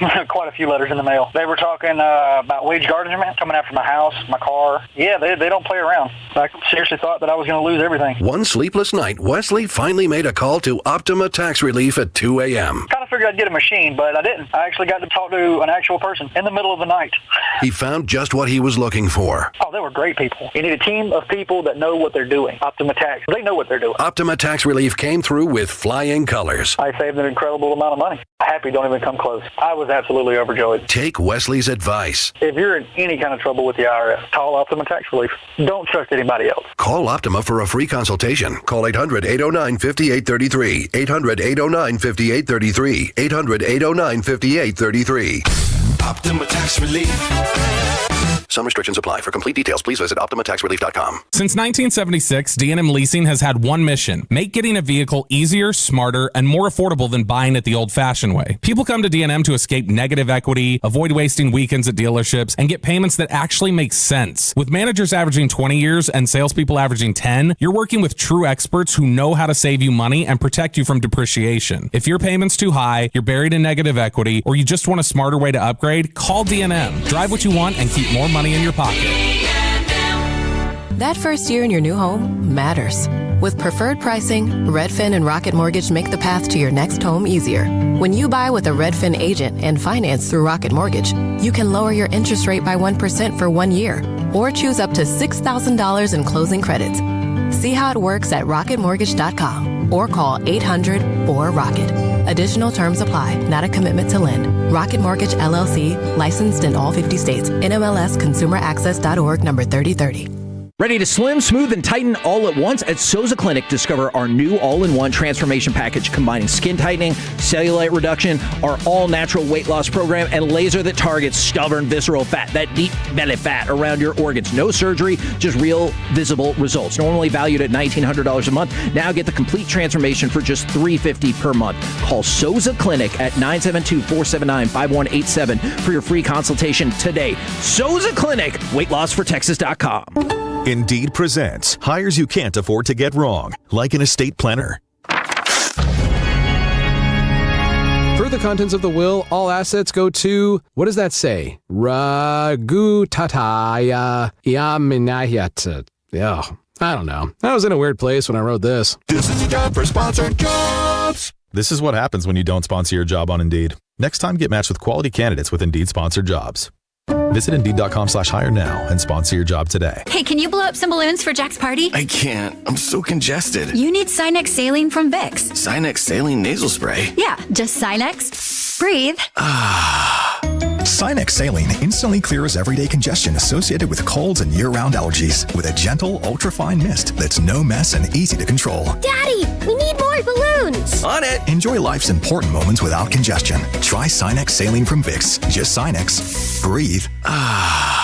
Use as directed. Okay, I have to tell you, I was just looking on eBay where I go for all kinds of things I love, and there it was. That hologram trading card. One of the rarest. The last one I needed for my set. Shiny like the designer handbag of my dreams. One of a kind. eBay had it, and now everyone's asking, ooh, where'd you get your windshield wipers? eBay has all the parts that fit my car. No more annoying.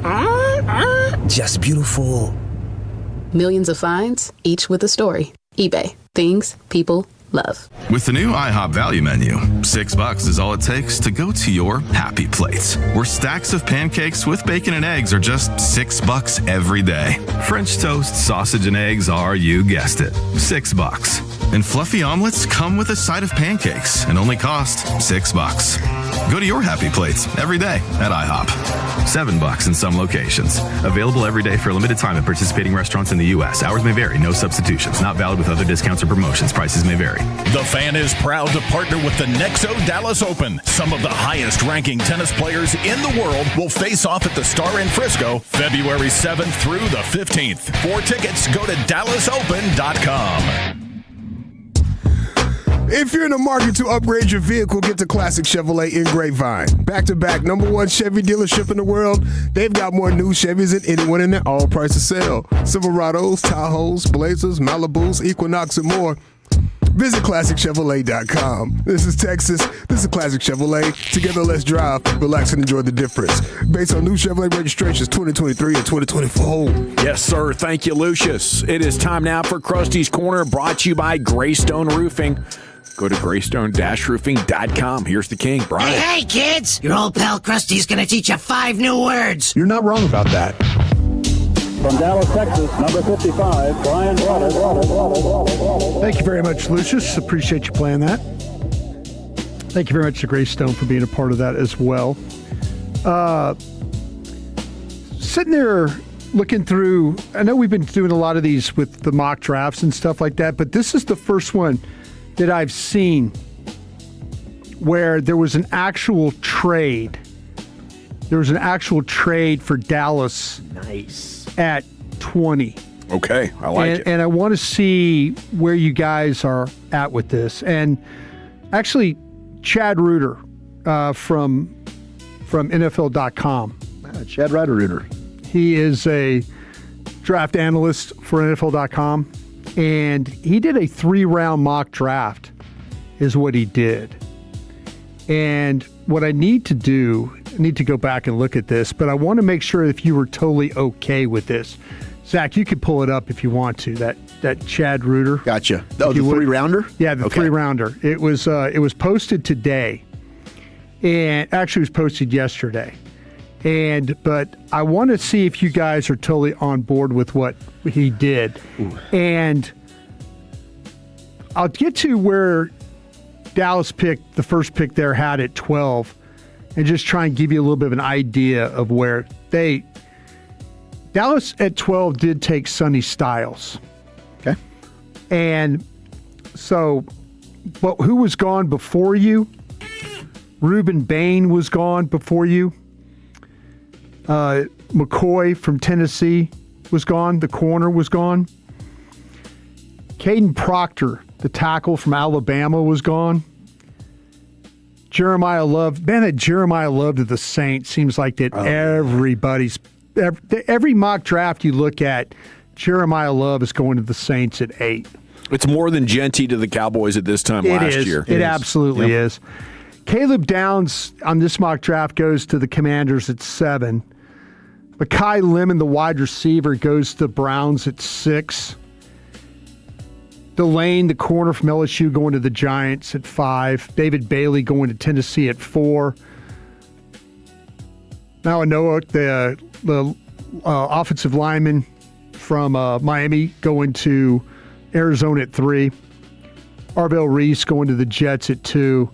And, of course, Mendoza at 1. So all those guys are off the board when it comes time for you to select.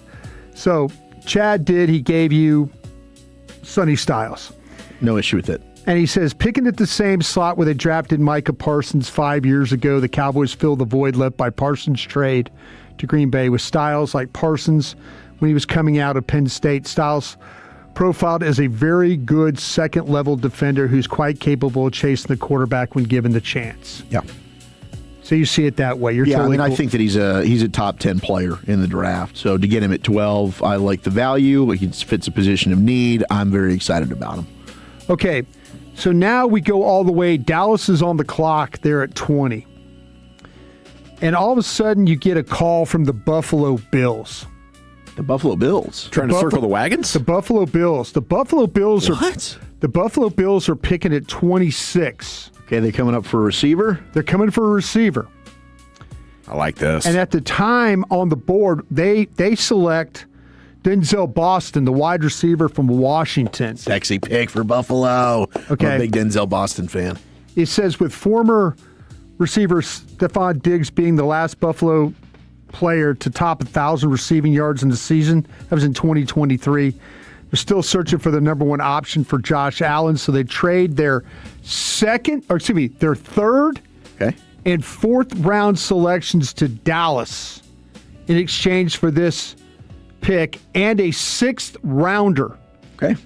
In order to draft Boston, who at 6'4", 210, great size, sticky hands.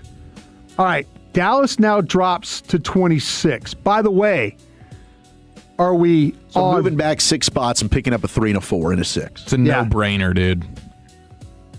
Yeah, 100%. All right. This is who they've got on the board, though, in between. So the Boston's gone. Casey Concepcion Dawson goes to your Steelers at 21. Another good pick. I like him a lot. I think there's 5 or 6 wide receivers who could go first round. Yeah. Blake Miller, the tackle from Clemson, goes to the Texans at 22. Might be a little bit of a reach there, right? I haven't. This is the first time I've started to see him float in the first round. Me too. Hey, the tackles aren't. It's not a great tackle class, so you'll see some guys end up. Avion Turrell, the corner from Clemson, goes to Minnesota at 23. That's a tough one. You might have been interested there. Yep, you might have been interested there. At 24, Caleb Lemieux, he's going to the Cleveland Browns. Ouch. The tackle at Utah goes to Cleveland at 24. Then the Chicago Bears take Caden McDonald, the defensive tackle from Ohio State, at 25. Dallas is now on the clock. What kind of a tackle is McDonald, by the way? Just real quick. Like a one technique. Yeah, he's a big nose tackle. He is big, and I think he can play one. I think he could be okay playing 3, too. He's got some range. He's got some pass rush ability to him. Yeah. He's got some wiggle for a big boy. For a big boy, absolutely. All right, Dallas is on the clock here. And his reasoning for the trade is Dallas doesn't currently have a second-day selection because of trades for Quinnen Williams and receiver George Pickens. So they move the first rounder they landed from Green Bay in exchange for Parsons, along with the 6th choice to get a 3rd and a 4th rounder from Buffalo. Coming down to the spot in the process, this is who they take. All right, Wolchuk, give me who you would take. Do you have a player in mind that if you look at this, who you would take at 26 at this point in time? Well, the best corner there is probably Colton Hood still. Uh-huh. So I'd be considering Colton Hood here. I would absolutely, Keldrick Folk, I don't mind him in this range. I would take Hood over Folk. And then I would be considering Dylan Thieneman, the Oregon safety. Has McNeil Warren been taken yet? Okay, No. Here we go. Dawson, are you in on this one? Yeah, I'm going to take Mesidor. Okay. Yeah, actually, Mesidor hasn't. He doesn't even go in the first round in this. He has not gone in the first round in this draft. Mesidor I would absolutely consider taking. I think I would take Mesidor too here. Yeah. I'd absolutely take him here. But Chad Reuter has the Cowboys taking Emmanuel McNeil Warren, the safety from Toledo. I like this dude. Just from what I've seen, you guys have gone deeper on him, but my gosh, that size, the ability to flip the hips and run around.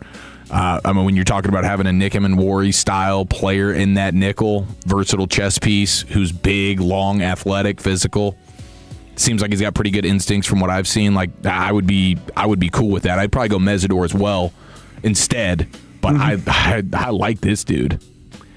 Yeah. Do you have any thoughts about this? No, I like the player. I like Dylan Thieneman I like Thieneman more, the safety. And I like AJ. I'm an AJ Halsey guy from LSU. His Houston tape from 2 years ago is sensational. And you see the ball hawking ability there. But I like Emmanuel McNeil Warren. I would not be upset about it, but I would have Mesidor as my best player available as well. You know what? I watched McNeil Warren, and I was blown away that a safety at that size could stay so close to the receiver. Yeah. He's got ball skills, and he's tracking it. Yeah. And he's focused on that thing. Yeah, his ability to move and flip his hips is very impressive. The pick afterwards is San Francisco takes Keldrick Falk. That makes a lot of sense for them. At 27. Then you go down, the Chargers take Chase Bisontis? Bisontis? The Texas A&M guard. The Texas A&M guard. I got to learn that. This is a new one. What'd you say, Bisontis? I was trying to say Bisontis is what I was trying to say. I mean, I think the text is right. 817. Just take Jacob Rodriguez. At 26. Call it a day. Colton Hood goes to the Rams at 29. Bernard, the wide receiver from Alabama, goes to Denver at 30. Oh God, that's the worst pick of the entire draft. Christian Miller, the defensive tackle from Georgia, goes to the Patriots at 31. And Joshua Joseph, the edge from Tennessee, goes to the Seattle Seahawks. So we don't get Mesidor picked here in the first round. But I was just going to say, though, you guys are would you guys be on board? Yeah, I would be. I wouldn't have an issue with that. You're getting a safety. I think he's a good player. You get him at 26. You picked up extra picks, and you got Sonny Styles. I think that's a solid pairing.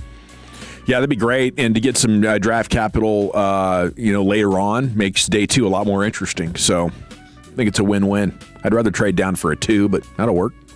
I kind of feel like picking up the 3 and the 4 would be a pretty good thing for the Cowboys there. But if you told me I could get Mesidor and also be able to get those draft picks, I think I'm totally in on that. You're coming away with Styles and Mesidor. Yeah, I think there's going to be a safety in the 3rd round. Okay, at 91, he's got him picking Gabe Yakis, the edge from Illinois. Yeah, I haven't watched him yet. Okay, you probably need, but that's about where. But Zakee Wheatley, the Penn State safety, goes a couple picks later, and I'd be okay with that. Yeah. Well, That's thank you. Solid player. Thank you, Brian. guys. Appreciate you guys. You got it. Krusty's Corner brought to you by Greystone Roofing. Go to greystone-roofing.com. It's 2 down, 3 to go here in the G-Bag Nation. And a little football fix coming up. We'll chuck a former Cowboy on why it's so hard to play in Dallas and which quarterback could be the next Sam Darnold. That's next in the nation. Tolo means turn it on and leave it on. Thank you for making 105.3 The Fan and the Odyssey app part of your day every day. This is an Odyssey Sports Minute. After last night's loss to the Oklahoma City Thunder, LeBron James called out his Lakers teammates to the media when comparing themselves to a championship-caliber team. The Lakers are 8 games back of the first-place Thunder, and with all the talk about retirement and how this may be his final season, LeBron is seeing his final shot at a ring slip away. The Lakers will have a chance to rebound tonight against the second-place Spurs. I'm Adam Abdallah. This is the story of the one. As the purchasing manager at a manufacturing plant, she knows the only thing more important than having the right safety gear is having it there when you need it. That's why she partners with Grainger for auto reordering, so her team members can count on her to have cut-resistant gloves on hand, and each shift can run safely and efficiently. Call 1-800-GRAINGER, click Grainger.com, or just stop by. Grainger, for the ones who get it done.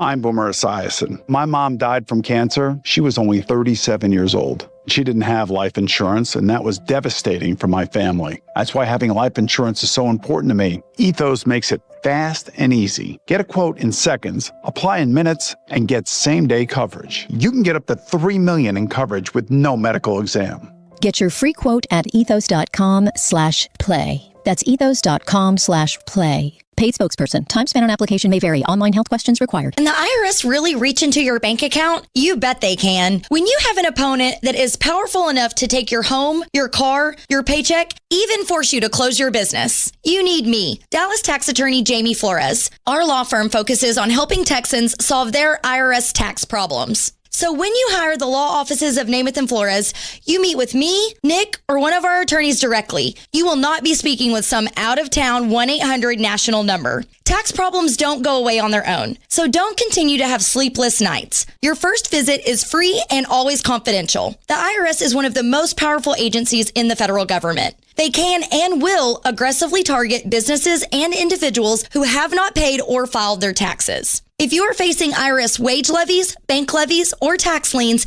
give us a call at the law offices of Namath and Flores, 972-484-0TAX, or visit myiRSteam.com, with offices in Dallas, Fort Worth, and Frisco. Hey, Chiafalo here, and I'm a proud CertaPro Painters customer. They are the best in the business, and listen, my house has become my happy place, but I started noticing scuffs, faded colors, and peeling paint that needed attention, and that's where CertaPro Painters turned my house into a home. You can schedule your free estimate online at CertaPro.com. That's Certa with a C, and each CertaPro Painters business is independently owned and operated right here in our community. Whether inside or out, protect your home with quality paint and a worry-free process. That's Certa with a C, CertaPro.com. Good news. Frontier is joining Verizon, making it easier than ever to connect and save at home and on the go. And now, Frontier customers who switch to a Verizon mobile plan could get our best offer ever. 4 mobile lines for just $20 per line, and 4 powerful iPhone 17s with no trade-in required. Visit Verizon.com/WelcomeFrontier to learn more. $20 per line after $40 monthly promo credit applied over 36 months. In times of congestion, unlimited 5G or 4G LTE may be temporarily slower than other traffic. Domestic data roaming and 2G speeds. Additional terms apply. At Berkey's, we're celebrating 50 years of service for the Metroplex. Looking for a great deal on a new air conditioning system? Call Berkey's to get up to $4,000 off select Lennox HVAC systems with combined discounts. And 0% financing for 12 months with approved credit. That's up to $4,000 off per system and 0% financing for 12 months. Just call 877-BERKEYS or visit Berkeys.com. Berkey's, we're there when you need us. In a world in need of a hero, one man rises to the challenge in style. He is... just driving the kids to soccer practice. Make every day feel epic in the all-new Hyundai Palisade Hybrid with up to an EPA estimated 619 miles of range on select trims, advanced tech, and class-leading interior space.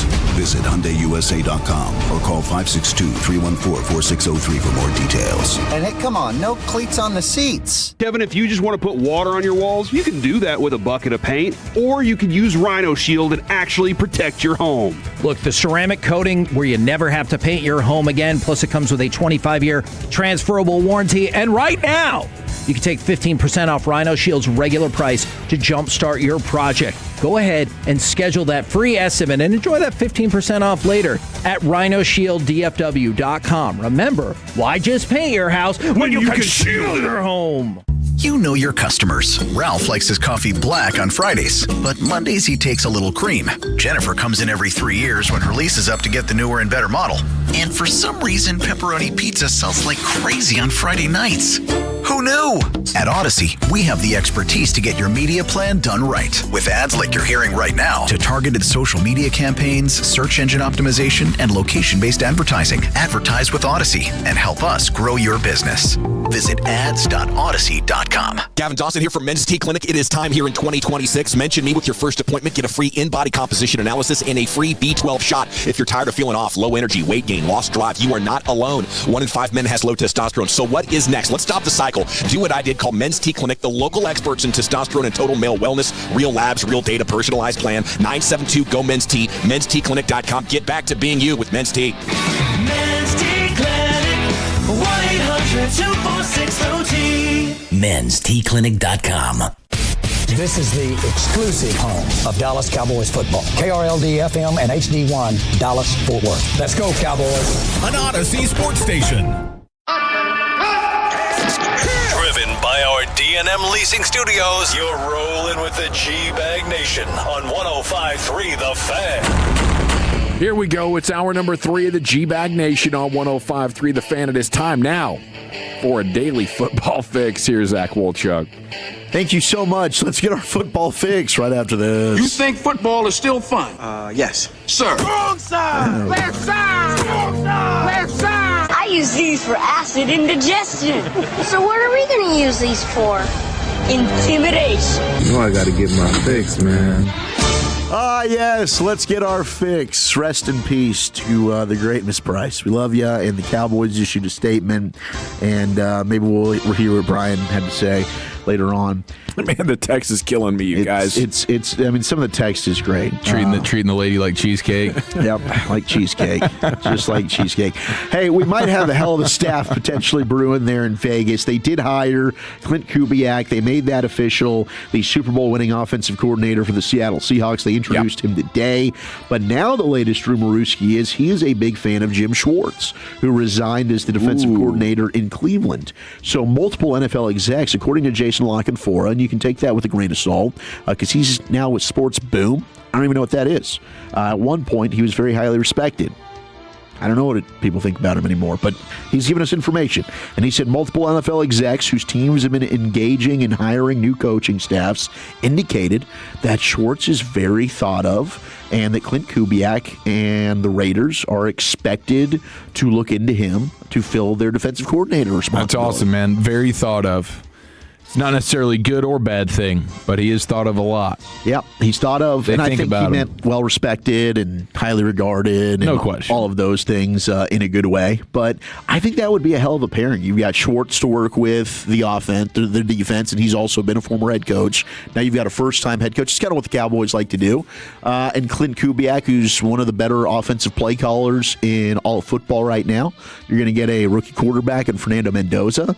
It's going to end up being a team that's got a lot of cap space. Maybe they can turn things around a little bit.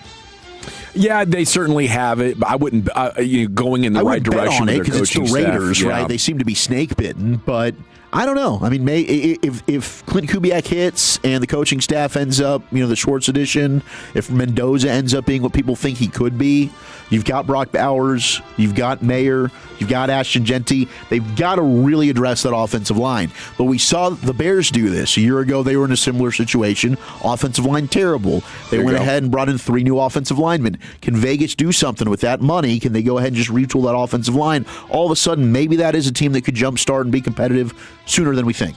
Yeah, if the quarterback plays well enough, if the Raiders add enough quality pieces like the Bears did, you could see it. It's not the craziest thing. I guess I'm not going to believe the Raiders really got a shot until they're there. Yeah, you got to see it to believe it. I mean, they haven't been in the playoffs since the one Derek Carr broken foot thing, and then they haven't won a playoff game since they won the AFC Championship in 2002. And first overall quarterbacks, I mean, it's cool. I bet if you're a Raiders fan to get excited about the possibility, but in the back of your mind, you're like, this price is still not going to work. Yeah. But if I'm a Raiders fan, I'm excited because it seems like you're going to have enough assets. You're going to get the new quarterback here. You like the idea of Clint Kubiak coming in, being the offensive guy. If they can find a way to get Schwartz, I mean, be fun. There's hope. Yeah, there's hope. There's hope. I mean, think about it. Do they have the first overall pick for the 4th round, day 3? If you were to dangle that for Schwartz, I mean, I don't know what Cleveland even want at this point. I mean, it is the Browns, too. Maybe you can just say, we'll give you a 5th rounder and just cut your losses. But that's a premium pick. You're not going to get anything. A 6th or 7th rounder, I think Cleveland should be happy. I would hope so. But, I mean, yeah, they had other than Crosby, the worst defensive personnel. Like, imagine how bad it was for the Cowboys. Raiders defensive personnel worse if they lose Crosby. They got nothing. The cupboard's empty. They do. No wide receivers. Speaking of Crosby, Kubiak said, I got Tennessee has the first He has the first one? They got maybe the best tight end in the NFL, right? Yeah. Vegas is at 102. 102? Yeah. Maybe if I was Cleveland, I'd ask for that, but we'll see what they end up doing. Kubiak on Crosby, quote, I got a cup of coffee with him this morning. Love talking with him and look forward to continuing those conversations. He was the first one in here working out, so that fired me up. He also said that they want him and they want him to be a part of their process moving forward. There's no doubt about that. So while we think maybe Max Crosby could be on the trade market, he is still in the facility. He is still working out. He's still repping Raider gear. And now him and the new head coach have already met, had a cup of coffee, and who knows, maybe that relationship can be repaired. I hope it doesn't, and he ends up coming to the Cowboys. Randy Moss has finally trademarked the catchphrase, "You got mossed." Wow. I figured he would have done this already. Yeah, takes a long time. 20 minutes, 20 years too late. Yeah. Like, is that it? Is it just take so long? To get something trademarked? Try to get a patent on, or not a trademark patent. It takes forever. You gotta get that while you hot though. Yeah. You're right. I mean, this. Why everybody's saying you getting mossed? Yeah. I would have been I assumed that he had this done already. Right. Boom, just came out today. You got mossed, trademarked. Now, let's go to a former Cowboy, Chris Canty. He was on Get Up this morning, and he had this to say regarding being a Dallas Cowboy. Fellas, is this a reasonable excuse? This is coming from somebody that played for the Dallas Cowboys once upon a time, and I will say this. When you play for the Dallas Cowboys, you are treated like you won the Super Bowl each and every day. Yeah. And it's hard to manufacture the hunger that it takes to put in the work to get to the top of the mountain in the NFL to hold up that Lombardi trophy. It only weighs 8 pounds, but it takes 53 guys to hold it up. Yeah. And if you look at how the Seattle Seahawks went about their business, there is a level of industriousness behind the personality of this team. Yeah. Mike McDonald chasing edges. Mob ties, that means mission over BS. There's a lot of BS going on with the Dallas Cowboys. Yeah. And a big part of it is owner Jerry Jones. He talked about it last offseason. When it gets a little bit boring, I stir that bleep up. Well, you know what? In Seattle, guess what? They don't have a lot of noise emanating out of the building. It was crazy how they celebrated just like it was a business meeting to go win that Super Bowl. Like the lack of explosive celebrations for Seattle was very interesting. But yeah, I buy it. You know, everything I just said about the Raiders, like their culture is significantly worse than the Cowboys, and they are destined to be horrible. But I think the Cowboys are, you know, their culture is as long as we're kind of in it and relevant, everything's fine. And those vibes have been set from Jerry Jones. That's fine with him, or has been. Hopefully times are changing. We'll have more on that coming up in about 10 minutes. Yeah, we got to... Look, from Chris Canty's perspective, he played in the organization, and he would know better than somebody from the outside looking in. But I would just like to think as a player, no matter who you're playing for, it shouldn't be that hard to motivate yourself to want to go out and be your best and go win playoff games and vie for a championship. Like, I totally understand the distractions, and I think that the environment that is the Dallas Cowboys, and heck, we're one day after the Seattle Seahawks have won a Super Bowl, and what's the headline and the topic they want to talk about on ESPN? It's the Cowboys. So there is a lot that comes with that. But I would like to think as a professional athlete, like, we can focus on what needs to be focused on. And maybe for some, it's harder than that. And it's easier said than done for others. I think Dak Prescott, to everything Dalton Schultz said this morning with Sean and RJ when he visited with them at the Super Bowl, was a great interview. And he showcased exactly what makes Dak special. He's able to try and get everybody that focus. But maybe he's having to do it because it's so easy to be sidetracked because of what Jerry is saying. Yeah, and I think, you know, to your point, there are a lot of individual great players over there, and they're doing a lot. They made it to the NFL, so there's a tremendous amount of pride for what they do. But I think everybody's got to be on the same page at an elite level, and it's an extra level of caring. I think, and sacrifice to get there. Hard work, man, and you're only as good as your weakest link. They also won 12 games 3 years in a row. I don't think that doesn't come easy. Like, they're getting a lot of things right. Yeah, it's just that last little hurdle. Yeah, it's, you know, and it does take some luck, right? I mean, we mentioned the path that New England got to get to the Super Bowl. I mean, could you get a little bit of luck? Could you get a little bit of help that way? It seemed very strange that Chris Canty would talk about his experience with the Cowboys that way. 2 of his 4 seasons he played was with Parcells. Yeah, you know that, like, I don't think, you know, Parcells ever let you feel comfortable about anything. Or ever coddled you in any way. But he might have been able to see the difference from when Parcells left to the year that he played with Wade. Yeah, I mean, was he there one more year? 2007. Yeah. I mean, but then won a Super Bowl with the Giants. Yeah, but see, that's to me, like, I would have never, ever believed that you would have felt comfortable playing for Parcells. That the things that he was talking about, that every day it's like, you know, you're treated like you won the Super Bowl. That's the furthest thing I ever thought about Parcells. I never thought he treated anybody like that. Maybe it was just, hey, this is a talking head point here. I'm just trying to get my views. I don't know. Maybe we're trying to get some views here. Could be. Yeah. It could be.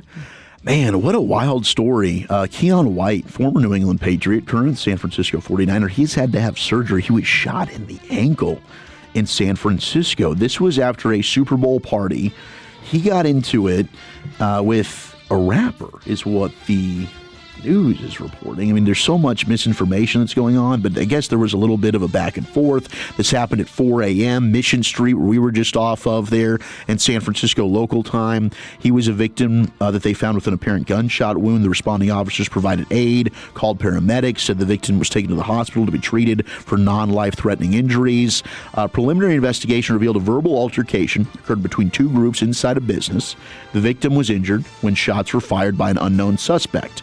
So I guess this was back and forth with what is alleged to be a group that involved one rapper who was at the party and him and Keon. He wasn't allowed to come in, and then he and Keon White had an exchange of words. Next thing you know, shots were fired. Keon White got hit in the ankle. But he's had surgery. I think he's going to be absolutely okay. But just a crazy situation that we're having here after these Super Bowl parties. Man, it's pretty lucky to get shot in the ankle and not have any structural damage. Yeah. There's a lot of stuff going on. Especially as a player, man, in a pass rusher and a guy that's trying to resurrect his career in a new place. Hope best there for Keon. I don't think that's too far from our La Taqueria spot. No, it was off Mission Street. Might not have been. And that's two Niners in the last 15 months that have been shot. Yes, you had Ricky Pearsall. Crazy deal. David Njoku, our old buddy from the Super Bowl last year, in an interview that I don't think was aired live on radio, which is probably for the best. Thank God. He's confirmed that his Browns tenure is over. So if you need a tight end, that might be one of the better ones on the market for free agents. Also, Dawson Knox, Buffalo Bills tight end, and nobody circles the wagons like the Buffalo Bills. Buffalo Bills. Could be a cap casualty, $9.6 million in cap space, according to Joe Biscaglia, who covers the Buffalo Bills for ESPN. Could end up moving on from the tight end, and that's a nice pass-catching weapon. I mean, for the Cowboys, who I don't know, I mean, you got Brevin Spann-Ford, you got Jake Ferguson. I don't think you need Luke Schoonmaker here anymore, personally. No, I'll take one of those two. Dawson Knox, another David tight end. I don't know what's it look like. I mean, if it's not going to be a crazy high contract, I'd be in on that. Will Campbell, apparently he was playing with a big injury, guys. I don't know if this makes an excuse for him or not, but he did have a torn ligament in his leg. And today, Mike Vrabel, in their exit interviews, when he was asked, hey, what do you think about moving Will Campbell to guard? He said he's our tackle. All right, we're not overreacting to this. Dude was playing hurt, and it's going to be fine. All right, he's a rookie. He was going through growing pains, but he's 100% going to be our left tackle moving forward. But playing hurt, I mean, what do you think? Yeah, that's legitimate. If there's a torn leg ligament, I think it could have impaired him 10% or so from his peak athleticism. And he had a big injury earlier in the year, came back from it, so maybe. Kind of sounds injury prone, though, if you ask me. Ooh, you don't want to be labeled injury prone. All right, last thing here. Which of these quarterbacks do you think could resurrect their career like Sam Darnold? Daniel Jones is on the list. Did he do it a little bit already? I think he's already done it. Has he done it? Yeah. Trey Lance is on the list. Kenny Pickett, Kenny Two Gloves. No way. Malik Willis. Yes. Maybe. Yep. Maybe Malik. Zach Wilson. No. No, not Zach. Tripped over his own feet, although Daniel Jones did too. He did. So we're going with Malik Willis. I think depending on where he can go. For sure. Let's go, Malik. Thank you, Wolchuk. Go win a Super Bowl. There it is, a daily football fix with Zach Wolchuk. He'll be back with a sports mix coming up at 4:20. The latest sign coming in from Cowboys Twitter that Jerry's about to bust the budget. Okay, where do you come out on that? Maybe hold your opinion until you hear from one of the most veteran Cowboys writers still working, coming up next in the G-Bag Nation. I want to chat Frankles with you before we get there, though, because life is unpredictable. You never know when you or a loved one could be injured in a car or truck wreck due to somebody's negligence. And we highly recommend, if it happens in your family, you call the Frankles, 214 or 817-333-3333. The website, frankelfirm.com. These guys are amazing, and watching them work on your behalf, it's terrific, because you could be hurt. You could have a lot of stuff to do to get your life back together, and the Frankles will make sure that you don't settle for less while you're going through that process. You're resting up, healing up, trying to get back to what you want and need to do, and the Frankles will make sure that you receive every cent owed to you. Hurt not your fault. You can have medical expenses and lost wages and vehicle repair bills, vehicle replacement. Then there's pain and suffering for decades. How do you put a number on that? The Frankels know how, and they'll make sure that you get what is owed to you. Be made whole again by calling the Frankels, 214 or 817-333-3333. Online, frankelfirm.com, principal office, Dallas, Texas. The more time you give, the more our crush grows. Together we continue to build something special. Keep turning it on and leaving it on 105.3 The Fan and the Odyssey, iHeartRadio, and TuneIn apps. The Chase Ink Business Premier Card is made for people who make things happen, like me. I'm Sam, founder and CEO of Manifest, a product design company that makes everyday products designed smarter. I get 2.5% cash back on purchases of $5,000 or more, plus unlimited 2% cash back on all other purchases, which helps us make more smart ideas into a brilliant reality. The Ink Business Premier Card. Chase for business. Make more of what's yours. Real business owner compensated for their participation. Cards issued by J.P. Morgan Chase Bank, N.A. member FDIC. Subject to credit approval. Terms apply. Are you turning 65 or new to Medicare? Humana knows not everyone has the same needs when picking a Medicare Advantage plan. Now that I'm retired, I want to enjoy the life I've worked hard to build. So I want a plan that covers me when I'm traveling the country. Humana has a plan for that. As a veteran, I want a plan that fills in the gaps my VA coverage doesn't provide, like dental care. Humana has a plan for that. I feel good about my health. I just want care and coverage with predictable costs. No surprises. Humana has a plan for that. With a Humana Medicare Advantage plan, you get coverage and benefits that focus on what matters most to you. Learn more at gethumana.com. Humana, a more human way to healthcare. Humana is a Medicare Advantage HMO and PPO organization with a Medicare contract. Enrollment in any Humana plan depends on contract renewal. The recent freeze was another reminder backup power matters, and that is why thousands of Texans are switching every month to Base Power. Base Power is the only power company with home backup built in, so when the grid goes down, your lights stay on automatically. And right now, if you switch using our special link for fan listeners, we'll cover your current termination fee up to $250. See if your home qualifies. BasePowerCompany.com/thefan. That's BasePowerCompany.com/thefan. Lowe's of Salina is now open, and we'll be celebrating from 12 to 2 p.m. this Saturday, February 14th. Join us at 3540 South Preston Road for in-store promos, giveaways, and more while supplies last. Straight Talk Wireless presents Pickup Truck Wisdom. Trust is earned. That's why I've stuck with Straight Talk. Same price since 2009 on Verizon's 5G network. Cause shoot, anyone can make a promise. Keeping it for years, that means something. Now plans starting at $25 a month with 4 lines. Find us at straighttalk.com and Walmart. Straight Talk Wireless. Straightforward. Always. Same price claim applies only to the base monthly price of our $45 plan from October 2009 to present. Welcome back to Winter Hack Radio, the place for clever hacks to survive the season. Icy driveway? Well, try spreading sand or birdseed to help with traction. Snowy puppy paws? Well, grab a whisk, brush it off, done. Catch COVID-19? Well, just get... Actually, there's no hack for COVID-19. But if you test positive, prescription medications for COVID exist. Ask your doctor if they're right for you. Visit PfizerForAll.com to learn more. Sponsored by Pfizer. Hey, Tolos, RJ Chop here, my good friends over at QC Kinetics. We're going to get you healthy, and we're going to keep you healthy, boys and girls. 40,000. I want that number to sink in for a second. That's not a crowd. That's a small city. It's the number of people choosing pain relief without surgery. 40,000 people said, stop, before you replace my knee or my hip, before I put my life on hold for months, there's got to be another way. And there is. It's QC Kinetics, the nation's leader in advanced cellular level treatments, revitalizing joint tissue naturally. I had the procedures done back in 2021. It's awesome. No drugs, no steroids, no surgery, no downtime. Patients who thought their only option was surgery and they had nothing else that they could possibly do to get healthy again and live their life again, they found out they could do it with QC Kinetics without drugs, without steroids, without surgery, without downtime. 972-972-8610. Dallas, Fort Worth, Plano. Grapevine. QC Kinetics.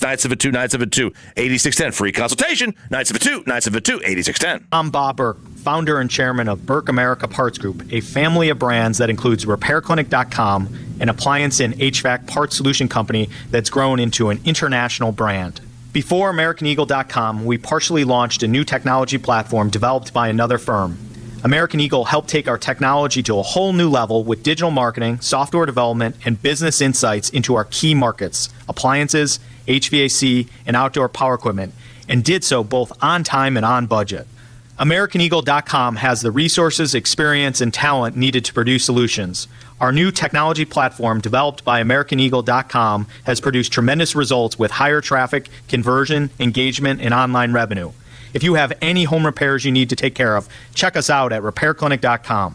If you need a world-class website or technology project, then I would highly recommend AmericanEagle.com. Call AmericanEagle.com at 773-NETWORK. That's AmericanEagle.com, 773-NETWORK. Platinum Chevrolet has become an all-in-the-family business for the KNC Masterpiece. Corey told me to go there to buy my brand new car. 5 years later and 4 new cars later, I love Platinum Chevrolet. And now we've got our producer Alec in on the Platinum Chevrolet business as well. You walk in and you gently ask for GM Justin Rudd. He's going to be happy to see you and take care of you because he loves the Tolos. And the price you see online is the price you're going to pay. Visit PlatinumChevyTexas.com. Drive a little further to save a lot more. Chevrolet, together let's drive. This segment of The Fan is brought to you by DFWSecurity.com. You finally made it to your destination, but that little voice says, did I lock the door? With DFW Security, you just tap the app. Door's locked, cameras rolling, house safe. Protecting your home has never been this easy. DFWSecurity.com. All right, welcome back. It's the G-Bag Nation on 105.3 The Fan. The most interesting topic for the Cowboys is, how credible is the idea that Jerry's going to bust the budget? Longtime Cowboys writer weighed in on that. The Franklin Injury Attorney text line is open. If you'd like to sound off, leave your name and city you're texting from.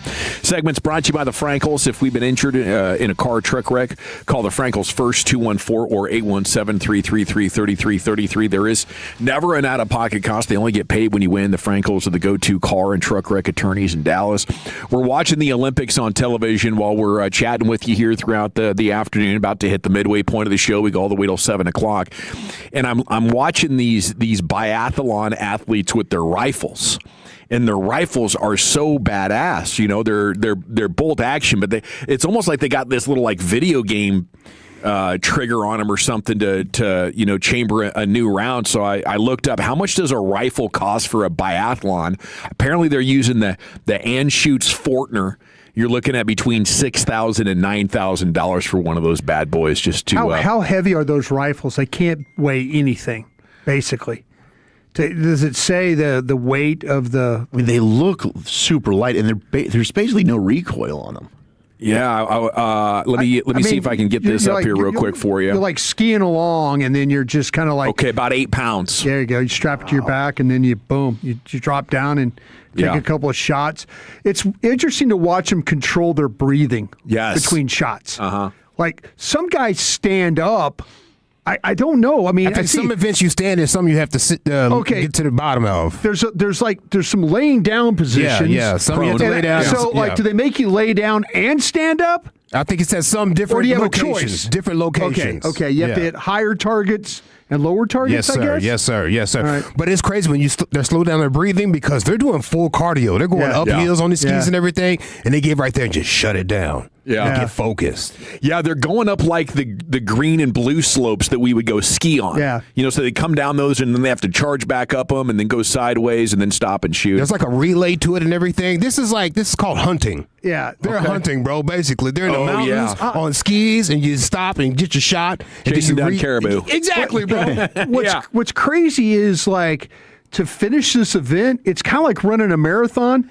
They're going uphill. Yeah, they've got them. Look how dead they are, bro. Yeah, they just collapse immediately. Fried. Can you imagine, with them collapsing as great a shape as they're in, at the end they just collapse, and you're thinking, what would you be like? Probably couldn't finish it. Yeah, there's no way. Walk up that hill. But 200 yards or so, I'd be done. They're making them finish uphill on this event.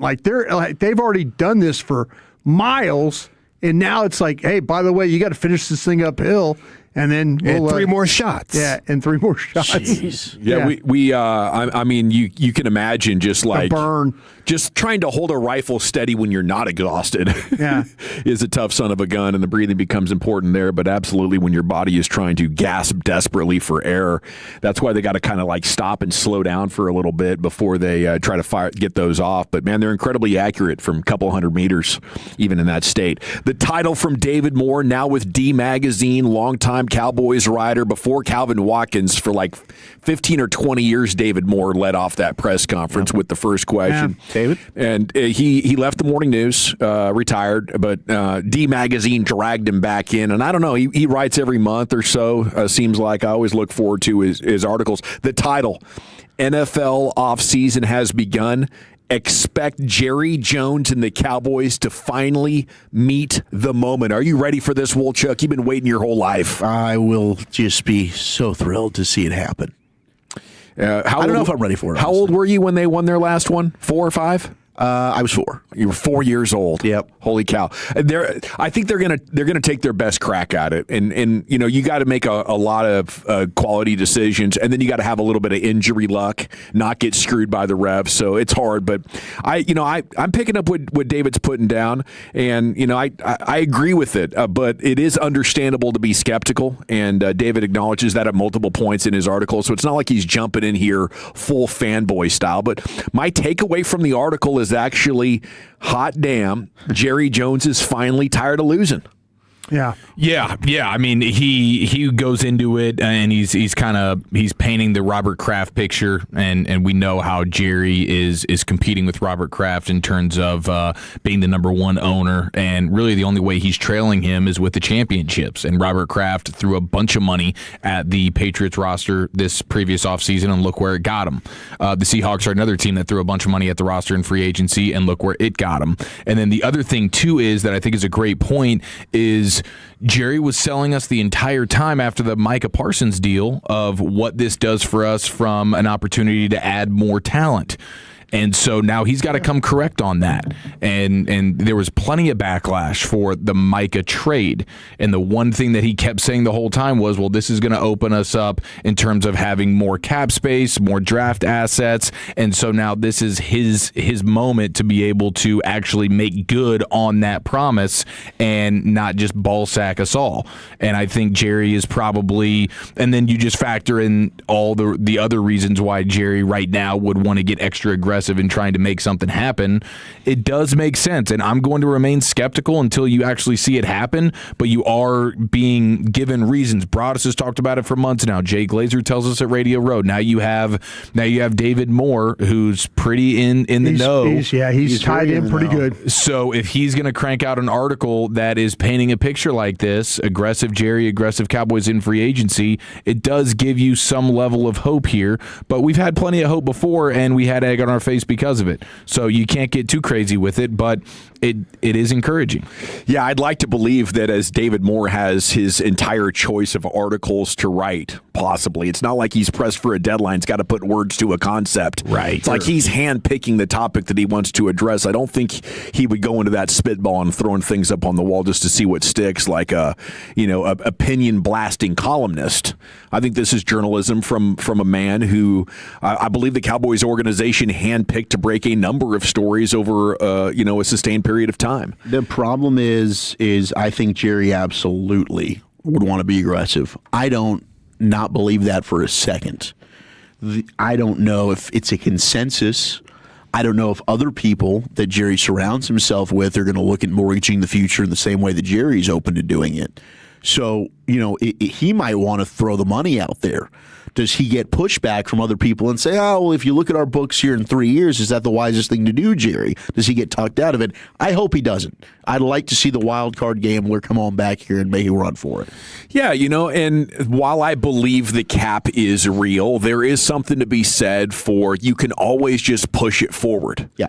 What it really comes down to is how much cash do you want to spend right now? How much cash do you want to spend for the next 3 years? And, if the the cash flow is there, as we believe it should be for the Cowboys. You should have more than enough resources to, at least go to where the Patriots went last year, $192.9 million in guaranteed money. That's what New England spent to lead the NFL in that category in 2025. Hell, I'd take 101.5, which is what Seattle did, and with David's math, that is 5th in the NFL. Dallas ranked near the bottom of the league, doling out just $23.4 million in guaranteed money to free agents in offseason 2025. So you take that, and then you go to the George Pickens story, and it appears like a trade discussion is maybe more realistic than ever. But if you're to take Jerry for his word, wouldn't the first sign be, yeah, we're going to bring back Pickens and we're going to fix every level of our defense? Yep, absolutely. And look, they have not paid anybody big money in free agency since Brandon Carr. I mean, you're going back to 2012. Outside of that, it's like $6 to $8 million for guys like Dante Fowler and Greg Hardy. So it's time now. You've looked and you've tried to do this from the draft and develop way, and I love that. I love the idea of that. But you've seen when that fails, you've got to now use your other resources. And unfortunately, you haven't done a good enough job on that on the defensive side of the ball, and now you need to write the check. You need to go ahead and add some defensive talent. Yeah, there's multiple corners, there's multiple linebackers, there's edges, and it's not often that you get to free agency and can look into that group of players and see legitimate, significant upgrades for your roster because, teams just don't want to let good players hit free agency. So, that point, I think it's there. Maybe a combination of free agency and trades is what it's going to take to get it done. But the idea that you could get that Jerry Jones back that did acquire a Charles Haley and a Deion Sanders, I think is the first, real reason to believe that we've had it in quite a while. Okay, I got some Heisman favorites for 2026. Okay, how about this? We got two Ohio State guys, Jeremiah Smith and Julian Sand. Who's your pick for Heisman 2026? You got Dante Moore. You got Gunnar Stockton, Georgia quarterback. You go to Miami, the new QB, Darian Mensah and Malachi Toney. This is your off-season Heisman watch list. Arch Manning is on this thing. Does he deserve to be? That was a pretty decent finish to the end of the season. Yeah, he right? finished strong. He gave a lot of optimism. It's going to have to take a hell of a year, though, for Arch to get this thing done. But it's possible. I mean, I just make the plan to have him run for 800 yards. Yeah, use your legs, man. The guy can just motor. He is an absolute bulldozer. It seems like he's a powerful and fast runner. Tackle. It seems like with a Sarkisian offense, you could really weaponize with all that motion a running quarterback. And if he wants to be at Texas that bad, I would say he's probably willing to do whatever it takes to try to win a national championship. I just hope they're realistic about that. I was surprised after the third or fourth three and out in the first half for New England that they didn't totally turn Drake May loose. Yeah, that was one of the frustrating things. Like, bro, you just need to start taking off and running, man. Yeah. You need to start. You got to start evading this pressure. You can't just sit back there and get sacked the whole time. Go out there and try and make some plays with your legs. I mean, he's faster than most pass rushers. Here's my homer analysis of this thing.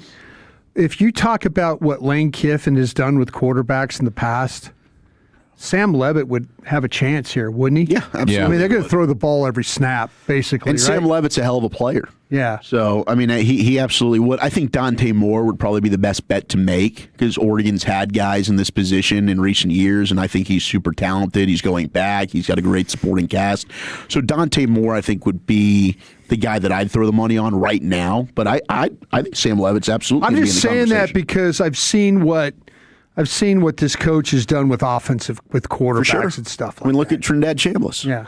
Trinidad Chambliss is on the list. If he's back, is he officially back yet? No, I don't think he's going to get back. No. I think he's going to have to this go out thing in the into draft. court. Yeah, they're trying to appeal it once again, but I don't know if it's going to work out for him. And if he's a part of this draft, I think he could. I mean, Sorsby at Tech might be a guy that gets his name in. Yeah. He is on the Heisman watch list along with Marcel Reed and Ahmad Hardy, Missouri running back. I think he might be the only running back on this watch list right now that have 1,600 yards, 16 touchdowns. Drew Mestamaker, your guy. Oh, now at Oklahoma State.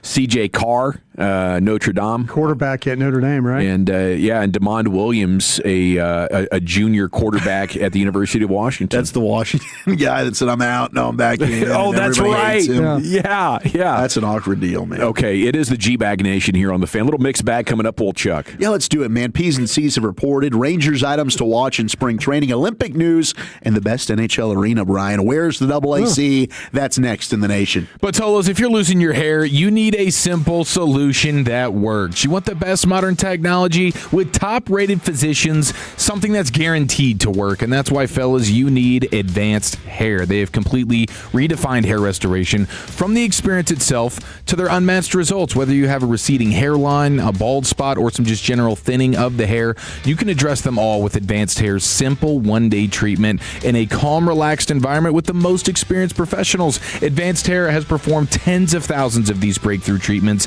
and you need to be next. How about this? Your own natural hair begins to regrow the very next day.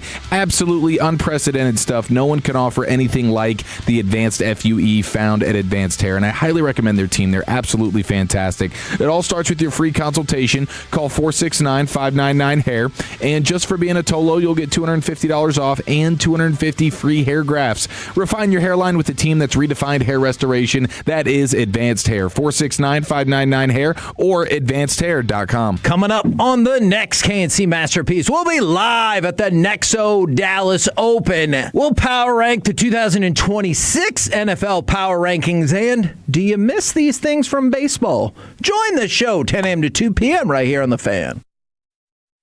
Here helping you beat the books with Westwood One Sports. Huge game tonight in college hoops. Nebraska about a 1.5, 2-point home favorite against Purdue. Total 148.5. And I like Purdue to win this game. I love Purdue's senior point guard. Purdue 2 straight wins following a 3-game losing streak. I think Purdue's the better team, so give me Purdue to win tonight at Nebraska. Bet smarter and beat the books. Download the BetMGM app today. My name is Whitney Allen, and I'm a widow. My husband, Ryan, died. We never thought we'd ever have to use life insurance, but the unexpected happened. With Ethos, signing up was fast and 100% online. You can get a quote in seconds, apply in minutes, and get same-day coverage. No medical exams, and you can get up to $3 million worth of coverage. I'm grateful we were prepared. Get your free quote at ethos.com/game. That's ethos.com/game. Paid spokesperson. Time spent on application may vary. Online health questions required. Hey, sports fans, it's Becca and Michaela from Boomer Jacks, and $2 domestic drafts are here all February. Head to Boomer Jacks where the beer is cold, the games are always on, and the vibes are just right with $2 domestic drafts. That's right, just $2. Kick back on our dog-friendly patio, bring your crew, and don't miss a second of the game. From late night fights to the best drink deals in town, Boomer Jacks has you covered. We're open till 2 a.m., serving our full menu late. Get in here for $2 domestic drafts all February long. Find your location at boomerjacks.com. This is Ryan Watson, owner of Alliance Hyundai. During the Hyundai Getaway Sales Event, we have over 600 vehicles in stock, like the all-new 2025 Hyundai Santa Fe. Every new Hyundai comes with America's best warranty, 10 years, 100,000-mile limited powertrain warranty, and owner's assurance. Visit us at AllianceHyundai.net today. Hey, Tolo, Sean and RJ here. And you know, one of life's greatest gifts to man is that little coffee bean. And we love the taste of Just Love Coffee, built right here in DFW off of love of coffee and a great backstory of family and friendship. You're going to see firsthand that Just Love isn't just the name, it's also the mission. Amazing food, legit lunch options, awesome atmosphere that is warm and welcoming. It's going to be a place where every Tolo feels at home. Just Love Coffee. Locations in Arlington and Grand Prairie. Tell them you're a Tolo at Just Love. Saturday on the CW. Driver, stop your engine! The new NASCAR season roars into action at the Daytona International Speedway with all new drivers, new rivalries. Somebody needs to break his teeth in. And a brand new name. The NASCAR O'Reilly Auto Parts Series. Buckle up for pure raw racing live from Daytona. Let's turn them loose. The NASCAR O'Reilly Auto Parts Series. This Saturday at 3 p.m. on CW33. Why'd I go to the doctor? Working on the farm, my heart kept skipping a beat. I didn't think much of it, but my daughters made me get checked out. Turns out I have atrial fibrillation, which increases the risk of stroke about 5 times.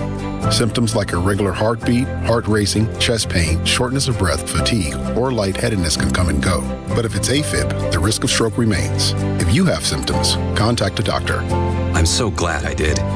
Visit notimetowait.com. Sponsored by Bristol-Myers Squibb and Pfizer. Staples presents That Was Easy. So I opened a restaurant and needed everything. Menus, signage, catering brochures. Everything and then some. I went to Staples. They printed it all and even suggested takeout menus. One money pit with a side of fries. But now at Staples, you get up to $125 off custom print orders. $125 off. Now you're cooking. Brand your business in a big way at Staples. That was easy. Shop Staples in-store, online, or in the app by 4/4 to unlock. Exclusions apply. Visit staples.com/print for details. This is the story of the one. As the purchasing manager at a manufacturing plant, she knows the only thing more important than having the right safety gear is having it there when you need it. That's why she partners with Grainger for auto reordering, so her team members can count on her to have cut-resistant gloves on hand, and each shift can run safely and efficiently. Call 1-800-GRAINGER, click Grainger.com, or just stop by. Grainger, for the ones who get it done. Sometimes a catastrophic life event like a divorce, foreclosure, or a loss of a loved one can trigger serious IRS problems that you never expected. I'm Dallas tax attorney Jamie Flores, the managing partner at the law offices of Namath and Flores, formerly known as the law offices of Nick Namath. We've helped thousands of people just like you find solutions. Wage garnishments, frozen bank accounts, unfiled returns, no matter how tough it looks, there is a legal way forward. Give us a call at 972-484-0829 or visit myirsteam.com. What up, Tolos? RJ Choppa here for one of the best dealerships in all of North Texas. It is Platinum Chrysler Dodge Ram Jeep on the east side of the Metroplex between I-20 and Highway 80. And right now, you can take advantage of the President's Day sales event at Platinum Chrysler Dodge Ram Jeep on your brand new car, truck, or SUV. Go see owner Steven Gilchrist and his fantastic team. They're going to be happy to take care of you. Tell them you're a Tolo. Tell them I sent you over there, and you can start the process right now online, PlatinumCDRJTexas.com, or drive a little further to save a lot more at Platinum Chrysler Dodge Ram Jeep. This segment of The Fan is brought to you by Berkey's AC Plumbing and Electrical. Need a new AC system? Call Berkey's to get up to $4,000 off select Lennox HVAC systems with combined discounts. And 0% financing for 12 months with approved credit. Call 877-BERKEYS or visit Berkeys.com.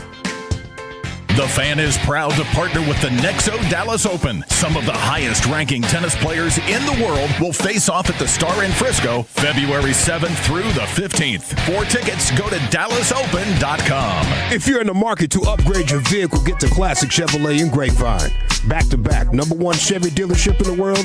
They've got more new Chevys than anyone in their all-price of sale. Silverados, Tahoes, Blazers, Malibus, Equinox, and more. Visit ClassicChevrolet.com. This is Texas. This is Classic Chevrolet. Together, let's drive, relax, and enjoy the difference. Based on new Chevrolet registrations 2023 and 2024. Thank you very much, Lucius. It's the G-Bag Nation here on 105 through the Fan. We're an hour and 15 minutes from TD Tuesday, an audio celebration of the football weekend that was. It was only one game. It was the final game of the football season. We'll celebrate it coming up at 6. Here's Wolchuk with this mixed bag. All right. Pitchers and catchers have reported out in Surprise, Arizona. We'll be heading out there first week of March. Looking forward to that. Had Dave Raymond on back at 3 o'clock. So you can go ahead and hit that Odyssey app. Go back and listen to it. Also podcasted on the Odyssey app, wherever you get your podcast. Shout out to Love of the Star as well. We've got a new episode out. And The Stat, Crown Global Media. Go ahead and give that a listen and a watch whenever you can on YouTube. But, boys, I'm excited. Get this thing fired up again. We'll have Rangers baseball back in our ears here on 105 through the Fan very, very soon. But I think one of the coolest things they're doing, May 29th against the Royals, the Rangers are going to be giving away a replica blood-stained Nolan Ryan jersey to fans. This is going to be badass. I hope we get to be out at the Globe May 29th to be able to get one of these replica bloodstained Nolan Ryan jerseys. That's got to be one of the coolest giveaways they've ever done. It's a piece of history. Gosh, that's epic. That's going to be outstanding. I don't think I'd ever wash it. Wouldn't want the blood to wash out. No, you know, and I wonder. Well, if it's Fanatics, it'll naturally fade. Just fade? Gosh, you're probably I'm right. sorry. I know I'm making everybody mad for Fanatics. We got Fanatics listeners, right? We do. People at work. We do. You're way past that now. I do like. It's okay, man. I know, it's great. It's okay. It's literally the funniest thing that I can remember happening. I move on, you know. I just. Hey, man, you stay true to yourself, and I know you always will. Yeah. That's why I love you. They're going to hate me when I leave, too. You. Don't worry about it. Cody Bradford said he's going to throw his 7th bullpen today in his rehab from the internal brace procedure in the first that isn't all fastballs. So he's just been throwing fastballs. He's going to throw 8 to 10 changeups today, still aiming for a May return. But hey, the extension, Dawson. He's back. He is. And with that fastball, for sure, that's what it's all about. But that's one of the things that Evan Grant has to watch as we get into spring training. And I am fascinated at what happens with Jacob Latz. Like, do they decide they want to use Jacob Latz as maybe the 5th man in the rotation? Or is he a bullpen piece? I mean, there's so many. I thought whenever Jacob Latz had to pitch and start last year, he made the most of his opportunities. I mean, he took a no-no deep, I think, into the 8th inning, if I'm not mistaken, of one game. He was absolutely fantastic in games he had to start. And 2.72 ERA is what he finished with, but he also could be a long reliever. If you end up having to do, one of these, maybe Cody Bradford's comes back and you don't want him to go a lot deep into the game, 3 or 4 innings, then you can pair him with a Jacob Latz who can come in, take that thing into the 8th. So there's so many different ways that you can use Jacob Latz. I'm interested how this all ends up looking with the bullpen. You've got new guys like the local star Tyler Alexander. What happens with Sporzy? How does Chris Martin look? Cole Winn, Jacob Eunice, Alexis Diaz, all the new arms they've added. Emiliano Teodo was a guy that we were all excited about this time last year. Then he got hurt. I mean, is this finally the year he makes the big league club coming out of the bullpen? So what do they decide to do with Jacob Latz is certainly something that I will be monitoring. And then it's all about the bounce back, right?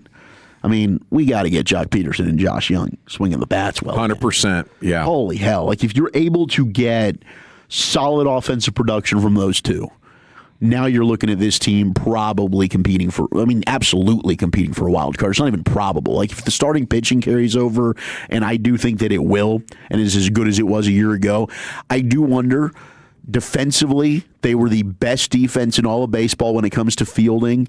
You lose a guy like Marcus Semien, who is phenomenal at that. I think Josh Smith is a good defender, but when they rotate there at second base, because I don't think Smitty's going to end up being the everyday starting second baseman, maybe Cody Freeman gets in there. What happens with the health at outfield? Evan Carter, Brandon Nimmo, Wyatt Langford. You get Alejandro Osuna in the mix. Like, do they lose anything defensively? I still think they're a very stout team when it comes to that, but that was something that also was phenomenal and helped out the pitching. That's got to carry over as well. But if you can get Peterson and Young back on track, this team does have the makings of a team that should be playing into October. Yeah, just get average offense. I think it's definitely a playoff team. It's my hope, man. That is my hope. Now, one reason to be excited for the 2026 season for every single team. Courtesy. Have you seen the Cactus League hats? Oh, those are dope. Yeah, I heard Corey was talking about that's like his first purchase as soon as we get out there in spring training. They look awesome. They're really, really cool. I mean, these lids are fire. What's the color? Well, it's red with a blue brim, but it's got this little Arizona cactus art next to the T. Right in the front. Oh, okay. And then on the side, you have the 26 cactus kind of logo thing. Yeah, it's dope. It's really, really cool. It's a good look. We've also got $58? Probably. Yeah, I didn't see the price for it. I'm going to steal Corey's after he buys it. And just be like, I don't know what you're talking about, dude. I don't know where it went. It's my hat now. Yeah. Totally my hat. There's a Hawaiian shirt giveaway July 10th. Eric, I'm sure you'll be excited about that one. You'll get a Nolan Ryan punching bobblehead. Dude, I mean, that'll be one of the promotions on July 20th. July is a sexy month for the bobbleheads. There's a Choctaw Stadium radio that's going to be given away the 24th when I'll be turning 35. So maybe I'll end up having a birthday. I just feel like there's nothing better than those rings we got. Those rings were the best. We got a couple more all-timers. I don't know if they're doing any more rings this year. I think we're done with the rings. I got to look and see. I know they do have a Nathan Eovaldi City Connect bobblehead. There'll be a Pudge Rodriguez baseball card bobblehead. Dot Race is going to have a bobblehead. I know people love their bobbleheads. But the Bloody Lip jersey, that thing. And they got the All for Texas hockey jersey on May 25th. That could be a pretty cool looking deal. A 2008 sleeveless Ian Kinsler jersey on June 18th. You'll have a Jacob deGrom City Connect bobblehead on June 18th. Yep. Oh, the sleeveless one? 100%. Yep. Hey, did you guys hear this morning about like Bobby forgot his deodorant and he borrowed some from Choppy? They shared. Yeah, and they shared. it wasn't a spray deal. It was a roll-on situation. I think you better go get a tetanus shot after that. Yeah, would you share it with Choppy? And Choppy said he's back to using it. He said he would just scrape some of it off the top. I think that's the move. Yeah. I just don't think I'd be desperate enough in studio with my dudes to feel like, I have to have the deodorant. If I was in a different scenario. Have you seen how much he sweats? Like Bobby, it is bad. He does sweat quite a bit. And he's constant, and it's hot in here. Bobby was late. Well, he was trying to get here. I guess his phone melted down or something. He said he made it in 15 minutes. Yeah, from he made Louisville. a record time, but his phone charger just blew up his phone. I think I just keep my arms close to me. Just keep them down at your side. You don't want to get too much ventilation. So you wouldn't bum deodorant, right? No. But if it was spray, in some scenarios, there yes. are some scenarios, but not in this scenario. If I forgot my deodorant today, I wouldn't be like, oh my gosh. Hey, we're lucky you're wearing pants. Yeah, right, exactly. Yeah. You set a little bar. Yeah. Set a little bar around the office, and then nobody's like, oh my gosh, I can't believe he's not wearing deodorant. I'm just glad he's got clothes on. He usually smells. When he actually wears deodorant, he doesn't smell. It's a win for all of us. Let it musk. Sit in your own fumes. Would you use my deodorant? Walchuk? I would. What kind of deodorant? I would too. What kind of deodorant do you use? Well, my deodorant's a little bit different than the run of the mill. Yours is like Crisco. What do you got going? What are you using? The aluminum stuff, I will get like a red itchy. Like if I use 3-4 days in a row of just your run of the mill deodorant, I will pay the itching price for that. Mm-hmm. So I have an aluminum free one. Okay, sue me. What kind is it called? Nature's Blend. Called Stink. Yeah. Is this something? I don't know what it's Marion, does Marion buy them? Jungle Love. It smells good. I mean, I do think it smells good, but it's almost like a cream thing that you scoop out and rub on. It's not just like your typical sick. What? Yeah. Like what? Like Tussie. Let me see if I got like an old one in my bag. Wait, it's cream that you're. Yeah, my aunt pulled that on me one time from Tussie. She's like, just rub this under your arm. You got like 2 fingers and you put it under there. I was like, oh man, I gotta get home. Yeah, that's a bit okay. All right. Well, hey, if it works, it works. Home Don't knock remedy. it until you try it. That's interesting. Seal the pores one way or another. It is cucumber deodorant cream made with organic ingredients. From Little Seed Farm. All right, let me give this stuff a whiff. About 2 hours. Give that thing a whiff, You man. got 2 hours worth of protection. Yeah, I don't really smell anything. It'll get you a good half day. Yeah, that's the old Kinda empty, cucumber though. one. I usually use the patchouli oil, the melon one, the Smell like he's fresh back from a hunting trip. Every time. eucalyptus or something like that. The I don't know. eucalyptus There's brand. a different kind of flavor. That's a hell of a brand. But that's what I rock with right there. All right. If it works for you, man. I mean, did you guys smell me on Radio Row? I know I looked like a hobo, but did I smell like No, I don't think I'll tell you what, man. When you rolled in there with the North Carolina State sweats like you just got back from softball practice, Yeah, that was pretty impressive. that was a bad Alpha move. Those have been like my. I thought you were grilling changing. pants. I thought you were changing. And so I got just like barbecue stains on them and whatnot. That was probably not the best of moves. No, and Hasselbeck called me out for it. He did, which was hilarious. Is it weird to share your wife's deodorant? I think consistently, yes. I have had in a pinch where I've run out. Deodorant or toothbrush? And I'm not doing the toothbrush. I wouldn't do that. I don't think. You wouldn't do it with your wife? The toothbrush sharing, the Eric, swapping, didn't yours get thrown in the toilet? and then you still used it. Yeah. Well, okay. I didn't understand. I didn't know it was in the toilet. Okay, first and foremost. Did you and ever secondly, use toothpaste I in threw San off. Fran? Why is it a hygiene problem? Once I found out that you could just go to the front desk and get a complimentary I saw tub the of wooden one. toothpaste. I saw the wooden one. You got like a wooden toothbrush, right? Yeah. Is that because if you use another one, it'll the chemicals will make your balls shrink or something? Well, I can't afford any more of that. But my wife, I don't know. My wife handles it. Like she just when there's a new toothbrush, I'm not. That's not my responsibility. Okay, you friggin' figure it out. Do you use beauty products and stuff like that? Soaps and lotions and exfoliators and all. I definitely do. Yeah. We use the same. We use the same body wash and we use the same tampies and we use the same. She's got like a face serum. How those pads fit in there? She's got like a face serum thing thing that I use. It's pretty good. I'm not Nestle up there. Yeah. I'm going to go over to Eric. She's going to open the door. She's got a mask on. Hey, we're on Radio Row. I need some pants today. I don't want to miss any breaks. Target looking in the section. Why are you glistening? I just used the mask. Don't worry about it. Finally, here just to pay off on the tease, the Stars. Their forward, Mikko Rantanen, he's been named Team Finland alternate captain for the Olympics. Our former buddy, Mikael Granlund, is the team captain for the Finnish Mafia there at the Winter Games. And where did the Stars Arena come in? Best arena in the NHL.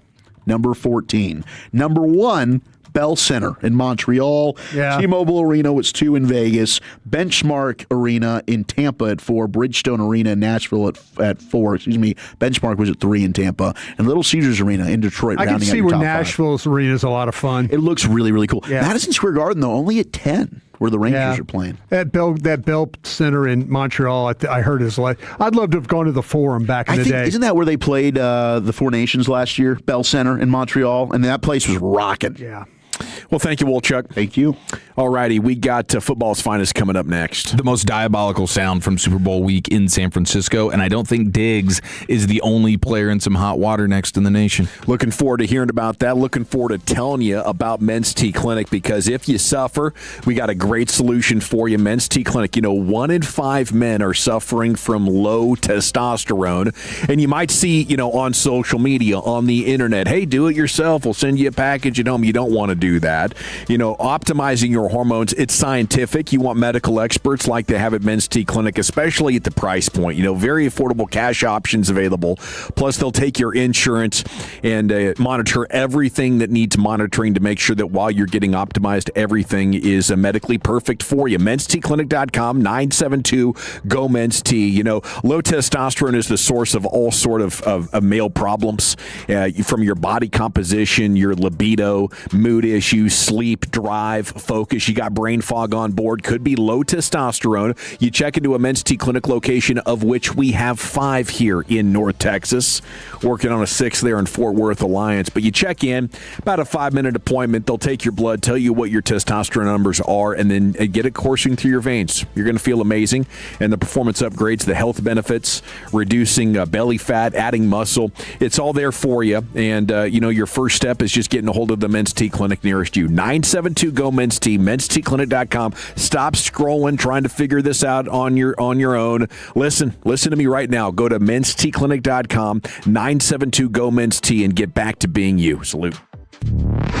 Take us with you wherever you go. Now heard on the iHeartRadio app, YouTube, Twitch, the TuneIn app, our Odyssey app, and of course with the biggest mother of a radio signal in DFW. Thanks for making your favorite travel buddy 105.3 The Fan.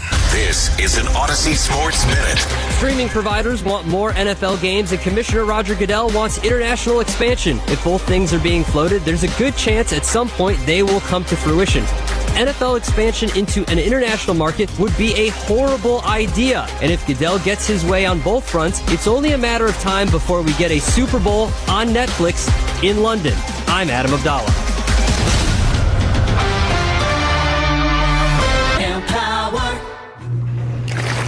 After wanting one for years, Kevin is finally enjoying his new hot tub. This is the life. He worked with Empower to help him get good at money, so now he could be a little bad.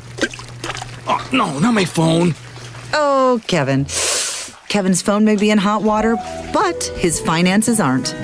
Invest well, live a little. Start today at Empower.com. This is the story of the one.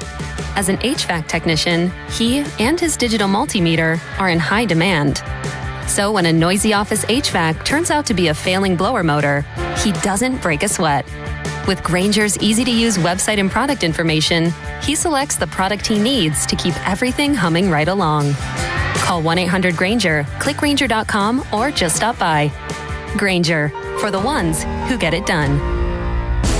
Good news. Frontier is joining Verizon, making it easier than ever to connect and save at home and on the go. And now, Frontier customers who switch to a Verizon mobile plan could get our best offer ever. 4 mobile lines for just $20 per line, and 4 powerful iPhone 17s with no trade-in required. Visit Verizon.com/welcome Frontier to learn more. $20 per line after $40 monthly promo credit applied over 36 months. In times of congestion, unlimited 5G or 4G LTE may be temporarily slower than other traffic. Domestic data roaming and 2G speeds. Additional terms apply. You follow here, and I couldn't be happier because CertaPro Painters got my house feeling more like a home, and they got me taken care of at the highest level. Each CertaPro Painters business is independently owned and operated right here in our community, and you can trust them to get the job done right because they take pride in what they do. When you choose CertaPro Painters, you're not just hiring a service, you're partnering with trusted local professionals with over 70,000 five-star reviews to make your house feel like a home just like mine. So go ahead and schedule your free estimate online at CertaPro.com. That's Certa with a C, CertaPro.com. Can I take your coat? Oh, you noticed. Yeah, I found it on eBay from a seller in Vegas. Pre-loved and perfect. She listed it and jackpot. Italian leather, classic trench silhouette. And did you see the braided buckle? Hang on to your claim ticket. Oh, I'll hang on to this forever. Have you been on eBay? There's so many finds. And I bet that diving watch would sell fast. Just saying. Find what you love. Sell what you don't. eBay. Things people love. Hi, I'm Michael from the War and Treaty. You know the jingle. Now discover the facts about Ozempic, a GLP-1. Only Novo Nordisk makes FDA-approved Ozempic. Learn about the real thing. Talk to your healthcare professional today. Call 1-833-OZEMPIC or visit Ozempic.com to view the medication guide and to learn more about Ozempic. Semaglutide injection 0.5 milligram, 1 milligram, and 2 milligrams.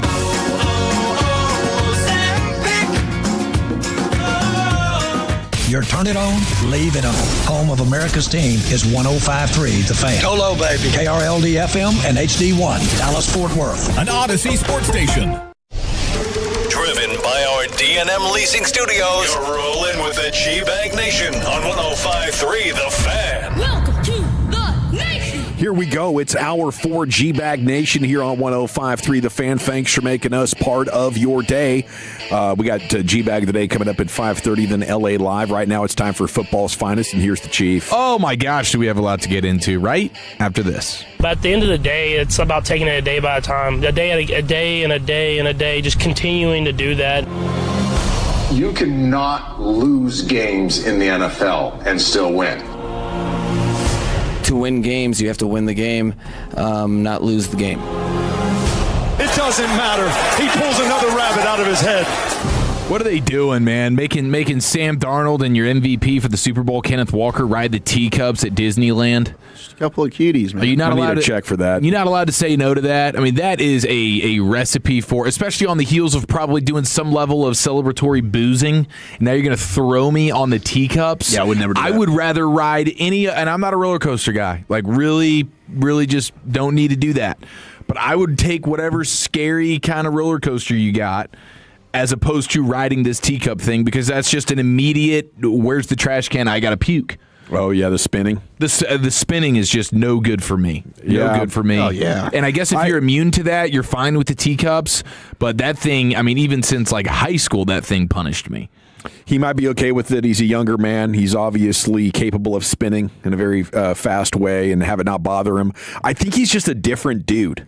Like, Kenneth Walker puts off, no disrespect to Bobby Bell, but homeschool vibes. Oh. He said in an interview afterwards that he spent time with his family.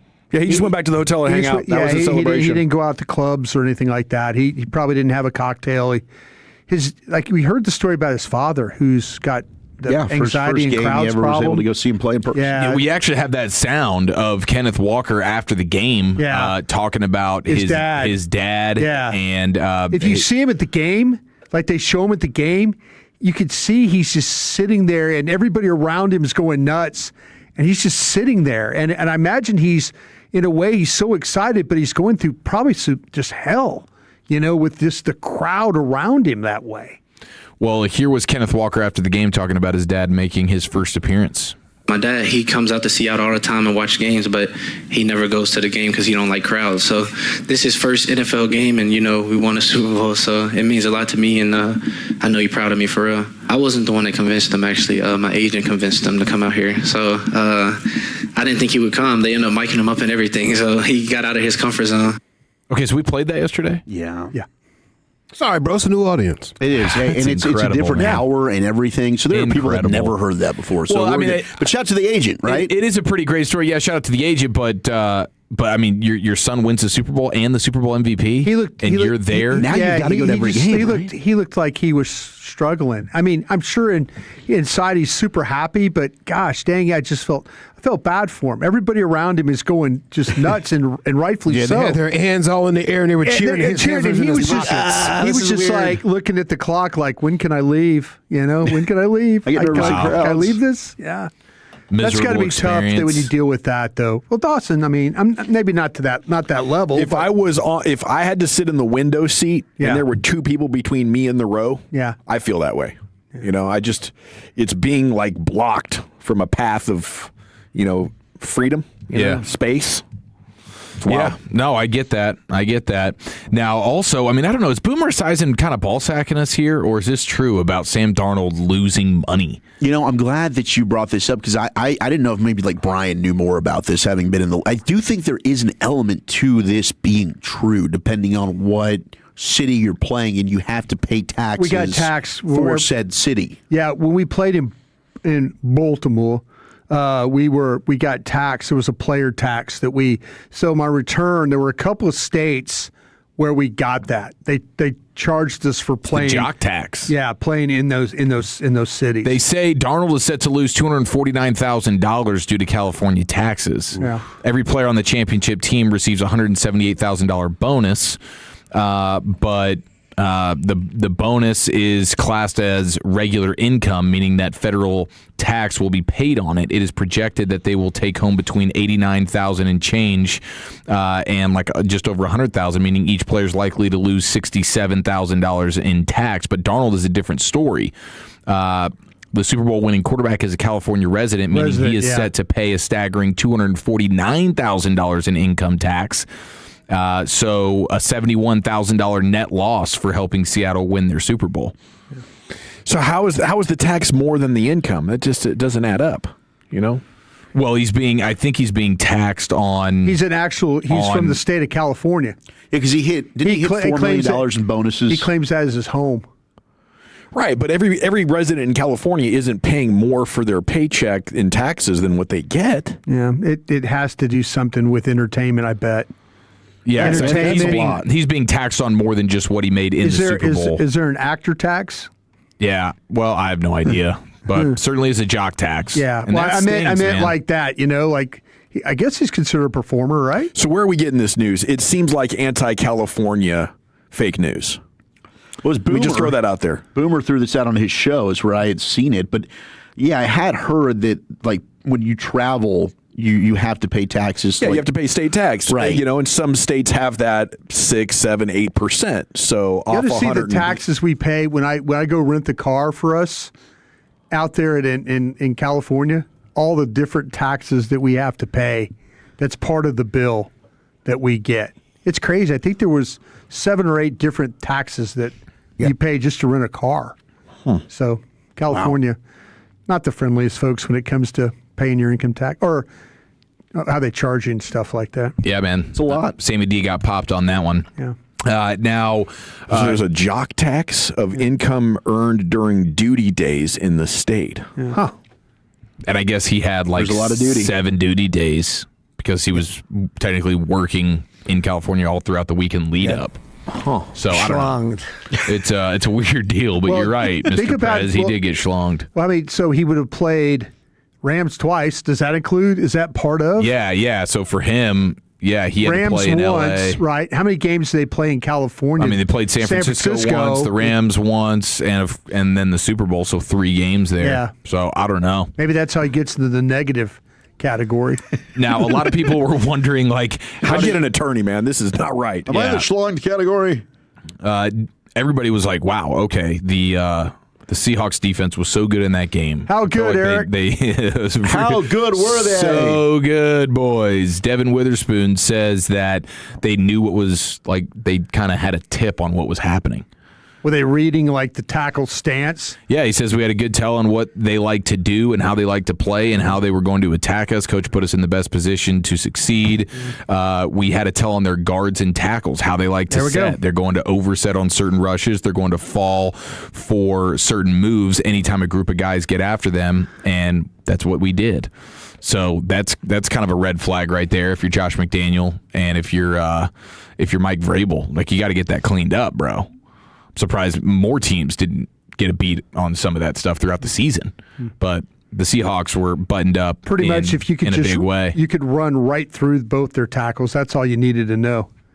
They just walk them back. That's true. That's true. Walk them straight back. The play where Campbell and Moses just walk them back. The play where Campbell has a false start. Yeah. Oh gosh. And then he still gets blown up and into the legs of Drake May. That was the craziest play of the entire Super Bowl. And then Ryan it's Mills, a false start. He gets his first sack of the season. Yeah. Against Jared Wilson, that poor guy. Yeah, everybody got a little probably taste a of better success. center, huh, Wilczek? Mills or Jared Wilson? Yeah. I think we did have that conversation. I agree with you on that. Yeah. Some people are saying that streaker guy actually bet a bunch of money that there would be a streaker and then just went out and paid the fine. Yeah, you pay the $1,000 fine and you clean up. Like, that's kind of a loophole there. Yeah, I think he bet $50,000. You bet $50,000, so you're going to clean up. I think he got paid 5 to 1. Wow, dude. Yeah, and then genius. It is genius. The only problem is if security gets you before you can get onto the field. That's the risk. So you got to be pretty fast, and you got to make sure you got a good set of landing legs, because you're probably going to have to jump down off 8 to 10 feet, land, and then go. Couldn't you convince a guy like Chief to split it? So you're not the guy. You don't want to be the guy collecting the bet. I'll put the money up. Yeah, Chief, I'm going to get a super young fast guy. I'm going to put the $50,000 up. It's going to take me $3,000 to probably bail you out of jail, but I'll split it with you. Since I'm placing the bet, I don't want to initiate the bet, right? Could we be in trouble that way? Yeah, I do wonder if there's any type of... you initiated the bet. Definitely want to check all the loopholes. Yeah, you initiated the bet, so... Streaker can't be you. Streaker can't be you, so we're not going to pay you. So I would hire a guy like Chief. Yeah. No, I think you'd want to hire Medford, man. I think Medford would be the best streaker here, because you got the ginger, you got the flow. Oh, I'm just talking about a dude like you that would take the money. Oh, that would just be down. Yeah, you'd be totally in. Sure, yeah, absolutely. Put his back in the drop. Yeah, the herniated disc might act up. Yeah, probably not. I'm going to have to train for it. Or our fan phenom, Eric Casares, who was there you go. SEC track speedster, guy. Smaller guy. He might be the one that. But Medford as well ran track. I think both of those are, and they're smaller. They're a little bit shiftier, a little bit more elusive, 100%. And this guy also filmed it with GoPro style. It might not have been a GoPro is what he used, but he put it all over social media. He's probably getting a ton of views from that, and earning money off of that. Genius. Which guy do you think is in hot water right now? Okay, this is a Seahawks player, but there's an Instagram influencer girl named Yes Jules, and she tweeted out shortly after the game, "If you slide in my DMs and I go to your page and see a post with you and your wife, I'm screenshotting and sending to her immediately. An IDGAF if you just won the Super Bowl. It's time people adopted some morals." What a play by me. One at a time. She's cleaning up America. Every wife on the Seahawks roster is looking at their husband like, what's going on here? Was it you? No, I guess she got, if she's sending the screenshot, then the news is going to get to the wife pretty immediately here. Yeah. But Godspeed to that fella. Get him some milk! Yeah, it's a tough situation to be in. Their group text, is it you, bro? Yeah, which one of y'all is it, dude? Somebody please cop to this and send me a screenshot of you copying to it so I can get my wife off my back. Okay. Stephon Diggs is not on this team. It could be any of us. Exactly. It would have been easy if this was the Patriots. Now, I want to play all some sound from, this is not technically Radio Row. I can't tell where they are, but this is from San Francisco. This is Micah Parsons on one of the live streams, okay, with one of the popular streamer groups out there. And they're going back and forth, and they had some funny little clips, but this one was diabolical, dude. Okay, listen to Micah Parsons trying to vocally cover up an egregious fart on the live stream. Like, I ain't gonna lie,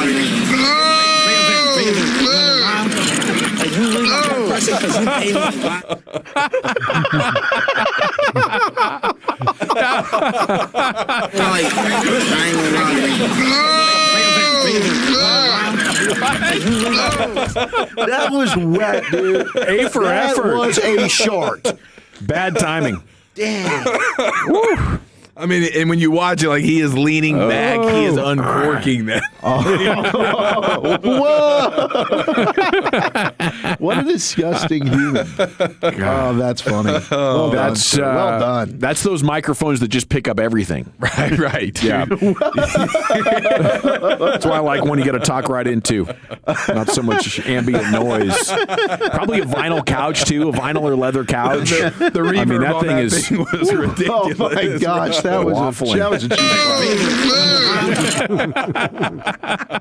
I mean, he knew it was on the way. He knew it was going to be quite audible. Yeah, he did, man. By the way, a couple of different texters saying the streaker had a decoy streaker go over first. So decoy streaker runs, security gathers, boom. And then boom, he goes out there. You're home free. There you go. Brilliance. Streaker was a rich dude from Miami. Check his YouTube out. He is fixing his Bugatti. That's the way you get that Bugatti fixed. It'll come up from. Thank you, Chief. Wild. He was hanging on for dear life, man, I swear. Wow, he went to La Taqueria. Got a couple of basketball takes. We'll take a snapshot of what's been breaking this afternoon for you on the other side here. Then we'll get to the G-Bag of the day here on The Fan. I want to chat about Window Nation with you before we get to anything else. WindowNation.com, your heat, your AC, it's running more than it should, isn't it? That's because your windows are no longer energy efficient. And we only get brief periods of time here throughout the year where we have the perfect weather in DFW, right? We'll maybe get a little in March, a little in April, a little in May, and some in October and November. Other than that, it's too hot, it's too cold. And if you don't have energy-efficient windows, it's costing you hundreds, if not thousands of dollars every year. So do what I did. Have the Window Nation guys out to the house. They'll do a free evaluation of your existing windows, tell you how efficient they are, and give you a no-obligation quote that is good for 6 months. Right now at Window Nation, buy 4, get 4 free. No limit on that. All new windows in the home. Plus, pay nothing for 2 years. And we have a Valentine's Day special going on. You have to lock in your appointment now at windownation.com. But for the next 4 days, this Valentine's Day, extra 10% off all your new windows. Over 1,500 styles of new windows from choose from. Window Nation, A+ rating with the Better Business Bureau. They are the best. But this sale's going to end soon. So don't wait to put an end to your window problems. Go to windownation.com. Tell them we sent you. Salute. Are you tired of falling short on your health and fitness goals? It may be your hormones. Optimizing hormones can have a dramatic impact, both physically and mentally. BioT is the world's leader in training healthcare providers on bioidentical hormone optimization. BioT's providers treat low T, low energy, muscle loss, low sex drive, and performance. Get your edge back in 2026 by visiting myhormonelevels.com to see if you qualify for a reduced cost program offered by a BioT certified provider. That's myhormonelevels.com. It's a new year. Ready for a fresh start or career reboot? At My Computer Career, prep for a more recession-resistant future in the high-demand fields of IT, cybersecurity, in months, not years, including AI. Whether you're starting out or switching careers, no prior training is needed. Attend school online from home or on campus. Go to mycomputercareer.edu to take the free career evaluation today. mycomputercareer.edu, an Elite CompTIA certification partner. Financial aid is available to those who qualify, including VA benefits. I'm worth a lot more. I'm worth a lot more. I'm worth more. You know what? You're right. And we want to pay more at Give Me the VIN because good cars are worth more. And so are you. For top price, trust, and ease of transaction, GiveMeTheVIN.com, America's best car buyer. This is the story of the one. As an HVAC technician, he and his digital multimeter are in high demand. So when a noisy office HVAC turns out to be a failing blower motor, he doesn't break a sweat. With Grainger's easy-to-use website and product information, he selects the product he needs to keep everything humming right along. Call 1-800-GRAINGER, click Grainger.com, or just stop by. Grainger, for the ones who get it done. Another app for inventory, one for CRM. Oh, don't forget accounting. Wait, which login was that? Or you could use Odoo, one fully integrated system that does it all without the hassle. Ditch the app overload. Get everything your business needs on one platform. Try Odoo free today at odoo.com. That's ODOO.com.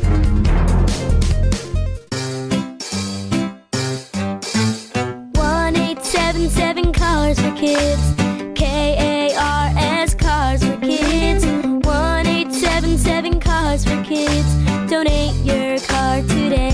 1-877-CARS-FOR-KIDS to reach a friendly live agent. Donation's super easy, and your car can be picked up as soon as tomorrow. Call us now. 1-877-CARS-FOR-KIDS. Donate your car today. Did you know you can donate real estate too?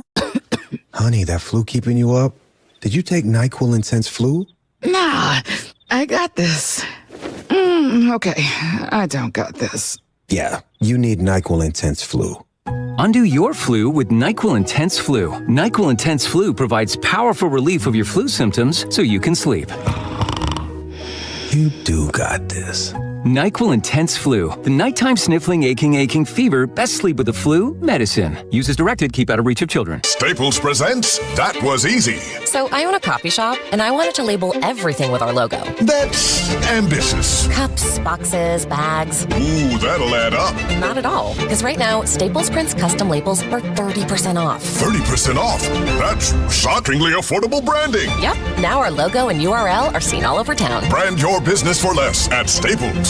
That was easy. Shop Staples in store, online, or in the app by 4/4 to unlock. Exclusions apply. Visit staples.com/print for details. Welcome back to Winter Hack Radio, the place for clever hacks to survive the season. Icy driveway? Well, try spreading sand or birdseed to help with traction. Snowy puppy paws? Well, grab a whisk, brush it off, done. Catch COVID-19? Well, just get... Actually, there's no hack for COVID-19. But if you test positive, prescription medications for COVID exist. Ask your doctor if they're right for you. Visit PfizerForAll.com to learn more. Sponsored by Pfizer. When shopping for a new auto insurance policy, AAA could help you customize your coverage to fit your unique needs and budget. Trust AAA Auto Insurance to help you find the balance that works for you. See how a simple switch could make a big difference. AAA, we're always with you. Visit AAA.com/insurance. Insurance provided to qualified AAA members by Auto Club County Mutual Insurance Company. Membership requires a separate payment. Hey, Tolo, Sean and RJ here. And you know, one of life's greatest gifts to man is that little coffee bean. And we love the taste of Just Love Coffee. Built right here in DFW off of love of coffee and a great backstory of family and friendship. You're going to see firsthand that Just Love isn't just the name, it's also the mission. Amazing food, legit lunch options, awesome atmosphere that is warm and welcoming. It's going to be a place where every Tolo feels at home. Just Love Coffee. Locations in Arlington and Grand Prairie. Tell them you're a Tolo at Just Love. This segment of The Fan is brought to you by Blue Cross Blue Shield. Blue Cross and Blue Shield of Texas, your one local healthcare partner you've trusted from the beginning, always ensuring the widest access to the right care at the right time at the right value. Believe in a world of wellness knowing Blue Cross will forever keep your story at the center of everything they do. Yeah, buddy, welcome back. It's the G-Bag Nation here on 105.3 The Fan. It is time now to hit the Expressway. Expressway is brought to you by the On-Time Experts. You have LA Live coming up in about 6 minutes. 16 minutes. G-Bag of the Day is coming up in 6 minutes. Okay, how realistic is the Mavs getting bought back by the Mark Cuban storyline? The people that believe it's real are pointing to the fact that gambling in Texas is kind of a dead-in-the-water issue, at least until 2031 with the way that our government goes. The people saying it's not realistic are saying that, well, the Adelson family likely isn't interested in the expansion team in Las Vegas anyway. They're trying to get out of Nevada. A lot of their casino holdings are now in Asia and on the internet. And I don't know if that's true, but that's the argument. So a lot of people are believing that this is just Mark Cuban trying to stir stuff up. And he doesn't really have a great chance of this coming to fruition. I guess we're waiting for that next piece of information that the current ownership group is open-minded to it, at least, and we haven't received that yet. And I don't imagine that they would say they are interested until a deal had been agreed to. Plus, they stand to get $350 million roughly in expansion fees per team. So when the NBA decides to expand into Las Vegas and into Seattle, the new owners of that got to write like a $5 billion check to the existing owners, and all 30 of those guys are going to split that thing up. So it's like $333 million per owner times 2. that would have to be included, right? Because they're gonna appreciate, or they're going to experience those gains here coming up in the next, 5 years, 2 to 5 years, whenever the expansion happens. So it is difficult. I'm hopeful that it's real, but I don't know that I can believe it right now. Yeah, did you see what Tim Cowlishaw said about it? He says it's silliness. Maybe it makes Cuban look heroic to some, thinking it's really going to happen. Maybe that's why his mouthpiece wrote it. Oof. So he takes a nice little dig there at Mark Stein. Ouch. Very interesting. Okay. Yeah, I asked our old buddy KG, who's now with DLLS Mavs, and he also seemed to be like it's an uphill climb. He doesn't even know, and he works with Mark Stein there, obviously. So he's just not sure if Dumont is even willing to sell. But I think for all Maverick fans, regardless of even how you feel about Mark Cuban, you would just kind of be happy to maybe move on from this current ownership. I think if Mark Cuban wanted to do it, it would have to begin with a PR campaign to destroy the ownership. And maybe he's got the stories behind the scenes, to sell Mavs fans on the idea that they need to push for this and get the Fire Nico vibes going back for a sell the team campaign. Sell the team chance for all home games. I think if you could turn it into an extended Nico PR nightmare and tie Dumont in with the responsibility for moving on from Luka, maybe it could pick up momentum. I'm out on Darren Peterson, guys. The Kansas superstar. If the Mavs win the draft lottery, this will be tough really to get behind the idea. I think I would take DeBonsa 1,000 times out of 1,000. I might trade the pick if the Mavs ended up with the second overall pick. I would be interested to see what superstar could you get? You could get Giannis for the second overall pick for sure. Who else could we be going after? Is there a younger, less injury-prone superstar for Darren Peterson? But he has missed 11 games because of cramping or injuries. He has played fewer than 25 minutes in 5 other games because of the same issues. He's a little bit fragile. He might lack toughness. He has missed games due to illness. Last night, they beat number 1 Arizona, undefeated since the Sweet 16 of last year, with him out due to an illness. His coach was hoping that he could play. Scouts from around the NBA had arrived, and once again, he is out. So I would say you're making enough money as a college player now. You're going to the NBA. You're going to be one of the top 2 picks. Yeah. If you are this worried currently about staying healthy for the NBA, you're going to be worried about your next contract as soon as you get to the NBA. I just think there is so much baggage around Darren Peterson right now that I would need to be convinced that this is a special set of circumstances keeping him out of all these games. Yeah, you know what? This is where you need to talk to Fred. Because Fred being the Kansas guy, he's got the backstory on this kid. Because I asked, why is this kid always, and Fred's like, listen, the parents, they don't want to play. It's a load management, blah, blah, blah, blah, blah. I mean, Fred could probably tell you the story a lot better than I can because he seems to understand. But, yeah, this seems like one that the way you just spelled it out. I think it's Zion. How it's reading is Zion. It's a good point. Know, man. I got to talk to Fred about this. Yeah, I would be highly frustrated. Fred in the crosstalk, if you ask him this question, I'm sure he'll give you a really good... Fred might be listening right now. Come on in, Fred, and explain if you would, because he was trying to explain to me that the parents are heavily involved in this guy not playing or not wanting him to play. Got a situation at the house. Neighbors' chickens keep coming into our yard. Did I tell you about this? The HOA sent us a picture of the chickens in our yard and said, hey, poultry is not allowed in this neighborhood, by our bylaws. I emailed them back. I said, not my chickens. They said, whose chickens are they? I ghosted them, right? I'm not going to tell my neighbors that got chickens. Yeah, you don't want to be a rat. It's not my business. I don't care. Well, now, wife is a little disappointed the chickens keep coming in the yard. I turned a nugget, our pug, loose on them the other day. They got away.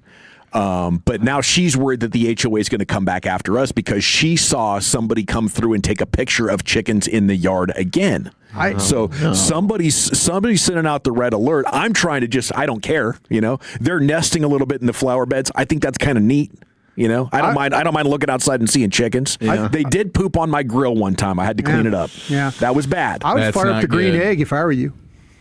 Well, hey, Orange Magic. Just couple of steps away from all the some neighbors. Orange Magic. All the neighbors have to do is see that smoke from the green egg. Yeah, and maybe they'll get the picture. I am surprised. I guess they open up the coop to clean it and just let the chickens run around a couple of times a week. It's against HOA rules. Yeah.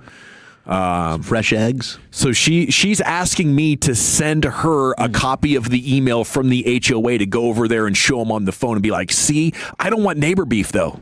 My number one mission in life is to not have neighbors, looking at you or thinking that we're in some sort of a domesticated battle. It's a weird deal. Did they give you free eggs for this? They have. Have they? They've dropped off eggs once. Well, that seems like a nice trade-off. I would let chickens roam around if you gave me free eggs. Yeah, I don't see the problem with it. Because you make omelets all the time for your kids. Yeah, Remy's like, the chickens are outside. I'm like, cool. Yeah, let's do it. Let's go into the Pimp Cup where Lucius Alexander has your G-Bag of the day. Bing, bing. Yeah. I tell you what, man, my dogs will love to see some chickens walking around in the backyard. Yes, yours would catch them. Gosh, they would crash out. Oh, you gotta let us out. Come on, Pops, please let us out. Let's let us out. They would love it, man. Yeah. And chickens can leave some messes, too. They can make a mess. Yeah. I've always wanted a chicken coop, though. I've always wanted that. Fresh eggs are the best. Absolutely. A lot to keep up with, though, sometimes. G-Bag of the Day, we do it every weekday on the Fan at 5:30. My name is L.A. Lucius Alexander. How you doing on this Tuesday? Huh? If there's anything you think I should be playing, hit me up at Lucky Lucius, P-L-U-C-I-O-U-S. All right, our winner and champ right here. It's the great Bo Jackson and Eric Chiafalo, Radio Row. Bo Jackson, he forgot what a ball sack was. He did.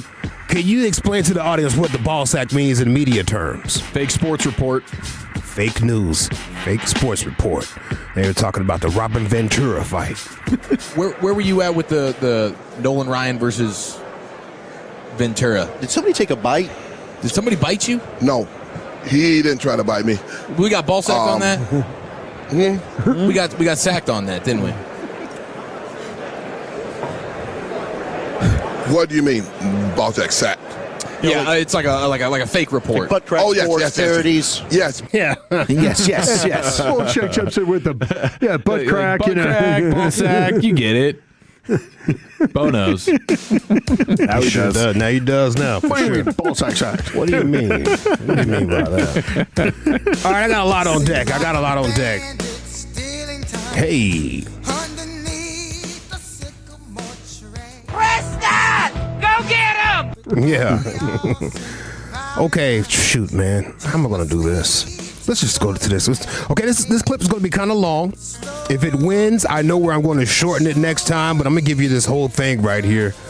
Mr. Gavin Dawson had an unfortunate poo situation that he opened up and told us about. I can't believe he told somebody about this one. This is what you take to the grave, shawty.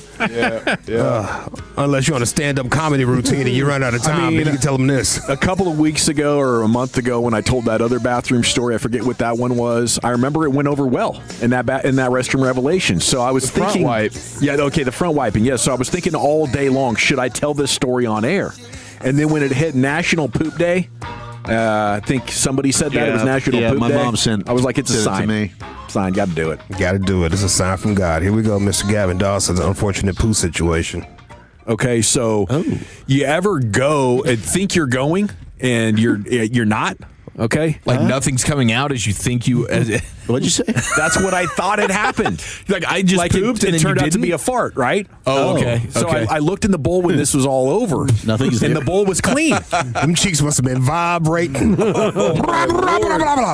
sure I'm clean now. Record-setting fart. That is wild. I thought, okay, I'm constipated again. I got to double up on the fiber thins. Maybe get something a little bit stronger. So 2 hours later, I had been outside. I had jumped on the trampoline. I had walked with Remy around the neighborhood as she's driving her little electric car. 2 hours later, trying to get that movement going. I get in the shower. Oh my gosh! And I wash back there, and oh my God, dude! All the poop came out. Yeah, it was there. He got launched between the cheeks. Oh my God! Maybe the size of My Lord. a large gobstopper. That is awful. Yeah, like a large jawbreaker. Oh, no. Maybe like a chicken nugget's worth. Chicken nuggets crazy.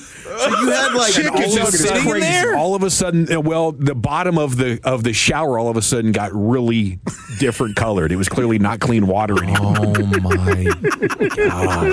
It took me 3 or 4 passes to get clear water. No, it did not. It was the worst. Oh, it was the worst bowel situation I've ever You had. deuced in your shower this morning. That is awful. Well, I did. I Trying to deuced combat much earlier. constipation. I had deuced much earlier, but it had been wedged. It was wedged. It was wedged, or it was hanging on to the end. It's crazy. I couldn't get a full evacuation. That is. I couldn't get a full. What was I thinking? I didn't catch the 2 hours. Diabolical, man. 2 hours of the biggest dingleberry of all time. Jill said it was the size of a chicken nugget, bro. Yeah. That's crazy, bro. It was a lot of You didn't volume. feel that? A lot of size volume. of a chicken nugget? I don't know how it happened. I was thinking about it again today. Like, how was that back there? And I didn't realize it. You got a BBL booty, bro. Brand new. Just can't feel it yet. Yeah, too much sitting around. My cheeks went numb. Oh my gosh, that is wild. Yeah, if that wins, I know I'm going to edit it from now on, but I had to let everybody hear the whole thing. Let's go to the Dan Patrick Show, Super Bowl radio roll. Pats owner Robert Kraft did not know Malcolm Butler's name. Malcolm Butler is famous for The interception to win the Super Bowl. in the 2014. interception. Yeah, he intercepted Russell Wilson when they should have just handed the damn ball off to Marshawn Lynch on the 1 yard line. A man named Beast Mode. Get out of here, bro. What are we doing? Oh yeah, by the way, my sister's boyfriend whispered over at my sister like, "Hey, your brother looks like Beast Mode." No way. No way. I'm so sick of it, bro. I'm so sick of it. So sick of it. Yeah, listen to this story right here from Malcolm Butler. It's the greatest play in Super Bowl history. You turned a loss into a win, and I just thought, Tom's got to give you that truck. So when did he come to the realization that you deserve the truck? Man, I'm not sure. Whenever he said, hey, you can have the truck. Was it after the game? I guess. I don't know. My mind was everywhere. Meeting new people, news reporters chasing me around. Robert Kraft asked me what was my name. I said, I work for you. I work for you, man. Wait a minute, hold on. Hold on. How did Robert Kraft not know who you were? I was buried on the depth chart. Okay. Yeah. But you're on the roster. Yeah, but he don't know everybody's name. Trust me. When did he ask you who you were? I went to a Celtics game with him. Like, oh, sit down, young man. What's your name again? I was like, yeah, so nice guy, nicest guy ever. I'm telling you. I love my kids. I love Denzel Washington. I love a lot of people, but I tell you what, Robert Kraft, one of them. I love Denzel Washington. That is funny, dude. Yeah, Malcolm Butler, when he was on with us, that must have been the beginning of his media career. He seemed very nervous. Yeah. He was. And like he couldn't answer questions. So I ran into Jimmy, who books Malcolm Butler, and he's like, I'm surprised you guys didn't want Malcolm Butler. And I kind of looked at him like, are you for real right now? Yeah. Is he's like, Malcolm Butler's killing it out here. I'm like, are you serious? We're talking about the same guy? Yeah. So, yeah, he's been ascending. And, obviously he's crushing it with Dan Patrick. Somebody asked, did you have a dino nugget back there, bro? That's hilarious. Dino nugget. What in the actual bleep? Oh my gosh. Yeah, it was bad. That's crazy. I got time. I don't care. Classic commentator crash out right here. This is not one. I played it before years ago. Red Ridge Devils, a little hockey situation. The broadcaster, his kid is out there playing, took a cheap shot to the head, knocked him out. Oh. He's got nobody with him, so he'll turn past there. Helgeson will pick it up with some speed. He's got nobody with him, so he'll just... Ooh. Jesus Christ, you asshole. Ooh. Yeah. What happened to his headset? His kid just got creamed out there. Pause. Oh, wow. Cheap shot to the head, and he reacted like a father. Yeah. And he just your son gets knocked out while you're watching the game. I can understand that reaction, but holy crap. Yeah. Nobody with him, so he'll just... Jesus Christ,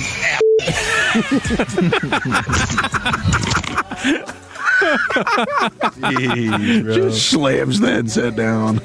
Yeah, I've gotten in trouble a couple of times. Like when your kid gets knocked out or like takes a headshot and they're woozy and stuff on the field and the ref's not paying attention. It's a scary deal, dude. Yeah. I can understand it. Yeah. Last one right here. NBA. Let's go to the NBA. James Harden is now in Cleveland. He brought his man Travis Scott with him out of Houston. Brought him there. He crashed a post-game interview too. Travis Scott did. What does that mean when you're able to do that? No, nothing. Like you said, you come out here to do that. I mean, you know what he's been doing all year long? You know, he's the leader of this team, and I'm just here to support him and do whatever it takes to help. So after one game... we going to the yard. What are we doing? DM, JH, what the... Thank you, folks. All right, Donovan. Oh, my God. Oh, my God. I like how the announcer had no idea, but I just listened to things in the background. He said, "All righty, folks," right after the cuts. Listen. JH, what the? Thank you, folks.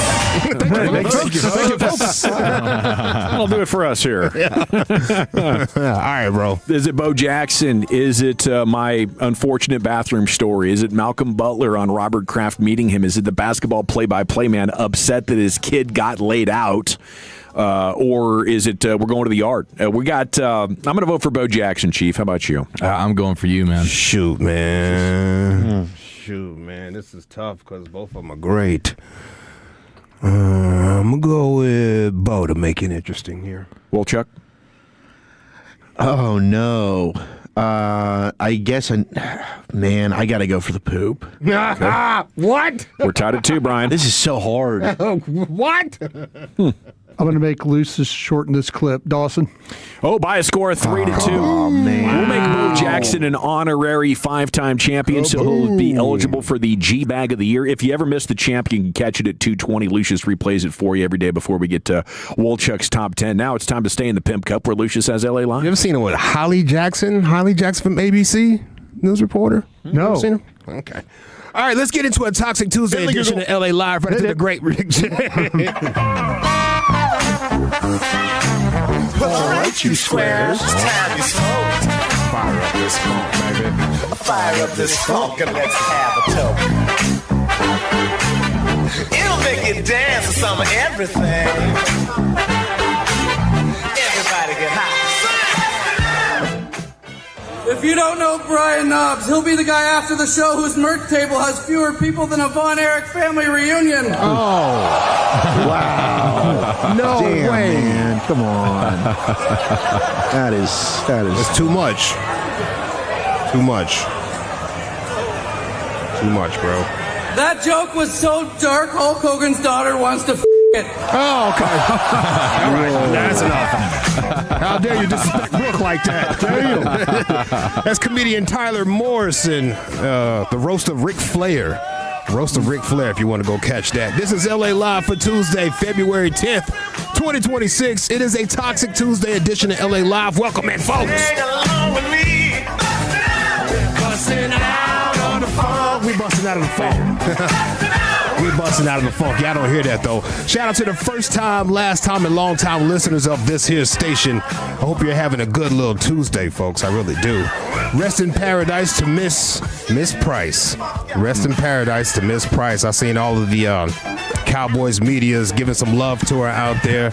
I looked in the folder to try to find what I could find for Miss Price, and I couldn't find much because we've moved so much and we've lost so many great pieces of audio.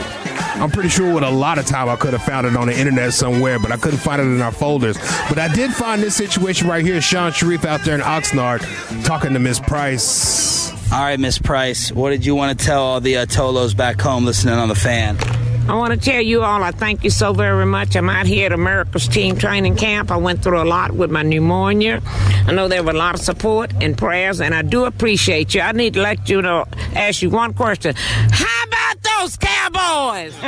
There it is. She has some crazy pipes on her, bro. I tell you what. Yes, she does. She has some instant pipes on her right there. R.I.P. Miss Price. Now, what do you fellas know about Tito Ortiz? Wrestler? Former UFC fighter. Oh, fighter. He dated Jenna Jameson. He did. He sure did. He's not a WWE guy? R.I.P. to this man, too. No. R.I.P. to this man right here singing, too, by the way. Huh? Yeah, this is a song that plays in the background of those recruitment videos in the Navy. You sure you don't want to be a SEAL, son? Listen to this. Look at the calves on you. Are you sure?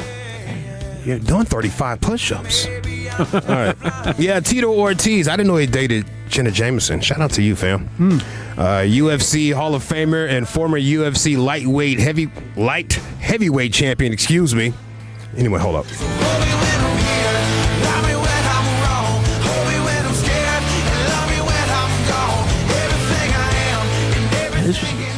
I went down a rabbit hole, Tito Ortiz, on Saturday, bro. I couldn't help it. Dude, Tito, there's an entertaining quality there. Oh, my He's a gosh. wild man. He doesn't even mean to be entertaining. No. He doesn't even know he's entertaining sometimes. Huntington Beach Sports Hall of Fame, this Tito guy is in. He's retired now. Tito Ortiz currently owns and operates a successful restaurant, Tito's Cantina, in Cape Coral, Florida. Tito serves as CEO of MMA equipment and clothing brand Punishment Athletics. Shout out to Tito out here getting his business handled. He's also a former politician, and this got past me. This totally got past me. In 2020, Ortiz ran for Huntington Beach City Council, receiving the highest number of votes in city history for that office. What? Popular guy. Yeah. Listen to him, a little interview on Fox after winning. Hey, Tito, I don't want to run ahead too quickly, and I only have a second here with you, but homelessness issues, law and order issues, making Huntington Beach safe again. But although you just won, quickly, is this where your political career starts or stops? This is where my political career starts. This is where I get educated and make sure to get my feet grasped down and understand the right things, and not as a politician. I got to run, Tito. But, as an American. Best of luck there in Huntington Beach. This has been fun. Wow. Where the feet grass starts. Gotta get my feet up, down. What a slippery start right there for Tito. This is where my political career starts. This is where I get educated. This is where you're going to start getting educated, clearly. Oh, my gosh. Start with the English language. This was the greatest rabbit hole ever, bro. He was sworn into office in December of 2020 and was immediately the mayor pro temp. Immediately. You want to hear him getting sworn in, bro? Yeah. Oh, that's great. I, Tito Ortiz. Do solemnly affirm that I will support and defend. Do I solemnly swear? Do solemnly affirm. I do solemnly affirm. And defend. That I will support and defend. The Constitution of the United States. The Constitution of the United States. And the Constitution of the State of California. And the Constitution of the State of California. Oh, Tito Ortiz, bro. Nice. Fantastic rabbit hole, man. I was laughing my behind off in that bathroom. Easy. First confirmed patient with CTE while still living. Yeah, no further evidence, Your Honor. We're good. After less than 6 months in office, Ortiz resigned. He resigned. In June of 2021. Yep. Cited character assassinations by the big media coming after him. Let's go to this interview he did with KTLA out there in L.A. He's talking about aging. This man is never going to age. Bodies into the shape that's required to go at each other. Not with me. I mean, I've only been off for a year and a half. I'm only 43 years old. I'm an old mature. I mean, I'm matured old. I'm an old mature. I'm a matured old. But at the same time, sorry. Wait. An old mature. Wait. I'm only 43 years old. I'm an old mature. I mean, I'm matured old. Very fast. But at the same time, my body hasn't matured great, just because of. My father's really old. My father's 80 years old. My grandmother's 100 years old. Mm-hmm. So my body is in great shape. Makes sense. Compared to my grandma, man. My father's really old. My grandmother's 100. My dad had me when he was old, so I stay mature old. Did you never guess this guy's name in real life is Jacob? No, I would never have guessed that. His name's Jacob Ortiz? Jacob Christopher Tito Ortiz. Wow. This dude is great, bro. And you played Dana ripping on Oscar De La Hoya. Yeah. Dana's ripped on Tito a few times too. It's pretty. They don't like each other. Really? Yeah. Dana's had some funny things to say. I hope he Tito. said something to him, so I can hear Tito say something back, bro. I'm collecting all Tito Ortiz audio I can find. Everything is saved in my Instagram right now, bro. I love this, dog. 2021, Anderson Silva knocked out Tito Ortiz in a boxing match. Yeah. You should hear Tito Ortiz's interview with Triller to promote the fight. Tito, 2021 is a wacky year, is it not? If I told you a year ago that you'd be boxing Anderson Silva, what would you have said to me? I said, actually, that probably would have happened. But what's going on in 2021, I would have never thought it was happening is going on. My mind has been blown. It's American. We got to keep fighting, right? We got to keep fighting, keep our head up, and just put our chin down. And that's what I'm going to do on Saturday night. Good night. Sorry, what'd you say?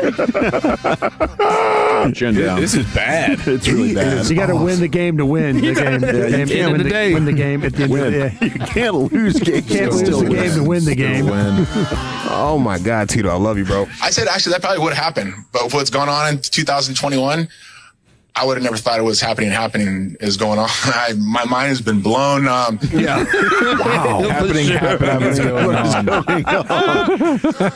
Oh. Wow. Oh. He's an edible spokesperson? Wow. The Huntington Beach bad boy. Yeah, this is my guy, bro. This is my guy, Tito Ortiz. He wants to outlive his kids. Now it's about my kids. I want to live. I want to outlive my children. Of course, 100%. And I just look at it as I take care of myself. Nobody wants to outlive their kids. No parent